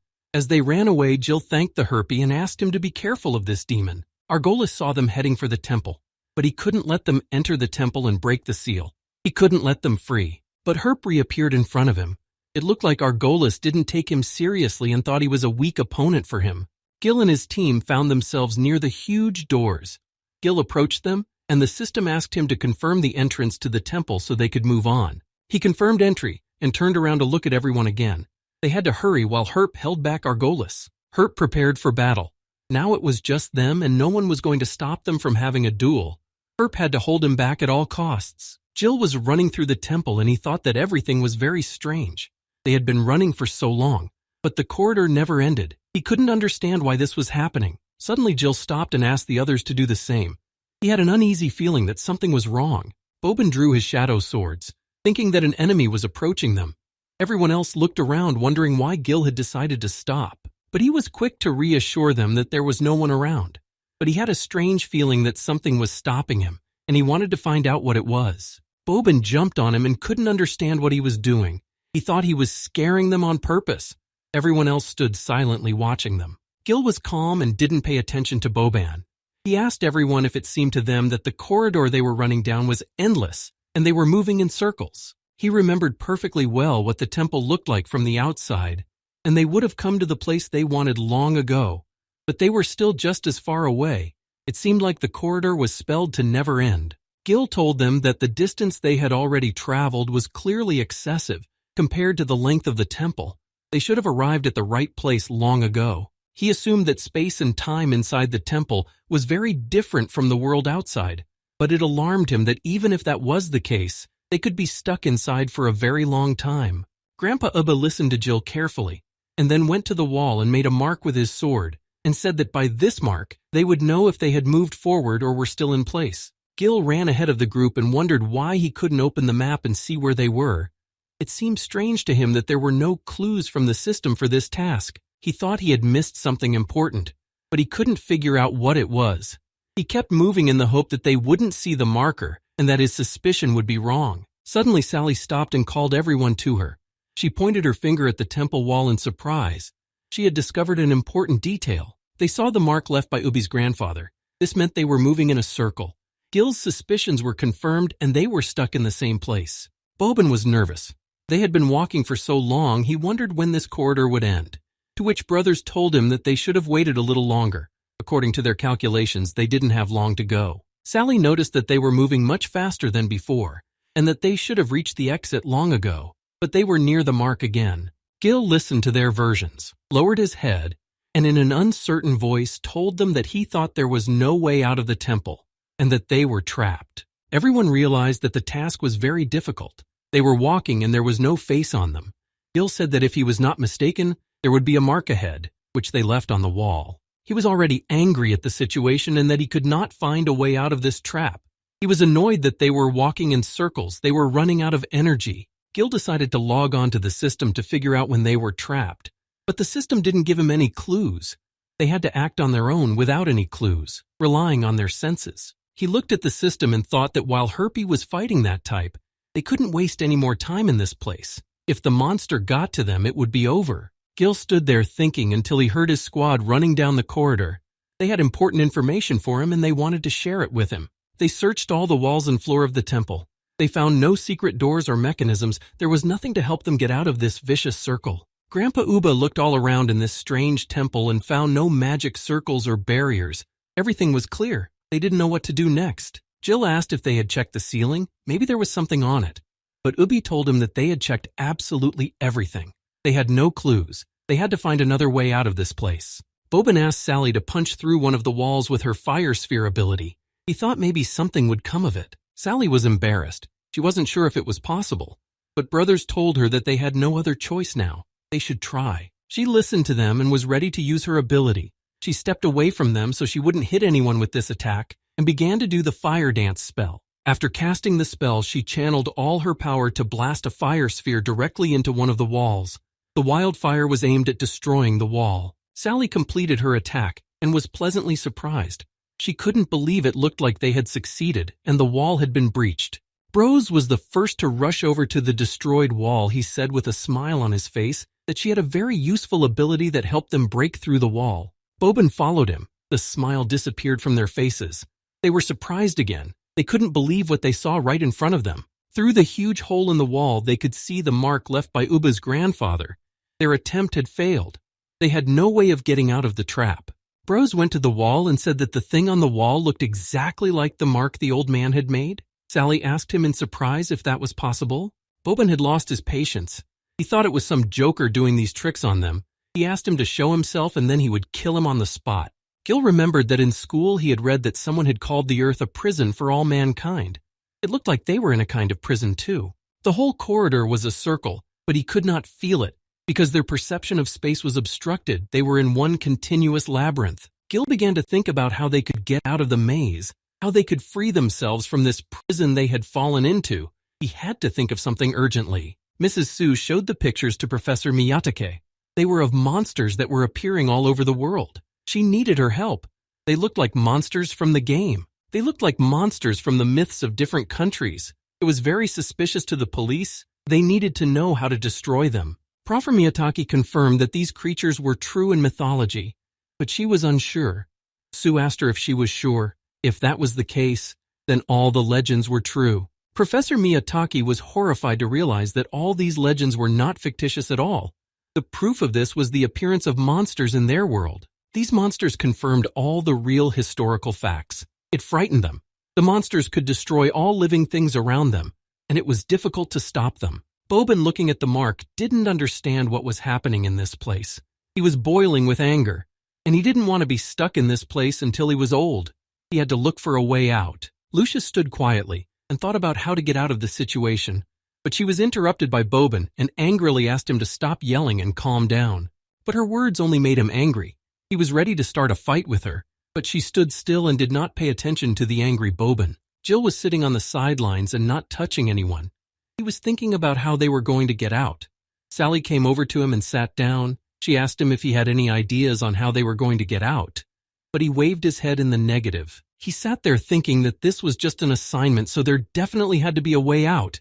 He felt like he was missing something important, but he didn't realize what it was. Hesiod was behind him. He appeared and said a word he didn't understand, which drew Gil's attention to himself. But Hesiod repeated the Ouroboros with concern, he realized, which indicated that it was indeed him, and that was a big problem for them. Gil listened to Hesiod and suddenly remembered that he had encountered the name before in a mythology book, but he couldn't quite remember who the Ouroboros was yet. Finally, he remembered that it was a serpent biting its tail. It was a symbol of the endless cycle. The legend said that the serpent Jormungand and the 1,000-headed serpent Shesha looked exactly like Ouroboros. Gil looked at Hesiod and asked if they had to slit the serpent from the inside to get out. But Hesiod said it wasn't that simple. They were trapped in a trap set by the god Onir. They had fallen into it as soon as they entered the temple. He asked him with hope in his voice if he knew how they could break the trap and how they could get out to complete the task. It was vital for them to leave the trap. Hesiod knew how to break the trap. They just needed to find the one who activated the trap and kill him, and then they would be free. Now the task was even harder for them. Gil was shocked that one of the guys was not a real person, but a fake created by Onir that they needed to find. Hesiod had warned him to be careful, that inside Ouroboros this imposter was like a god and could not be spooked. He only had one shot. Gil realized that he couldn't let him get away and scare him away. He needed to figure him out and kill him before he suspected anything or knew that Gil had figured it out. He looked at everyone very carefully. He began to analyze their behavior. He had a difficult task ahead of him in finding the not real person. They were all behaving as usual and it was very difficult to find the fake. He needed a plan to identify it, but so far he didn't have any ideas. Gil watched Sally and Ubby chatting sweetly and was afraid to imagine that the fake could be either of them and he would have to kill one of them. He noted that the fake was very well disguised. He had to figure out who it was and break the cycle. On the Acroin of the underworld, leaves began to fall from the magic tree. The girl stood and caught them with her hand. She didn't understand how this could happen in the temple of Latona. She realized that in the temple, someone had activated the divine trap, and that's why leaves were falling from the magic tree. She couldn't know who it was really. The girl stood and quietly looked at the tree, as suddenly behind her back was a man who told her that they had not seen each other for a long time. The girl was disturbed by this meeting. The god Hades himself had come to meet her. She was very surprised that he had come to her. She wondered what purpose had brought him to her. Hades saw her anxiety and asked her what was the matter. Was she not happy to see him? He could not understand the expression on her face. But Onir replied that it was just that he had come to the outskirts of the underworld for the first time, and she was surprised at this. She wondered what business he had come to her for. Hades told her that his dearest father, Kronos, had escaped from the Tartarus. That was why he had come to her on the outskirts of the underworld. He needed her. Onir was shocked by this news. She thought it was impossible. The divine trap in the Tartarus had not been activated. He could not just disappear unnoticed. Hades didn't want to hear anything. He needed her to help him find Cronus before Zeus and Poseidon found out, and if that happened, she herself would be in her father's place in the Tartarus. Onir was frightened by Hades' words. She had no choice but to submit to him. She answered him that she would do anything for her lord. She wondered what Kronos had done to escape the Tartarus while avoiding Cerberus, and how he had managed to circumvent the trap. She caught another sheet and looked at it carefully. She was very curious as to what exactly had happened in the Latona that the trap in the temple had triggered. Gil and his team were still sitting in the same place. He couldn't figure out the fake yet, but he had an interesting idea in his head, and he approached Grandpa Ubba. He had something to ask him. He voiced his request to him. Grandpa Ubba was surprised that Gil wanted to hold a training session for the Archimage of Holrinkum. That was the idea that came to Gil's mind, but he didn't voice the real reason for his request. He told him that they were stuck anyway, so why don't they practice a little? He remembered that last time, the clones had beaten them to a pulp. Boban didn't understand why Gil wanted to do this, and now, when they should be thinking about how to get out of this place. But instead, he wanted to practice. He told him that they had nothing to do anyway. He reminded him that last time he had been beaten like a baby and he thought Boban was just afraid it would happen again. Boban asked Ubby to get the artifact. Sally went over to her grandfather and asked him not to listen to what the two men were telling him. She thought it wasn't serious and didn't give it much thought. Gil thought that if he checked them one by one, the imposter would notice sooner or later. It was better to have a battle for all of them at once, and the messier the battle was, the sooner he would give himself away. He submarined that if he had the real Grandpa Ubby in front of him, he would not ask him any unnecessary questions, and he would have one less suspect. Grandpa Ubby answered him that he didn't mind. He was ready to get his artifact out and proceed with the test. His answer surprised Sully. Gil thought that if the old man was real, he would definitely agree to fulfill his request. He was well aware that he was asking him to do this for a reason, but because he had a plan. Grandpa Ubba had once been one of the 12 heroes. He was an incredibly perceptive man who would definitely understand everything right away. Hesiod couldn't even think that Gil would choose such a way to identify the enemy.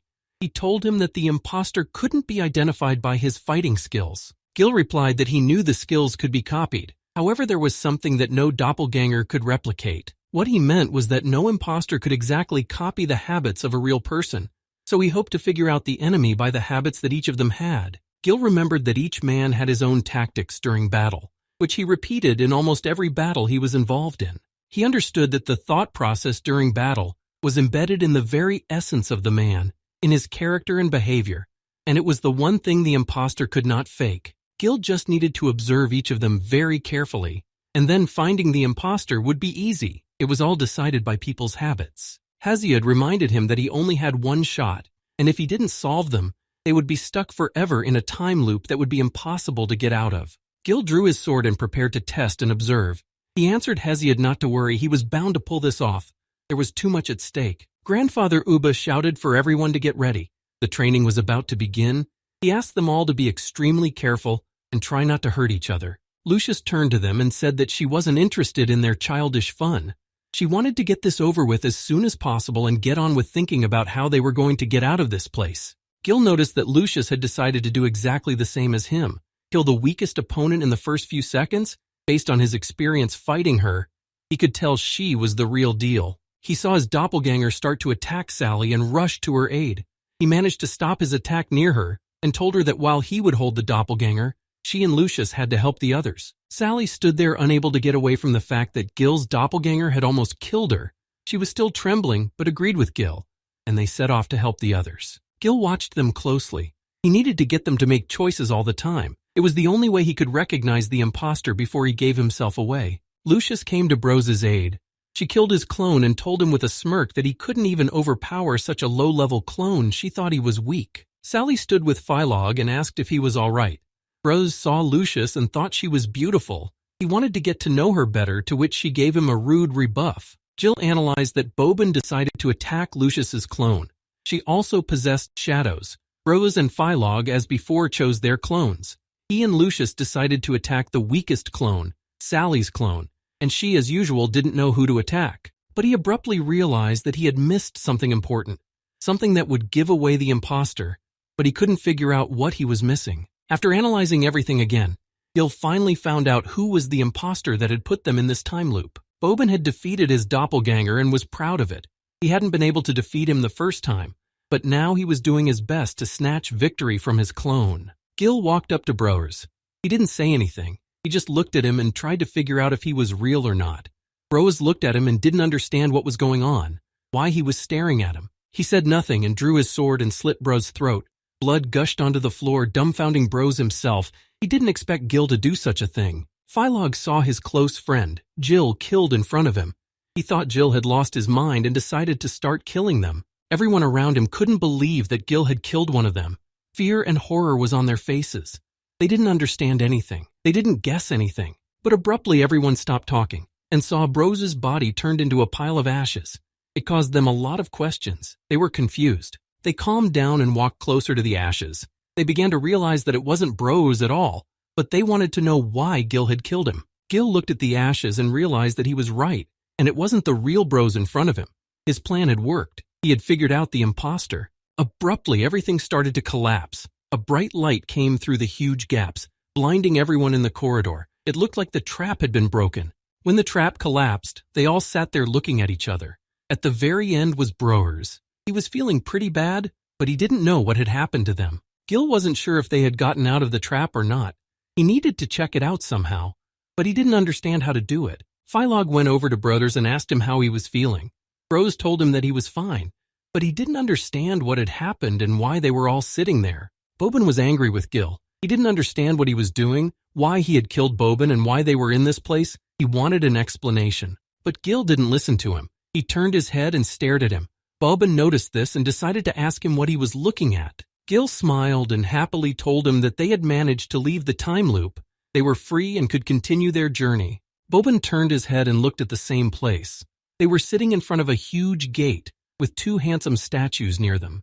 Herpy said that it turned out the dragon of the underworld, who had sold his soul to Hades, was really just a weak lowlife that he was about to destroy. He thought the battle with Argolis would be more interesting, but he was extremely bored. He was too weak for him and was no competition for Herpy. Herpy ran up with incredible speed and grabbed the dragon by the throat.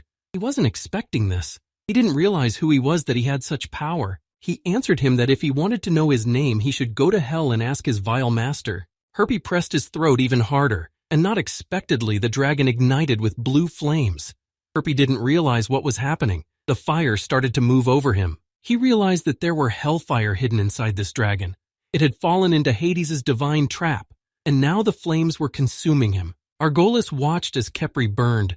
He was very lucky that the trap had worked. If it wasn't for Hades, he would have been dead by now. He raised his head and looked up into the sky where his trap was. It looked like a flower. He was very grateful to his lord for saving him. Onir realized that the divine trap that was sealed in the dragon's body was activated. This confirmed that the killer of the gods was in Latona. Grandpa Ubby approached Gil and asked him if it was really the dream god's trap or something else. He couldn't get over the misunderstanding that was hanging over him. He also wondered how he knew about divine traps. He had never told him about them. This information was not available to everyone. Gil could not tell him about Hesiod. He did not know how to explain his presence in his inner world. He was afraid that they would not understand it. Everyone was surprised that Gil knew about the traps. Sally had never heard of them, and Boban didn't know they existed either. Bros wondered what else Gil might have kept from them. Lucius explained to them that each god had a unique spell that allowed them to create a special divine trap. The object of the spell could be either a person or an object. If the god himself didn't break the spell, it would work. The most important thing was that the trap worked against the gods themselves. You could say that it was their strongest weapon. The fact that they managed to get out of it alive was a miracle. She turned around and looked at Gil. She asked him how he knew that killing Broses would help them break the divine trap. It didn't make sense to her. Bros was shocked when he heard whose murder had broken the trap. He didn't realize what Gil had just done to free him. Gil explained to him that they were trapped in a divine trap, and they could only get out by finding and killing the imposter, which was Brothers. But he was fine now. During their conversation, a system notification informed him that Herpy's ghost servant had been injured in the battle with the dragon, and now he was sealed. He would be available for summoning again in 30 hours. Gil told them that it was time to hurry now, that Argolis had sealed his ghost servant. He teased that it wouldn't be long before he would catch up with them. They approached the gate, calm and attuned. They did not yet know what awaited them, but they stepped into the unknown with a full sense of confidence. The group entered the gate and walked down a long corridor. Grandpa Ubby had asked everyone to be as careful as possible. Sally noticed that it was strange that there were no guards. Once they were deep into the corridor, the door slammed shut behind them. There was no turning back now. They needed to defeat anything that came their way at all costs to get home. They walked on. Everything around them seemed suspicious, ominous, and scary.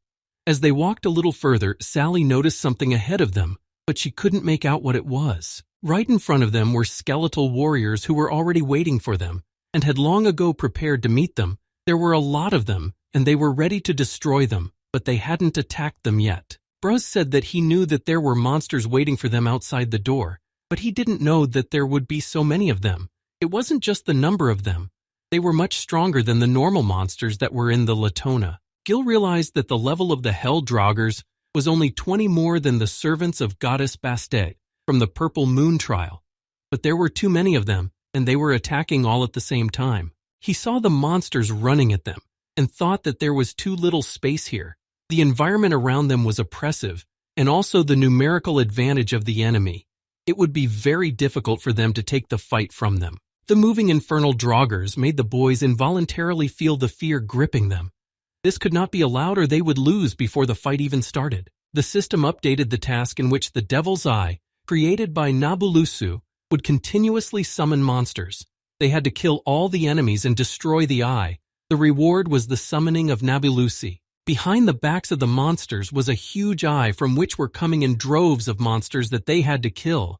They needed a plan of attack on the eye because the monsters were getting more and more. Gil understood the mission, and where all the monsters were coming from, he needed to urgently stop the flow of monsters arriving on the battlefield. He looked at his squad and realized that the most important thing he needed to do now was to kill the sense of fear in them because they were scared. Grandpa Ubby stood calm and unperturbed.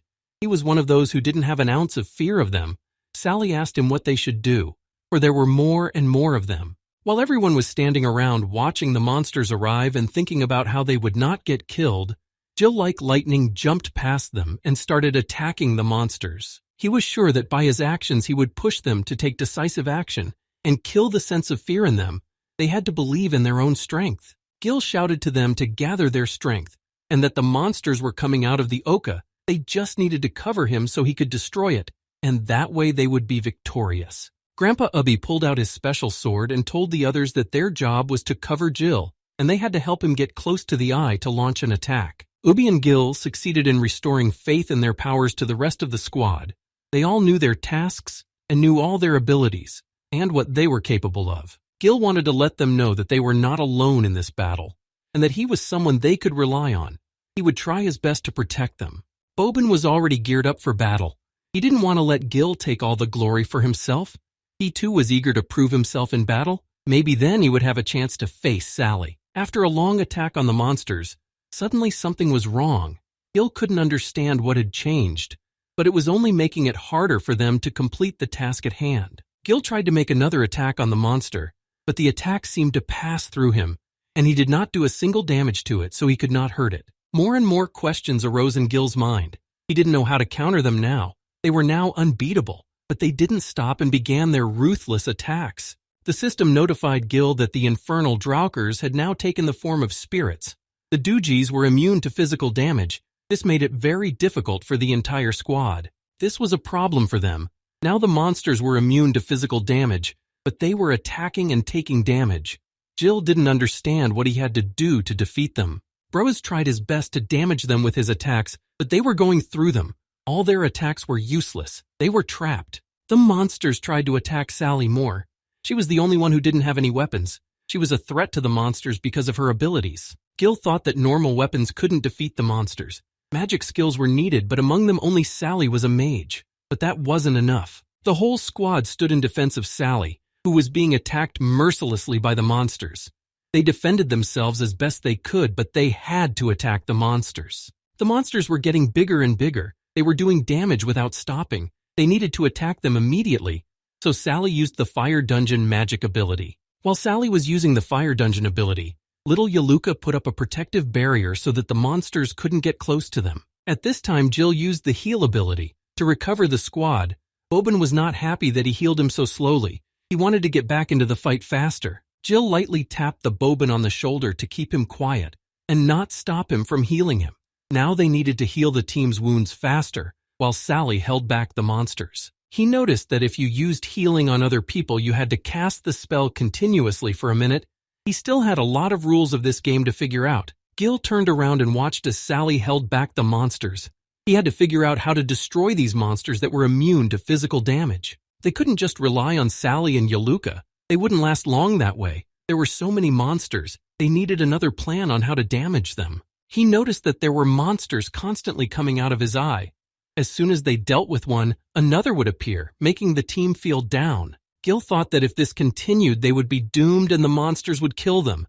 But he didn't know how to physically damage them. He healed the Bobin, who noted that his healing ability wasn't that bad. But Jill said that now they needed to find a way to overpower these monsters. Sally and the Yaluka wouldn't last long. Jill couldn't understand where Hesiod had disappeared to. As soon as the battle started, he disappeared. He thought that maybe Hesiod might know how to defeat the monsters. He began to call out to him through his inner world. He wished he knew where he was now. when he was so needed, but he was silent. Gil realized that calling out to Hesiod was useless. There was no reaction from him. He had only one question in his mind. What should they do now? He noticed that Grandpa Ubby was standing there watching the monsters as if he was analyzing them and looking for a way to kill them.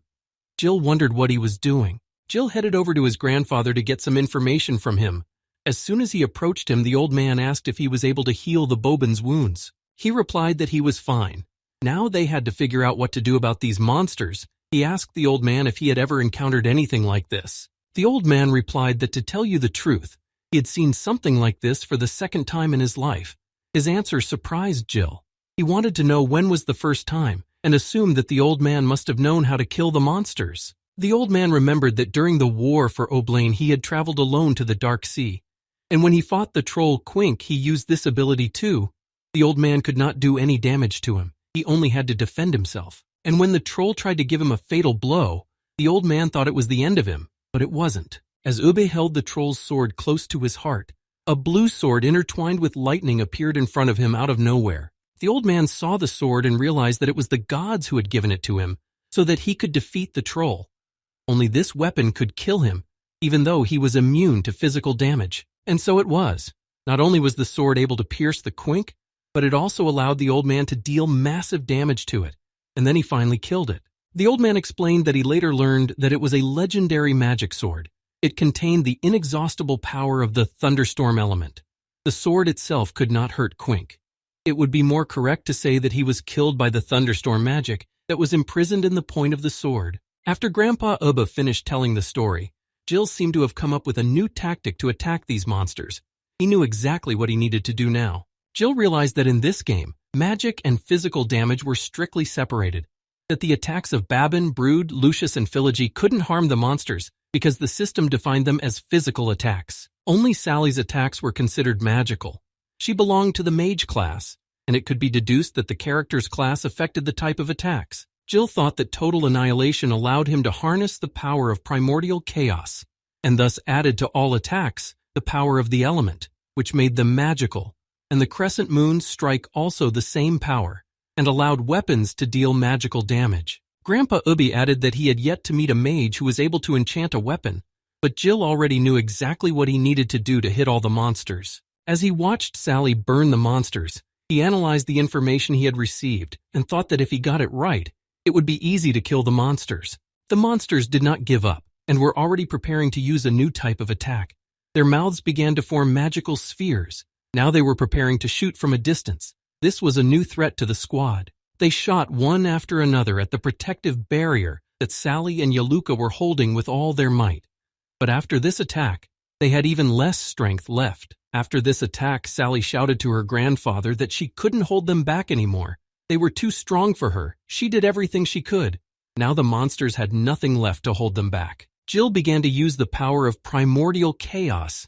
He remembered that the equipment, Afterlife Song of the God of Ra, increased the damage on undead by 100%. He swiftly jumped out from behind the protective barrier and killed 5 Draugr at once. His damage was increased by 100%, and now he knew how to defeat them. Jill didn't stop his attacks, he only sped them up. He now used total annihilation on the undead that was bursting out of the eye he needed to get to. Jill turned around and looked at everyone else. He told them to all follow him. He could protect them from the monsters' attacks. He saw that the monsters were nailing everything.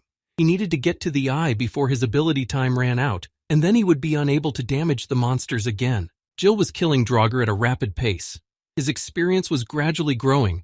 Using magic attacks, he was increasing his chance of a critical hit by 50%. He realized that all he had to do was destroy the eye. Then all the monsters would disappear, and he would finally be able to meet Nabalusi. Jill made a promise to himself that he wouldn't die in this place. He used the Flying God Strike ability. After hitting the enemies, they were tagged. After tagging the monsters, Gil hoped that the eye was really behind them. Otherwise, all his attacks would be in vain. He decided for himself that he would win no matter what it took. He needed to defeat the eye so that it would appear on the Nabalusi, so he could kill it and then get out of the place. According to how much Draugrs are regarded as elite enemies by the system, after killing them, all his abilities were instantly restored. Also killing elite enemies activated the Total Annihilation combat ability. The only thing that worried Gil was that the sword was wearing out quickly in battle. There was a chance that it would fail, and he would be left without a weapon. He also noticed that he was moving forward too slowly. If he continued like this, he would have to fight the Nabolusi with his bare hands. Behind the monsters' backs was an eye that needed to be destroyed. Gil realized that he could still spend a few levels to buy a new weapon if his sword failed.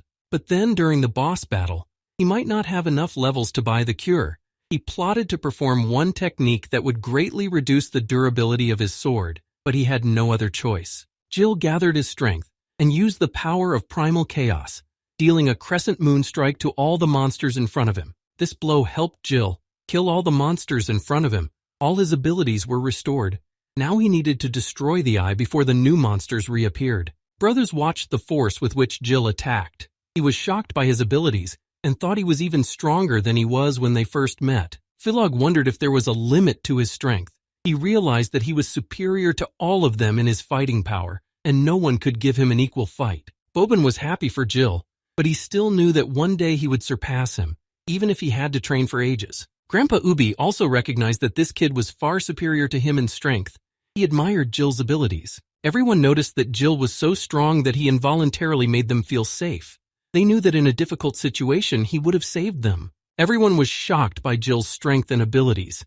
He managed to give them hope that they could get out of this place by defeating the Guardian. After a long fight with the monsters, finally Gil found himself near the sinister eye that was trying hard to stop Gil from getting to him. Gil looked carefully at the eye that already knew what was ahead and why Gil had shown up. He just needed to destroy it. He was sure he could destroy the eye. He had no other way. Killing the eye would cause the Nabolusu to appear, which is what Gil had come to the temple for. Gil jumped high to attack the eye that no one was guarding anymore. It was doomed to die by his sword. He raised his sword high above the eye and plunged down sharply, slicing it in half. In this challenge, Gil won, but he had an even harder task ahead of him, to kill the Nabolusi. The head of the company was playing golf when one of his employees reported to him that Gil had recently appeared in the subway and disappeared. They had sent their men to look for him, and that his mother was still in their custody. He wanted to add something else to his report, that there were different rumors, but he had no time to finish his report. His boss turned to him, and he was silent. The head of the company hit him in the face with a golf club. He told him that he had wasted so much of his time, but he had not found the right person. He raised his head with the club and looked at him carefully. His servant was trembling all over with fear. He already thought he was going to kill him. He whispered quietly and uncertainly to him, "Boss," and fell silent. But his boss knew no mercy. He said he didn't care how he did it, but if he didn't get what he needed within 7 days, he wouldn't get off with one punch. He glared menacingly at him and decided to threaten him that if he didn't get the one he wanted, he was allowed to consider himself dead. His employee got on his knees and bowed to him. He understood and was ready to go looking for him. The boss turned his back to him and threw a club next to him and was about to leave. Her colleague came running to Mrs. Sue and reported to her that they had just been informed that the giant monster that was heading towards them had suddenly disappeared, and it was exactly the same in other cities. She was surprised and asked him for a video to confirm it, but they didn't have one. They only had old photos, and the video surveillance system, all over the world, had gone down at the same time. She was surprised that all the systems were down. She wanted to know if there was any more information from the eyewitnesses, to which she heard that all the eyewitnesses claimed, and started rummaging through the papers looking for the right one. He hadn't had an answer for too long, and Mrs. Sue turned to him to ask what the eyewitnesses had said. He should have hurried to find the answer. Finally, he found the sheet on which it was written that they had seen the gods come down to earth and kill all the monsters that were killing innocent people. She was greatly surprised by this information. She couldn't believe what he had just told her about the gods. It came as a real shock to her. Gil destroyed the devil's eye by cutting it in half. Thanks to this, he gained experience and increased his level. He also received the key of the Amethyst Moon and received a new title, Holy Demon Slayer. With this title, Gil would receive a 10% damage bonus when hitting demon-type monsters. If he was attacked by a demon-type monster, his defense would increase by 10%. After attacking the Devil Eye, the durability of his enchanted sword was 39%. He needed to change his weapon before the important battle with the Nabolusi. But unexpectedly, without any explanation or warning, Gil was attacked by Boban. He ran up and wanted to kick him, but Gil put up a block. No one expected such behavior from Boban. They thought he was crazy. He had no reason to attack Gil, who saved them all from the monsters. But he did it because he was a bit jealous. He asked him when he became so strong and how he achieved it, but the answer was simple. He leveled up by killing monsters. At this point, brothers decided to play a joke on him, saying that he thought he was possessed by a demon, but it turned out that he was just jealous. His joke made Boban very angry. Boban calmed down, and looking at Gil made a promise to himself that no matter how strong he became, one day he would surpass him. Now that was his goal for life. Gil didn't retaliate with his attack or harsh words. He just looked at him and gave him a friendly smile that made him feel much better. He extended his hand to him and told him that they were now on the same team, and he had full faith and hope in him. Boban smiled at him, for the first time since they had met, and told him that he was ready to go and defeat the temple guard with him. They shook hands and there was no more rivalry between them. This moment cemented them together as if they were brothers. Gil told him that Boban would have to do a good job of keeping up with him and smiled at him, to which Boban replied, still with a pleasant smile on his face, that it remained to be seen which of them would have to try harder. But their conversation was interrupted by a sharp sound that came from somewhere they couldn't understand. They both looked around and braced themselves for battle. Sally stood beside Grandpa Ubby and asked what that sound was. She had never encountered such a sound before, but this sound was not good for them. They were all very tense. After that sound, the corridor they were in started to collapse. It was like an earthquake had started. The squad drew their weapons so they could break the blocks of stone that were falling on them. Phylog used his ability and put a huge shield over them. Gil saw that the ceiling was falling on them. He asked everyone to be extra careful and cautious. He was worried about them. No one understood what had caused such destruction. Gil thought it might have been the moment the Nabulusi appeared, but he didn't have an answer for that yet. After everything had rolled, Gil looked up and it took his breath away from what he saw.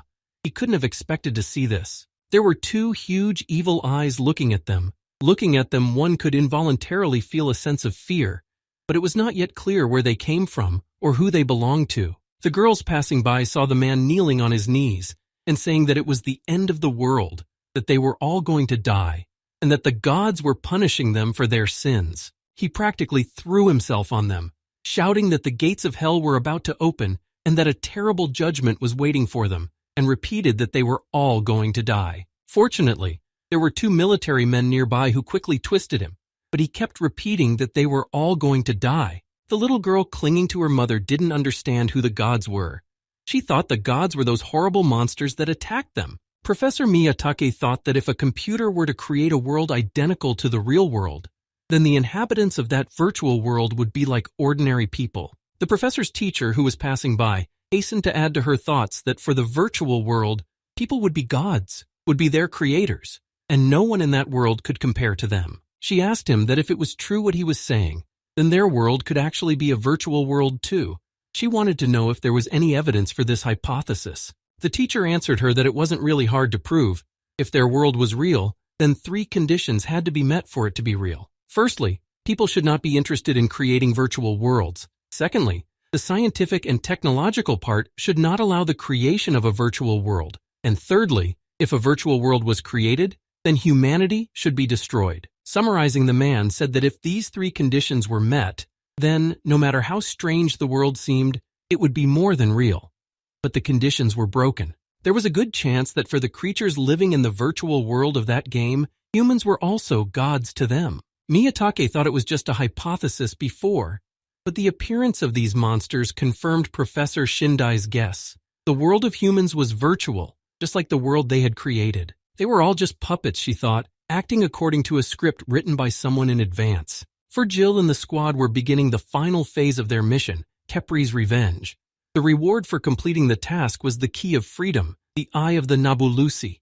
Once the task was completed, they could leave Latona. Gil looked at the monster carefully and thought that was how it was the final boss of the Nabulusi. It had a very powerful aura. His old feeling came back to him. From what he saw, his body was once again paralyzed with fear. The monster was huge and powerful. It past will instilled fear in him. Gil realized that it couldn't go on like this. If they let fear get the best of him, then they would definitely lose. Grandpa Ubby saw that they had all succumbed to fear and were in a daze.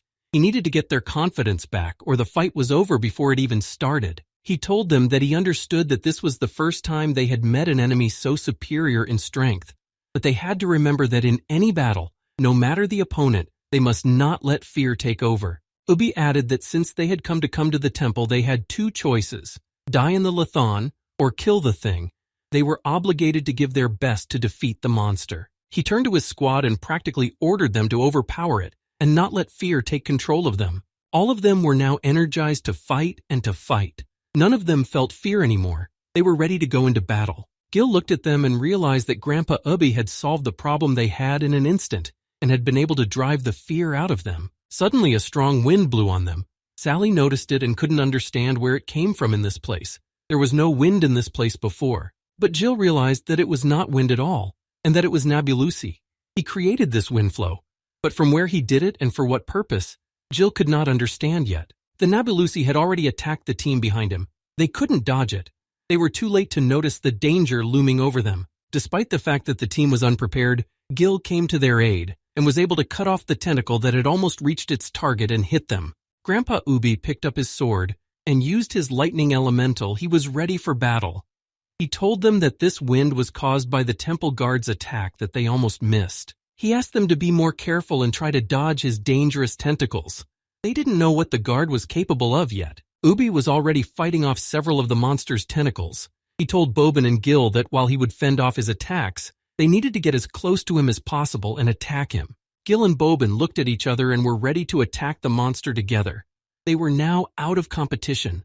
Not only their lives, but the lives of the whole team were at stake. They rushed forward towards the huge monster, while Grandpa Ubba tried to draw its attention to himself. It wasn't easy for them to get through the fast tentacles. Gil thought that his agility level was quite high, but right now he didn't have time to react to the monster's attack, while Grandpa Ubby appeared to still be able to move quite fast. They tried to find a loophole and jump through the nimble tentacles, but one of them almost caught them. They were able to dodge it at the last moment. Jill and Boban bounced to a safe distance. Boban was slightly wounded in the arms, but they weren't going to back down or give up in their attempts to get closer to the monster. He turned around and looked at Boban. He asked him if he was okay and if he could continue the fight. He replied that he would live and not to worry about him. Gil thought that his tentacles could attack them even from underground. Then it turns out that they couldn't anticipate his actions. It was almost impossible. The monster's tentacles attacked Broas and Phylog abruptly. They hurt them badly and swept them up into the air. They couldn't free themselves from them. They needed urgent help. Sally and Lucius were very scared for them. They didn't know how to help them because the monster kept hunting them. It didn't give them a chance to save their friends. At the last moment, Grandpa Ubby came to their aid. He was incredibly fast and strong. He freed them. Bros and Phylog were badly wounded and needed treatment. The enemy was hiding in the darkness and attacking them, and they were right in front of him. Jill thought that it couldn't go on like this. He had to think of something. He went to the marketplace hoping to find something useful. Jill saw an interesting thing. It was a light grenade which cost only 3 levels. The light of this grenade was able to illuminate even the most impenetrable darkness, the effect of which was 5 minutes. Gil thought that with this grenade, he would be able to illuminate his tentacles from all sides. Then only those tentacles that came out from under the ground would need to be feared. He bought a grenade and immediately decided to use it. He threw it hard forward towards the Nabulusi. His plan was to help them dodge his tentacles more effectively. The grenade exploded and a bright light appeared. They all saw what the Nabulusi looked like. It worked and now they could see everything, but they had very little time. The Nabulusi monster was horrible. The mere sight of it inspired immense fear. It had a large number of eyes and tentacles on it. Its body seemed to sprawl in the darkness. As Jill stood looking at it, it put its plan into action. It sent one of its tentacles from the ground straight at Jill. It pierced through him, almost killing him. Jill fell to his knee and grabbed his chest. The wound was incredibly deep, and a sea of blood gushed directly onto the ground. Jill was completely unprotected at this point. Nabulusi did not hesitate with his next attack. He aimed his swift blades at Gil while he was defenseless. Thus, he got rid of one opponent. A girl sat on the roof of a house and looked out over the city. She thought that this was the world where the so-called creators lived. She noticed that it wasn't much different from their world. The guy standing behind her said that he enjoyed watching the smug people being smeared like cockroaches. The girl told Jinx that he was an idiot for thinking such thoughts. Jinx replied to Amira that she must have enjoyed it too, but she changed the subject and asked him to inform Shelley that the man they were looking for was not in this town. He wanted to know why Shelley would even want to do that. He just wanted to kill all the people so they wouldn't have to look for anyone else. Emir, with a smile on her face, told him that if he said one more word, she herself personally would nail him on the spot. Jinx didn't argue with her, much less pick a fight with her. He turned around and said that he was off to Shelley's as she had told him to. After he left, Ymir pulled out a photo picture of a girl and her baby. It was clear that she cherished that picture. Gil had suffered a very life-threatening injury. He was bleeding excessively, which could lead to a permanent loss of health. He needed to get treatment immediately. He was on his knees cradling the wound to keep the blood from oozing out even more. He thought about how painful it was. His lungs were being pierced through. It was becoming difficult for him to breathe. Nabolusi saw that his victim was immobilized, and he could deliver the fatal blow. He aimed his swift blades at Gil's attack. Gil saw the deadly tentacles coming at him, but he couldn't move. His injury was too severe. He wouldn't be able to dodge this attack. The tentacles reached where Gil was standing in a safe place. The squad couldn't believe that the monster had killed Gil. They didn't want to believe it. Nabolusi only laughed. He was sure that his attack had reached its target, and he was able to kill one of them. He was confident in his strength and his invincibility. Lucius thought this was some kind of nightmare. The speed of this attack and the destructive power of the Temple Guardian was simply unbelievable. She had never seen anything like this. But in the middle of this attack, Lucius noticed something. She hurried to inform the others, so that they wouldn't lose hope that Gil was still able to dodge this attack. At the last moment before the attack reached Gil, Grandpa Ubby used all his speed and agility to save him. He carried Gil on his back to safety. He had to wade through the monster's dangerous tentacles while fighting them off, preventing them from killing Gil. The old man used his Thunderstorm Blade Final Strike ability and began to get out of the trap. He moved with incredible speed, striking his opponent's tentacles with the power of his lightning element cutting through the darkness. Lucius couldn't believe that Ubby, even with Gil on his shoulders, could dodge all the monster's attacks. He was one of the 1,200 heroes. Nicknamed the Son of the God of Thunder, he wielded blue lightning which he used to cut off the monster's tentacles. When Ubba stopped beside Sally and Lucius, they saw that he was incredibly strong, even though he was already an old man. Ubba put Gil in a safe place. Yaluka flew over to him immediately. She was worried about him. He hurried to calm her down, and with a smile on his face told her that he was fine. He looked at Ubba's grandfather and thanked him for saving his life. If it wasn't for him, Gil would have been dead long ago, and his dreams of returning home would have been destroyed. Ubby turned to him and told him that his wounds were non-lethal. He would protect him while he tended to his wounds. Gil didn't understand how Grandpa Ubby could do that, because even when he wasn't wounded, he couldn't completely avoid the Nabolusi's attacks. He began to heal his wounds and thought that Grandpa Ubba was not only able to evade the monster's attacks, but he was also able to carry it on his shoulders. Jill realized that Ubby was much stronger than he was. He was an incredibly skilled warrior, and his speed was prohibitive. He could not defeat Ubby in battle. There were loud noises at the entrance to the temple. Someone was walking down the corridor, and he was surprised. He thought the squad should have still been here, but they weren't there. Argolis had already recovered from his fight with Kepri and was following the squad. He wondered if they had gotten out of the trap and headed for Nabolusi. He was surprised. He lit the flame in his hand and noted that he had indeed underestimated them, but he was sure that Nabolusi had probably torn them all to shreds by now. The dragon walked over to the wall and placed his hand with the flame on one of the stones. He was annoyed that Lord Hades had asked him to bring the killer of the gods alive. He opened a huge portal. He stood there thinking that now the Lord would blow his brains out because Nabolusi had already killed him. Argolis smiled and was about to enter the portal. He was excited that he would be able to bring his master at least the corpse of the god's killer. Gil continued his healing and watched Grandpa Ubby. He was amazed at his speed. He dodged those swift tentacles so easily. But Nabolusi's attacks were getting faster and faster. But Ubby kept up his speed.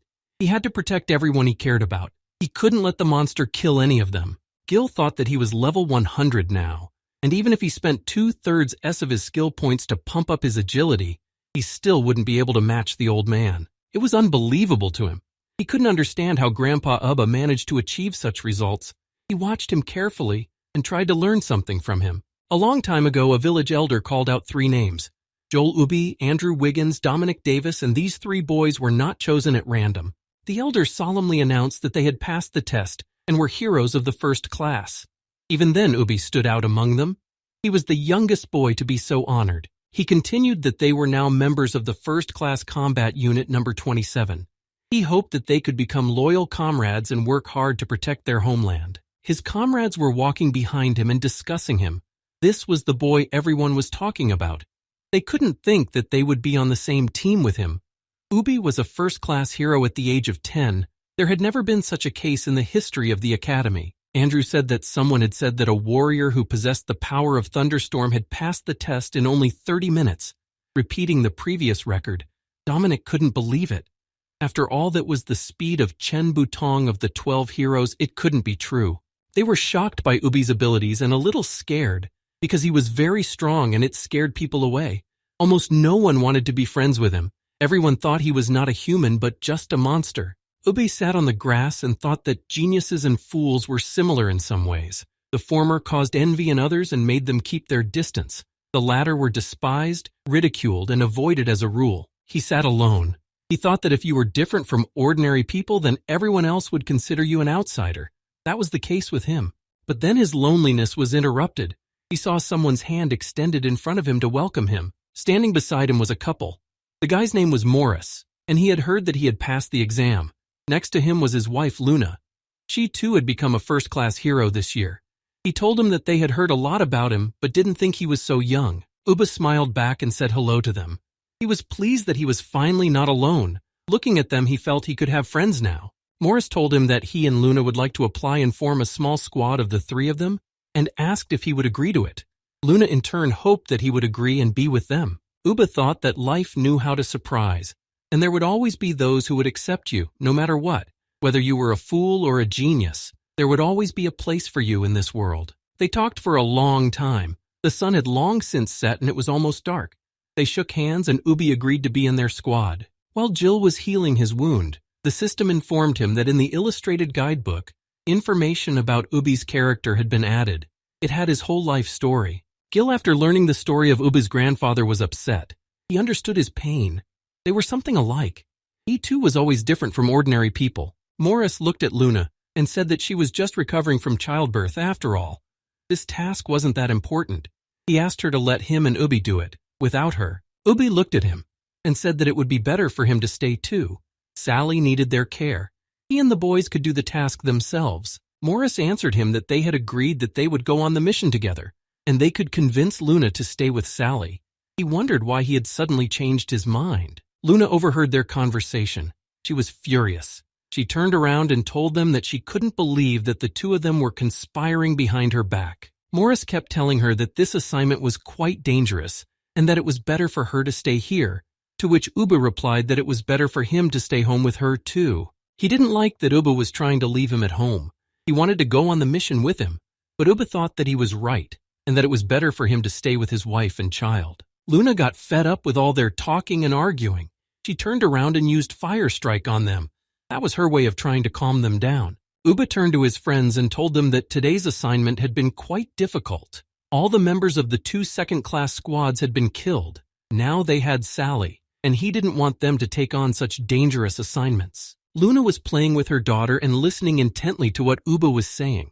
She answered him that even though they now had Sally, he was very important to them. Morris said that was why they wanted to go with him. If he was there alone, they would be worried about him. They couldn't let him go alone on such a dangerous mission. With a smile on his face, Morris went on to say that they had one genius in their squad that met once every 100 years, and that genius was Ubby. Luna looked at him and smiled as well. She assured him that they were not afraid of anything with him, and they were ready to go on any mission with him because they believed in him. Ubby looked at them.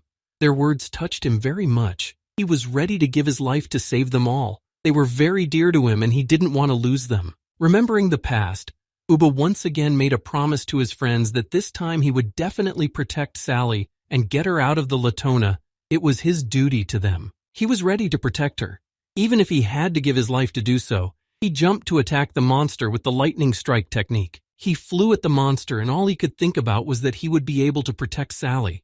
He had to do it in memory of his friends. But he failed to attack the Nabulusi. He used a counterattack, emitting a tremendous sound, the waves of which threw Ubby backwards. The old man couldn't understand what this attack was.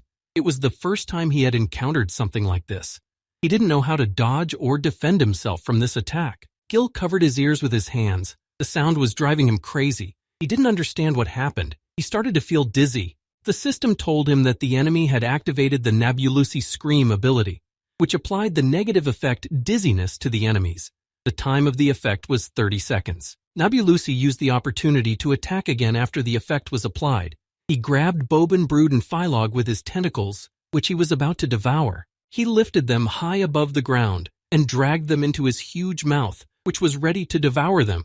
They could not free themselves from the tentacles, but Grandpa Ubby came to their rescue. He cut off the tentacles that were holding them. But the monster grabbed Sally, who was screaming furiously. The old man had no time to save her. She was trapped. She was in great danger. The old man saw that Sally was in trouble, but he was freeing the other members of the squad. It was a problem for him to free Sally. Nabulusi grabbed not only her, but also Lucius. He completely immobilized them so they couldn't even move, and he started pulling them into his mouth. Grandpa Ubby fought off the tentacles. He couldn't let history repeat itself. Sally was very precious to him. He tried his best to get to her and save her. Gil managed to remove the negative effect of vertigo. He used the divine path and started to help Grandpa Ubby. He also started to attack the tentacles of the monster. He managed to save Sally and Lucius just in time. He held them in his arms and tried to carry them to a safe place where the monster couldn't get near them. Gil turned around and looked at Grandpa Ubby. He could rely on him now. Gil had healed his wounds and was ready to attack the monster. He looked and realized that Ubba's power made him like a god. But unfortunately, such power made those around him doubt their own strength, and they didn't try to fight. Gil knew the feeling of loneliness when everyone thought he was some kind of monster. His parents let Ubba feel like a normal person when they took him in. To him, they were more like parents than friends. Gil couldn't even imagine how young Ubby felt when his friends were killed right in front of him. Gil hated that feeling a lot, the feeling of his own powerlessness. He couldn't deal with it, and he tried every way he could to fight it by training and getting stronger. And he decided that he had to protect his friends and family and save his mom. No matter what it cost him, he was ready to fight anyone. He saw everyone trying to recover from the monster's attack. Gil was sure he could beat it and go home and help everyone else get out of here. Grandpa Ubby walked over to Gil and thanked him for saving Sally. But the battle wasn't over yet, and he couldn't relax. Ubby noticed that his tentacles were quite fast, but the monster moved very slowly. As soon as he got close to him, he activated his defense ability. Gil could get rid of the effect of this ability, so he would have to attack. Gil was surprised by what the old man told him. He thought Ubby had also managed to get rid of the negative effect of the dizziness. Ubby explained to Gil that he hadn't managed to get rid of the effect completely. It was just that his elemental ability allowed him to reduce the dizziness. At that moment, Brothers and Phylog approached them. They informed them that they were also ready to fight the monster. They were serious. Their lives were at stake. Sally and Lucius had also healed their wounds and got rid of the effects of the dizziness. Now they had no sense of fear. They were ready. Boban, wiping the blood from his face, said that he couldn't let Gil take all the attention and all the glory. He was also ready to continue the fight. Ubby didn't repeat himself and thought everyone heard what he was saying to Gil. They had to help him get to the monster to give him a deadly attack. Gil drew his sword and began to use the power of primordial chaos. He had to try and kill the monster with one strike. Grandpa Ubby started to attack him first. He ran towards him to strike him with 3,000 lightning bolts. He tried to distract his attention so Gil could get close to him. Gil saw that the monster had turned his attention to the old man. He rushed to seize the moment and start attacking him. He activated his divine path ability. His speed increased by 20%. He only had 40 seconds to hit the monster. Gil headed towards the monster and mentally thanked his squad for believing in him, and believing that they could get out with him. It gave him strength. He was already as close to the monster as he could get, and was preparing to deliver a deadly attack using his ability of total annihilation. Gil managed to hit the monster with a divine strike. It dealt critical damage that was increased by 50%, and the God Ra's Afterlife song increased the Nabulusi's damage by 100%. The monster felt the full force of his attack. It was defeated. No one could deal such damage to it, but the monster was still alive. Gil's attack didn't kill it completely. Nabulusi left the point of Gil's attack and moved to a safe place for him, but he was spotted by Ubby's grandfather. He couldn't escape. The old man was greatly amazed that the monster could teleport. It made the fight more difficult. He could at any moment of attack move to another location. But Gil wasn't going to stop there. He needed to finish off the monster. He used the Flying God Strike, which had entered the second phase. He approached it lightning fast and struck it. The monster didn't have time to react to it. He couldn't dodge or teleport. The strike hit it right on target. Gil analyzed his attack. When he used the Divine Path, he immediately subconsciously activated the Flying God Strike, so it should have worked. He shifted into the God Killer mode and prepared to give it a decisive blow while the monster couldn't get up and tried to recover its strength. Gil used the power of his primordial chaos element. He needed to finish off the monster and complete the task, after which they could be free. He struck a crescent moon strike to stay away from the monster. It was a powerful attack that would rip the Nabulusi in half. Gil thought that it was over, that they were able to defeat the temple guardian and that the fight was over. He was glad that everyone was unharmed. But suddenly a dragon appeared and told them that he couldn't believe that they had broken the trap of the god of dreams and had gotten into the depths of the temple. He couldn't even imagine such a thing. Everyone was shocked by the appearance of Agrulus. They thought Khepri had been able to defeat him. Now they had another threat that had already ruined their lives once before. The dragon blocked Gil's decisive strike. He saved the temple guardian. He made no effort to do so. It felt like such an attack was ridiculous to him. Agrolus looked at them and with a smile on his face said that he did underestimate them a bit, but they were still small bugs to him. Gil looked at him and didn't understand how he was able to block his attack so easily. He had put all his power into that blow. A monster remained unharmed. He realized that he had used a lot of skills and that his body had reached its limit, and his abilities had not yet recovered. His servant could only be summoned after 29 hours. He didn't understand what he should do next. Gil looked at his squad and realized that they too had put all their morale into the battle with the Nabulusi, and the dragon had shown up and ruined their efforts. Some of them were injured. They were not fatal, but they needed to be treated. The big problem was that they had lost all their morale. Things got even worse for them. There were now 2 of them. With the appearance of the dragon, the preponderance of power could be on their side, and they had not spent a lot of energy fighting the Nabulusi. Argulus looked at Gil and turned to him. He wanted to know what the killer of the gods was like. He wanted to meet them sooner. He approached him lightning fast, and with a smile on his face told him that it had been a long time since they had seen each other, though Gil had never seen him before. Gil bounced away from him thinking that he would attack him. It was very dangerous for him. He moved away to a safe distance. Gil's actions made the dragon laugh. He told him not to be afraid of him. He would not kill him. He needed him alive. Grandpa Ubby didn't wait for Argulus to attack them. He drew his sword and attacked him first while he wasn't expecting it. When his attack failed, the dragon put up his shield again, which withstood the attack and saved him from the old man's attack. Argulus, with a smile on his face, told the old man that he was nothing but a pathetic little man, and he was getting tired of him. He was beginning to wish he had killed him in the first battle. But Grandpa Ubby didn't give up. He tried to deliver another devastating blow. He used the Thunderbolt ability. He was sure it would work. The force of his blow was enough to break the dragon's shield. The Argulus had to dodge his attack. The dragon was annoyed and wanted to kill the old man. Ubby turned to his squad and shouted to them that he would hold him off and asked them to find a way to kill the Nabulusi.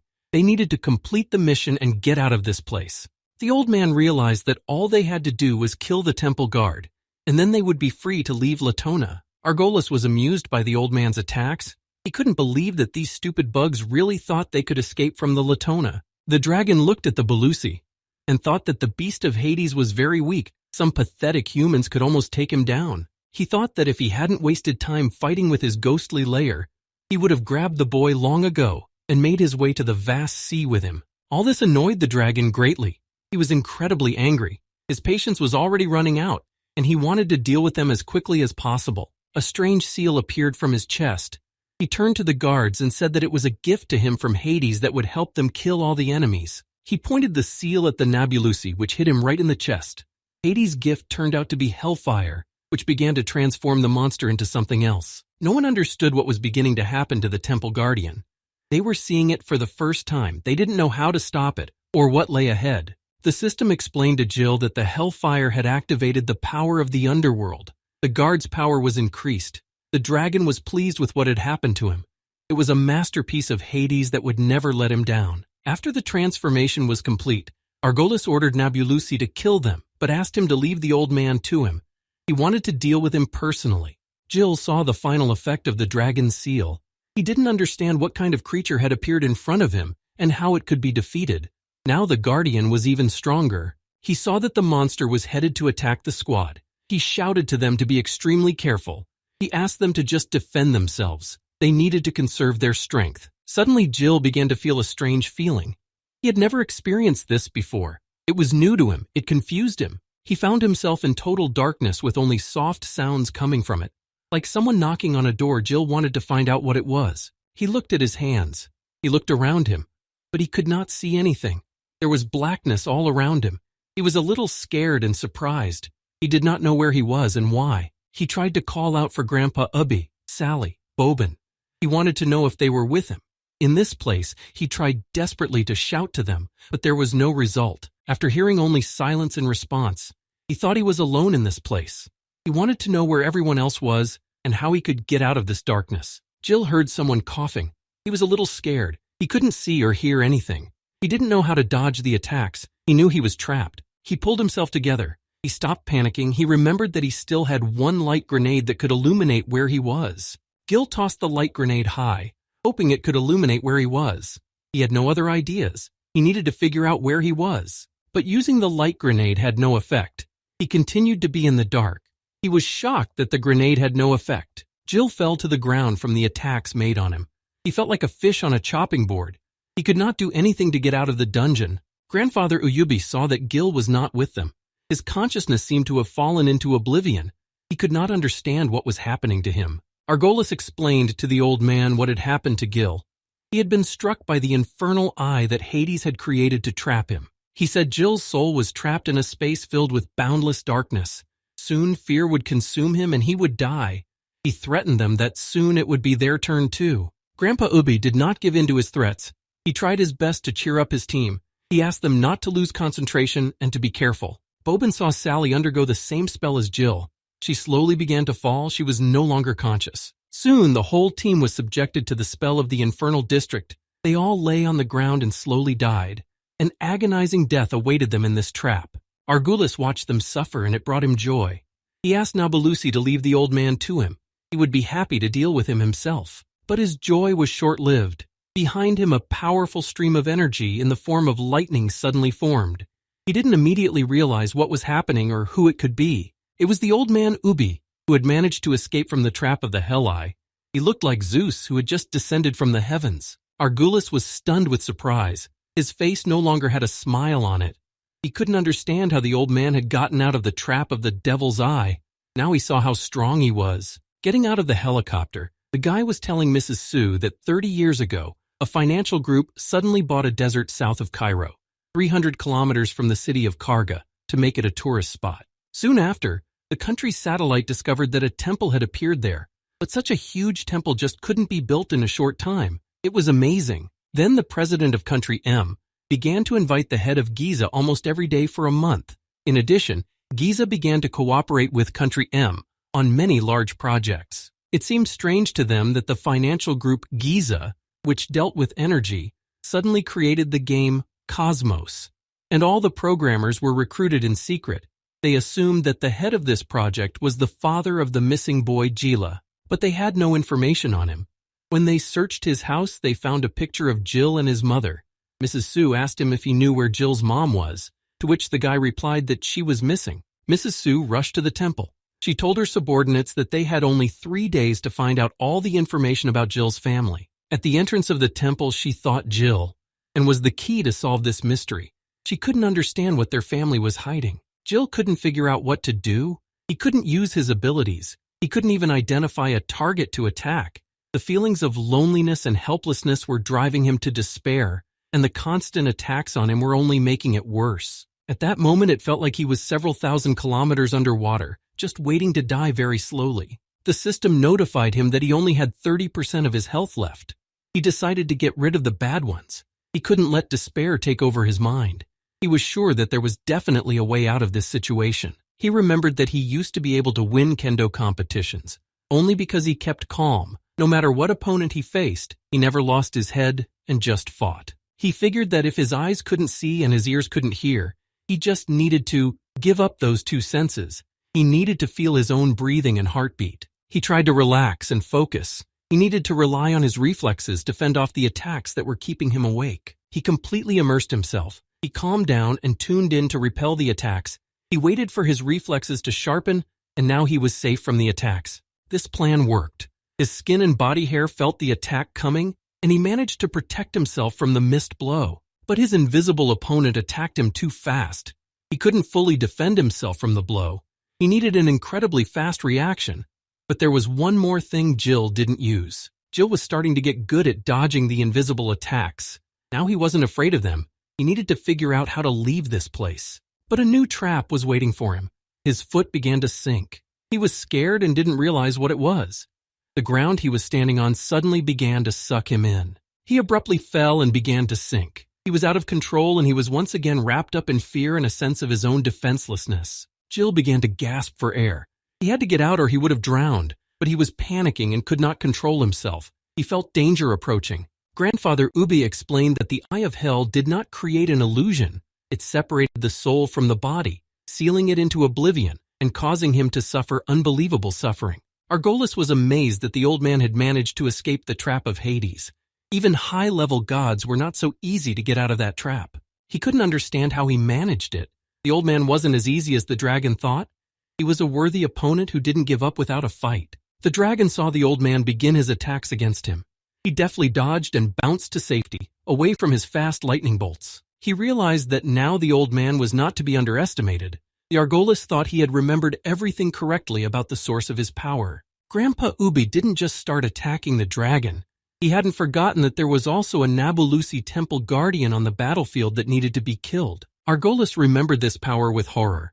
The old man had the power of Zeus, the god of thunder and lightning, but he didn't understand how it was possible for a simple old man. He wondered where he got Zeus's power from. He thought he was nothing and a pathetic bug, but he was incredibly strong and could kill a monster. Grandpa Ubby decided to use his power quickly and trapped the monsters in a cage of lightning he had made himself, thus ensuring the safety of the entire squad. Inside the cage, he needed to quickly deal with them, while he still had this powerful force. He aimed his lightning at the dragon. He couldn't dodge and the lightning went straight through his cheek. Argolis, wiping the blood from his cheek, didn't even notice the lightning approaching. He noted that it was very fast and his reflexes weren't helping him. He noticed that every time the lightning reflected off the wall of the cage, its speed increased, and pretty soon they could just destroy him. The dragon shouted to the Nabulusi that he had to destroy this cage before it killed them both. They needed to attack the wall and get out of it. The two of them ran up to the cage and started throwing their strongest blows at it. They tried to make a breche in it so they could escape and survive. But their attacks were useless. They couldn't destroy the cage. They couldn't destroy Zeus's power. They were trapped. Grandpa Ubby launched his attack. He aimed his lightning bolts at them, and with incredible speed they began to pierce through them, causing incredible damage. Argolis laughed as hard as he could. He shouted to the old man that even though he had the power of Zeus, he would still have to watch his loved ones die before his eyes. The dragon was already half dead, bleeding and barely standing on his feet. He had managed to order the Nabulusi to kill everyone. He didn't want to leave anyone alive. Argolis said smilingly. He didn't know yet that the Nabulusi could enter the netherworld of any man struck by the infernal eye and could painfully kill him. He had nothing left to lose. He was going to finish them all off. He laughed wildly, telling him that they would all die with him. The monster was very pleased. Country Azam-Nima studied the temple, but no one could understand who and how it was built. Later, with the help of radiocarbon dating, they were able to find out that the temple was at least 50,000 years old. But no one could believe that the temple was so old. The country of E had only existed for 7,400 years, and when the temple was built, there was still no civilization that could do it. Some thought it belonged to the god Ra, where a Macedonian found the tablet. Mrs. Sue could not understand what it all meant. Her assistant explained that in 1995, one institute received one item. It was a stack of parchments describing alchemical research. One alchemist from the 16th century. He had collected them all his life. One of the parchments described how Alexander the Great found the emerald tablet, and it was very similar to their case of this mysterious temple. In 331 BC, the army of the great Alexander the Great defeated the army of the Persian king, and thus opened the way to Egypt. After the battle, Alexander traveled to the small city of Siwa, and according to historical records, there he went to an ancient temple so that he could receive divine guidance. In this temple, the Egyptians worshipped the god Ra. He was also known as Amon-Ra, but Alexander believed in the ancient Greek gods. No one could understand why he needed the guidance of an Egyptian god. The answer was found in the records of the alchemist. He was advised to do so by his teacher Aristotle.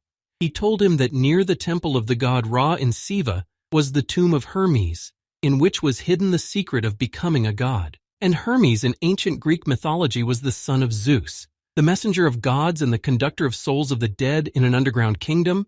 So ancient Greek and Egyptian histories were intertwined. And in the end, Macedonian really discovered the very tomb in which was hidden the emerald tablet. Medieval alchemists believed that on it was written the main truth of this world. He added that this story was something similar to the case of the Giza Financial Group. He thought that maybe there was that legendary temple of the god Ra. The young employee looked at Madame Sue, and he thought that there was something wrong with her. He knew it didn't sound very believable, but that was all they could find out. She replied that she was fine. Mrs. Sue said that there were video game monsters running around the world right now. She couldn't be surprised by anything anymore. He informed her that there was something else very unusual ahead. He asked her to prepare herself mentally. It surprised her, and she wanted to know what was lurking there. The guy asked her to pay attention to something. He pointed out to her the place where it was. Madame Sue was mentally prepared for everything. She tuned into almost everything. They found themselves in front of the statue of the god Ra, the supreme god of the ancient Egyptians. The writing behind his back was in the process of deciphering, but experts were sure that it was the text of the very tablet, and perhaps it said how a man could become a god. Scientists believe that because of this tablet, and the fact that man sought to become a god, could affect the appearance of all the monsters that attack people. Argolis had taken the form of a dragon and was bleeding profusely. He was on the verge of death. Almost nothing could save him. He couldn't understand why he couldn't regenerate. He thought it was because of Zeus's power that Grandpa Ubby possessed. Grandpa Ubby stood and watched the dragon. He was in no hurry to attack it. It was still dangerous and could hurt him, so he prepared carefully before his attack. Argolis couldn't understand why the old man had hidden this power from him during their last battle. He hadn't shown it even when he had cut off his arms. But he didn't recognize the power to Zeus. He didn't care that the old man had possessed it. He was the strongest of the dragon clan and he couldn't accept defeat. He was ready to die, but he wouldn't give up for anything. The dragon was willing to give everything he had not to lose to the old man. He didn't want to die at the hands of the old man. He wanted to gain the strength to overpower him. The monster wasn't going to just die. It wasn't his time yet. The old man had hurt his ego too much. Now he couldn't back down. After showing the will to live, he transformed into a perfect dragon form that was more powerful than the previous one. He was ready to continue this battle. He smirked at old man Ubby again. He told him to look at those poor children who were lying on the ground trapped by Hades. Grandpa Ubby looked at them carefully. He saw the life slowly coming out of them. He had to help them and free them from the trap. He tried to launch an attack on the monster, but it put up a defense block. It was now much stronger. Ubby needed to hurry in saving his loved ones. The dragon told Ubby that he remembered him. It was him when the monster was killing his friends. He remembered that he looked very helpless. He wished he had killed him that day. 3 lights appeared in his hand. He offered the old man to play. Every 10 minutes, one of the 3 lights would go out. For every fire that went out, the Nabulusi would kill one of his friends. It was all a lot of fun for him. But for Ubby, it was all too serious. The lives of those dear to him were at stake. He couldn't let them die. Argolis provoked Grandpa Ubby and asked him to attack. He was burning with impatience, he was eager for battle, his body was overflowing with new strength. Grandpa Ubby had no choice but to attack him, but he tried to remain calm. If he started to panic, the fight would be over before it started. He unleashed a powerful attack on the monster. He used the lightning strike destruction ability. He tried to attack it from a distance. He didn't want to move into close combat. Argolis managed to dodge and evade Ubby's attack, dodging the lightning bolts. The dragon tried to make his attack. He sent a powerful stream of fire at him, which Ubby barely dodged. He told him that he had overestimated his abilities. Although he had managed to get Zeus's power, his mortal body could not withstand it for long. He laughed out loud saying this. Grandpa Ubby realized that this was his strategy. The monster wanted to exhaust him so that Zeus's power would leave his body, and then he would be able to kill him easily. Ubby couldn't lose and let his friends Luna and Morris down. He was willing to protect Sally and the others even at the cost of his life. Argolis thought he was about to die. He told him that soon the Nabulusi would have destroyed his entire pathetic squad. He thought it was all over for them. Ubby applied the lightning strike ability Swift Stream. He prepared to defend everything he held dear. As long as he had a chance to save them, he wouldn't stop trying to do so. His lightning bolts were large and powerful. They quickly reached the monster and tried to damage it, but the nimble monster managed to put up a shield with its wings. The strike was so powerful that it brought the dragon down to the ground, and he could see that Ubby was not going to stop there and wanted to attack him further. He needed to attack him back. Argolis was about to counterattack Ubby, but all his attacks were useless. The old man was faster than him. He got close to him and cut off his arm. He turned around and rushed to inform the old man that he was still alive and that he was still dangerous despite the damage he had taken. Grandpa Ubby noticed that one of the lights was beginning to go out. This meant that one of his squad would be killed. He regretted greatly that there was nothing he could do to help them. The dragon ordered Nabulusi to kill one of the boys. He was cold-blooded and ruthless. He wanted to trample the old man, but first he made him watch his friends die. Nabulusi had gotten into Boban's mind and was painfully killing him. Everything was already doomed for him. He wouldn't be able to escape the trap. Gil couldn't move and stop himself from falling downward. But it wasn't just a fall. Something was pulling him downward at a frantic speed. His reflexes again didn't help him. He couldn't focus and dodge the attacks. He missed one of the attacks, and the tentacle was already near him, ready to do damage. It pierced him through. The pain Gil felt was hellish. He didn't know what to do or how long he had to live. It seemed the end was near. He lay there covered in blood. With a tentacle in his stomach, he was in pain and cold. The thought slipped into his mind that he could have died here. His thoughts were interrupted by the flowers. He couldn't understand what they were or how they could be in this place. The flowers seemed familiar to him, but he couldn't remember where he had seen them before. They covered his body completely, and he remembered that they were cottonwood flowers, the same ones that were in his spiritual world. It seemed strange to him. Gil found himself near this tree that was dropping these flowers. He looked at it and thought that he had managed to get out of that unfortunate place. He looked at his body and found that all the wounds he had received in the dark were gone. He thought for a moment that he was dead. Behind him, he heard a familiar voice calling his name. He recognized the voice. It belonged to Hesiod.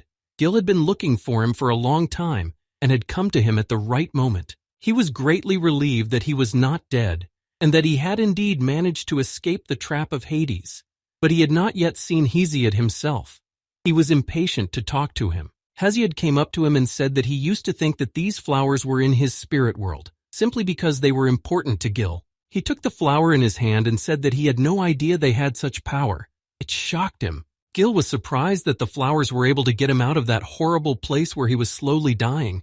He wanted to know what it was. Hesiod explained to him that they were not his flowers, and that someone had left them in that place on purpose, but who had left them he did not know. It was divine magic. He asked Gil if he remembered the divine trap from the temple. The flowers were also a manifestation of divine power. He felt that this magic was as powerful as the power of primordial chaos. Now it was clear to Hesiod why he could control the elemental ability so easily, but Gil didn't understand what he meant. Hesiod looked at Gil very carefully. He wondered who he really was. He was no ordinary man. Hesiod could feel it. Gil answered him that he didn't know anything himself. He had never seen these flowers before, and his life was the most ordinary. He wanted to know what was going on. Hesiod said that this magic was perfect for him. It felt like it had always been just him. He wondered if either of his parents had divine powers. Gil was greatly surprised by this question. He said that his parents were ordinary people, and he was in a game world that had nothing to do with reality. He thought it might be a system error, but it was impossible. Such power was originally the owner and his family. Gil thought that it was unlikely that either of his parents had divine power. His mom was just an ordinary woman who watched soap operas and did household chores, and his dad died when he was still a kid. He looked at Hesiod and said it was unlikely that such a thing could have happened. There was no point in discussing it now. He was impatient to get back and save his friends as soon as possible. Grandfather Ubby mourned Boban, who had been mercilessly killed by Argolis and Nabulusi.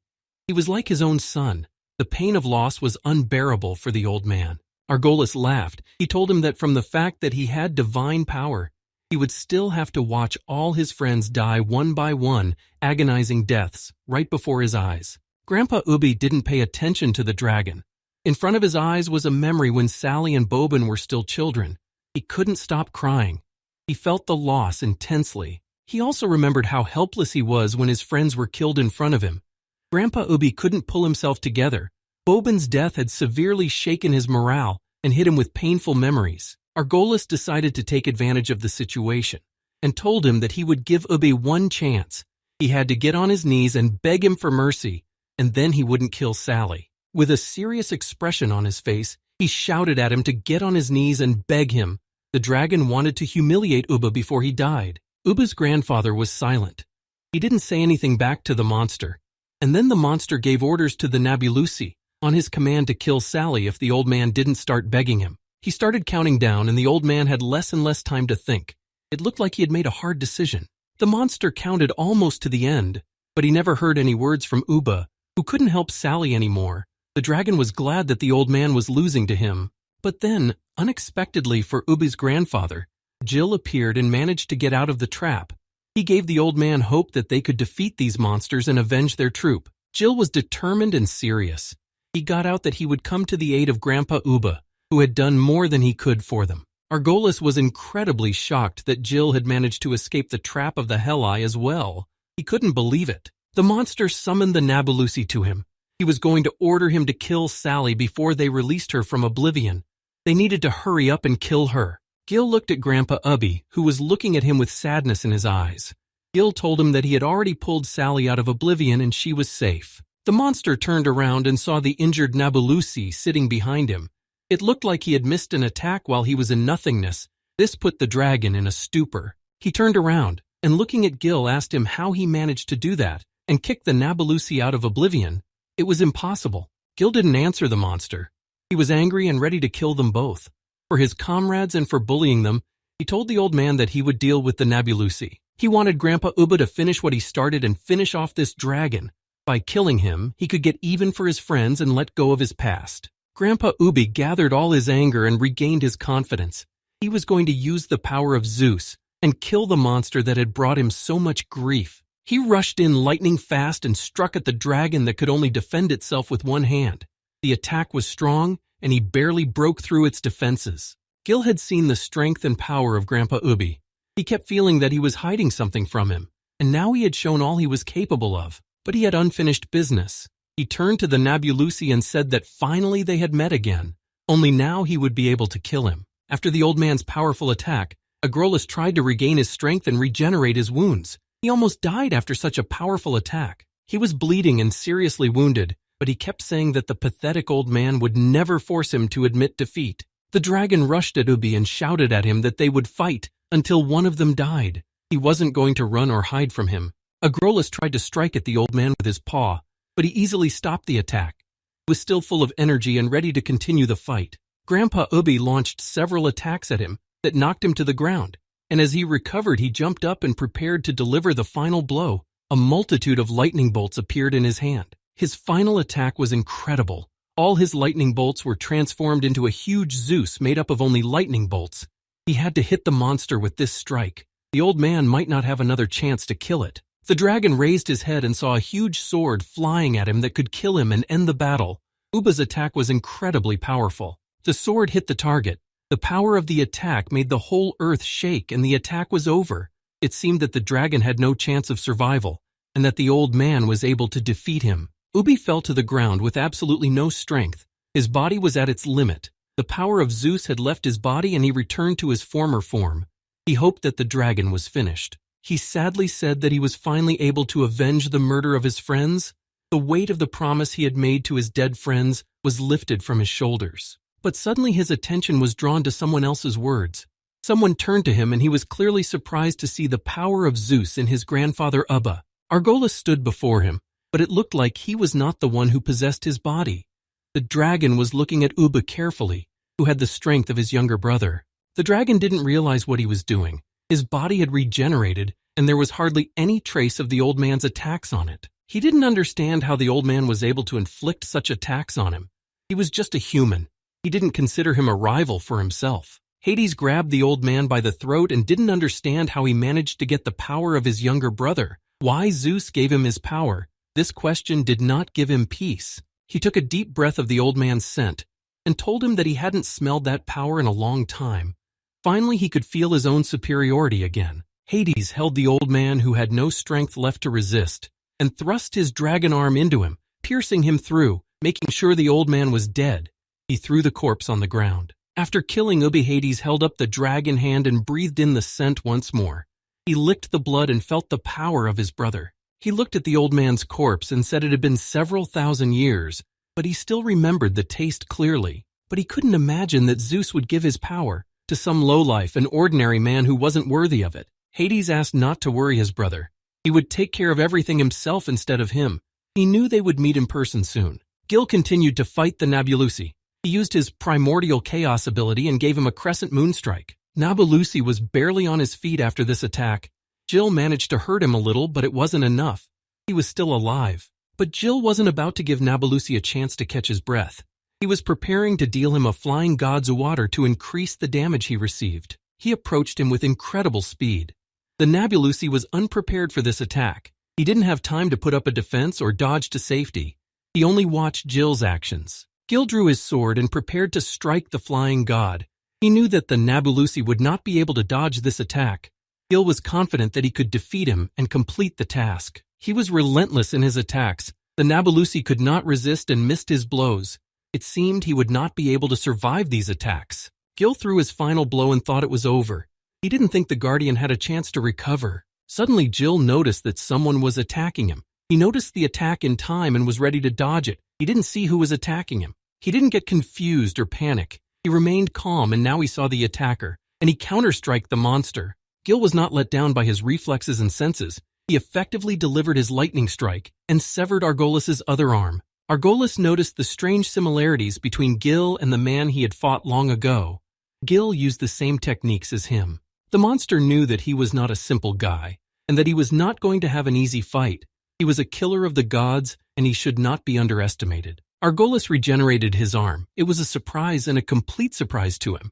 He didn't think he would ever meet a man with such a fighting technique. Gil, after attacking the monster, landed in a safe place and could breathe easy. The Argolis' attack was very dangerous for him. He almost killed him. He remembered that Ubba's grandfather, whom he had not seen, was fighting with him. He thought that the dragon had managed to kill him. He decided to look for the old man. Gil and Sally saw Ubby's grandfather lying on the ground. He was badly injured. He was almost dead. Hades had done some serious damage to him, and he might not recover. They turned him over, but he was unconscious. Sally was very worried about him. She was crying and praying that he would be all right and survive. Sally picked up his head and laid it in her lap. She continued to cry. She looked at Gil and asked him to heal him as quickly as possible. Gil leaned over and started healing him. He kept telling Ubby's grandfather that he would be okay. He would be able to help him and he would survive. Ubby came to his senses and in a very weak voice asked Gil to leave him, take Sally and run away from this place. Now it was no longer Argolis. Hades had taken over. Gil was very much surprised by his grandfather's words. He couldn't believe that Hades himself had started a battle with them. It made it harder. Hades was too strong an opponent. Nabalusi ran to Hades and ducked his head before him. He apologized to him for having to personally intervene in the duel himself, that they had let him down. Hades forgave him and told him that if he had not interfered, he would not have learned something interesting, but he did not go on to tell his servant what he had learned. Gil told Grandpa Ubby to try to cheer up and come to his senses. He would do his best to save him. He wouldn't leave his side for a second. Grandpa Ubby regained consciousness and told him that he would not succeed in his greatness. He was too weak. He did not want Gil to waste his strength. He asked him to listen carefully. He told him that he had put a magic mark on Sally's body. He was going to activate it and then they would have a chance to escape and stay alive. Ubba felt bad that they couldn't leave Latona together, but he was comforted that at least the two of them could get back to the city and stay alive. Before he died, he asked Gil to take care of Sally. Gil couldn't hold back his tears. He had already grown very attached to the old man and he didn't want to let him die. He couldn't leave him in this place. Grandpa Ubba had told him that their comrades had already left them. They were all dead. They had given their best and done even more than they could. But all they had to do was admit that they had lost. He said that it was still beyond the power of ordinary mortals to defeat a god. He thought that was probably their human fate. They couldn't compete in combat power with the gods, but Ubba's words only made Gil angrier. Gil remembered being a teenager and being attacked by bullies. They surrounded him, and to any suggestions he made, told him not to condition them. They thought he was scum. The main one of them grabbed him by the hair and told him that if he didn't want his mom to worry, then let him just give them all his money nicely and they wouldn't beat him up. When Gil gave him the money, he started laughing at him. He didn't want his money. He wanted to humiliate him. He was from a decent family, unlike Gil. He humiliated his mom and didn't consider him a human being. The bully took him by the cheek and told him to remember one thing. Gil had to do everything he told him. If he resisted, his men would deal with his family. Gil didn't bully his family. He could tolerate being bullied, but his mom he would not allow anyone to abuse. He, with all his might, kicked him in the groin. He explained to him that, first of all, his fate had nothing to do with people like them, and he was not going to entertain anyone. And secondly, he did not fight them back, only because he did not want to upset his mom, but he would not tolerate threats to his family. Gil was very angry. He could hardly control himself. He told the bully lying on the ground that he might not like his fate. The bully, squirming in pain, unable to rise to his feet and striking at him, he ordered his men behind him to kill him. They attacked him and started beating him, not choosing where to strike. Gil thought that since he was born, people have been fighting all the time, for life, for money, for their kin, and he was no exception. Gil had already been beaten by them badly enough, but he didn't give up. He wasn't afraid to die. He was only afraid to give up and make peace with his fate. He stood up and looked at Grandpa Ubby and Sally. He told them that he didn't know why he was in this game. He only knew that as long as he was alive, and he abruptly stopped talking before finishing his sentence. Gil turned to the monsters and continued that while he was alive, he would fight to the very end. He wasn't afraid. He was willing to give his life in this fight. He didn't care who his opponent was, whether he was a human, monster, or god. He would never run away from the battlefield, nor would he abandon the people he cared about. Mrs. Su thought that despite the vast differences in culture and lifestyle, every nation had their own gods. It was strange that people believed that their world was created by gods. Dr. Lee told her that order was born out of chaos. Nothing was something. The gods came first and then they created humans. It was like the Big Bang theory, that the universe was born out of an expanding point called the singularity. He sat very pensive. He wasn't much fun and didn't know what to talk to Mrs. Su about.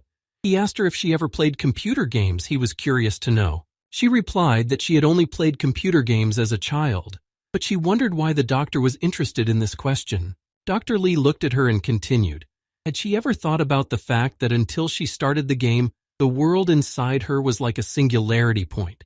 When the game was turned on, it was as if her world suddenly appeared out of nothing. He asked her another uncomfortable question that she didn't know the answer to. He asked her what would happen if they lived in a game created by someone else. What would happen then?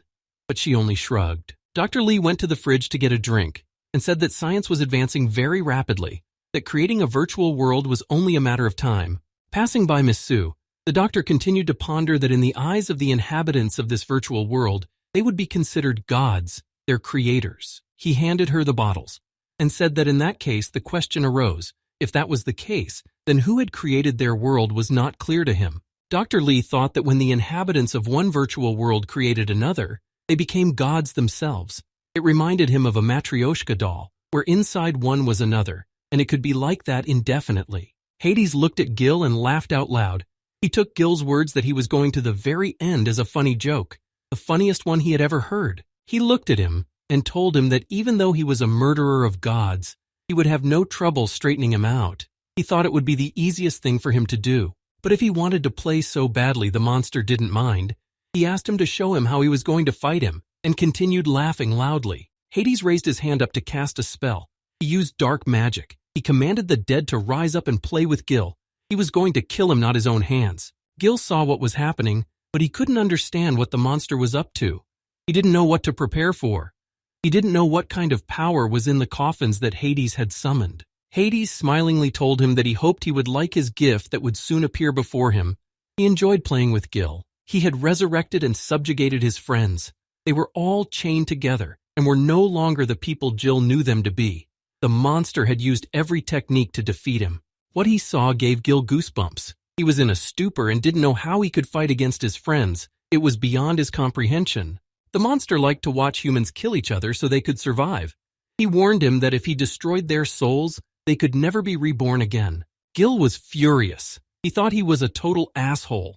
He didn't expect him to resurrect his friends and have to fight against them. Hades didn't hesitate to attack and aimed them at Jill.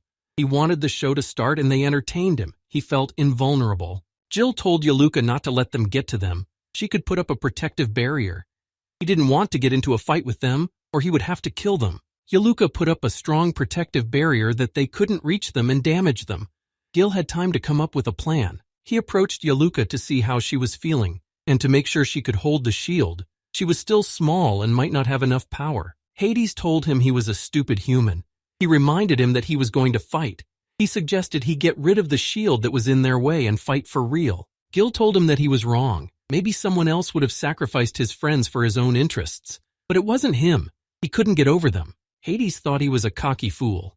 He wouldn't be able to hide forever from his new servants. They would be ready when the barrier fell, and then Jill would be in their hands. Jill began to use the power of primordial chaos. Hades made him angry.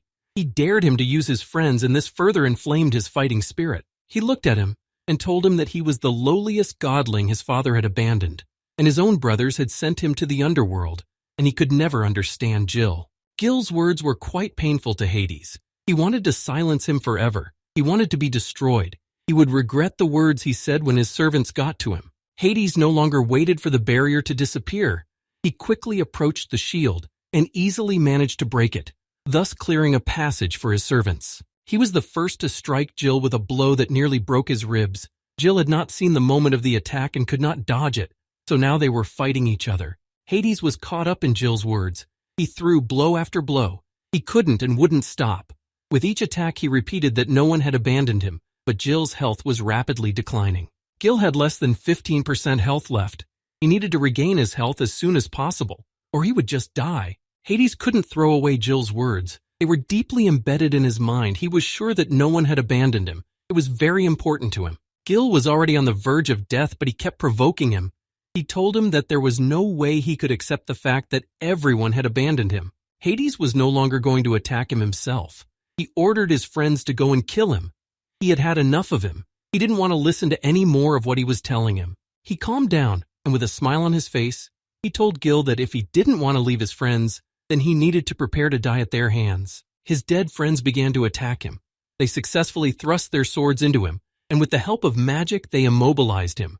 They practically did their master's bidding. Gil stiffened. Kneeling on his knees, he was bleeding. His health was already less than 5%. He needed to do something as soon as possible, otherwise he would die. He tilted his head, spit out the blood on the ground, and with a smile on his face, turned to Grandpa Ubba, who was already dead. He said he couldn't take it anymore. But suddenly, behind Hades' back, appeared a man shrouded in lightning. He didn't understand how it was possible. He was sure that no one would be able to stop him from killing Gil. Hades was met by Ubba's grandfather, who was holding the head of his servant Nabulusi. He killed him and brought the head to Hades as a sign of victory. Hades could not believe what he saw. He thought it was impossible. The old man should have been killed. He killed him himself. He did not understand what was happening, why he was alive. Gil slowly began to come to his senses. He saw that they had succeeded, that their plan had worked, and now they could deal with Hades. The system notified them that they had successfully completed the Herpes revenge mission, and they could now leave this place and the Latona. They were close to it. After successfully completing the task, they successfully broke the seal of the god Ra, who was sealed, and he was now free, and he was able to regain his power. As a reward after completing the task, Gil's health was fully restored. All his abilities were fully restored, and the ghost servant's seal was broken. His friends' souls returned to the dead bodies of their friends, and they regenerated again. They were alive and gradually trying to regain consciousness. Gil remembered their whole plan. He told the old man that there was no way they could defeat Hades, but they needed to kill the Nabulusi, not him. Once they killed him, the seal would be broken, and they would be able to get off the Latona. He told him that he would distract Hades. He gave him the medicine he needed to drink. It would help him recover from his wound. After that, he needed to go kill the Nabulusi. Gil turned around and went to take Hades away. He was yelled at in his wake by Ubby's grandfather not to do that.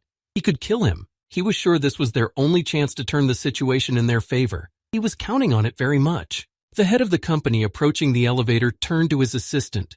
He wanted to know if they had found the man he had been looking for so long, but the assistant's answer was negative. His assistant told him that they had managed to find out that the son of the person they were looking for was Chen Gil, and he was actually in the world of the game Cosmos. The head of the company wanted to know where he was now, but the assistant said that the tracking system showed that after he entered the game, he immediately disappeared. They couldn't locate him. But there was one strange thing. 5 months ago, he suddenly returned to the real world, but it was not long. He almost immediately disappeared again. The head of the company and his assistant had almost arrived at the floor they needed. He asked him if she was still silent, if they had managed to get her to talk. But the assistant replied that everything was unchanged, and she continued to be silent. Smiling, he told him that an idea had come to his mind that could help them, but he hadn't voiced it yet. He just smiled. They arrived at the right floor and approached the cage where the girl was held captive. He suggested, take a picture of her and anonymously send it out to all the people in their world and their Cosmos game. He was sure that this way Gil would definitely come to them himself. After all, he couldn't leave his own mother in such a state. His partner replied that he would do it. In the city, A huge red circle formed in the sky. People didn't understand what was happening and ran in panic. They thought they were being attacked by monsters, and they urgently needed to get to a safe place. Rashidler looked up into the sky and couldn't believe what he was seeing. He was shocked that Gil was able to do this. It was incredible. The barbarian rejoiced greatly. He knew it was real. He asked the men not to be afraid. He assured them that now they could leave the Latona and would be able to get out of this place. Hades realized that he himself had fallen into a trap. All this time Gil had just been distracting him so that Grandpa Ubby could kill the Nabulusa. It was a very cunning plan. Gil looked at Hades and told him with complete confidence that he had failed this time and that they would still be able to leave the Latona and get out of the game. Suddenly, Gil was struck by lightning. He couldn't understand what was happening. He thought it was someone else's attack. Hades stood and prepared to defend himself against Gil's attacks. The system notified that the god Ra had been released and that Gil had received his power. Now he was practically invulnerable. Ra's power was immense and could kill Hades with ease. Ra had taken over Gil's body, and with a smile on his face, said that they were finally meeting Hades again. He seemed to have been waiting for this meeting. Hades answered him that it had been a long time since he had seen him. He had no sense of fear of Ra. He was still confident in his abilities and was ready for this fight. Ra was extremely fast and very violent. He approached Hades and kicked him. He didn't even use his hands or his magic. He didn't need to. His attack hit the dragon. It fell to the ground and immediately spat blood. It was a powerful attack, but it was a normal attack that had already caused him noticeably heavy damage. Ra looked at the defeated monster and asked him if he liked his welcome gift.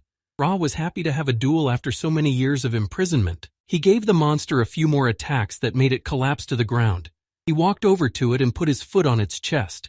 Pressing it down lightly, he tried to pry information from it about the whereabouts of its body. The stained and battered dragon was not going to just give up. He laughed in his face and said that if he wanted to know, he should properly beg him to tell him the information. But the monster's reply only amused Ra. He thought his words were too impertinent, and that he was a complete impertinent who did not realize the extent of the danger to himself. Ra didn't say anything more to him. He silently lifted his foot and kicked with all his might at the place where Hades was lying. He was sure that this attack would have killed him. Hades managed to dodge and bounce behind Gil's back. He was unsure of his feet, but he said Ra without his body he was just nothing. Not to mention that no mortal could withstand his power, which was incredibly powerful. It dominated the host's body and could kill him. Ra didn't care about that. Jill's body would be unusable in 30 seconds. He looked at everyone else and said that there was still plenty here to use and that he would have time to kill the monster. Gil woke up in an unknown place. He couldn't figure out where he was. Everything around him seemed unfamiliar. He tried to figure out where he found himself this time. When he came to his senses, he was horrified to find that his whole body was chained. He was very tense. His whole body was restrained. He suddenly started to panic. He was screaming furiously. He was a bit scared and uncomfortable. He had no idea how he was going to get out of those chains. Hesiod came to his aid and told him to use his power of primordial chaos as soon as possible. If he didn't do it now, he would simply die. Gil tried his best to use the power, but he was not able to activate it yet. But he didn't give up and kept trying with even more fervor. Hades was smiling. He was going to tell Ra something he didn't know yet, something that would surprise him. He told him that Gil was the real killer of the gods. But Ra did not understand what Hades wanted to achieve with these words.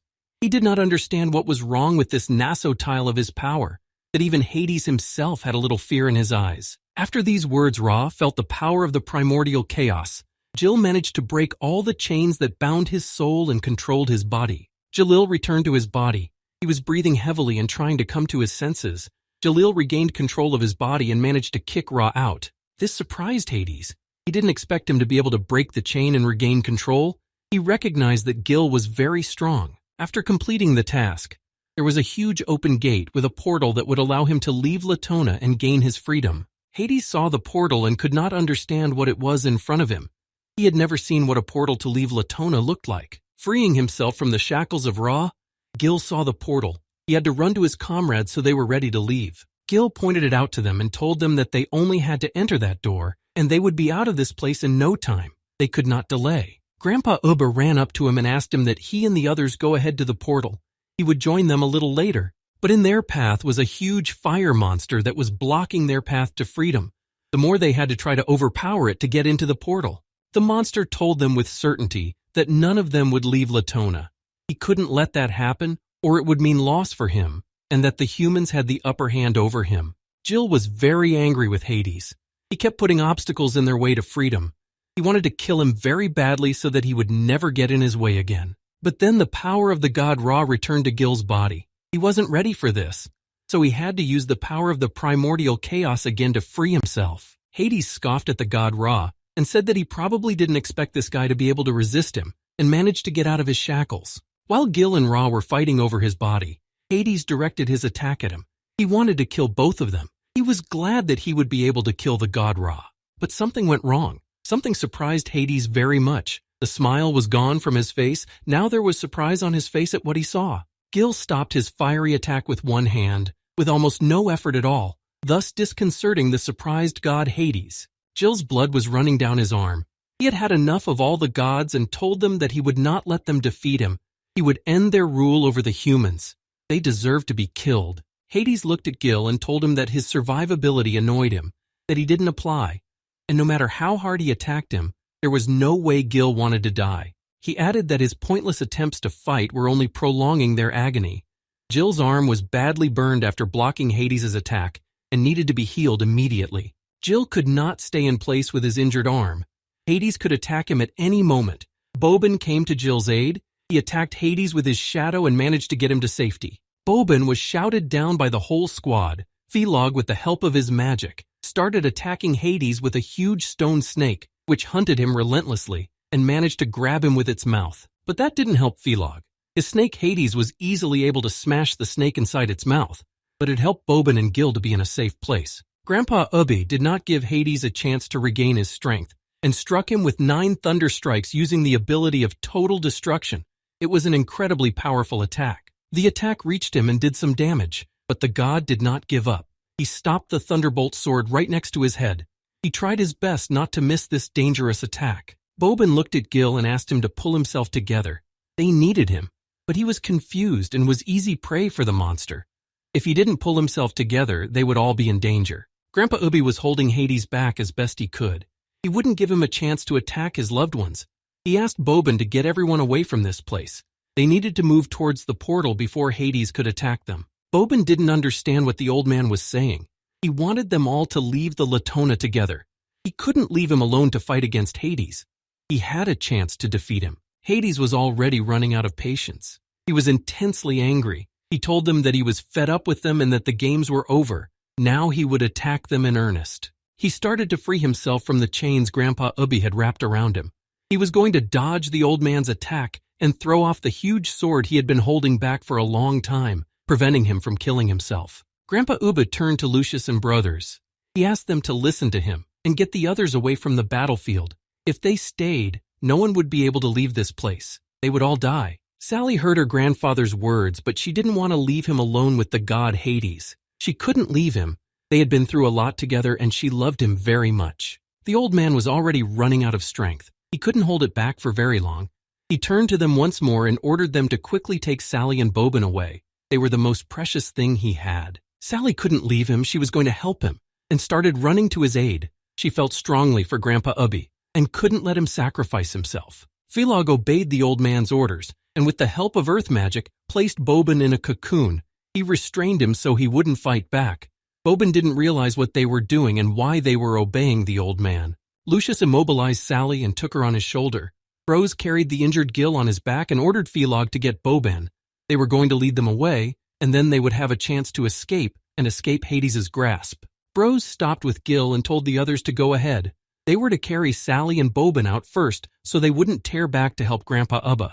Lucius with Sally on his shoulder was already running into the portal and they were safe. Philog was running behind. Boban was struggling to get out. He didn't want to leave the old man alone. Bros stopped and asked Philog to do the same. He asked him to take Gil with him as well. He needed to stay a while and he would follow them. Philog took Gil away from Bros, who at that moment thought that he had spent half his life in a fog. He had accomplished nothing, just languishing in an aimless existence. It always seemed to him that those who said they weren't afraid to die were very afraid of it. He didn't want to run away or hide behind anyone else's backs anymore. He decided that he would rather die in battle with Adiom than continue to live like this. Bros got serious. He was sure he had made the right choice, he thought. Grandpa Ubba needed him now. He continued to think, but then quite suddenly someone struck him on the head with such force that he lost consciousness. Gil told him that it was all very touching of brothers, but they all had to leave together, so he had hit him to save his life. Everyone except Jill and Ubby's grandfather went through the portal. They were safe and left the Latona. Ubba saw that Jill hadn't left him. He didn't realize what he was doing. He wanted him to leave immediately. Jill got up and with a smile on his face told him that they would leave here together. He was sure that none of them would die, and they would be back amongst their friends who had successfully made it out of the Latona. Hades was watching and had already released himself from the old man's attack. He thought Gil was a fool for making this decision. Gil turned to Roz and told him that he couldn't take over his body unless he helped him kill Hades. They could be stuck in this place together. He asked Roz for his power in exchange. He would help him get rid of Hades. He didn't realize yet if Ra hurt him or not. He didn't hope for anything. He thought that killing Hades was beneficial for both of them. Now the decision was up to the god Ra. Ra made the decision and gave Jill his power. Hades couldn't believe that he had actually given him his power. This decision surprised Hades. Jill was instantly in front of Hades and ready to start the fight. He looked at him and said that now it was time to pay the bill. Hades was amazed at the speed with which Jill approached him. He tried to strike at Hades, fast and strong, but the wily god put up his dragon shield and with a smile on his face, repelled his attack.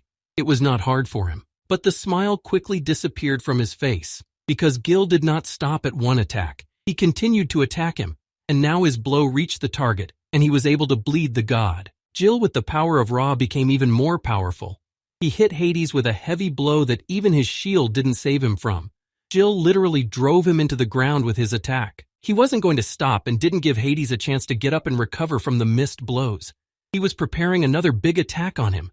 He summoned 3 huge swords. Gil aimed all 3 swords at Hades. From the force of the strike, he had less and less health left. He was taking massive damage from the power of the god Ra.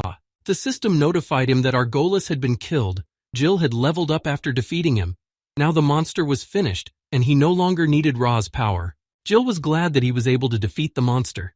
He happily turned to the old man and smiling told him that everything was over and they were able to defeat Hades together. Now they could get out of the place together. He didn't know if they would meet after they went through the portal, so he wanted to thank the old man for everything he had done for him. Grandpa Ubby answered him that when they got out, he was expecting they would definitely go to Sassel's bakery in the center of Zareth. He asked Jill to be sure to go there. Jill did not hide his joy. He was happy that everything was over and they could finally be free. He promised that if he succeeded, he would come to them. He did not hold back and ran up to Grandpa Ubby and hugged him tightly and thanked him. He had saved his life many times, and without him, Gil would not have made it out. Grandpa Ubba asked Gil to go first into the portal. He would follow him. He unsuspectingly agreed and headed for the portal. Gil stopped for a moment and looked around. He thought that everything here was so realistic, but at the same time was unreal. He had already said goodbye to Latona forever. He went through the portal with no thoughts. He was already imagining how he would meet his mom. Grandpa Ubba stood aside and saw him off. But already in the portal, Gil felt that something was wrong. He did not like and did not feel safe, but there was no turning back. He turned around and shouted to Grandpa Ubba, but it was too late. Jill was trapped and he couldn't get out. It was no longer Grandpa Ubba. He had been subjected to a spell. He told him he had memorized his name, he had managed to trap Jill and do as he needed. Gil tried to get back to the old man, but the barrier was in his way. He struggled to make it through to him before the portal would send him elsewhere. But it was very late. The portal had sent Jill, and he never made it out of the trap. Watching as the portal carried Jill away, the god in the old man's body said they would meet again. Gil flew through the portal to a place unknown to him. He didn't know where the portal would take him, but he knew for sure that Hades had lured him into this trap and hated him even more. At the Nolan Hospital, there was talk going around the hallway that they had found people from the Broken Moon Guild in a vacant lot outside of town, but it was still unclear what kind of people they were. The 2 nurses were talking amongst themselves that they were the same people that had once gone missing. There were several thousand of them. It was unbelievable. Such a number of missing people made them afraid. They were a little frightened, and one of them said that more than 300 people had been admitted to the hospital. The rest had been distributed to other hospitals. Suddenly, there was shouting behind them. Boban was trying to run away from the 2 nurses who were telling him not to move so much. It was dangerous to his health. He ran and told them they were getting to him. He was fine. He wanted to find the girl with the red hair. He also wanted the old man and one arrogant guy, and he wouldn't go back to the ward until he found them. Bobin walked through every door that came his way. He was desperate to find his friends. He went to the door and said he would just see who was in there. The nurse informed him that it was a women's ward. He replied to the nurses who were trying to restrain him that he was just looking for a woman. He assured them that he would just take one look. Sally could have been in there. Bobin entered the room where the women were changing. When they saw him, they were absolutely shocked. They were speechless. They didn't expect to be watched at all. He was very embarrassed to see them changing clothes. He had no face on him. He was sweating a lot. He greeted them carelessly and wanted to ask them for information. But before he could say anything, the angry women started throwing whatever they could get their hands on at him.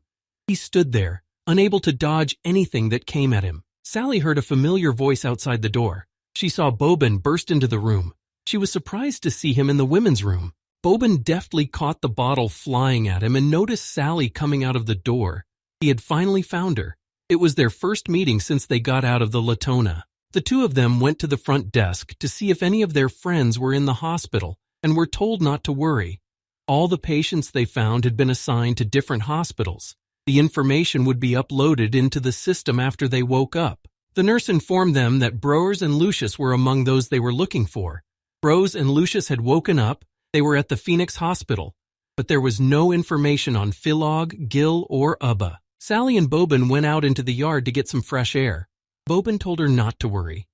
Grandpa Ubby and Gil were fine. He assured her that they should have woken up soon. She told him that he was right, but she felt uneasy for some reason. She was very worried about those who were still awake. Bobin saw how worried Sally was. He told her that he had asked the nurse to check the system every hour, and if there was any information, she would let them know immediately. He remembered that Sally had told him a lot about this place before. It was much better than the Latona, and the food here was better too. When they would find the others, they would definitely go and try the food here. Sally was in agreement with him, but she couldn't stop worrying about them.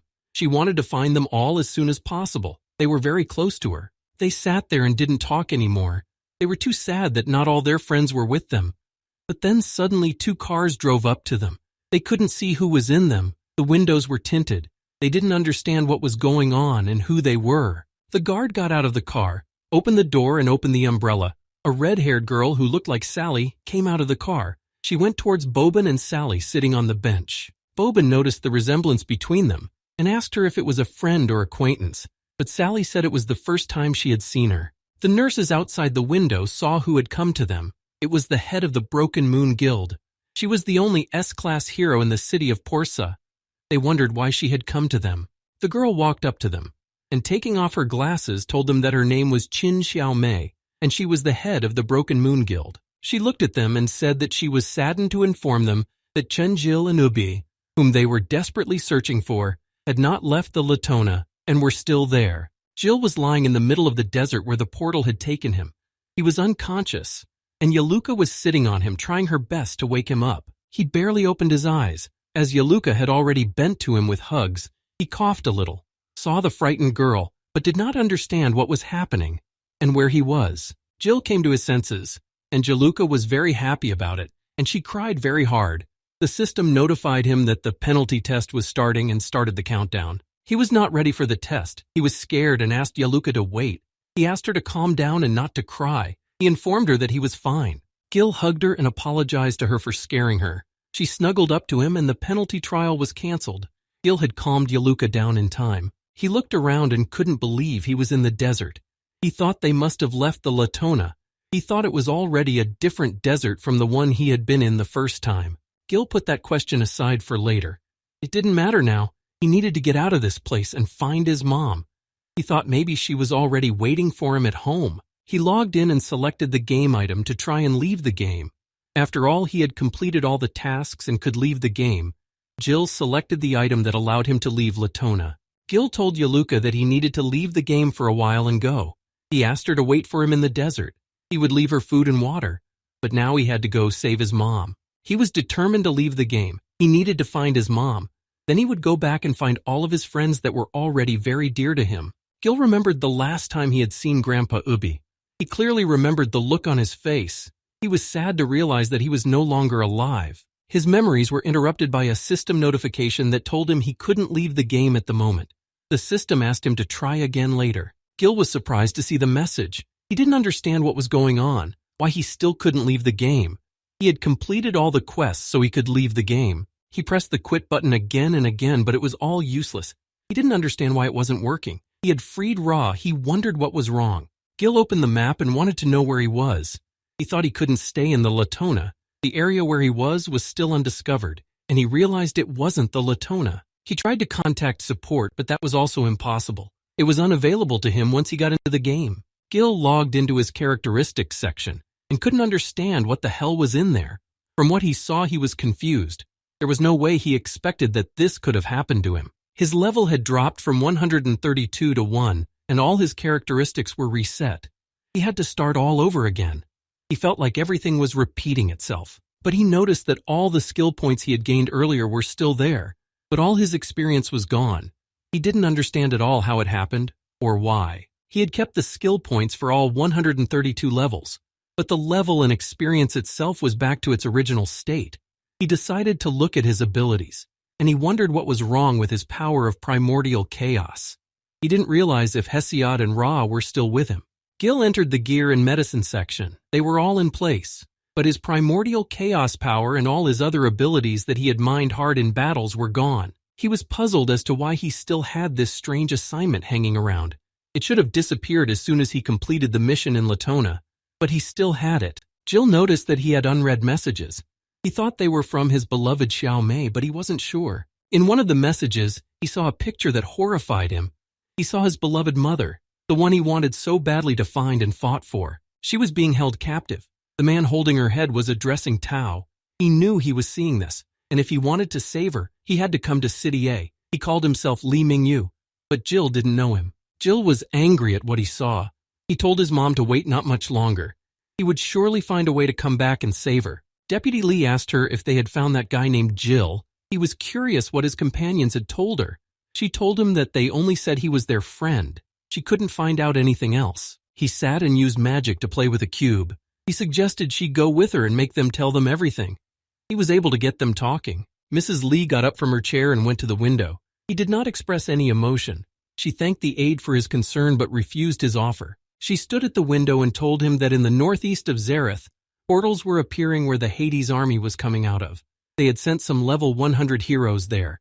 They would be able to hold them off for a while. Mrs. Li noticed that more and more powerful demons were coming out of the portals, so they needed more high-level heroes to fight Hades' army. She thought that it was entirely possible that heroes like them, who had eaten countless astral fruits, thus breaking the 300-level limit, would not be able to resist them. Li said that they wanted to defeat a god who had no level limit. She thought that such a task was beyond their capabilities. Just like in their world it was impossible for humans to beat the speed of light. In this world, they would not be able to defeat a god. Her assistant disagreed with her. He didn't think that defeating a god was impossible. He smiled at her and said that they still had a chance. Gil stood in the desert and tried to think of a plan to get out. He knew there were black holes that could stop the light. He had to get out and save his mom. Night had fallen in the desert. Gil cradled Yaluka and thought that it was murderously hot during the day and very cold at night. It was a good thing he had the gear he had prepared when he was still in the Latona. Otherwise, it was possible he wouldn't have survived the night. But he noticed that there wasn't much food left in his inventory. He gave Yaluka a loaf to eat, and tomorrow morning they would set out to find the nearest settlement. He was going over in his head the message he had gotten, where Li Mingyu was, appealing to Tao to come to him and save his mom. He was trying to figure out who they were. Gil couldn't remember who Tao was. It was a name his mom never remembered. But if Li Mingyu was using his mom as bait, then they were definitely not in a normal relationship. He couldn't understand why his mom didn't tell him about Tao. If they were close to him, he assumed that Tao could be his father. That's why his mom didn't tell him anything about him. Gil analyzed his life and realized that his mom never told him about his dad. He knew absolutely nothing about him, but if his mom was suffering because of him, he would never forgive him for that. He had Li Mingyu in front of his eyes. He was ready to tear him apart for the atrocities and pain he had caused his mom. Gil knew that one day he would answer to him for everything. Gil thought about his family for a long time, and then the system notified him that he had a new assignment and needed to familiarize himself with it. He was surprised that he had received the assignment. Jaluka was also curious about the assignment Gil had received. They wanted to see what the assignment was and what they needed to prepare for. Gil opened the assignment and froze in place. He couldn't believe that the system had given him such an assignment. The system assignment had him stumped and he didn't know what to do. He had to find the buried magic needle that was in this desert, find the immortal Wukong and give him the needle. It would help him get back to the real world. And he had to save his mom. All his abilities and level would stay with him and out of the game. Gil didn't like that the system had made saving his mom his assignment. It made him angry and frustrated. He couldn't understand why he deserved to be tortured like this. He thought he was some kind of toy for the game to amuse itself with. But most of all, he was worried about his mom. He didn't understand why the game was making her suffer. Gil couldn't take it anymore and screamed. He wanted to know who was controlling him and what they wanted from him, why they were making him suffer. He wanted to know who was running everything. He demanded answers. He leaned over and exhaled heavily. He realized he was just a pawn, but he didn't understand why someone was playing so cruelly with him. He wanted to know the whole truth. Gil calmed down and accepted the assignment. But if he died, the assignment would not be passed and would be considered a failure. He had no choice. His mom was at stake. He wanted whoever was in control to hear him. He promised he would pass the mission and save his mom no matter what it cost him.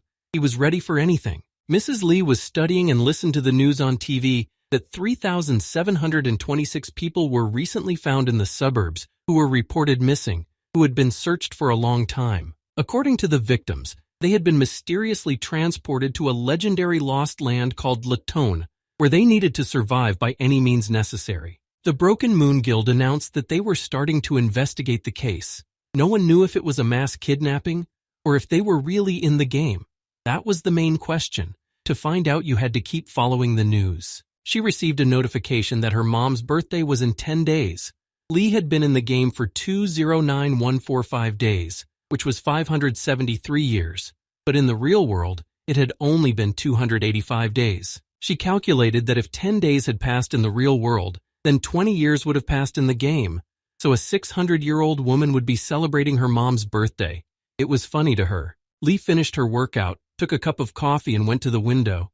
She thought that she had been in the game for a long time, and she couldn't tell the difference between this place and the real world. Solo, the head of the Blackbird Guild, a SSS-ranked hero, he was a storm berserker.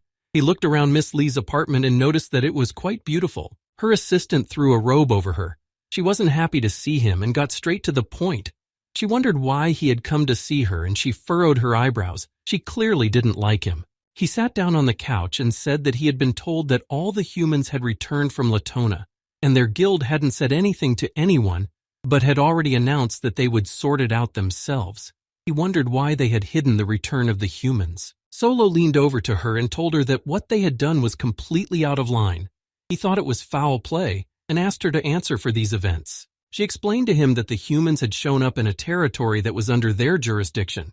She wasn't going to answer to their guild, and felt that if she had acted differently, it was definitely not by the rules. Solo suddenly laughed in surprise. He told Head Chin that he was just joking and asked her not to take his words seriously. He just decided to make a joke, only that's all. He wondered if they had figured out the coordinates of the Latona. He asked her to tell him. He asked her not to worry, and in case of danger, the Blackbird Guild would be able to protect her. But Mrs. Lee told him that unfortunately, she didn't know anything, and even if she did, she wouldn't tell him. That was her firm stance. Smiling, he wanted to know why she answered him like that, and why she didn't want to make contact with his guild. It was obvious that he was threatening her and was going to attack her. She didn't wait for his attack and got ahead of him. She approached him lightning fast and put a sharp dagger to his throat. She told him that he knew perfectly well that she didn't like to repeat herself twice. Gil sat and thought how best he should go about it, how best he should allocate his points, what to pump first. He thought of pumping the same thing as the first time: strength and agility. He needed to increase his combat ability. Now he wasn't a beginner. He thought that if he got into a fight with a lot of monsters, weapons would wear out quickly, and he had to rely on melee combat. But if the enemy had magic, there was a risk of getting sucked into an endless game. Gil remembered that last time, the Eye of Nabalusi had summoned a huge number of monsters, and if it wasn't for Ubby and Bobin, he might have died due to exhaustion of physical strength and weapon wear and tear. But if one could get the ability to summon or buy mercenaries, he would be able to increase the efficiency of the battle quite well. But unfortunately, Mercenaries were unavailable. Gil realized that Hesiod and Hepri had disappeared as soon as he left Latona. They were much easier for him to fight with. They had helped him many times and helped him defeat monsters and fight the god Hades. He had to think hard about how best to distribute the skill points so that he could get good abilities that would help him in battle. He realized that if he gave all his skill points to intelligence, he could probably get a magic ability, but he could also get a technique that could restore health. Gil sat and thought for a long time about how he should allocate the points properly. In the end, he thought he would spend 300 points on intelligence and hope he would get lucky. But if his plan didn't work out and he got a bad ability, he would use the remaining points to pump strength and agility and stick to the previous tactic. He applied all his points and his body and abilities started to change. He thought his perception and spiritual power had improved by leaps and bounds. He liked his new changes. After applying all his new abilities, Gil could feel the sand moving 100 meters away from him, being moved by the wind currents. All his senses sharpened. The system notified him that after the distribution, he had gained enough intelligence points to be able to change classes, and the system gave him several new classes to choose from. Gil was surprised that the system would allow him to change class. He wanted to see what options were available to him. He had not had access to this feature before, and he did not know what lay ahead. The system gave him 2 classes to choose from, the King of Paladins and the Ruler of the Infernal Shadows. Now Gil had a difficult choice to make. He had to think hard.